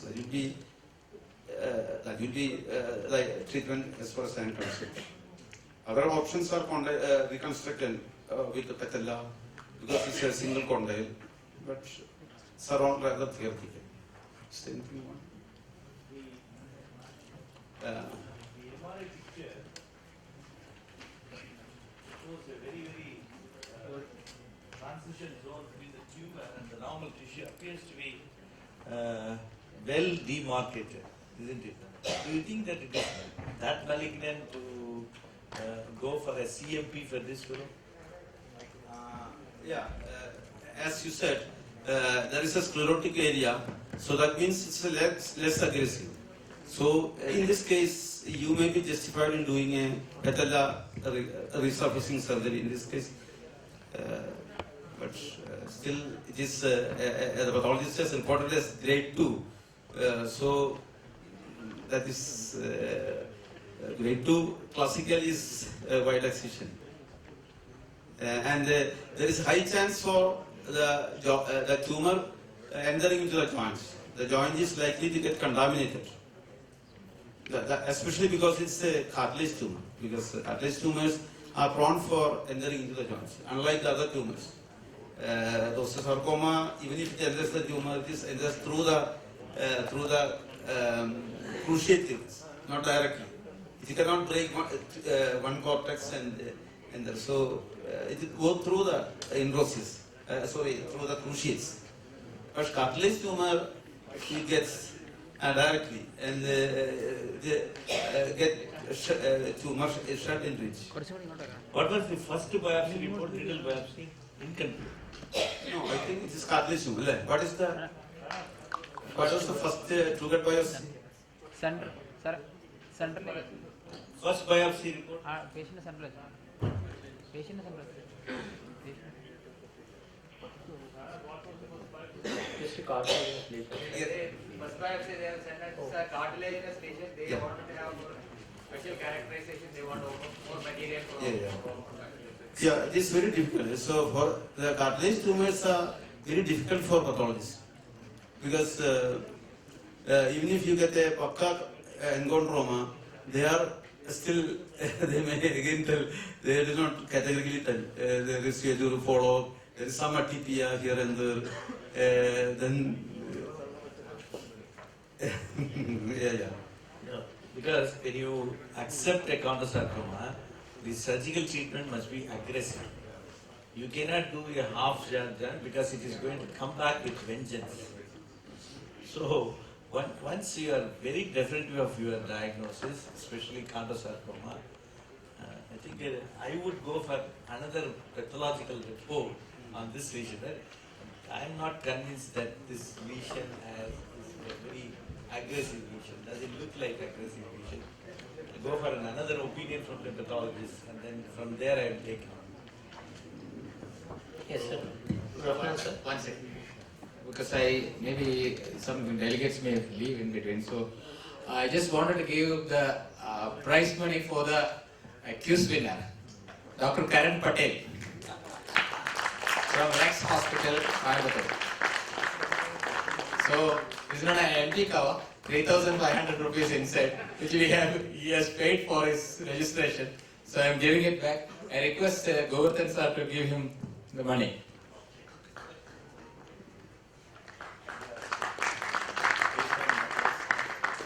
So I'll be giving a memento also to him. Last time also we gave. Because he should remember of topic.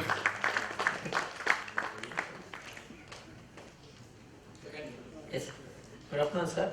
My patient is a 65-year-old male patient by name Abdul Sattar, hailing from Kollam, daily laborer by occupation and a right-handed person. Came with the chief complaints of right shoulder pain since 3 years and also restriction of right shoulder movement since 3 years. And he was apparently asymptomatic 3 years back. Then he fell down and sustained a direct blow to his right shoulder. Since that time he is having right shoulder pain. And he took just, the pain is severe in nature, increasing on more if he lies on the right lateral side, and it is not radiating along the right upper limb. There are no paresthesias along the right upper limb, and it is restricting his activities of daily living like overhead activities as well as combing, eating, and the pain is not associated with fever or constitutional symptoms. And on examination, his head is in central position. Attitude of the limb is patient in the sitting position. The right upper limb is in the adducted position with elbow in 90 degrees flexion, and head in central position. Both shoulders at same level. With there is some amount of wasting of his deltoid, right shoulder muscle, and there are no scars, sinuses. And on palpation, there is no local rise of temperature. Tenderness posterior, anterior and posterior joint line, and there is no tenderness over the cervical spine. And, coming to range of motion, his active motion is like abduction, he can do up to 30 degrees, forward flexion up to 30 degrees, and extension up to 30 degrees. He is not able to do his internal rotation, and external rotation he is able to do up to 30 degrees, and adduction up to 20 degrees. And on passive flexion, passive range of motions, Or abduction possible up to abduction and forward flexion possible up to 90 degrees. Further Is it limited shoulder movement or glenohumeral movement? You are telling. It's a glenohumeral joint movement. How did you look for this movement? By stabilizing the How scapula. did you stabilize it? I look like this.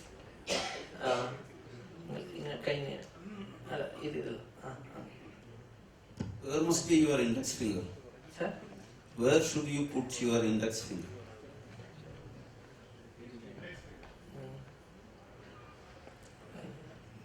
No, what you done is right. The only thing is that there is your index finger is not in the correct way. That's all. On the coracoid process. Is it the coracoid process or is it your acromion? Acromion class. Yeah. No, you put it on the acromion. Right. Yeah. Basically, you have to stabilize the scapula with your one hand. Then see the movement of the shoulder. Yes. These are basic things which you should not know.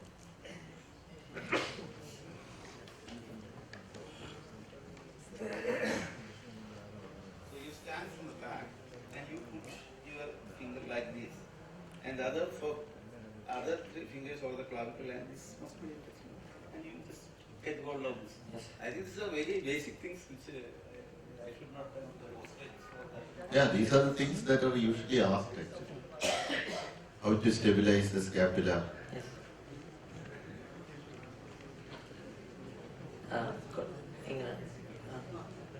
Up to here he can do actively. Yeah. And beyond that, they are painful and restricted by spasm. Doctor, is there any movement of glenohumeral joint? He is just moving his entire scapula and tending towards the opposite side. So you can see the scapula is at a higher level. Yes. The shoulder is at a higher level, meaning that. Tell us there is any glenohumeral movement in that axis. It's up to 40 degrees it is less glenohumeral. That is what Professor Gopakumar is asking you to demonstrate. You are not demonstrating. Yeah, normal etiquette. Yeah.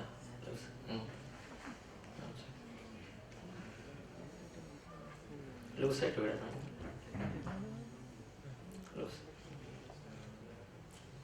Loose.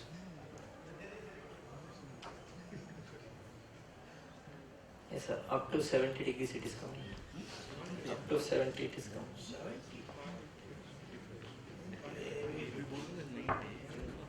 Maybe 50 degrees, 45 degrees. 40. Yes. And forward flexion is also up to loose it.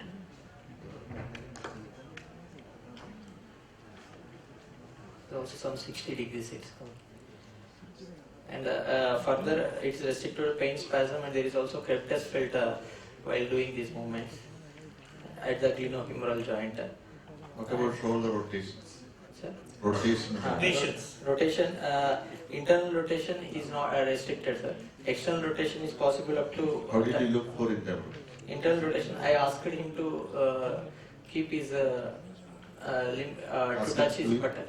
Ask him to do it now. Yeah. Ingana cheyam. Ee kai vechu. Cheta. Ingana cheyam. He is not able to touch his buttocks. Okay. What is his range of internal rotation? He is trying to do a posterior. Show us how much is his internal rotation. Loose it.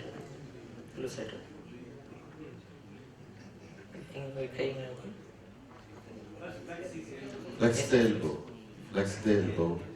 Loose it. Yeah. Normal chin. Normal chin. Now show us how much he can do external rotation. Yes. How much he can do internal rotation. Just a jog of movements. Yeah, only a jog. Yes, sir. Is there a fixed internal rotation? Deformity there? Just. No. Sir. He is able to do external rotation. Okay. You always look at the face, not at our face, when you look for these movements. Face of the patient. Yeah. If the patient gets severe pain during the exam and you elicit these movements, that's doesn't do well, you will not be doing well. Okay? When you do all these procedures, you look at the face of the patient and make sure that he is not having severe pain. So you can do that with the elbow flexed. You can look for the rotation, and if you have a reasonable amount of abduction, you again do it in both internal rotation and external rotation with the shoulder abducted.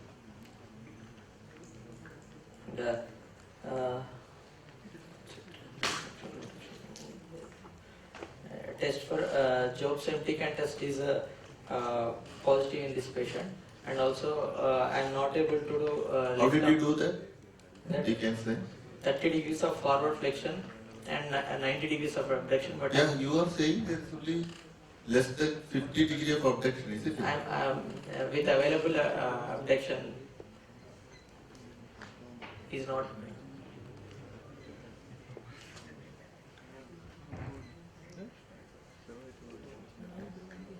Is hardly any movement there. How can you do a decan sign? Is with available abduction and forward flexion, I have done so. Because he is having severe pain, he will not be able to sustain. Yes. Then. And belly press test is positive, sir. And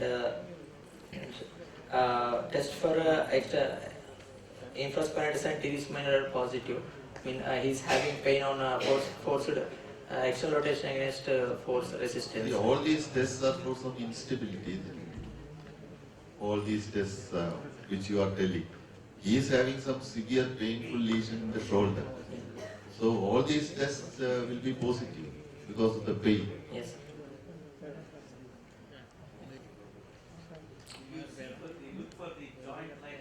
Joint line tenderness present, sir. Anteriorly as well as posteriorly. Anteriorly 2 centimeters below and lateral to coracoid process, there is joint line tenderness as well as crepitus present in the joint. And posteriorly also 1 centimeter below and lateral to acromion, there is a tenderness present. So after moments comes the measurements. Measurements, there is wasting, but I didn't measure, sir. There is wasting of shoulder contour is appears to be flattened when compared. What about the length of the arm? And there is a neurological examination. The length of the arm. Neck. Arm segment. Arm segment. I didn't measure, sir. How will you measure them? From the coracoid process to lateral lateral tip of coracoid process. Yeah. So measurement. These are the things. Angle of acromion to the lateral condyle of the humerus, and from there to tip of radius steroid process. Sir? Radius steroid process. Where is the angle of the acromion? From the spine of the scapula, I will come here. Laterally, here will be the angle. Actually, measurements I didn't take. Like to do it now? Yes, sir.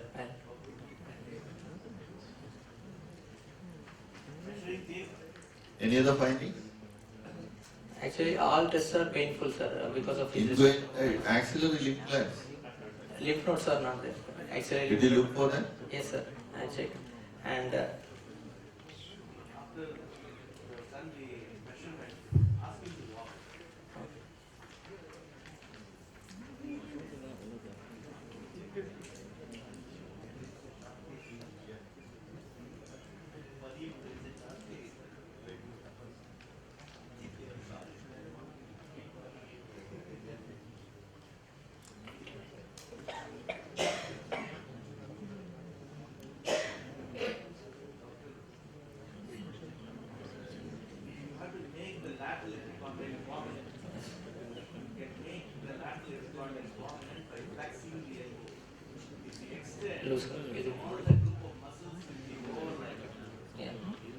after the exams, many of you feel that you didn't do well because you didn't tell the diagnosis. It is not that.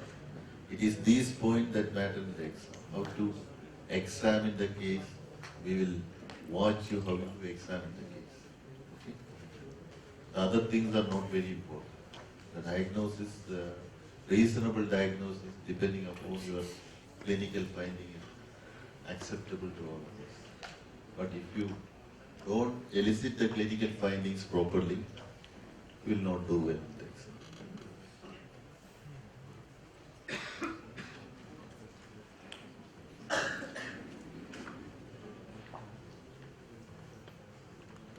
Compare same side.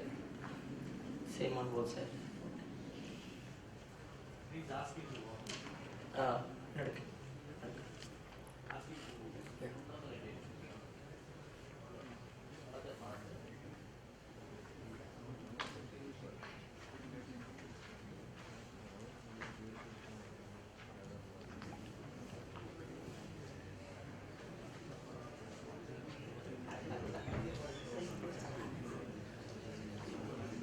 I'm voting good.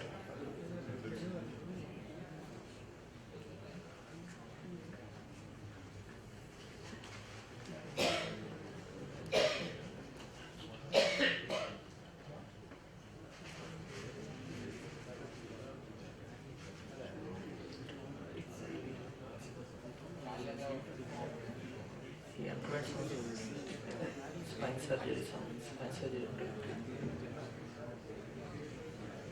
He had some spinal problem before. He had some weakness lower limb. He was operated spinal. And numbness and 8. What's his job? Before the fall, he used to do daily labor, sir. Now he is not able to do any activity since that time. What is your clinical diagnosis? A shoulder examination will not be complete if you don't look at the other components of the shoulder joint. Shoulder joint is not just a glenohumeral joint. I have palpated all along the clavicle, acromioclavicular joint, and scapula. They were normal, no tenderness or missing. Okay. One diagnosis is he's 65-year-old, sir, and movement restricted in all directions with crepitus present. So one is glenohumeral joint arthritis, and second diagnosis, as it started after injury, it can be rotator cuff tear. Rotator cuff injury is another possibility. Rotator cuff injury leading to what? Arthritis. How will you proceed? I want to take a AP radiograph of right shoulder, sir.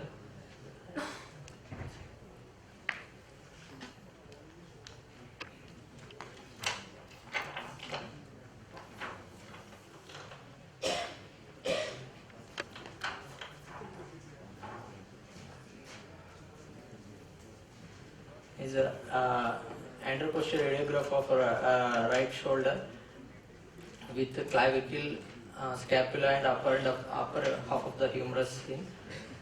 There is a decreased joint space over the medial aspect, inframedial aspect of the glenohumeral joint, and there is sclerosis noted over the greater tubercle, and there is some irregularity at the end of the acromion process.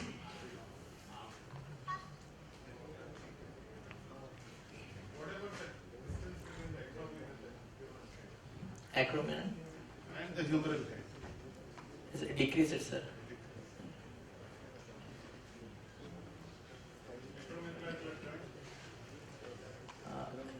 Tip of the acromion articular process, some irregularity is there. Other than that, there is no subluxation. Doesn't seem like any subluxation. Any changes of degeneration? Degeneration seems an acromion process. And in the joint also, there is a reduction in joint space in the inframedial aspect.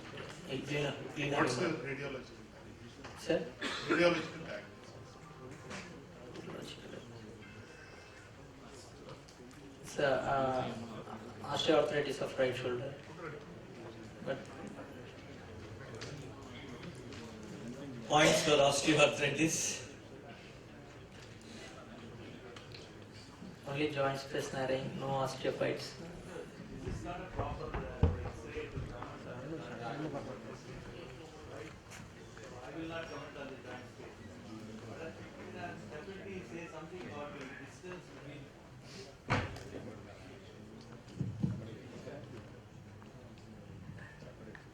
distance between the acromion and the head of the humerus. There is decreased distance between acromion. Where will you find that? Impingement.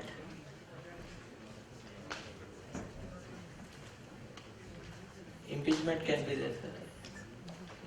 So proximal migration of the humerus has happened, which is restricting all his movement. And you gave a diagnosis of rotator cuff tear. Isn't it? This is all possibility. It could be a possible thing for this fellow. Rotator cuff arthropathy is a known entity. What will you do?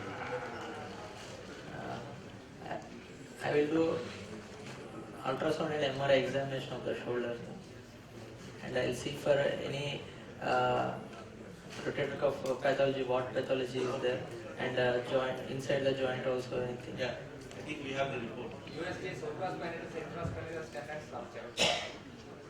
Subscapularis, normal. Okay.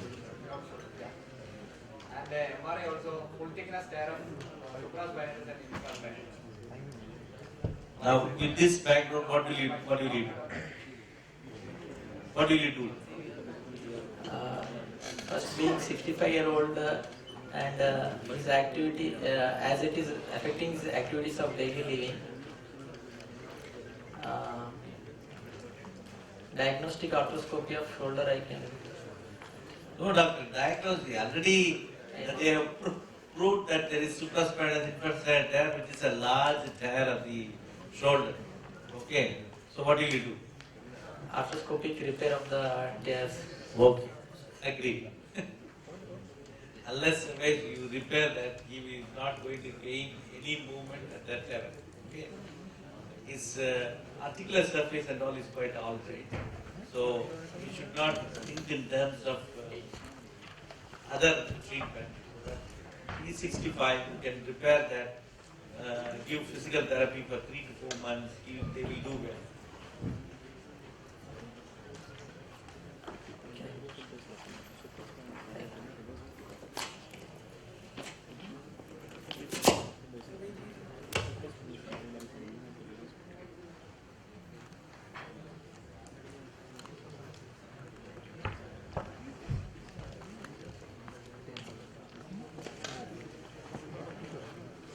And he had to be carried over to the local hospital. From there, X-ray was taken, and he was told that there's a fracture of the heel.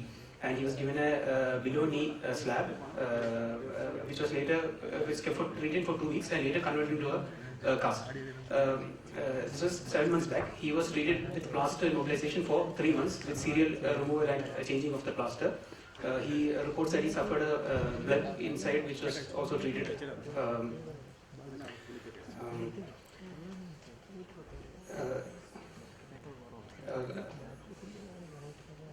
And now, after 3 months of plaster immobilization, the plaster was removed, and he was told to bear weight, but he still complains of pain and swelling in the heel and the ankle, and difficulty in bearing weight.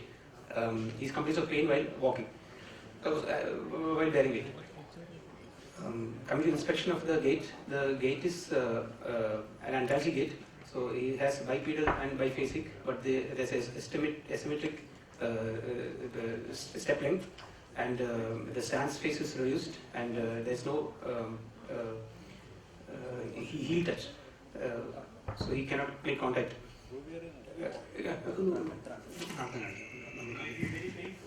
No, he's able to.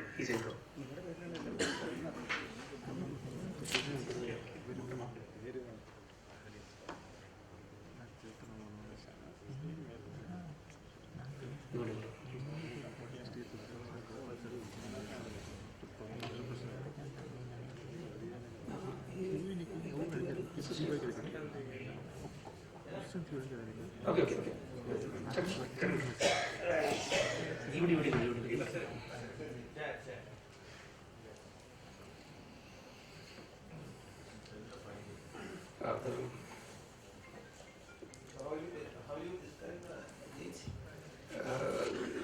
Gait is an antalgic gait. There is bipedal and biphasic, but the stride length is reduced.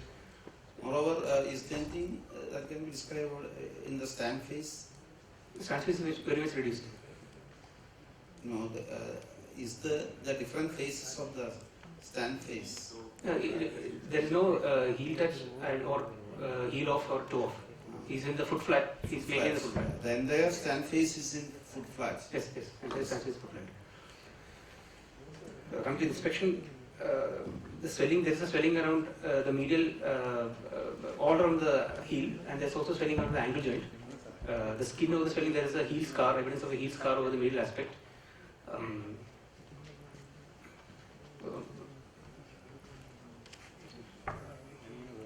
There is also some evidence of muscle wasting in the left leg.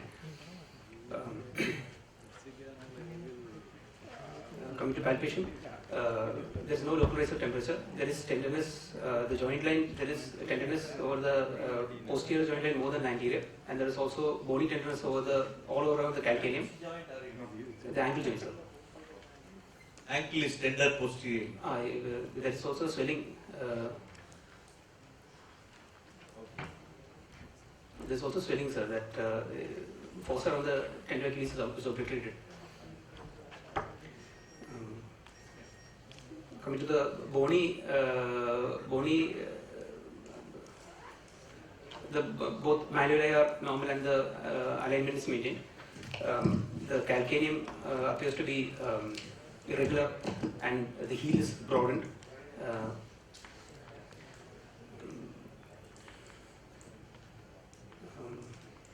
The rest of the joints, the tarsal metatarsal joints and the toes are normal.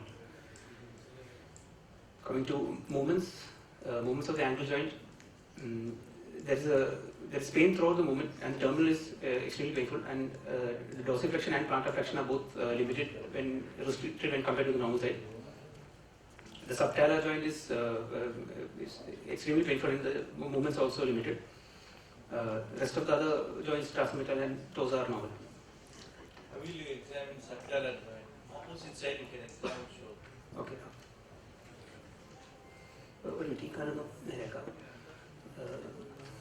Don't test the left. You can show. On the right. You will examine the right. Better you, because others also can see. Okay.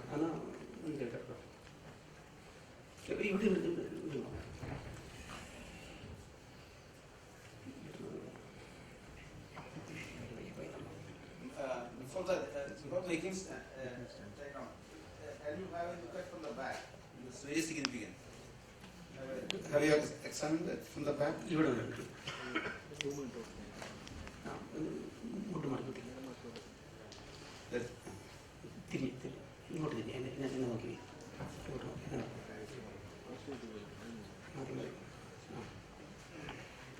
So let him bear weight on equally on both sides. The broadening of the heel. Is the what else you expect? Okay. Let him stand in a.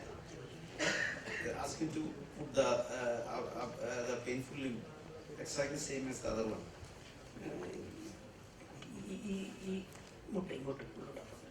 Yeah. So you can see this from here. What is the finding? There is a valgus at the in the subtalar joint most probably. I was looking for the findings from the back. It is in valgus, right? Yeah. It is in valgus. How do you know it's valgus? Compared to the normal side. How do you actually you have to assess how much of valgus is there? You draw a line along the mid-axis of the leg and another the axis of the calcaneum. So it forms an angle. That's the amount of valgus that patient has. So you have to quantify that also. Because obviously we have discussed the diagnosis. No, we have not. No, we are still in the exam. Right. Okay. That finding is very important in this case. Looking from back, and also you can see the toes.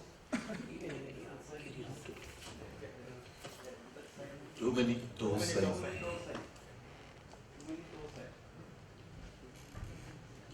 are all specific for this case.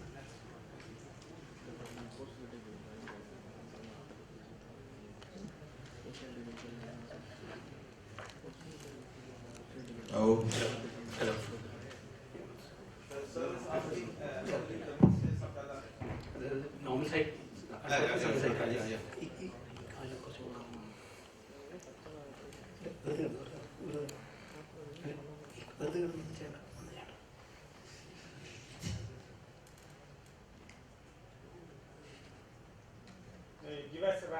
commentary what you are doing.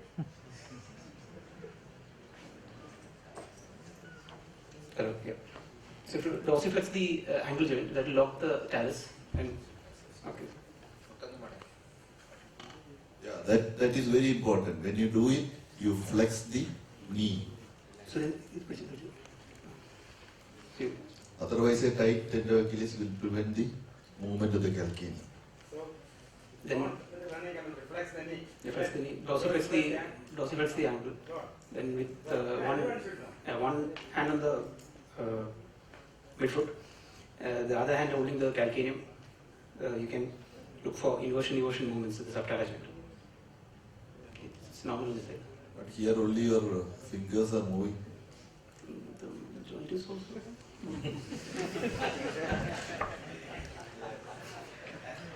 I think this is the affected side. No, the affected side is this side. That's the left side. This is the normal side.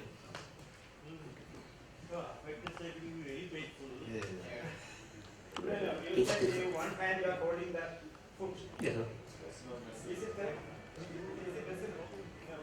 Whenever what are you testing? You are trying to test the movement at the subtalar joint, which is the joint between talus and calcaneum. So, the talus is already stabilized. Yes. So, you better hold on the leg and put the heel, get the heel in your other hand and try to invert and invert. That will give you the range of movement. Metatarsal joint movement, you stabilize the calcaneum, hold the foot and try to move the abduct and adduct. And that's how we do it. So you feel it has to be stabilized from the leg, tibia? Yeah, hold on the tibia. Yeah. Should we dorsiflex the foot? Heel, calcaneum hold. That's how you would do any test, right? Yes, sir. If you want to, there's a proximal fragment and a distal fragment. Stabilize the proximal fragment and move the distal fragment. You won't hold here to test the elbow movement. Every joint has the principle.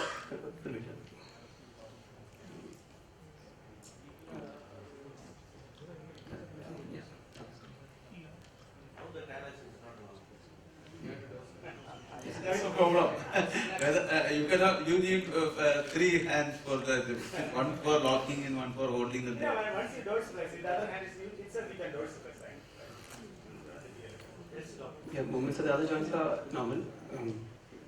Due to measurements, there's a decrease in growth of in the calf on the affected side by 3 centimeters.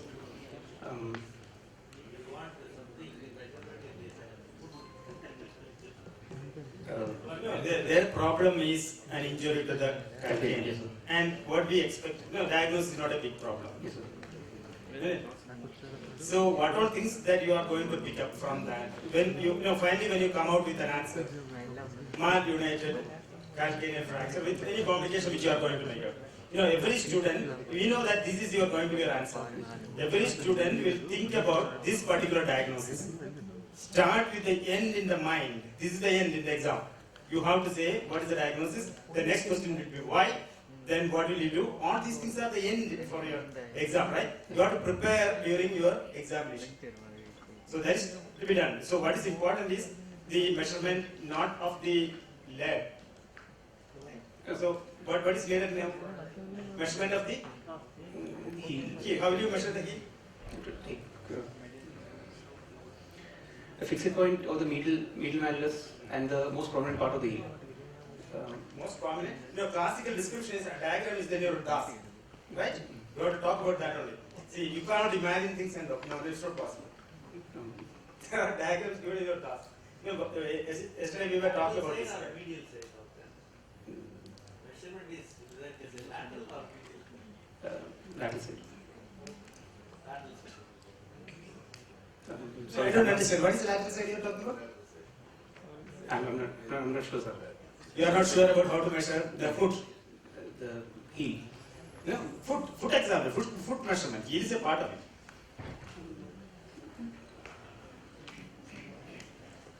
You make medial malleolus as a point, lateral malleolus as a point, and the most posterior part on the heel. Then the base of the P1, or the neck, the head of the first metatarsal and fifth metatarsal. These are the points. So medial malleolus to the point of heel, lateral malleolus to the point of heel. You can compare with the other side. In a varus still, the first measurement becomes less. Valgus still, the second measurement will become less. So you can easily measure that. The orientation of the key. That's what is described in your DAS. Yeah? This is in DAS. Your undergraduate student should answer that question. Okay, right. There is no distal neovascular deficit, no regional lymph nodes. There are examination of the ipsilateral knee and hip are normal.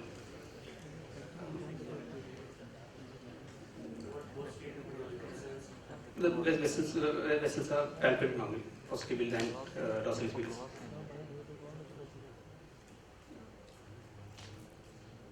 What about the strength of the lastments? It's normal.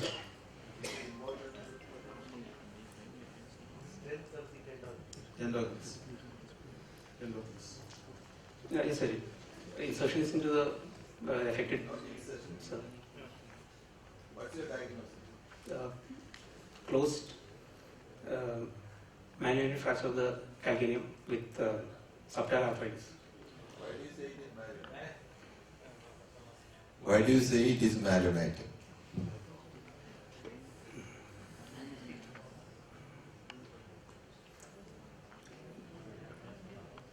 We agree your diagnosis, but tell us why you say it is malunited.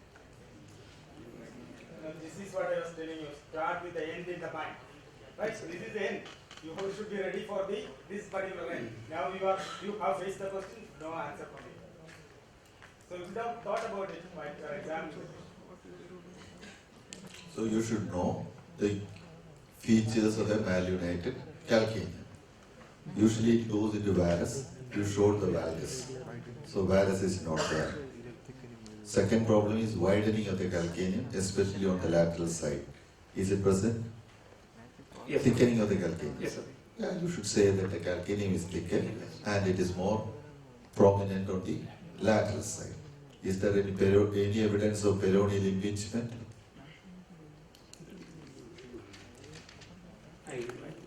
When you work, is the patient having any pain? Yes, sir. Yes. It may be due to a peroneal impingement. Fourth, is there any functional lengthening of the tendoachilles? Because usually there will be some lengthening of the tendoachilles, isn't it? It becomes slack because of your Bowler's angle. Bowler's angle becomes flat. There will be some effective lengthening of the tendoachilles. That is why we asked whether the gastrocnemius power is normal. And the next problem is a subtalar arthritis. These are the 5 things which comes as an endpoint of a calcaneal fracture. So this should be in your mind. And the plantar surface also you got to palpate. And some of these patients, plantar surface, what is the peculiarity of the plantar surface? Is there any different from the normal skin or other areas? Anatomically, is it different? The heel pad. Heel pad. You have got septae, septae filled by fan, and that's why when you are pressing, your bone is not directly, it's a cushioning effect.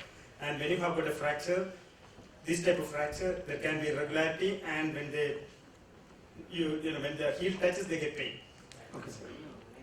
So that's a usual problem. So you have to look at the lateral side, you have to look at the posterior side, you have to look at the plantar surface, and also on the medial side, and look at the movement. These are all complications that we expect in a malunited, and as rightly said, usually it is in varus.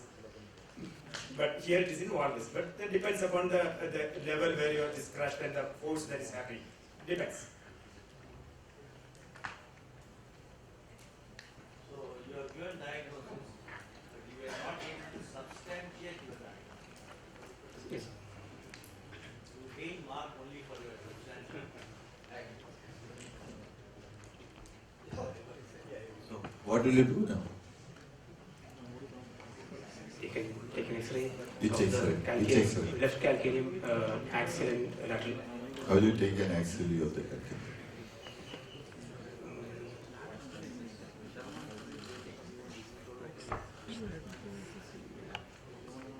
Question for you. Oh.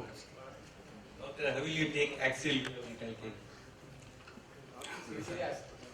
Usually, these are the questions that are asked in the exam. That is why I am asking.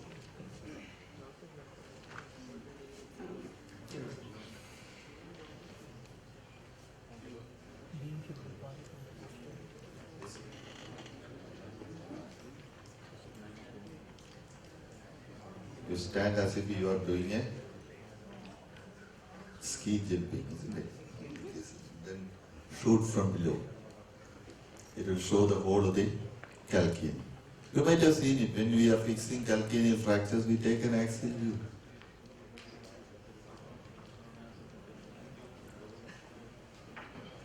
Yes, X-rays there.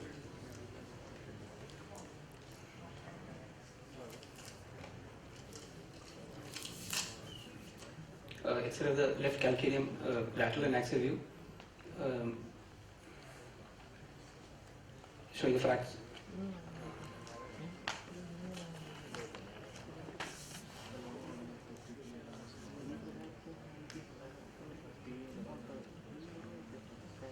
Showing the fracture of the calcaneum.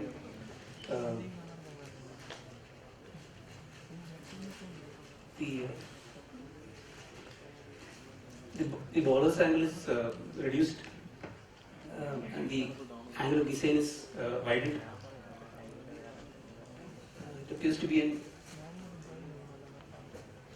this appears to be an intra-articular extension.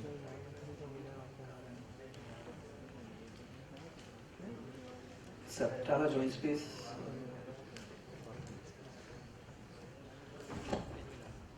Appears reduced. So all these features are there. There is a thickening of the calcaneum. There is thickening mainly on the lateral side, narrowing of the subtalar joint space, as well as loss of the Boller's angle. Yeah. Okay, all these are responsible for his problems. Now how will you manage?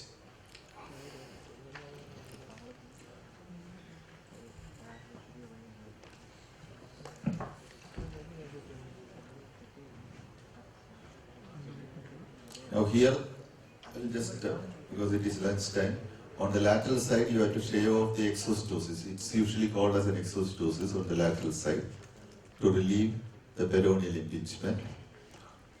Since there is evidence of subtalar arthritis, we have to do a subtalar fusion. And since there is what you call negative Boller's angle, you have to do a distraction arthrodesis of the calcaneum by using a wedge of board for the iliac crest to increase the height there. So there is an effective shortening that can be managed by increasing the length there. So you are fusing the subtalar joint and increasing the length to increase tension of the Achilles tendon and shaving off the exostosis from the lateral side of the calcaneum. It's called as the Kashivaga procedure, if I remember.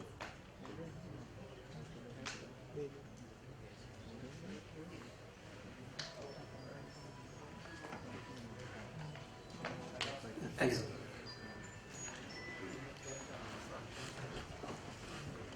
To start with the, we'll finish off fast, we'll try to finish off fast. Good afternoon, teachers. Here is a patient by name Pranav, and the informant is his father. The chief complaints are deformity in both knees. It is a short case, you can tell the diagnosis. You have seen the child walking. It is a case of a 2-year-old child with history of 2-year-old child with bilateral genu varum, which is asymmetrical, non-progressive, most probably secondary to metabolic cause. I would like to think of rickets. Okay. Why do you say that it is asymmetrical genu varum? Sir, it is genu varum because the mechanical axis is medial to the patella, and second thing is on the left side the femorotibial alignment is 30 degrees, and on the right side the femorotibial alignment is 20 degrees. So tibiofemoral angle is increased. Any other measurement you have taken? Sir, intermalleolar distance I have taken. And Intermalleolar distance, is it significant in a genu vara?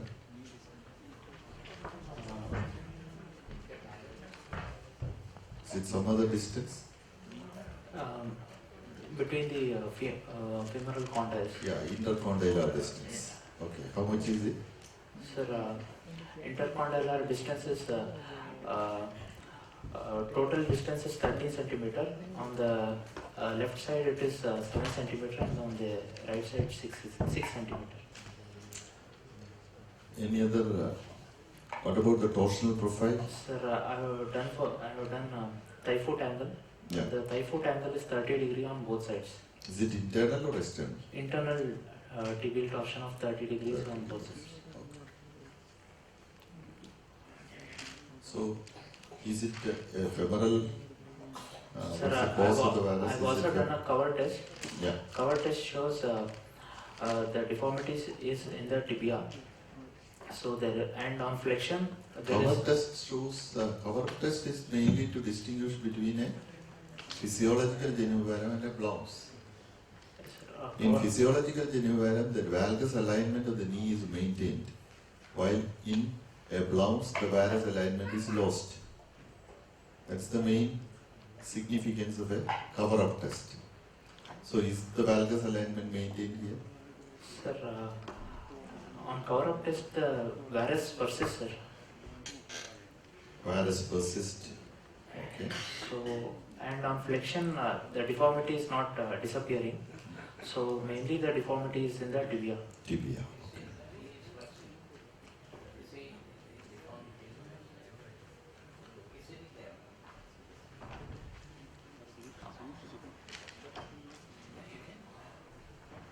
There is abnormal foot progress.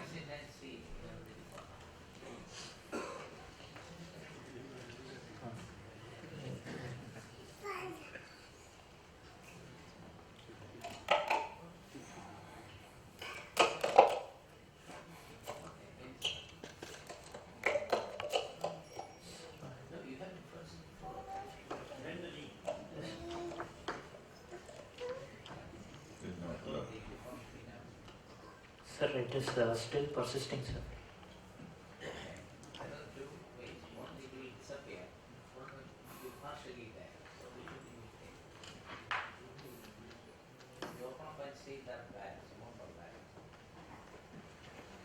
Sir, partially persisting.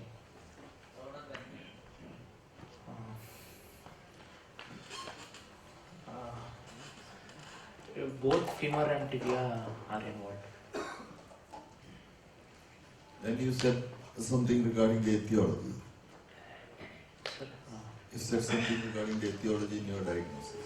most probably secondary to metabolic cause, that Yeah. is rickets. Rickets. Why do you say so? Sir, there is a metaphyseal widening in this on clinical examination, and on history-wise, there is some treatment history also positive, taking of some vitamin cells. What are the other things you want to examine in general examination in a case of genu The persisting of fontanelle ping pong sign, and the deformities of spine, and deformity? Scoliosis, kyphosis. Then in the chest, do you expect any?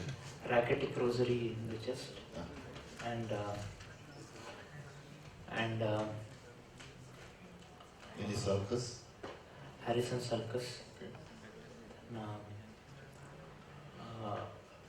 Metaphyseal widening of long bones. Metaphyseal widening of long bones. It is present. No, sir. No, sir. Yeah, you said the wrist. There is Wrist, yes, sir. Only in wrist there is widening, sir. No other bones. What about the height, upper segment, lower segment? Upper segment, lower segment ratio appears to be equal, sir.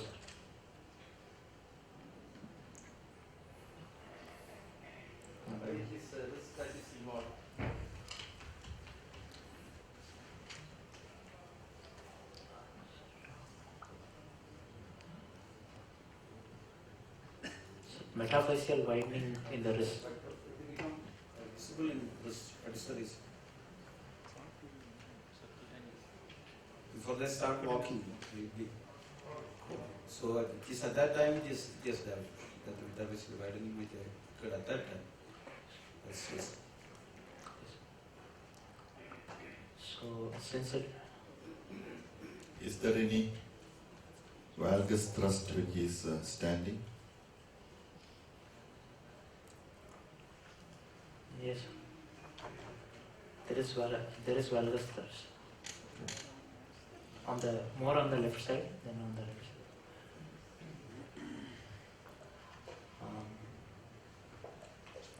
So the possibilities here are: one, physiological genuvarum persisting after 2 years. Second is a blouse, and third, as you said, some features are there for a metabolic cause like rickets. Is there any ligamentous laxity here? Sir, no ligamentous laxity present. Also, it is non-progressive. So, it's persisting since 1.5 years. It is the same, no progression of the deformity.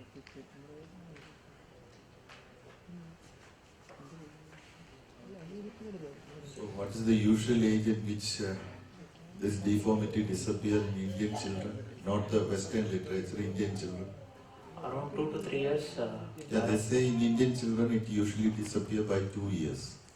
And persistence of genuvarum after the age of 3 should be considered pathological in Indian children. Okay? And as far as the genuvarum is concerned, Western books say that it often disappears by 6 years. But in Indian children, the maximum deformity is found at 6 years. And it may persist even up to 8 to 10 years of age.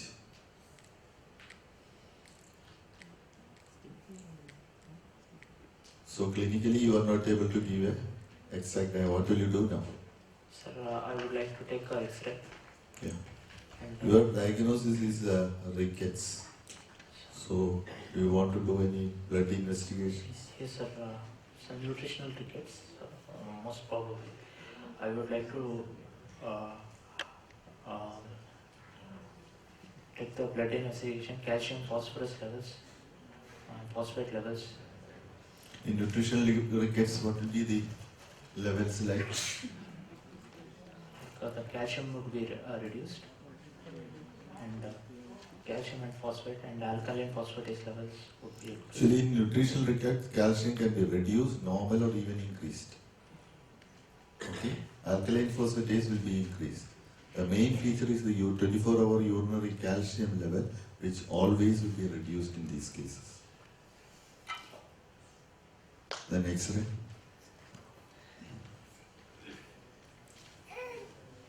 Sir, X-ray of wrist joint with hand, AP view, and X-ray of knee joint with hip joint, AP views.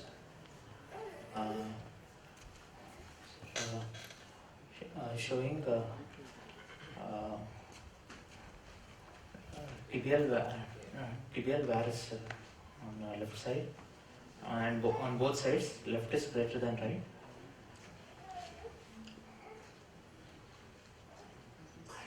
So your diagnosis is a tibia vara. Is it tibia vara? So femoral condyles. No, look at the upper tibial metaphysis. You find that. What do you find there? The beaking. There is a beaking is there. There is some sloping of the metaphysis, especially on the right side.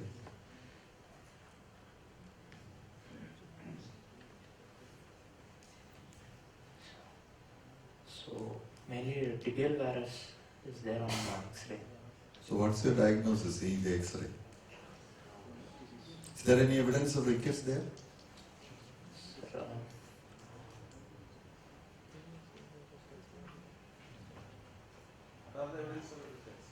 Sir, What is the radiological picture of rickets? widening of the physis and thinning of cortex and Widening and cupping. cupping of metaphysis, fraying, and thinning of fragmentation, and what about the epiphysis? Epiphysis is rarefied usually. Delay in the there is Actually, if you look at the epiphysis there will be delay in the appearance, and when it appears, it will be very small. Distance between the epiphysis and metaphysis is increased. On the metaphysis side, there is cupping, fraying, and fragmentation. And in the diaphysis, there will be rarefaction, thinning of the diaphysis. These are the features. They are not found in this particular case. So it is unlikely to be rickets or any metaphyseal dysplasias which can also produce similar deformity. So we are left with two possibilities. One is the persistence of a physiological genu, and second is Blount's disease. At this age, at the age of 1.5 to 2 years, it is very difficult to radiologically diagnose Blount's disease because it is in stage 1. So we'll have to measure which angle? So metaphyseal, diaphyseal. Metaphyseal diaphyseal angle.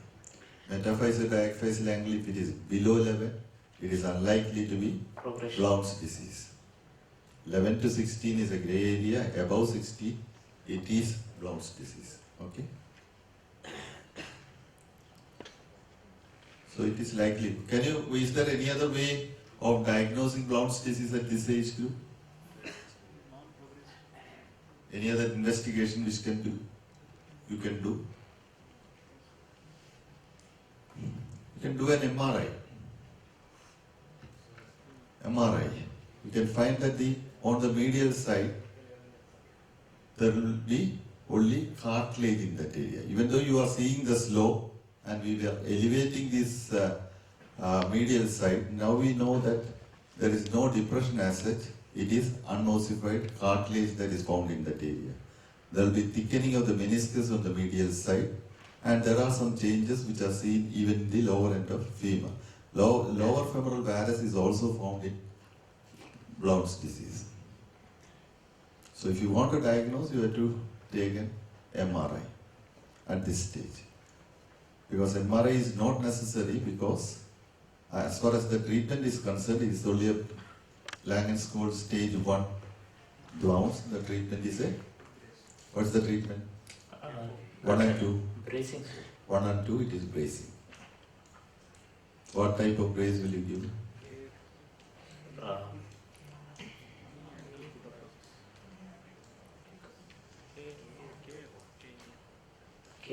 Careful. I can give KFO. Many of these children will be reluctant to wear that. I usually give a scale splint, just a simple splint with 2-3 Velcro straps. This gives adequate correction. And if you can put a hinge in the middle, they will be able to flex the knee also. Most of these children will not wear the brace. Only when they are sleeping, they will wear it. Otherwise, they will remove that. How long will you follow up these children? Sir, it has to be followed up to 1 year, sir. If it is persisting, then above that normal age, varus has to be corrected. So you need to find out whether it is progressing from 1 to 2 and 3. And if it goes beyond 3, you will have to do some growth modulation to prevent further progression of the deformity.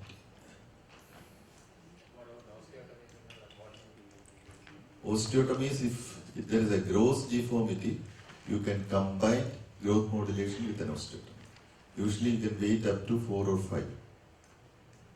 Nowadays, osteotomies are becoming less.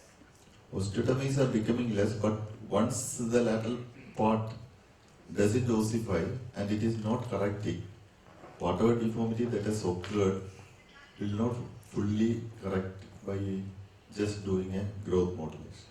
Especially in Langen's-Cole 4, 5 and 6, there is a role for osteotomy. 3, you do growth modulation. 1 and 2, splitting. Thank you, Same candidate again. No other way. He is ready to take. There's a even by force nobody is willing. But He has presented yesterday also, today also morning. Long case he has presented. Good afternoon, sir. My patient is Sufata, 17-year-old female, presented with the complaints of instability in her right knee for the last 6 years. History of presenting illness. She was apparently normal 6 years back, after which she had a fall at her home from 3 steps above, slipped and fell down, after which she felt that the knee... Yeah, you can tell the Yes, sir. diagnosis. Yes, sir. Tell the diagnosis. The diagnosis is Use salient clinical features or clinical findings, then we can go for diagnosis. History, should we? History of history of injury. Yes, sir. What she cannot do? The problem she is getting is the recurrent instability when she was of the right knee, when she is coming down the stairs or in squatting, and also while walking fast. She feels that the kneecap bone is going out and coming back. So that is her main complaint. We are not associated with pain. And sometimes she gets Clinical findings. Clinical finding. On inspection, there is the healed scar is there, anterior, just medial side of the patella. It looks like a surgical scar, which is healed by primary intention. And the right patella seems to be slightly lateral compared to the left side. And there is no other swelling or sinuses. Even on the posterior side, there is no other swellings. Doctor salient Yes, sir. clinical findings. And percussion, there is patella grinding is negative, but gliding test is positive. There is laxity of medial as well as lateral side structures on the patella.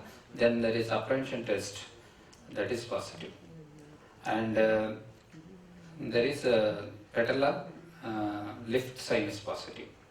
And the patella tilt, there is tenderness over the lateral facet of the right patella.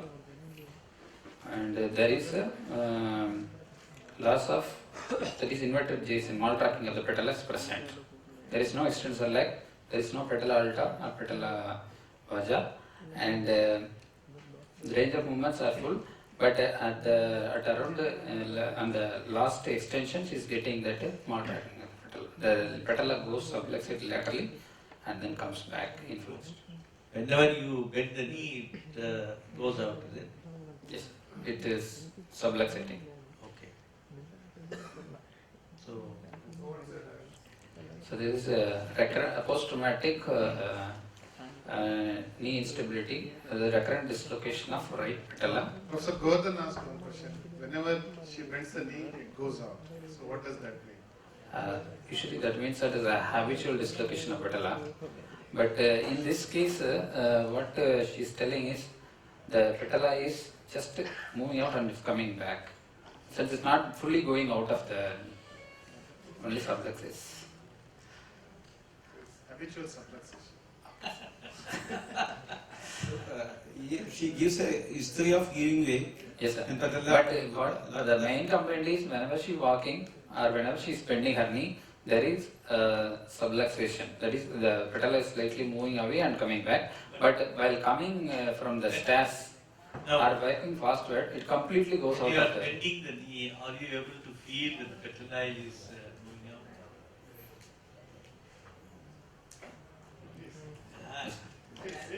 Yes, sir. While extending at around 20 full extension, in full extension it comes out. Yes, sir. Generally, in an habitual dislocation of the patella, when you bend the knee, the patella will move. But here, the Yes. patella comes back to the original position and it subluxes on extension. Extension. Okay. Yes. This is quite different. she underwent the surgery, like one. Yes, sir. She underwent already one surgery 3 years back. The surgery scar is on Medial side of the medial side, that's patella. Medial side of the knee. So it is a habitual dislocation. Actually, she is the history wise, she no. Yes, sir. Now, habitual dislocation, but it is dislocating in extension. yes, sir. Not Not the routine. So if that is so, what is the cause? Probably, I think that is laxity of the structures on the medial side. Either it is in the medial patellofemoral ligament, medial retinaculum, or vastus medialis, so obliques. Or are there any tight structures on the lateral side? Lateral structures, there may be tightness of the lateral patellofemoral ligament, there may be lateral retinacular tightness, or there can be ITB contracture, but I checked for it, it is not there. Obus test was negative. And there is no genivalgum, there is no external tibial torsion, the Q angle is normal. And also I checked there is no ligamentous laxity, generalized ligamentous laxity, and there is no genu recurvatum also. So all these features suggestive of a post-traumatic event which was underwent as surgery, and again she developed because of failure of the surgery. Now it's bilateral, only on the right. Yes, sir, only on the right side, on the side of the trauma. So what do you want to do? Sir, first I want to confirm whether there is any bony problem is there or not. So for that I would like to take X-ray first of right knee AP, lateral and skyline leaves.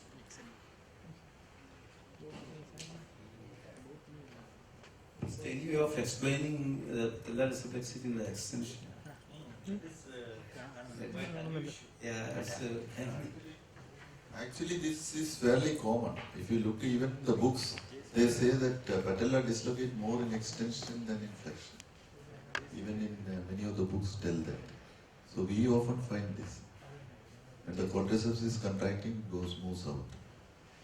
So it's mostly the superior lateral. Yeah, the structure that is. Anything to do with the surgery they have done? No. I don't know whether previously it was like that or not.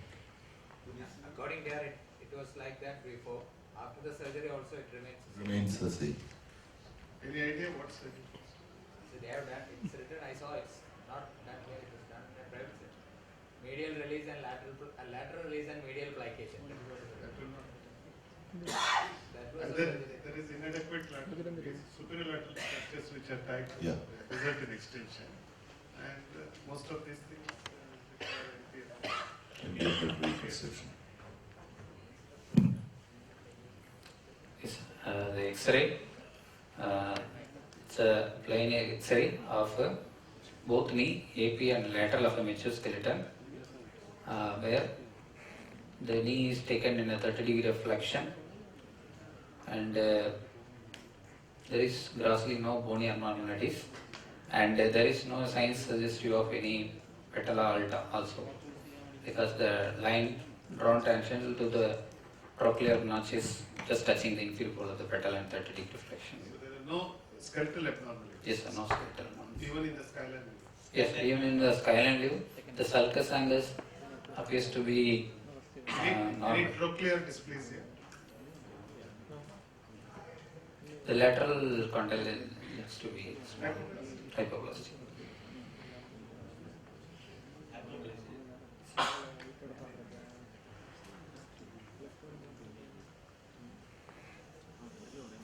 Is there any surgery for hypoplasia? What is the? So I think I read the MRI, they have written as there is some hypoplasia of the Dijor's classification. This is type 2 Dijor. Type 2 Dijor. Type 2? No, type 2 or 1 and 2, I don't think. Yeah, it is, I think type 3 it seems. There is a hypoplasia of the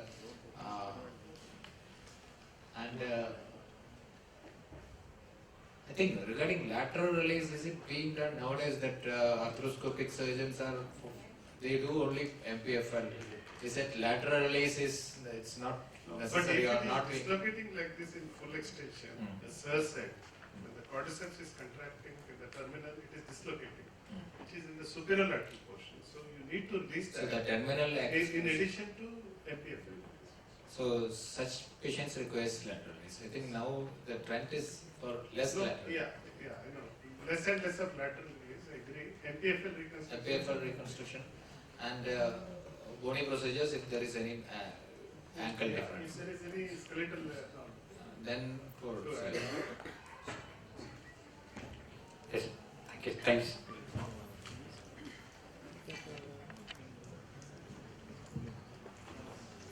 Good afternoon, sir.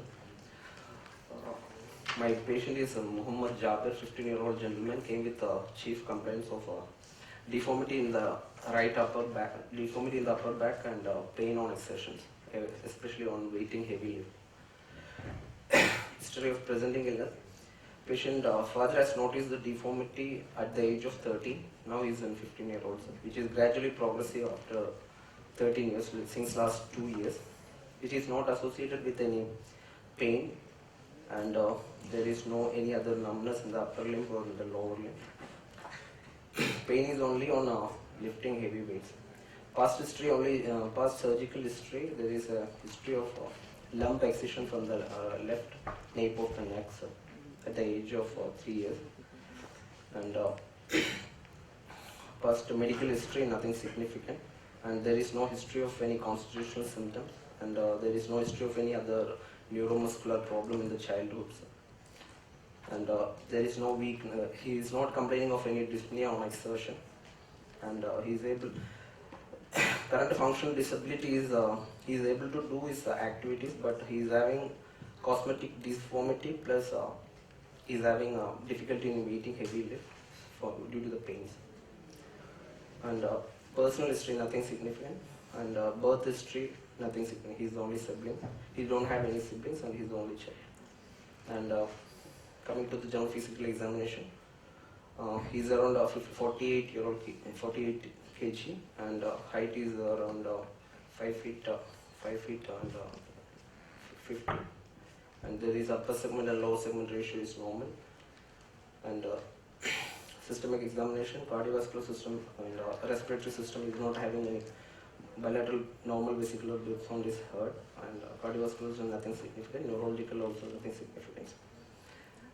Coming to the attitude of the patient in the examined in sitting and standing position. As patient is comfortable in sitting position, I have started with sitting. Patient is sitting in with head at center. Left sided shoulder is at higher level, and the nape of neck is in the normal length, and there is a rib hump on the left side. Sorry, rib hump is on the right side with a scoliotic curve at the upper thoracolumbar area with convexity towards the right side. So there is no any other minor curves or compensatory curve, and on inspection there is no other scar sinus. Is it just a scoliosis, or do you, the sagittal plane, are you seeing any deformity? Yes, sir. I just want to inspect from the lateral side at that time. And there is no tuft of skin at the lower lumbar area. Both PSS at the same level, and right-sided spine of scapula is much more oblique, and the right-sided angle of scapula is much higher level compared to the right side. Then coming inspection from the lateral side, he got a kyphotic deformity in the upper thoracic area, and other lumbar lordosis is maintained, and cervical lordosis also maintained.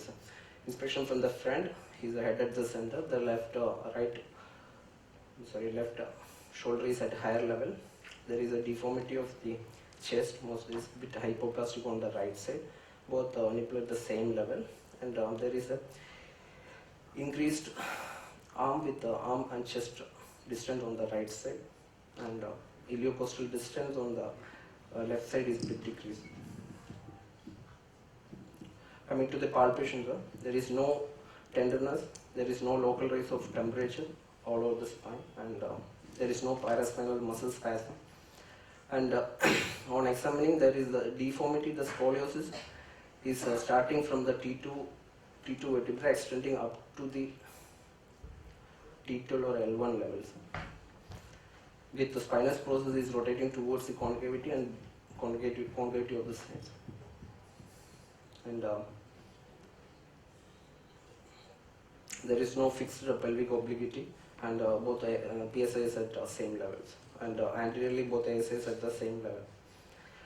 Coming to the movement of the cervical spine is normal. Thoracic rotation is restricted, especially towards the left side, and lumbar spine movement I have checked with patient is not able to reach up to the level of the floor, and he is able to reach just below the knee level.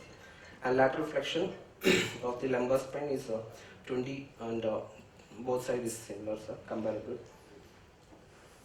Coming to the measurement, this chest excursion is normal, up to 4 centimeters he is able to do, and Schober's test is the excursion is only 3 centimeters, it has reduced, and iliocostal distance on the left side is reduced compared to the right side. Ilio-occipital distance on the side of the rib hump is increased compared to the left side.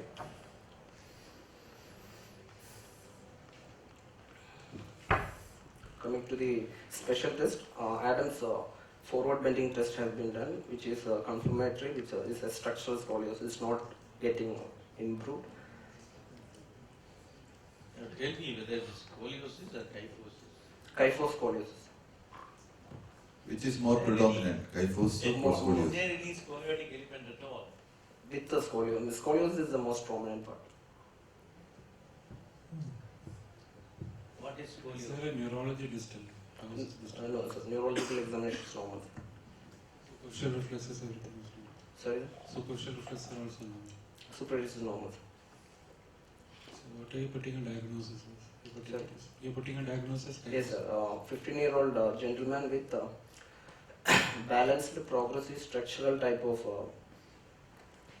thoracolumbar type idiopathic thoracolumbar type scoliosis, kyphoscoliosis with no compensatory curve, most probably secondary to idiopathic juvenile scoliosis, and I'd like to keep a differential of congenital scoliosis. Without Can you any just do an Adams forward bending test?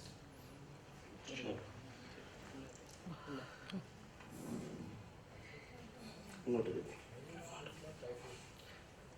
ಮುಟ್ಟು shift ಮಾಡಿ.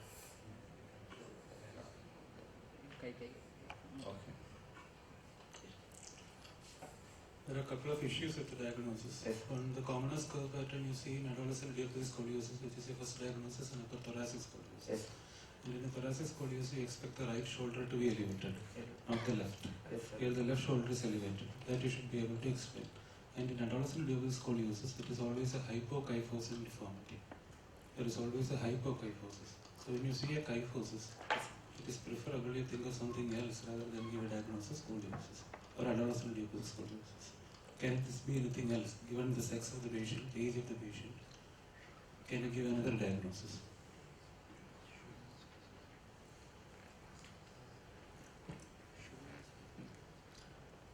He said idiopathic scoliosis. Is there any idiopathic type of kyphosis?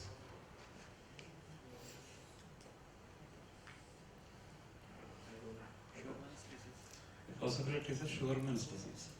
You have to think of a Scheuermann's disease, especially in a male patient of this age group. And 33% of Scheuermann's disease will have a scoliotic component to it. You said he is not able to touch the ground. Yes. Scheuermann's disease is associated with hamstring spasm also. So if you examine for hamstring spasm, that will be there because of the kyphosis.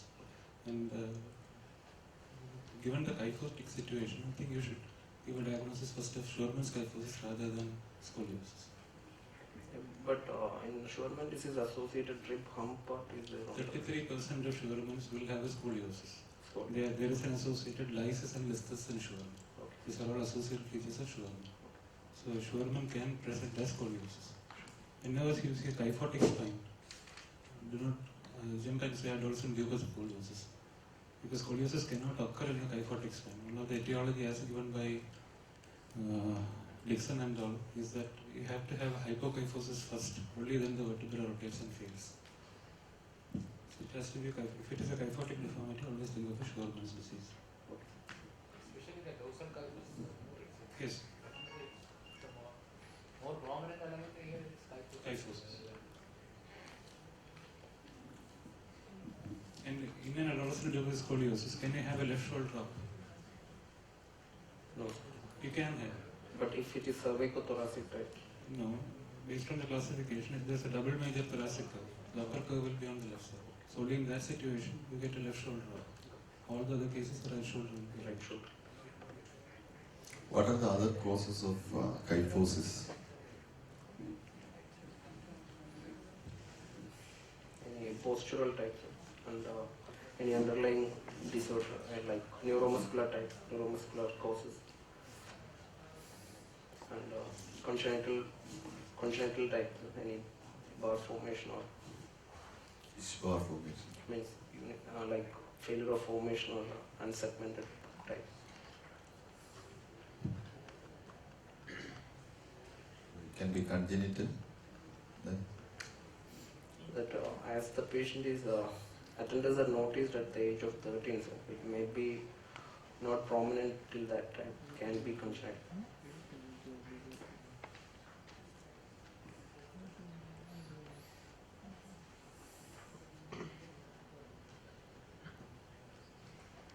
Will you proceed further? I'd like to take X-rays.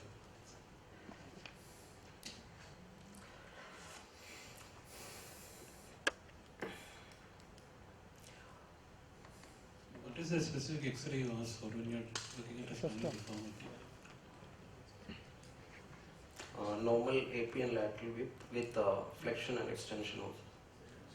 You want to qualify that a bit more, anything specific you want to? Stress views. Not really. If you're looking at a scoliosis X-ray, you always ask And for a with standing hump. film. You always ask for a standing film. Standing. If you want to evaluate a scoliosis system, you always ask for a standing film, ask for a full length film, which includes the upper end of the thyroid cartilage included in the thyroid cartilage has to be included in the film. It has to be a long cassette film, or you have to ask them to stitch the films together. You have to see the thyroid up to the thyroid cartilage.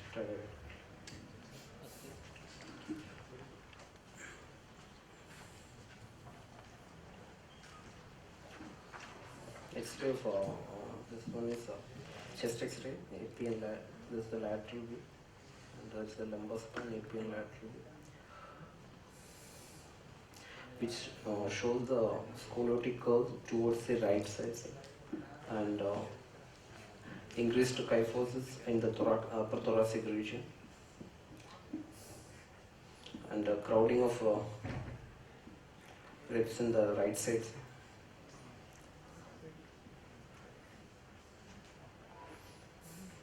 And there is, I think there is a fusion in the upper thoracic region.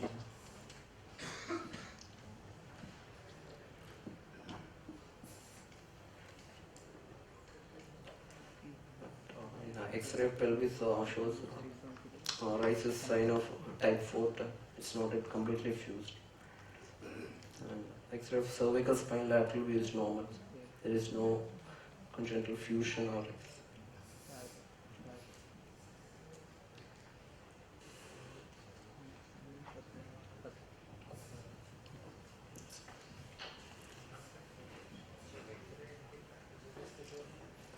How do you diagnose Scheuermann on X-ray? There's a diagnostic criteria for Scheuermann. How much should the thoracic kyphosis be? How will you assess the severity of the scoliosis? Kyphosis. Kyphotic angle we can measure. Yeah, how will you draw the kyphosis?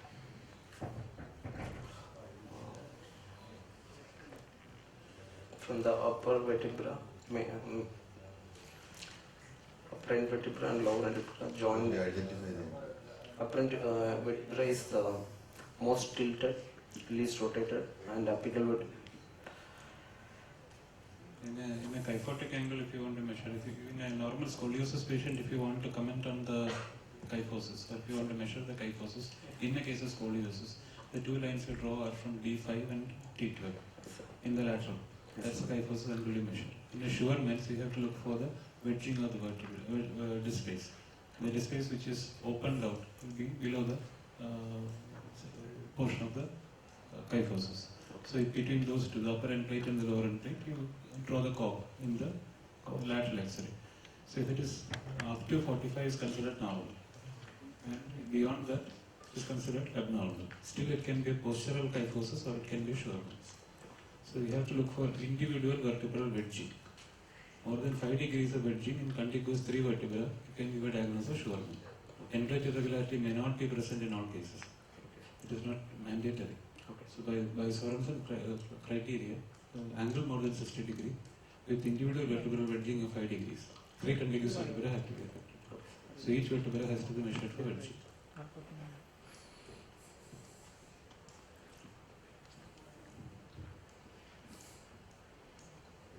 Management.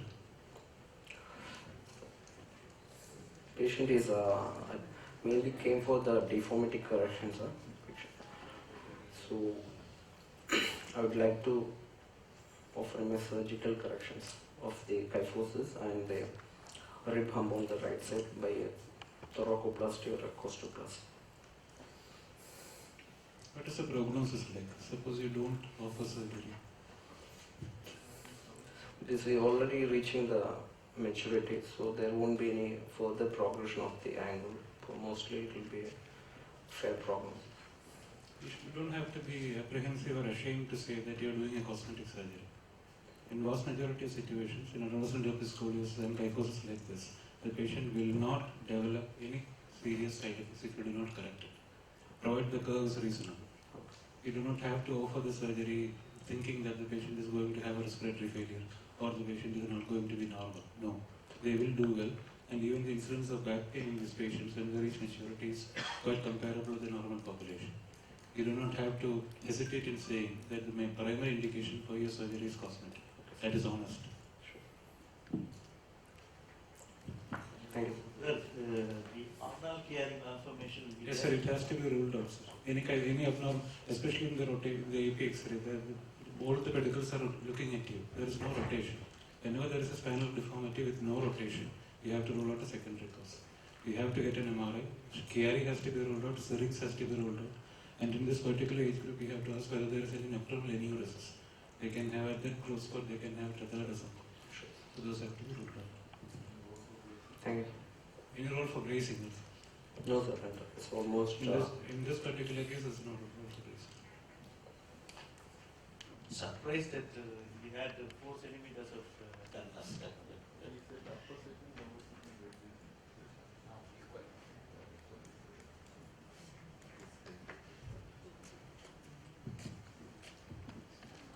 It's going to be our last case. Hopefully you can finish. Okay. So this is a bonus case for our delegate to present, our resident to present. So this is a long case for our PG to present.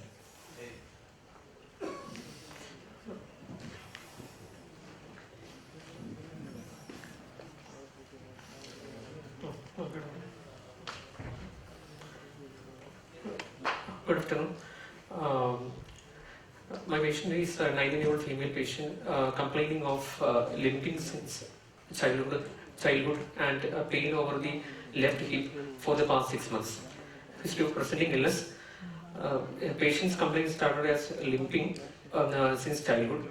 It was not associated with pain initially, but there was pain initially. She's had limping since from the age of she started walking, and limping is progressive according to the history. The patient complains of pain over the left hip for the past 6 months, which is aggravated for the past 2 months. Pain is mainly on the anterior aspect of the hip in the growing region, which is occasionally radiating to the lateral knee. She is having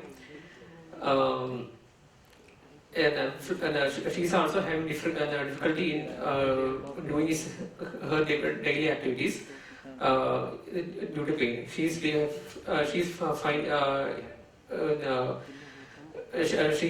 unable to squat and sit cross-legged. I am unable to walk for half a kilometer. Unable to stand for long hours.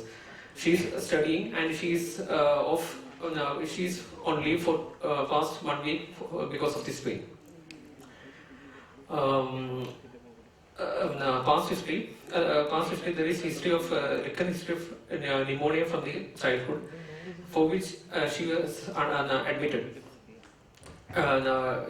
She was admitted in the hospital since childhood, and at the age of 6 months, she had she had a collection of she has pneumonia and associated with a collection of pus in the hip joint, which was drained at the age of 6 years and was maintained on plaster cast for 2 years, for the age of 2 years. There is no history of any tuberculosis, no history of any other illness in the past. Personal history, bowel bladder habits are normal, attained menarche at 13 years. Birth and development history, she is a twin child of a non-consanguineous marriage, born out of she was a preterm delivery at 6.5 months, and born out of a cesarean section. And she was in ICU admission for 3 months.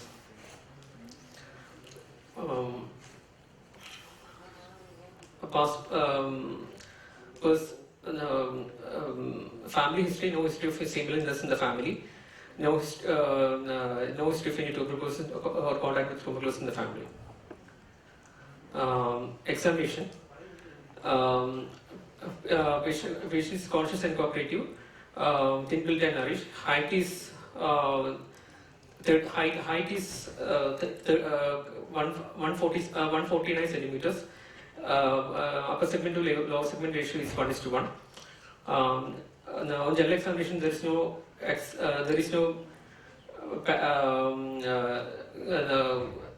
vitals are stable. Local examination, the local examination of hip joint.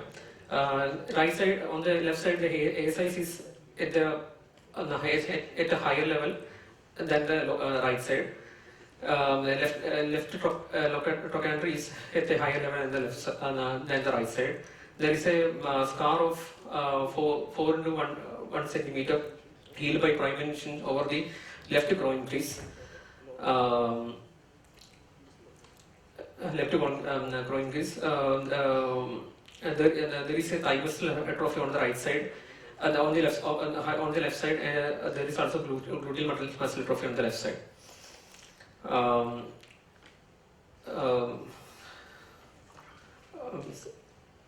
the left side, there is a on examination. I forgot to tell about the gait examination. Gait examination, patient is a bipedal, biphasic, unassisted gait with lurching towards the left side and make her walk.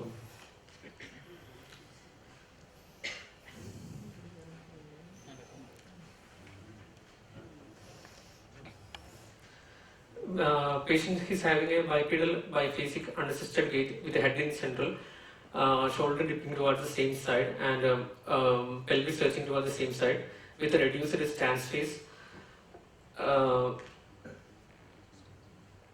And reduced stance face.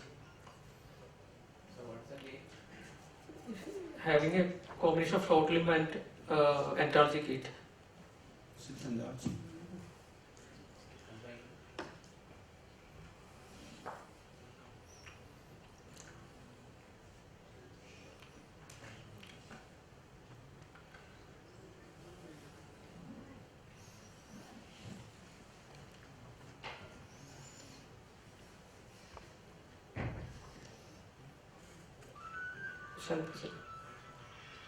Is it a Trivandrum or is it lurching towards the same side?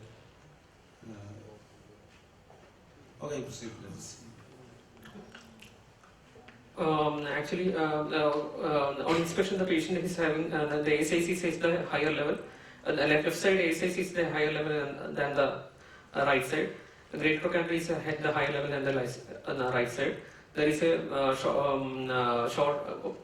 shortening of left lower limb than the right lower limb. There is a heel scar of 4 into 1 centimeter over the left groin crease, which is healed by primary intention. There is a there is thigh muscle atrophy, wasting which is seen, and gluteal muscle atrophy is seen. There is no other scars or signs or the posterior or the posterior aspect. On palpation, there is no local rise in temperature. There was anterior joint line tenderness. The inspector findings were confirmed. The A size is the left A size is at the higher level. Left greater trochanter is also at a higher level. He is on also the higher level. There is no scar tenderness. The both femur pulses are palpable equally and normally at both normally at normal positions.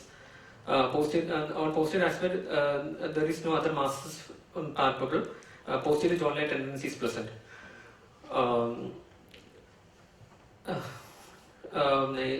Coming to movements, there is a flexor flexion deformity of 20 degree on left side, with further flexion up to 100 degree. There is abduction. There is an adduction deform on the left side. There is an adduction deformity of 10 degree. When compared to the right side, there is a reduction of 30 degree.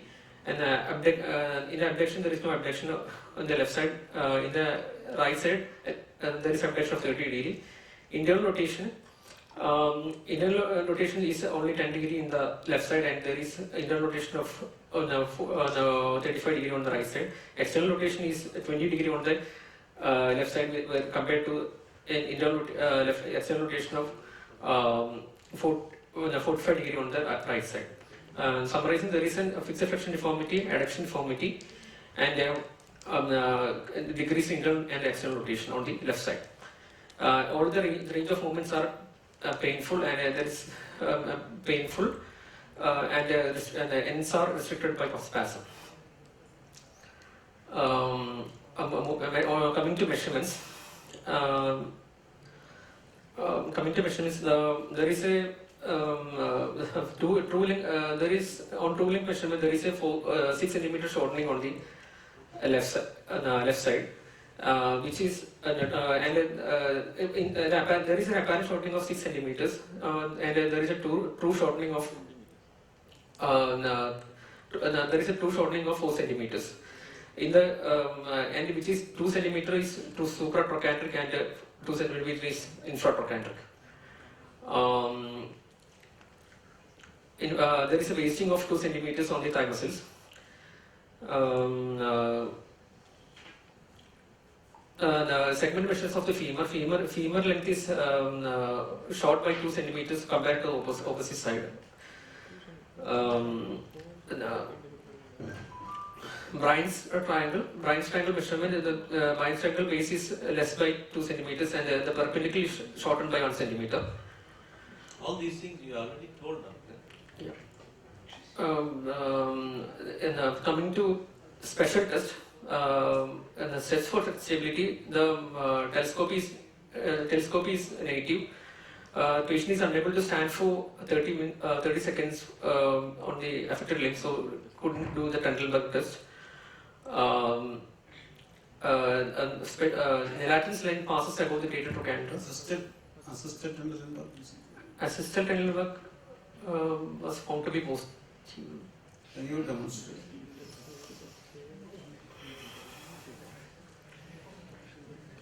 Okay.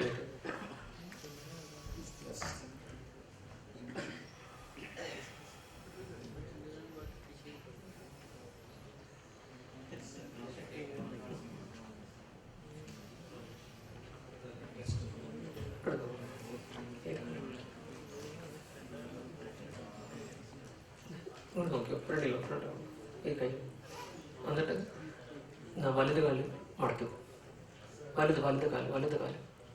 വലത് കാല് മടക്കിക്കോ, ഇങ്ങനെ മടക്കിക്കോ. What you are looking for? For the pressure on the right side. So what is your assumption?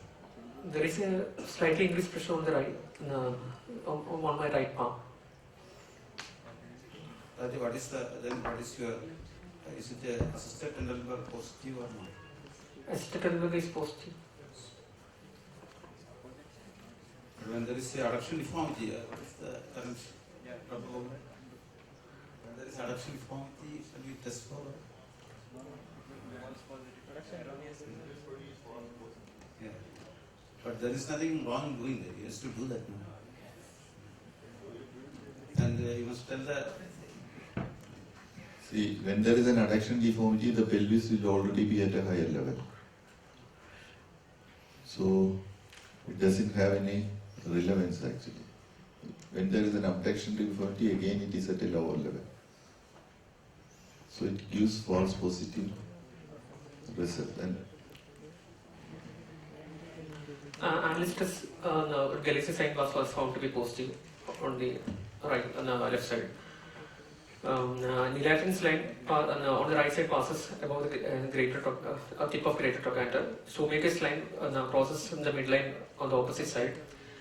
And the Chin's parallelogram was convergent on the same side. On in opposite hip joint, sacroiliac tests were normal. Opposite hip joint, ipsilateral knee, spine were normal. There is no enlarged tendon lymph nodes on the internal lymph nodes, or no other masses palpable in the palpable over the abdomen. Why don't you summarize and tell us what is your diagnosis? Summarizing a 19-year-old female complaining of limping since childhood and pain over the left hip for 6 months. 6 months with a history of an abscess drainage at 6 months of the left hip. On examination, patient has a shortening of 6 centimeters, apparent shortening of 6 centimeters and toe shortening of 4 centimeters, with anterior and posterior joint line tenderness and fixed flexion deformity and adduction deformity. Adduction deformity with movements and all range of movements like painful.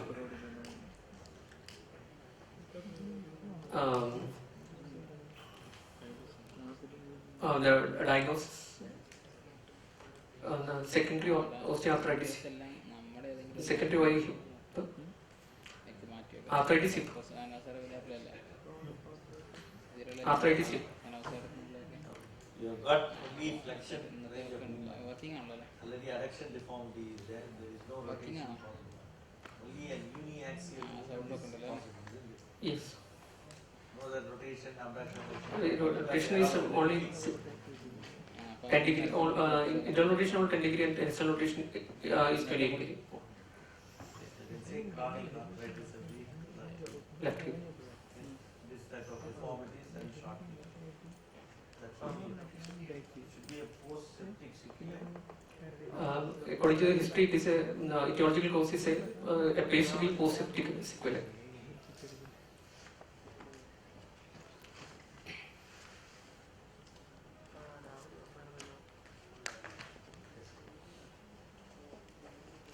What do you like to do?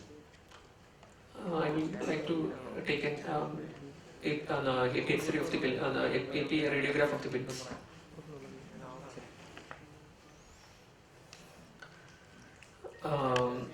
This is a plain X-ray of AP pelvis. Pelvis showing both hips and pelvis. The soft tissue appears to be normal. On the left side, the sentence line is broken.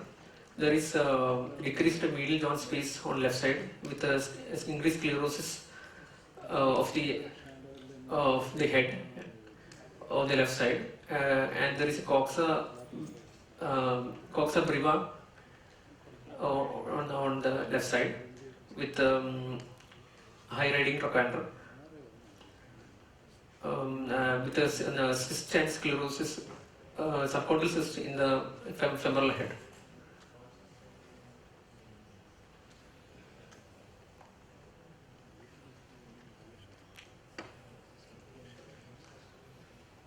Okay.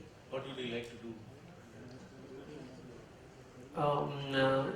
Actually, the child, the person is 19 years old only, and she's able to manage with the.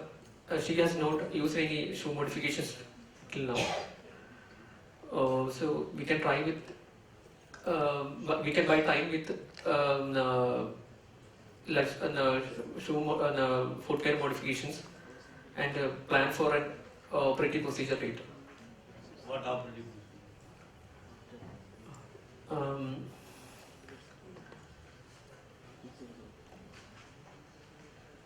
Replacement.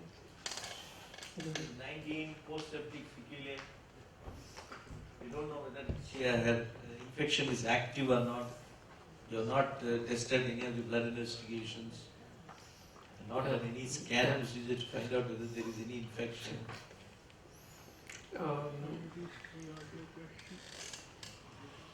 And she has pain. By just giving shoe modification, how are you going to manage the pain?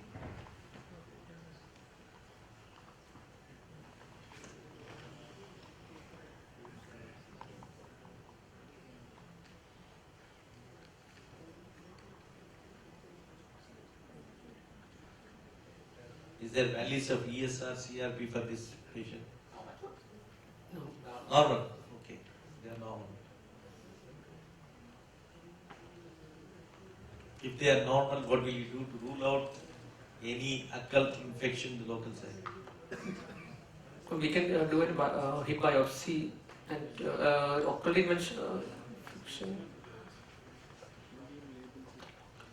Before opening, can you do anything? We can do an aspiration of the.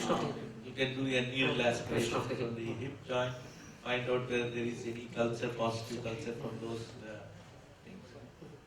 Since 19, you don't want to do any hip replacement. So, what else can be done to improve her pain as well as movement? Is there any surgical procedure? Osteotomy. Pelvic support osteotomy. No, corrective osteotomy is something. Proximal finger. What type of corrective osteotomy you do?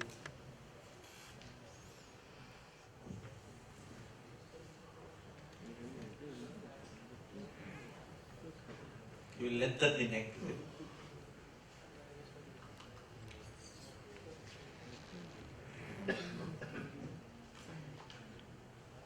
What is the socio-economy for the patient? It comes from a low economic status. So she will be happy if you give some movement at the level of the hip without any pain at the local site, isn't it? Yes. So you gave a good option of pelvic support osteotomy. You can couple it with an excision of the hip. Excision of the hip with pelvic support osteotomy. A little bit of lengthening will give her a reasonable function of the hip without pain and movement.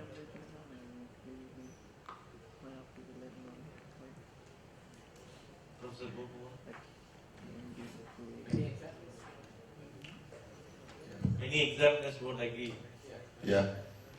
Can be tried in this particular case, but only disadvantage is that at a later date, joint replacement may be difficult. You're burning the chances of. Yeah.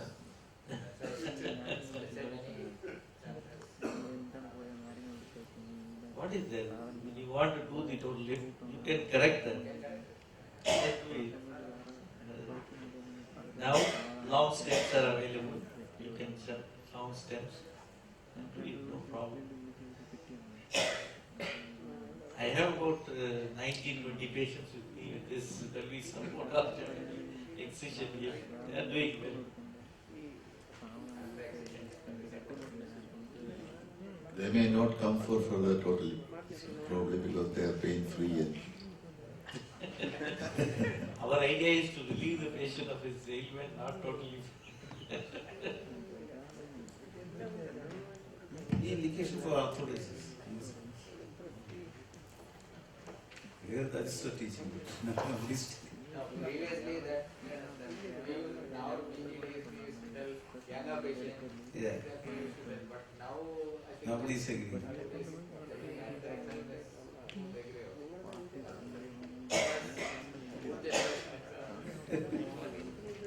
Nowadays they won't agree even for arthritis of the knee.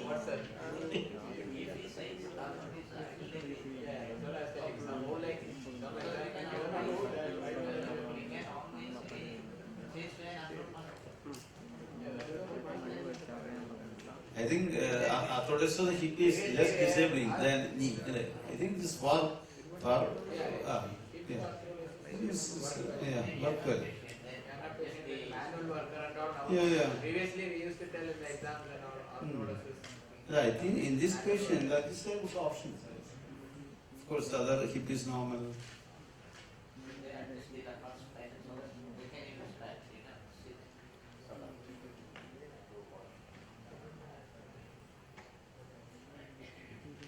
Pelvic support will be gross shortening. No, you can do Gantari, there's adaptation, it goes into that. But movements should be good.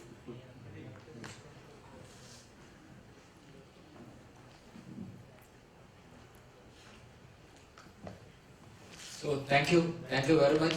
So we are finishing it before the schedule. So you must be happy. So those who are going, I think many have got trains and all just about 4 o'clock, 5 o'clock like that. So thank you once again. We'll meet next time. So I think that recorded thing, I think they have given some our organizing team. I take this opportunity to thank my course director, Professor C.S. Vikraman, organizing chairman, Professor Sajid Hussain, and where is Ajin?